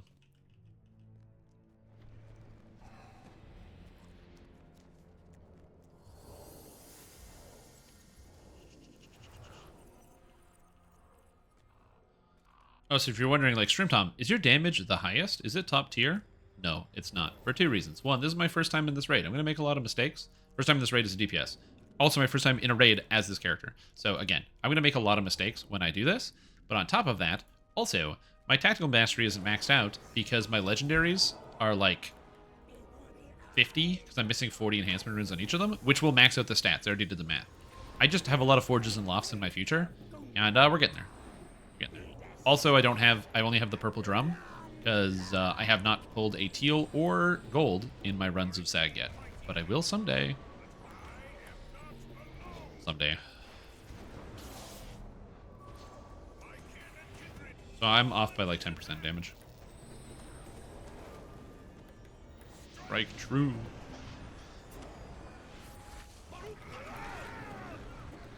Okay. Get this up.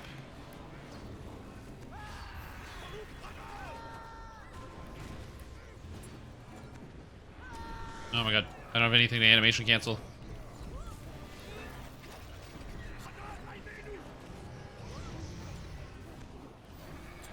Died to the anti-exploit.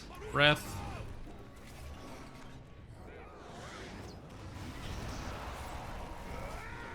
Here's some loot. And you're sat. Yeah, here's some spittle would help out quite a bit. That's on me. Hello. Dragon.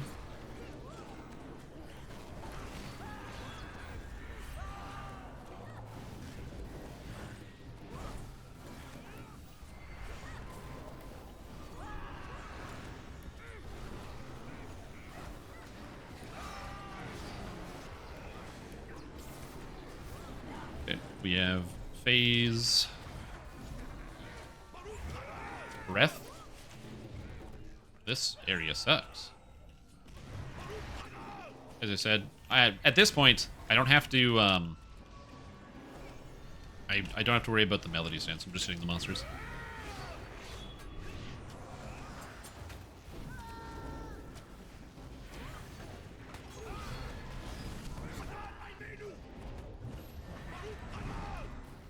Oh, South Hunter. Okay.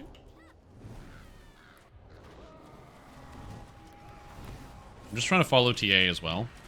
Again, I'm not used to following TA. I'm kind of used to just being the tank and making all the decisions. So having somebody in my ear telling me where to go and what to do is very calming. I gotta say. You don't have to do any thinking whatsoever. No, come back, you bastard. This guy kicked me away to space. What a jerk. Back.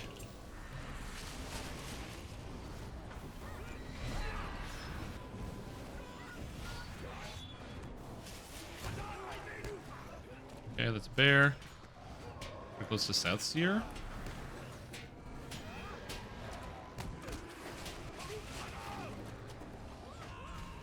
tanks. My target. Say dodge, dodge tanks. That's what I used to do all the time. Be like dodge, dodge tanks. Now I'm just listening to the people call it. Gotta say, very helpful. Oh man, just having somebody tell you when to like look at your screen, pay attention to what's in front of your screen.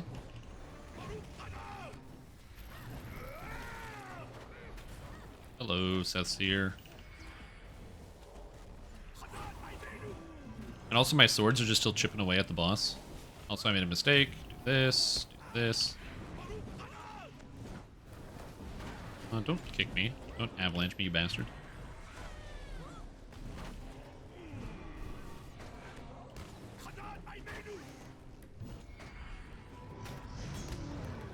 Now we gotta run across the room. Zoom!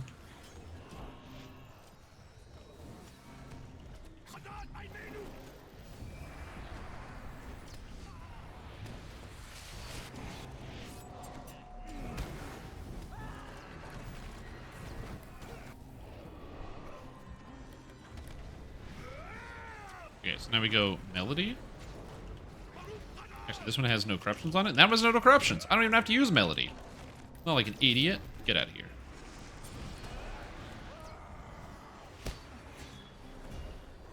And just hit these things. Very cool. Oh, now I do.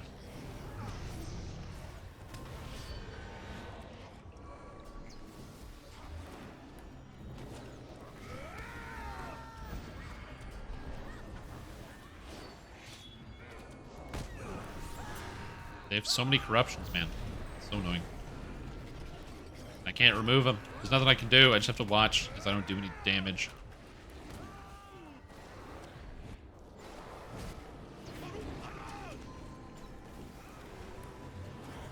Okay, everything's dead. Oh no, there's still a warrior here. Again, gotta remove these corruptions.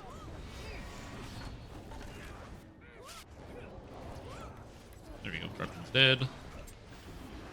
Proven debuffs like a champ. Again, I should probably just go fucking Melody for that. I know it's not the smartest idea in the world, but like, I can't do anything about it.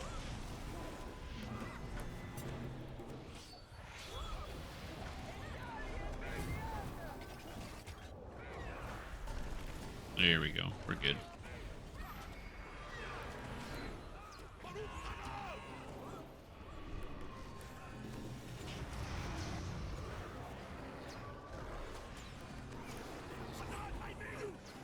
Oh, yeah, I forgot to buy potions. That's stupid of me. I'm gonna go get some. The odds I have some in my bank somewhere. Oh, yes. Okay, ads are coming. Anthem of the Free Peoples here. This is actually a free anthem.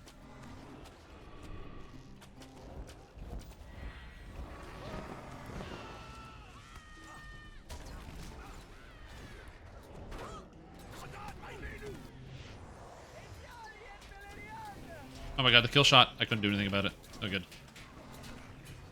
Where's the other black arrow? It's over here. Okay.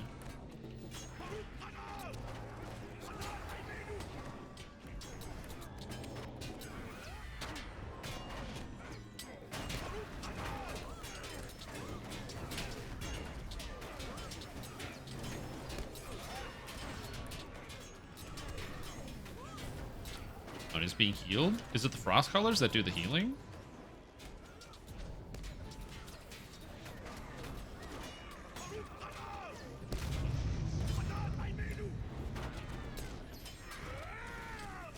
Breath?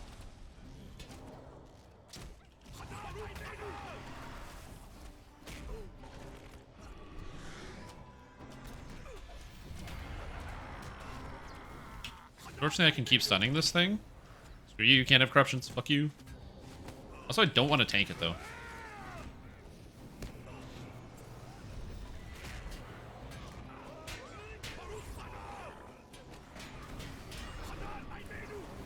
Oh, is this a reflect? Oh, it reflects damage. I have no way to deal with this. Okay, I'm gonna ignore that for now. That's why it does so much damage to me. I can't deal with the reflect.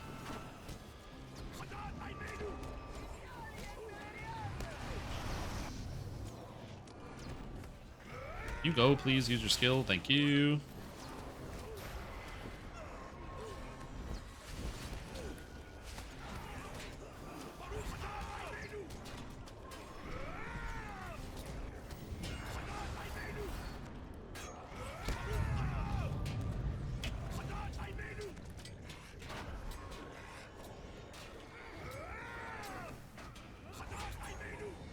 Dude, please stop getting corruptions.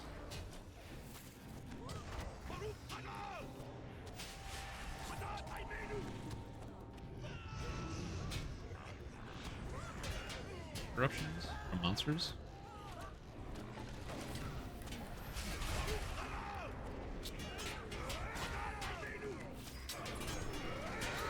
Oh, the frost colors get a tactical damage corruption, but the warriors get a physical damage corruption. And I don't have to care about that.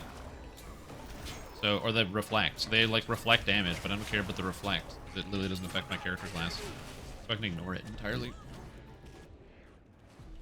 Quest Okay, I'm learning how the mechanics work on these monsters. I'm a tank, so I like literally never have to deal with like, oh, the monster has a reflect? Okay. Well, who cares? It's cool, it's always fun.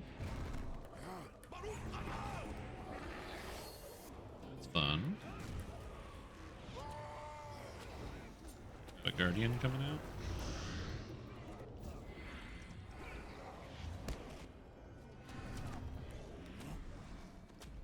How come we're not losing the guardians? What is happening? There we go. Oh, he's got so many corruptions. Why I'm standing next to this thing.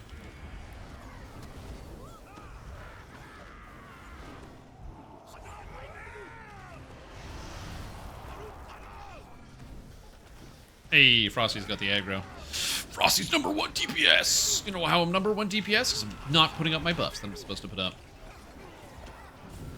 That's how I'm #1 DPS, baby. That's the trick.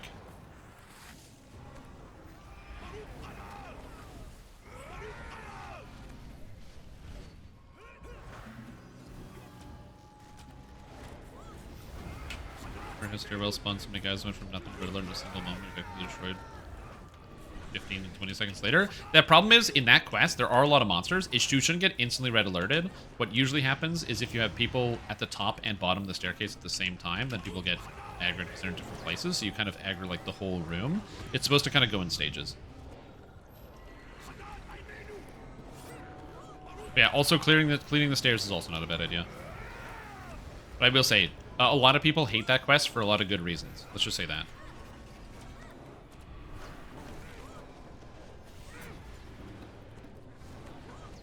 Just stand on the champion. That's got to be a good safe spot to stand.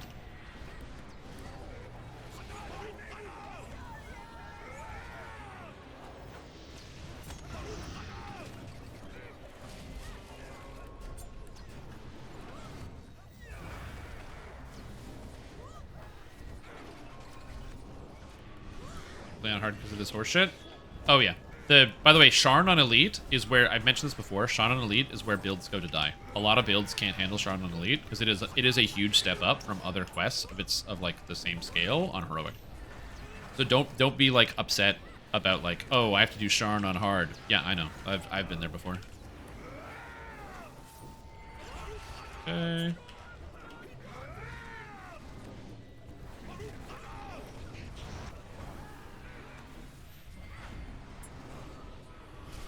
Want to raid endgame? It's pretty good. It's so embarrassing that I don't have a fear pot.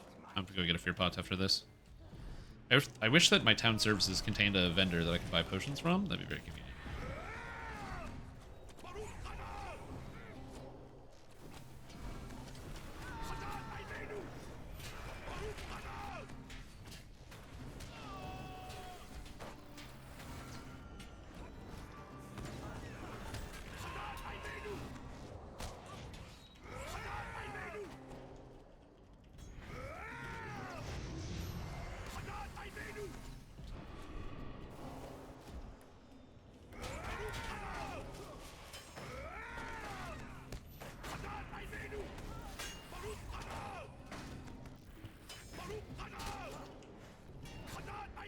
Getting rid of some of these Coldwell things because they aren't bothering me. killing worms now. Okay, a worm.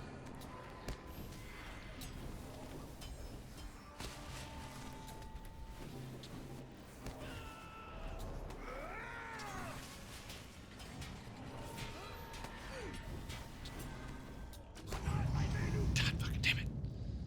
Oh, I wish I had... Oh, I wish I were a fish.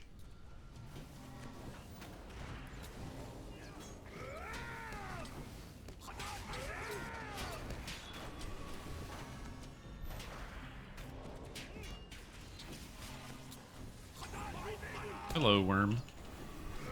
It is now mine. The trick is, I just ran away from it, and then everything was fine.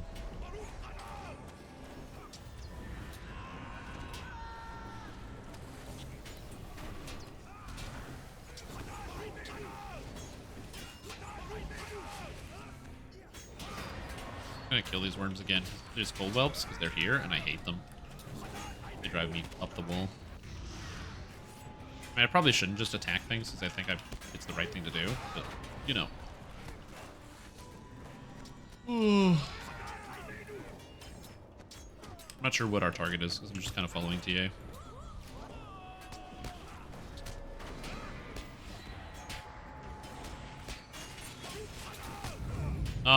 God damn it.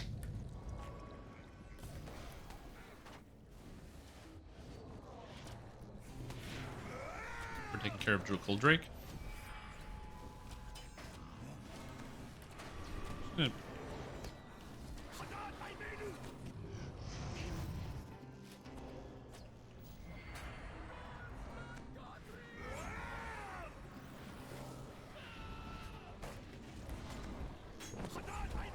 Can't get away from me, bastard.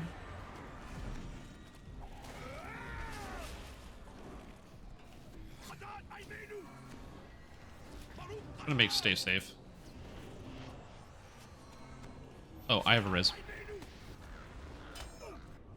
Raise up.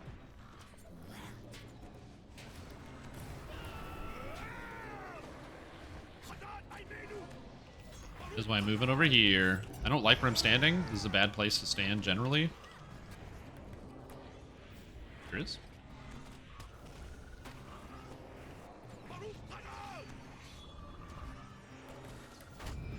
800 HP, 700 PRR, and 40 MR, and it is the fastest moment alert stunned and didn't have time to expire. That was a tilting as hell.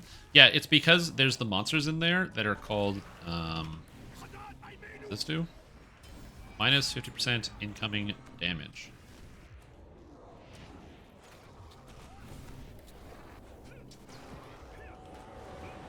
Yeah, when you can, bring that Drake behind the bus.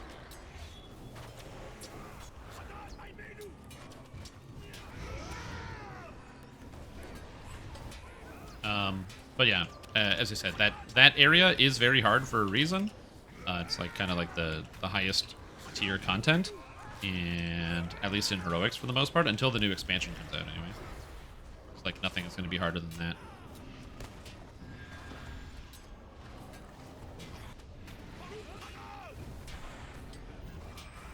Oh fuck, am I gonna lose my anthems?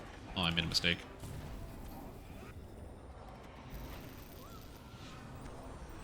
I mean, the raid's not over yet. This is cool. Also, did I die, or is this only 16 minutes into the fight? I feel like we're going way faster than normal. I don't know. But yeah, there's a monster in there called, what do you call them? The Technicians. So the Technicians are basically artificers, sort of. And they have tactical detonation, which does fire and force damage. The force damage can't be saved against, so they can get you, and it knocks you down, which is like super annoying.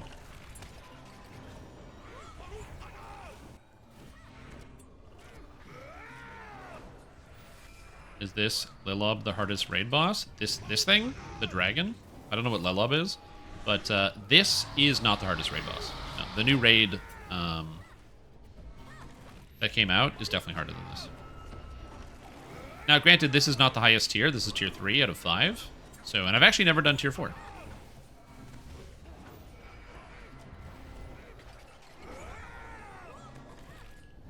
Top DPS? Alright.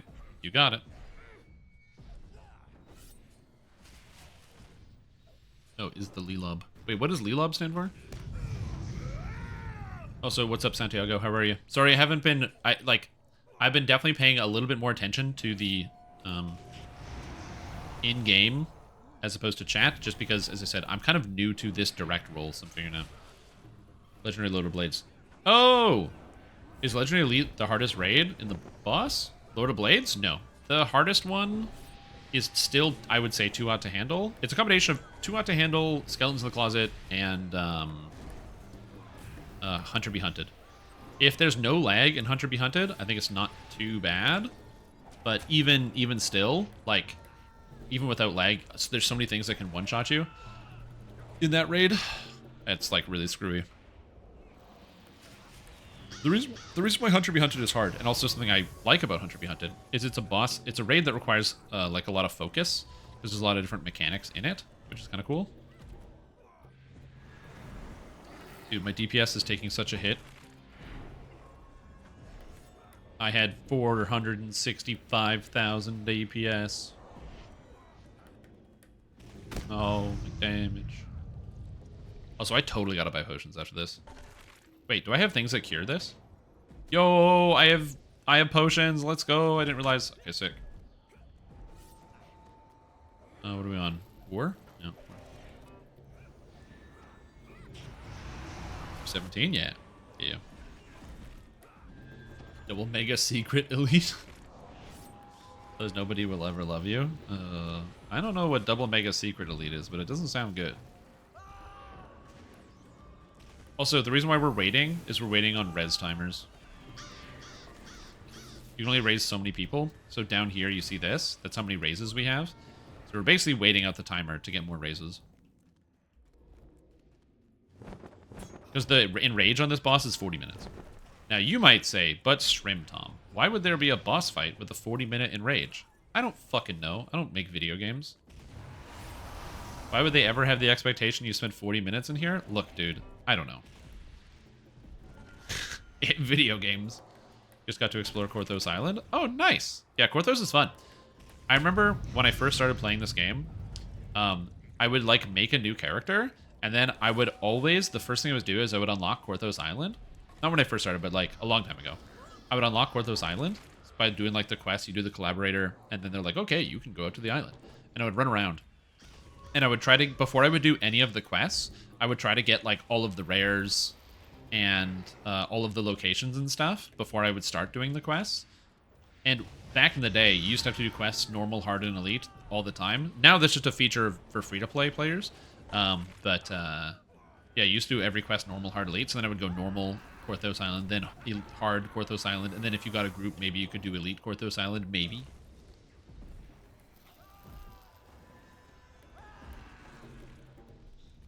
Yeah. The way that people have been dealing with Korkaza is being patched in the next patch, so we'll have to find a new way to deal with Korkaza.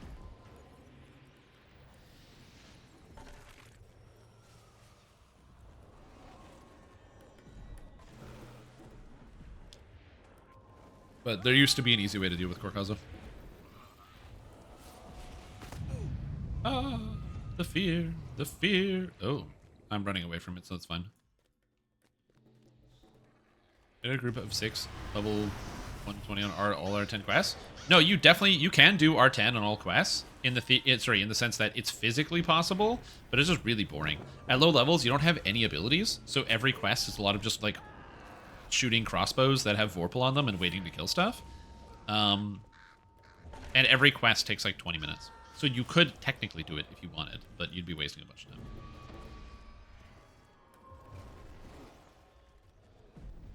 If I ever did a raid boss, I would make it so started the first trash bowl. And have 9 trash bowls with the boss, but not tell anyone that the enrage timer and boss event actually starts the first trash bowl. If you wipe, you gotta start it and do it all again. Actually, how the trash in this raid works. If you wipe on any section of the trash, you have to do the whole thing again.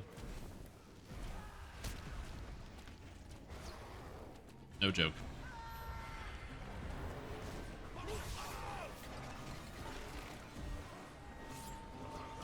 Yeah, the next raid does not do that.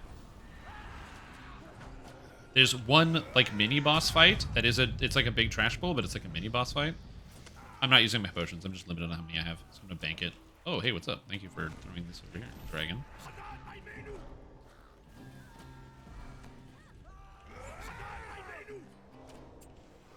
Phase it now. I'm trying my best, man.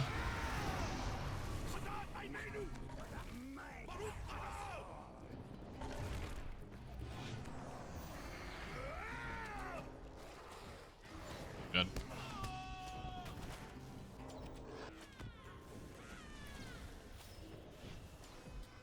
What? Oh, my target changed. That's weird. Oh, there's another black arrow. I gotta get him. Hey, get back here.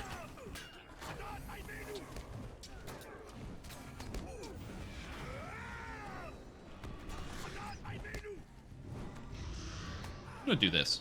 I don't want to take damage anymore.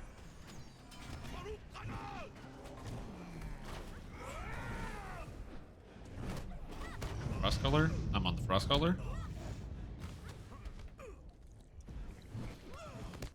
Oh, I died to frost color. We had too much aggro all over the place. I'm up. Nice. Frost color, I need to remove corruptions on.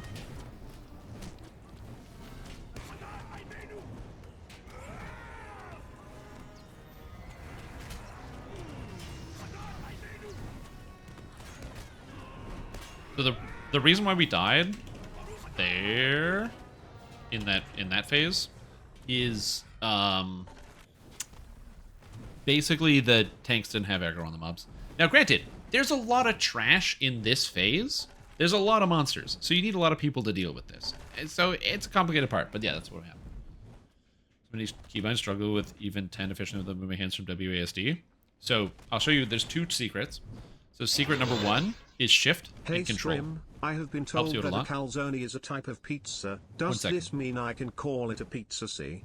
Also Saguk Dovm Corpusi is a cold soup which is made up of boiled barley which has cold water and yogurt added afterwards. Since it is a type of wheat with a cold liquid added later, does this mean when I am eating Nutri-Grain with milk I am actually eating a cold soup? Yes. I have also been assured that a lasagna is nothing more than a multi-layered sandwich. Is this correct? Yes. I gotta go to town.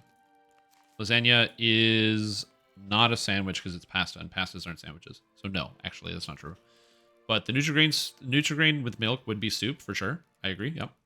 And I would call it pizza C. I agree. All of that makes sense. But no, Lotro raids are not. It's not like a domino effect usually, but this one is not that easy. Also, I'm stupid. An idiot.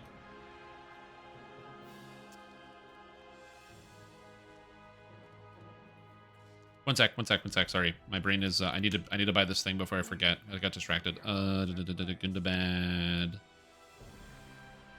1, 2, 3. Okay, let's go to the raid. Okay, so keybinds advice. So what my recommendation is for keybinds: 1, Control and Shift, and Alt to help you hit extra keybinds. Control 1, Shift 1, Alt 1, because your thumb is down here doing nothing. So you got your keys, your fingers are doing things. What's your thumb doing? So you got to put the thumb somewhere, right? So that's important. But then we have the second thing, and this is the most important secret I'm going to teach you today. So you're going to look at me and you're going to be like, okay, how do you, but what if my thumb struggles? The answer, my friend, is a mouse with 12 buttons on the side. See these buttons on the side? Very helpful, because my thumb can hit these buttons. But the pro tip that I have for you with a mouse with 12 buttons on the side is this button right here is not actually a button. This is actually the shift key.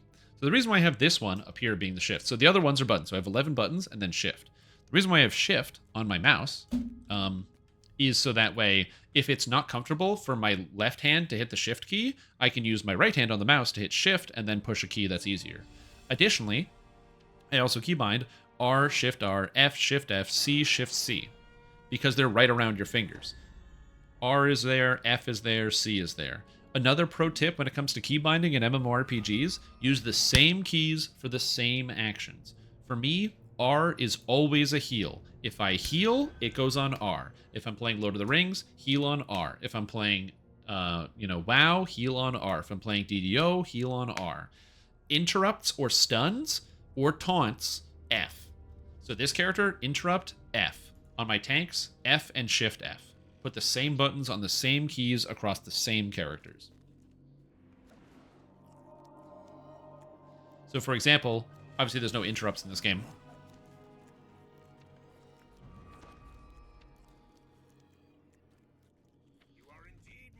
But yeah, in DDO there are no interrupts, but like something like Greater Color Spray is similar, so I put it on the same one. Like sometimes professional MMORPG players. Seems wild. Yeah, man.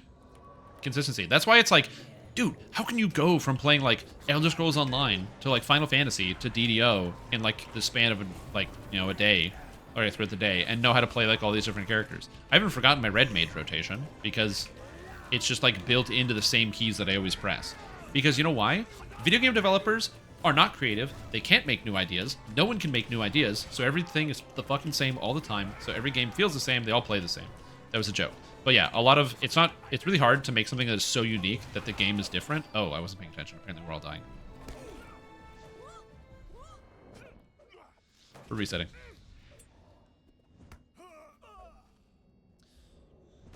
Yeah. Bring your mouse to the third button. Yeah, also third button counts. Some people use 3. You victim. No, apparently somebody wasn't ready and somebody aggroed the boss. I wiped his party, evicted him from the internet. No! But yeah. So that is how you go and play multiple different games. Is you just have your players, or you have your characters all set up so that the similar keybinds do similar things. Does that kind of make sense? I don't need 2 of these.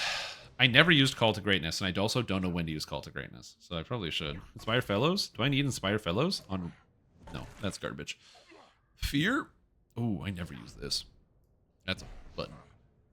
Mouse made an upgrade if you want to go full caster. So, I will say, if you want to get a 12-button mouse, you can go buy some expensive one. The mouse that I use, and it's personally the best mouse I've ever bought, is the UTech Smart Venus MMO gaming mouse. Now, it's made by a company I never heard of them or their products. Their website looks terrible, and I don't think anyone there that works there speaks English. I've sent them emails being like, hey, do you want to we can do a brand thing. You sponsor my stream. That sounds good, and we'll do a thing. I'll put things up, get the affiliate links. That sounds good. They never responded to my emails. I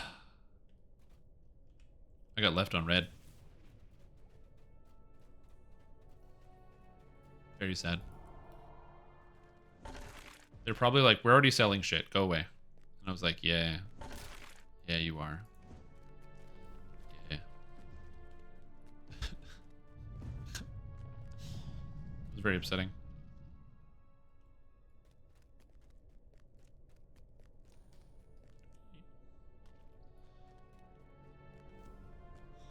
But anyway, what was I talking about? Oh yeah, video games. So why do I have this in my inventory? Not a good item. Oh, I have to put my inventory on the left so you guys can see my inventory because now it's behind my head. Oh, this is so weird. Inventory on the left? Oh, I've been putting things on the right for years. I might end up just flipping my camera and going back on the left so you guys can't read anything. Where the button is shift, which aren't terribly expensive based off the Amazon page I have open. Yeah. To rest your thumb on. Yeah, the little platform to rest your thumb is great. I agree. They got that little edge. Yep. Now, I am left-handed, so it's actually I would like to use a left-handed mouse. The problem with using a left-handed mouse is one, they just don't make left-handed mice with 12 buttons on them, and 2, even if they did, they're like 3 times the price, and if it ever breaks, I have to buy another one that's 3 times the price. So for economic reasons, I just use right-handed everything. It's too expensive. Being left-handed is too expensive. No way.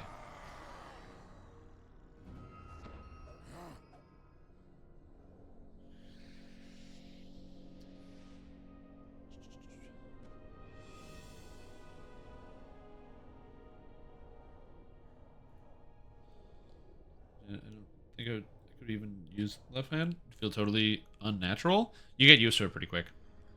When I was in high school, I used to always be like, no, I'm left-handed, and I would go to just not because I needed it. I'm a total computer nerd, and I've been playing MMOs since I was 9, so I am very proficient with using a mouse right-handed.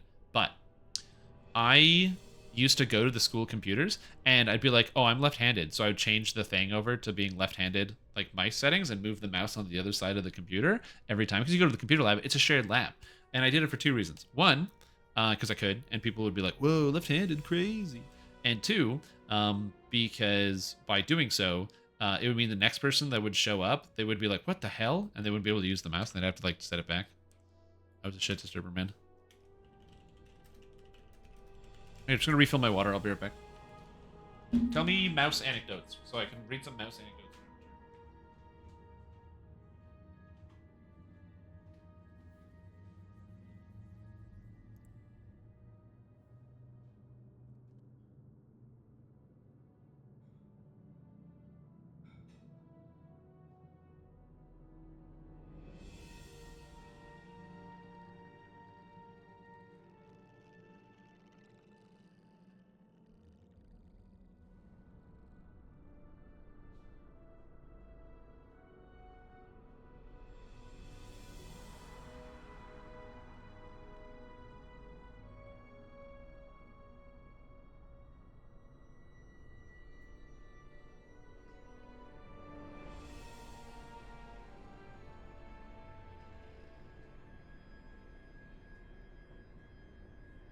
Hell stairwell? You can do it. Beat Hell stairwell. This room is a mouse troll confirmed? Yes.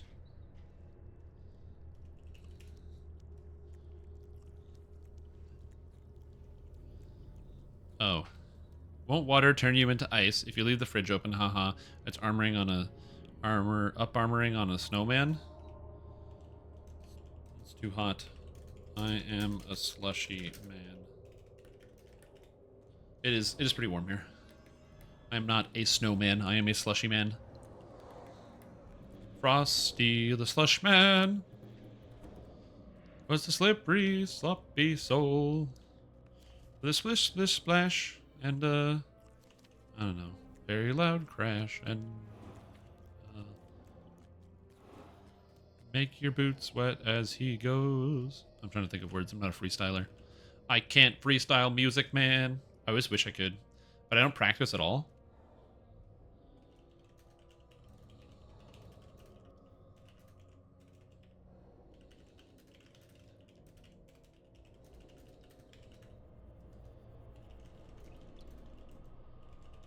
What do the sub tiers do? You pay me more money. That's what they do. Isn't that cool? God, I love Twitch. What a great website. Technically, they're supposed to give you, like, exclusive access to, like, extra emotes. And, also, it's, like, you can do special events with, like, different higher tiers of subs. But, like, I don't have a team of people working behind me.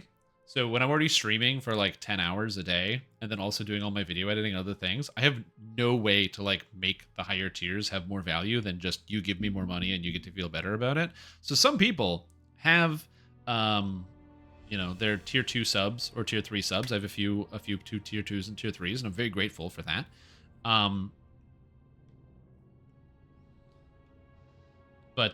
Yeah. Sub just to farm points for a build review. It's a good idea. What loser would have a tier 3 sub? I don't know. Ipsum, it says you have a tier 1 sub on my screen. You had a tier 3 sub. Did you drop the tier 3 sub? Because usually you have it. Hide it. I had it well. Wait, can you hear it? Oh, see it? Oh, wait, really? It says 3? On mine, it says tier 1. On both Twitch, on mine. Oh, shit! Oh, right, you can choose your icon. Oh. Yeah, what a loser would have a tier 3 sub. There you go. So you might be like, wait a minute. So he pays, what was it, like 25 bucks for the sub? And it's like, what does that get him? Answer, usually more than average cyberbullying. Usually. Jack shit. Yeah, true. And it's not entirely jack shit, but yeah, it is. It's pretty bad. Thank you. How we doing? Resident tier 3 sub ever. Appreciate it. Did you react to your raid ranking while you were gone? Nope. I got distracted by talking about mice. Controversial take. Best of raids are KT, Strahd, and Dryad and R1 in that order. So KT, I don't agree with, just because I find KT is too long. It's called killing time for a reason. It's just too long. I hate when that the hardest part of KT is the final phase with the wisps, and it just takes forever to reset it. Killing time. That one's too much. I like Strahd. Strahd's a great raid. Dryad the Demigod. I also really like Dryad. But I definitely think that Dryad is not as good of a raid. If there was no lag, I think that Hunter Be Hunted definitely trumps Dryad. But I really like Dryad. The theming of Dryad is fantastic. I love Dryad. Great raid.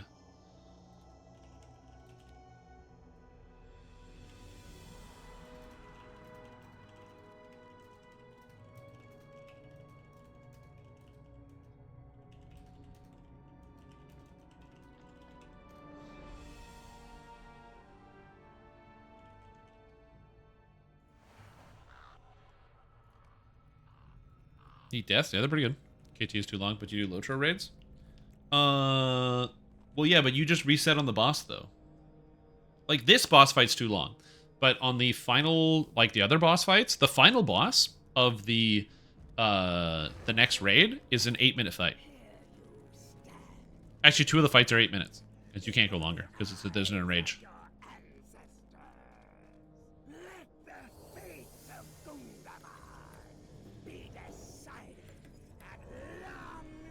Do a little bit when I can. Favor badly. Yeah, Lord of Blades is cool. It's a cool raid. Doing it on Epic, it is fun. It is a very hard raid on Reaper mode.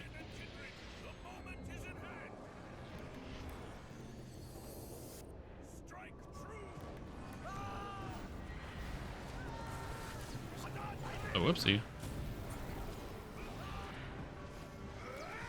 Final Fantasy, as there's Final Fantasy 11 or whatever, right? Where there's that raid that took like 20 hours for people to do, and like there's like some dude who like passed out and you need to go to the hospital because of how long he was like sitting and focusing in the chair or something like that. There's like one of those guys in like a gaming cafe or something. Poor fella. No, I hit the wrong button. Never mind, I saved it. I thought I hit the wrong button. Turns out I didn't hit the wrong button. Just that good.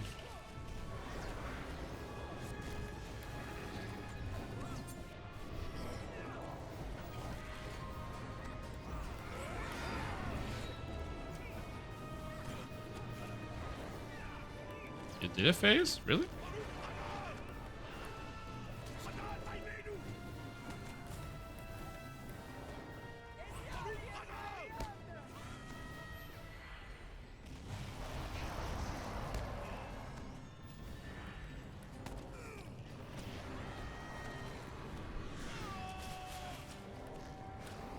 Is your tier 3 sub to yourself? Yes, I'm a tier 3 subscriber to myself.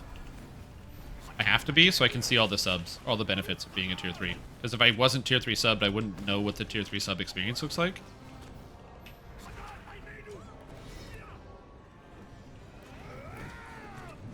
So yes, I am in fact tier 3 sub to myself.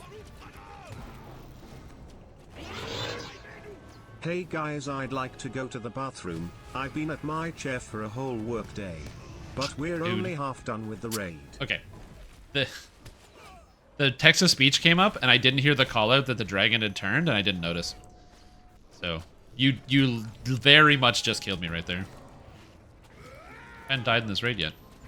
Damn, streak over.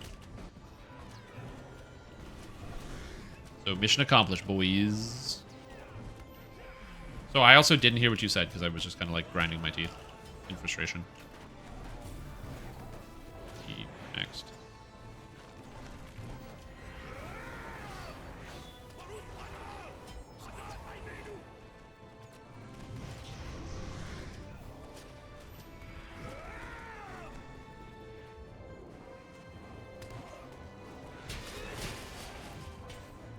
Maybe not.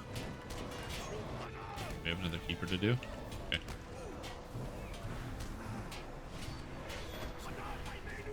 redo all my buffs. Okay, I'm back to buff.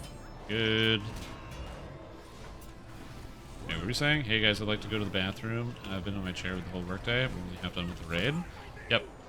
That's why you gotta get the RGB gaming catheter.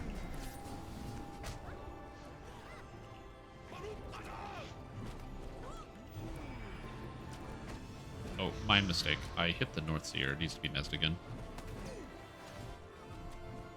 I didn't realize we were on the north side. I thought we would go for the North Seer, not the South Seer.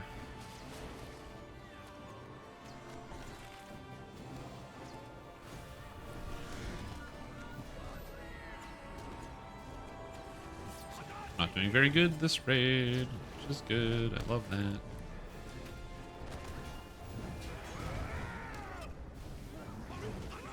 Let's fucking shit mean.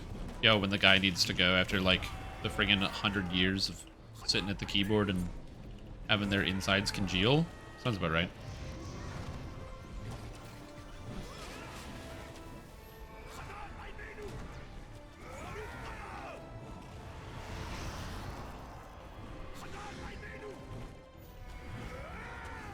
Good. Am I the only DPS that's alive? Perfect.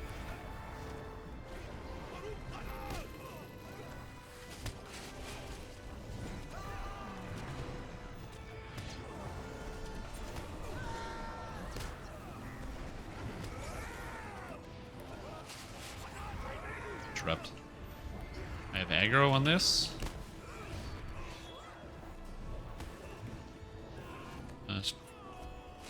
Frosty has warrior aggro. I gotta say Frosty. It's like stupid, but it is what it is.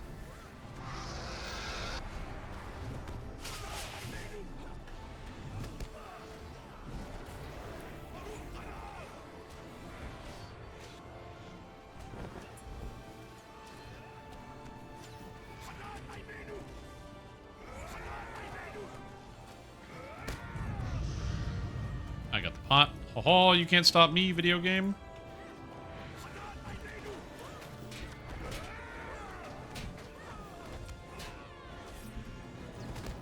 Oh my god, I got stunned. Unfortunately, I did not get stunned inside the fucking Dragon Breath. Whew. Manpower Burning Hands carry me through most fights now. Yeah, isn't that cool? You just like blast them and then everything dies. Just as long as you don't run out of mana. Just make sure you don't run out of mana. And even if you do, you've still got access to Magic Missile and the Necrotic Touch. Yeah, also, yeah, wait until you get Scorched. If you like Burning Hands, oh, baby. Do I have something? Do I have a treat for you?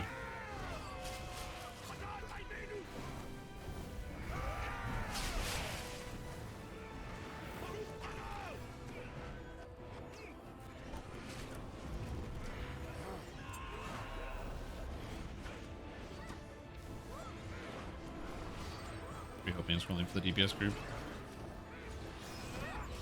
Meteor Swarm is not as good as Scorch in my opinion, comparatively. Meteor Swarm is good for sure, but Scorch is like, oh my god. I feel like it gets me way too often. Is there timing yet? I don't know what time it is.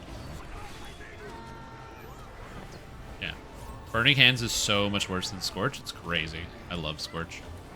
Very addictive spell.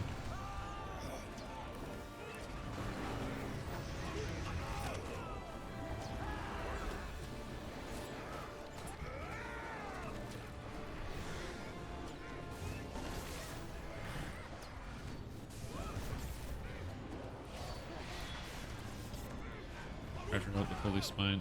Almost all the enemies are evil outsiders.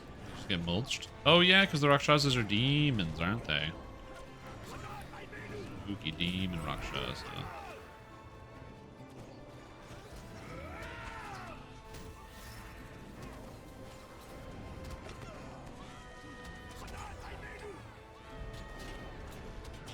I'd let a kill shot go off.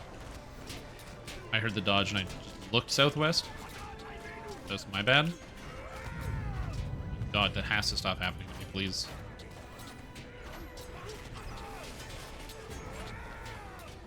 Oh, I missed it, my bad.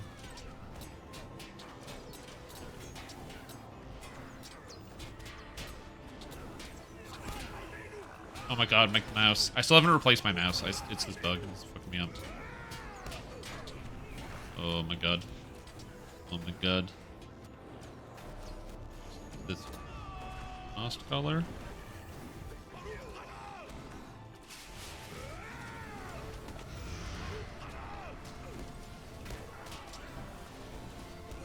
I'm dead. Very dead. Wait, the South Black Arrow came in?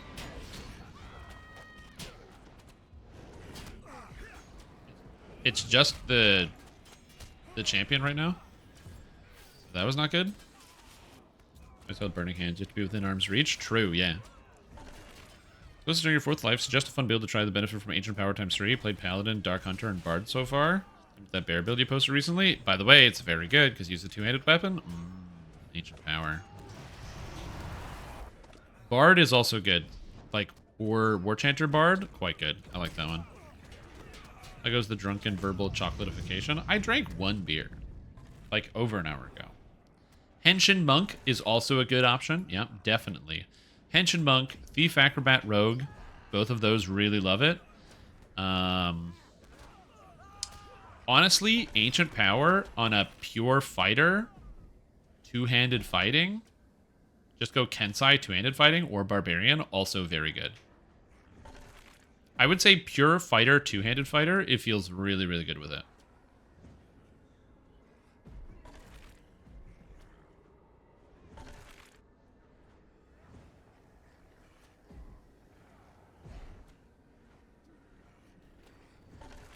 You cannot change the...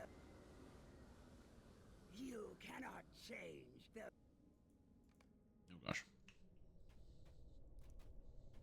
So I used to stress about 2-handed fighting fighter because 2-handed fighting fighter used to have like no healing whatsoever, but ever since they added Second Wind, which heals you for half your hit points, fighter feels so much better because you basically just during the leveling process take like the stance or whatever for 6 points out of the fighter or out of the Sacred Defender tree and put the rest into Kensai and use a 2-hander and action boost haste, and you just rip through quests tearing every single thing apart. And it just feels so good.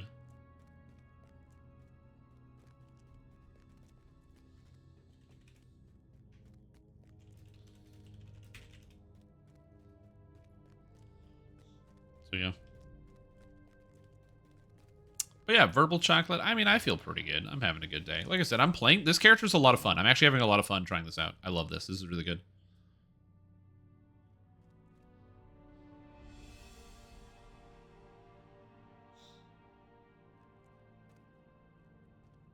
Spider-Man does whatever a fighter can. It's pretty good. Yeah, I like Fighter. Fighter's good. And then, like I said, Barbarian is also a fun one. I find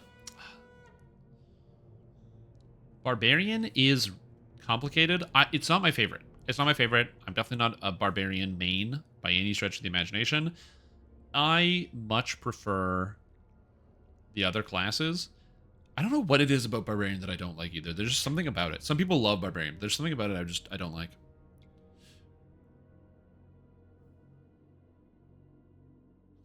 So spike damage just seconded it away? Yeah.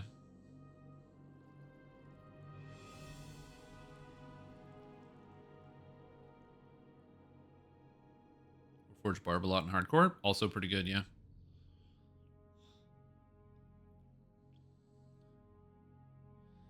His passive was at least 10 HP instead of 20. Or 20 HP instead of 10. I mean, it's still pretty good. Like, if you have all three, 30 hit points is not bad, right? That's the same as, like, the toughness feat. And people actually take the toughness feat. It's just, I do agree with you. It doesn't feel as good. I just don't think it's something they also need to buff. You know what I mean? Like, if they never buff it, that's probably fine. Chest in the manufactory. You need lockpicking to open it. Which is only available to... so lockpicking you can get either by being a rogue, artificer, or dark hunter. All get the ability to open locks with the open lock skill. Wizards can't get that. However, as a wizard, once you get to level 3, you can get a level 2 spell, a higher level spell called Knock. And Knock allows you to open locked doors. It's one of the reasons why wizards are so cool, because you can also get to secret treasure and stuff with Knock.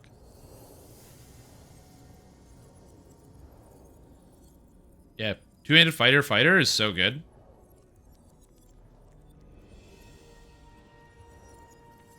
And then you can pick whether you want to go the Warforged route and just be like super tanky and just crush people. Don't worry about critical hits. Or go the half-orc route and have a bunch of extra stats. Or go like the human route and have extra feats. Yeah, half-orcs can also open locks. They get lock bash, where they open locks with their fist. Where you make an intimidate check versus the lock.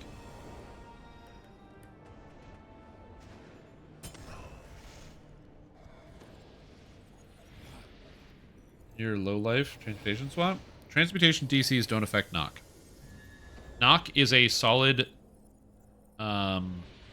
it's a D20 plus wizard level plus intelligence.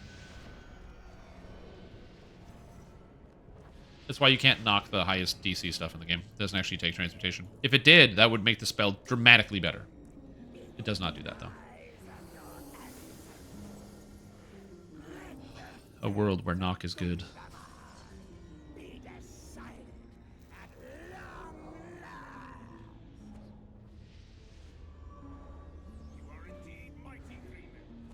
You're indeed a mighty Hurimil.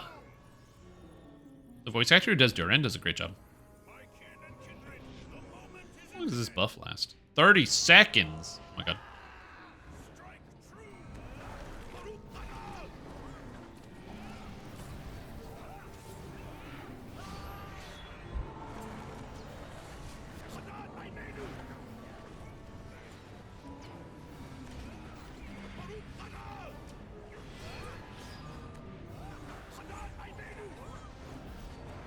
When I wizard player time at, throw my transmutation goggles. And I'm stashed. Yeah, it's just intelligence. You know, if they're a long-time wizard player, you'd think they would have the intelligence to know that. Fucking got him, dude.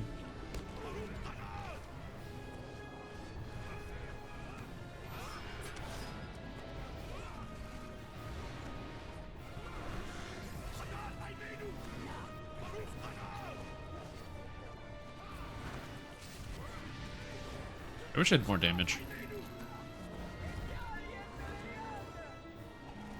Breath. I don't like where I'm standing.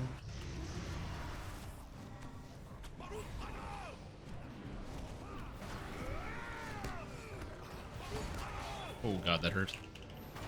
I'm gonna do this.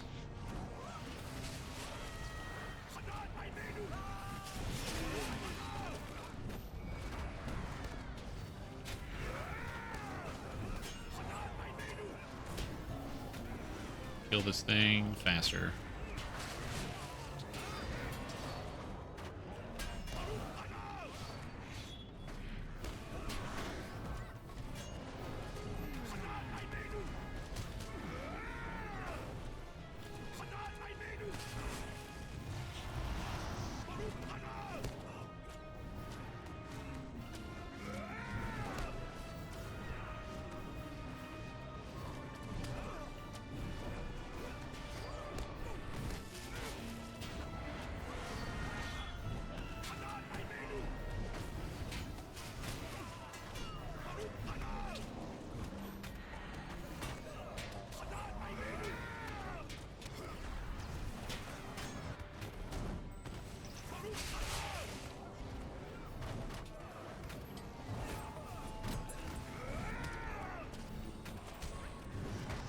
Those mobs sound... Wait, you know what those mobs need? Sounds like Herbal Locket. Verbal Chocolate. Chocolate.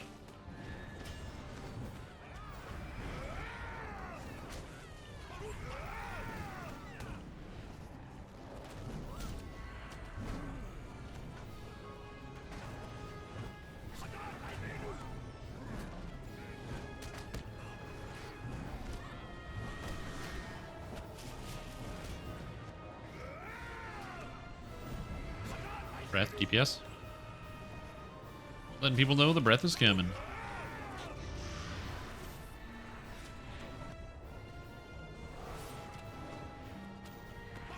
Hit deeper.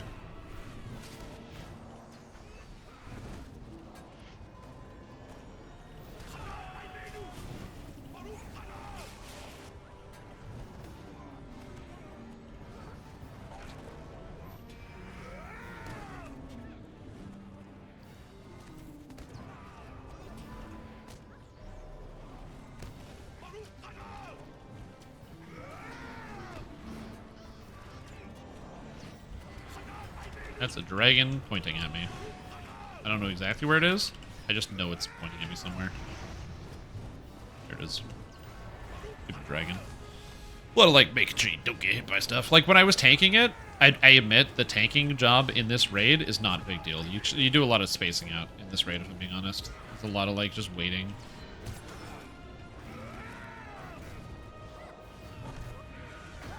And so I definitely did a lot of spacing out when fighting as the tank, and I did a lot of chatting. I'm doing much less chatting when I'm actually doing the DPS because there's a lot more movement. And there's also more action, I will say that. Like there's a lot more action when you actually get to like do stuff. You're like moving around and not just singularly standing on the boss and watching its health not really move a lot.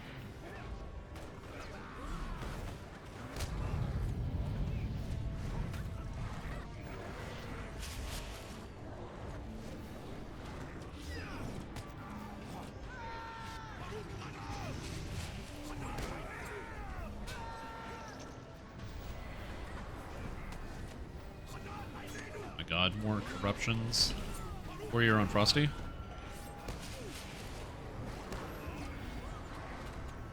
It feels silly to say Warrior on Frosty every time.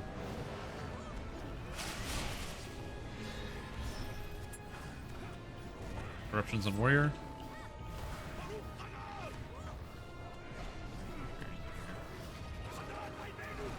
The Frost guys throw rocks like Ents. Yeah, the Frost Giants are very cool. They did a really good job with like the visuals of the Frost Giants. Lose the Compassion and Prowess Anthem. I'm gonna throw that up.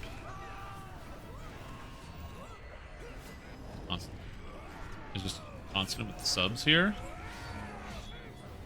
What do you mean he's constant with the subs? Did somebody get gifted subs and I didn't notice? I feel like I would have noticed if somebody got gifted subs.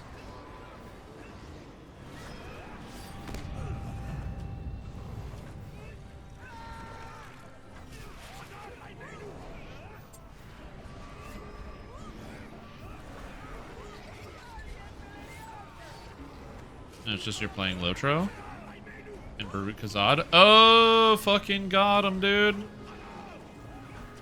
I had an idea. I might message you later about it. I'm gonna see to see if you think it's funny. If you think it's funny, I'll do it. But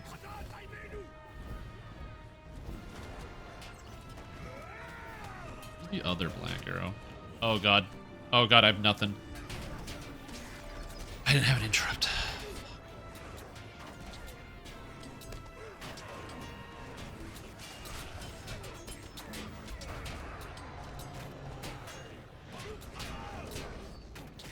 Dodge.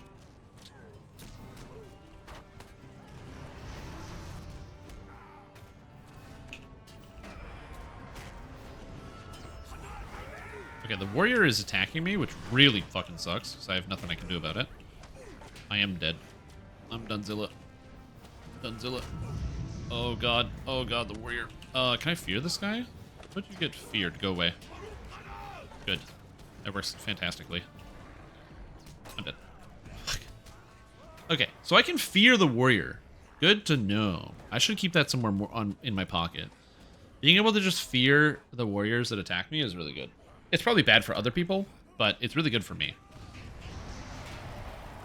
I'm not exactly sure what killed us there. A lot of this is complicated. I think so far as DPS, we're not making too many mistakes. But there's more I could do. I missed that interrupt on the other black arrow because I didn't think it was going to use its kill shot right away. And so I didn't have my piercing cry, which is basically always off cooldown. Also, when I realized my piercing cry was on cooldown and I couldn't interrupt it, I panicked. And what I should have done is started hitting him with ballads. But I did not do that. So that's what I should have done. Yeah.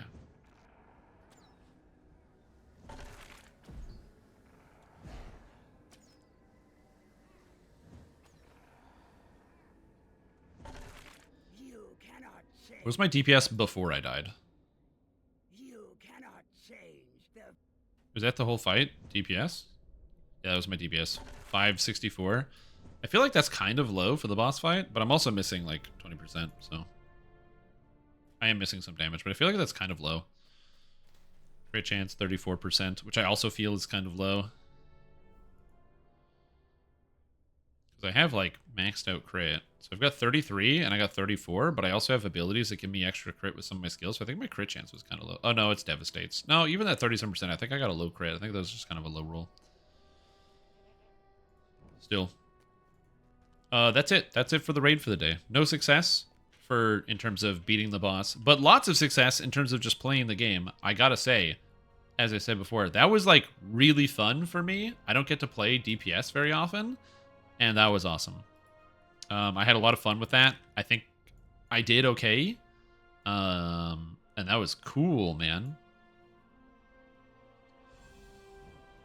Take care, Deb. So it was cool. That was cool, man. I had a great time. I don't know if you guys had a great time, but I really did. Do I get for my accurate prediction? 10. You get 10.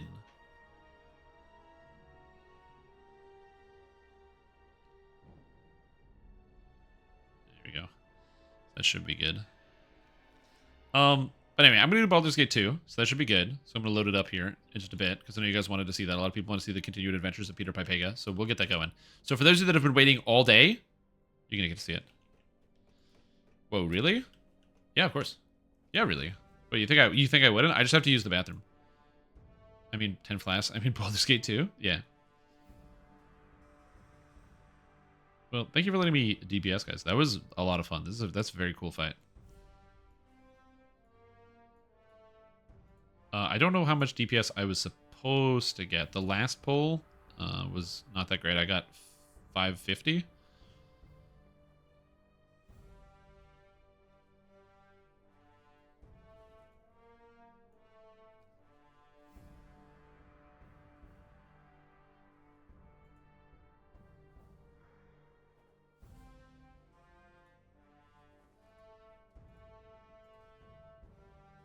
That was the raid where we waited an hour.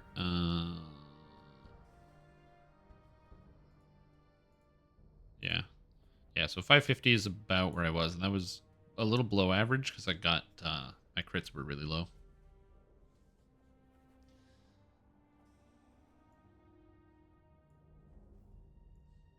But I don't know, it was just fun.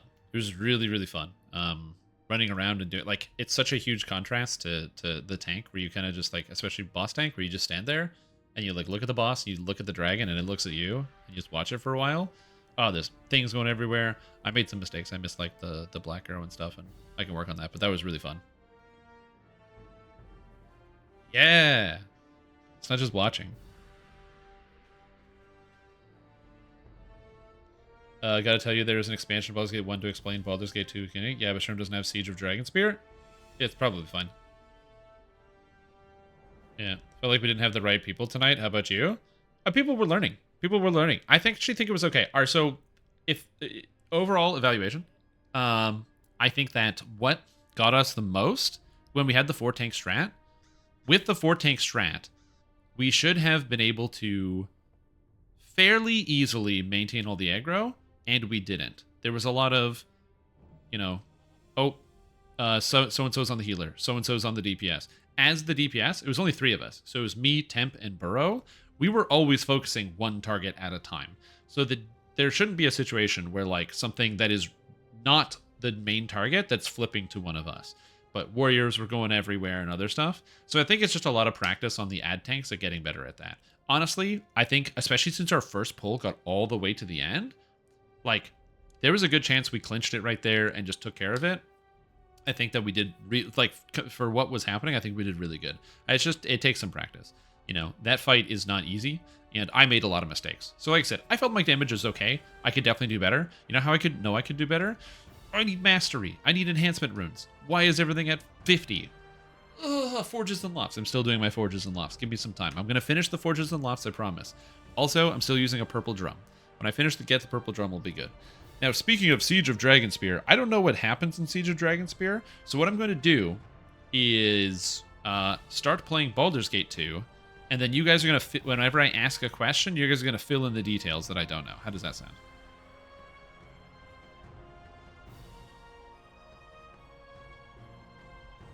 You have the Moor's Helm? Yeah, I have the Moor's Helm. Look at it. Look at my tack mitt. I just don't have a Moor's Essence. I'm too lazy to buy one. You're gonna Siege of Baldur's Gate 2? That's right. I have to install Baldur's Gate 2 though, so give me a second. Okay, so I have to install the game. All right, watch it install. I gotta use the bathroom real quick. Hold on, it's gonna take a while.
Oh, hey, look at that.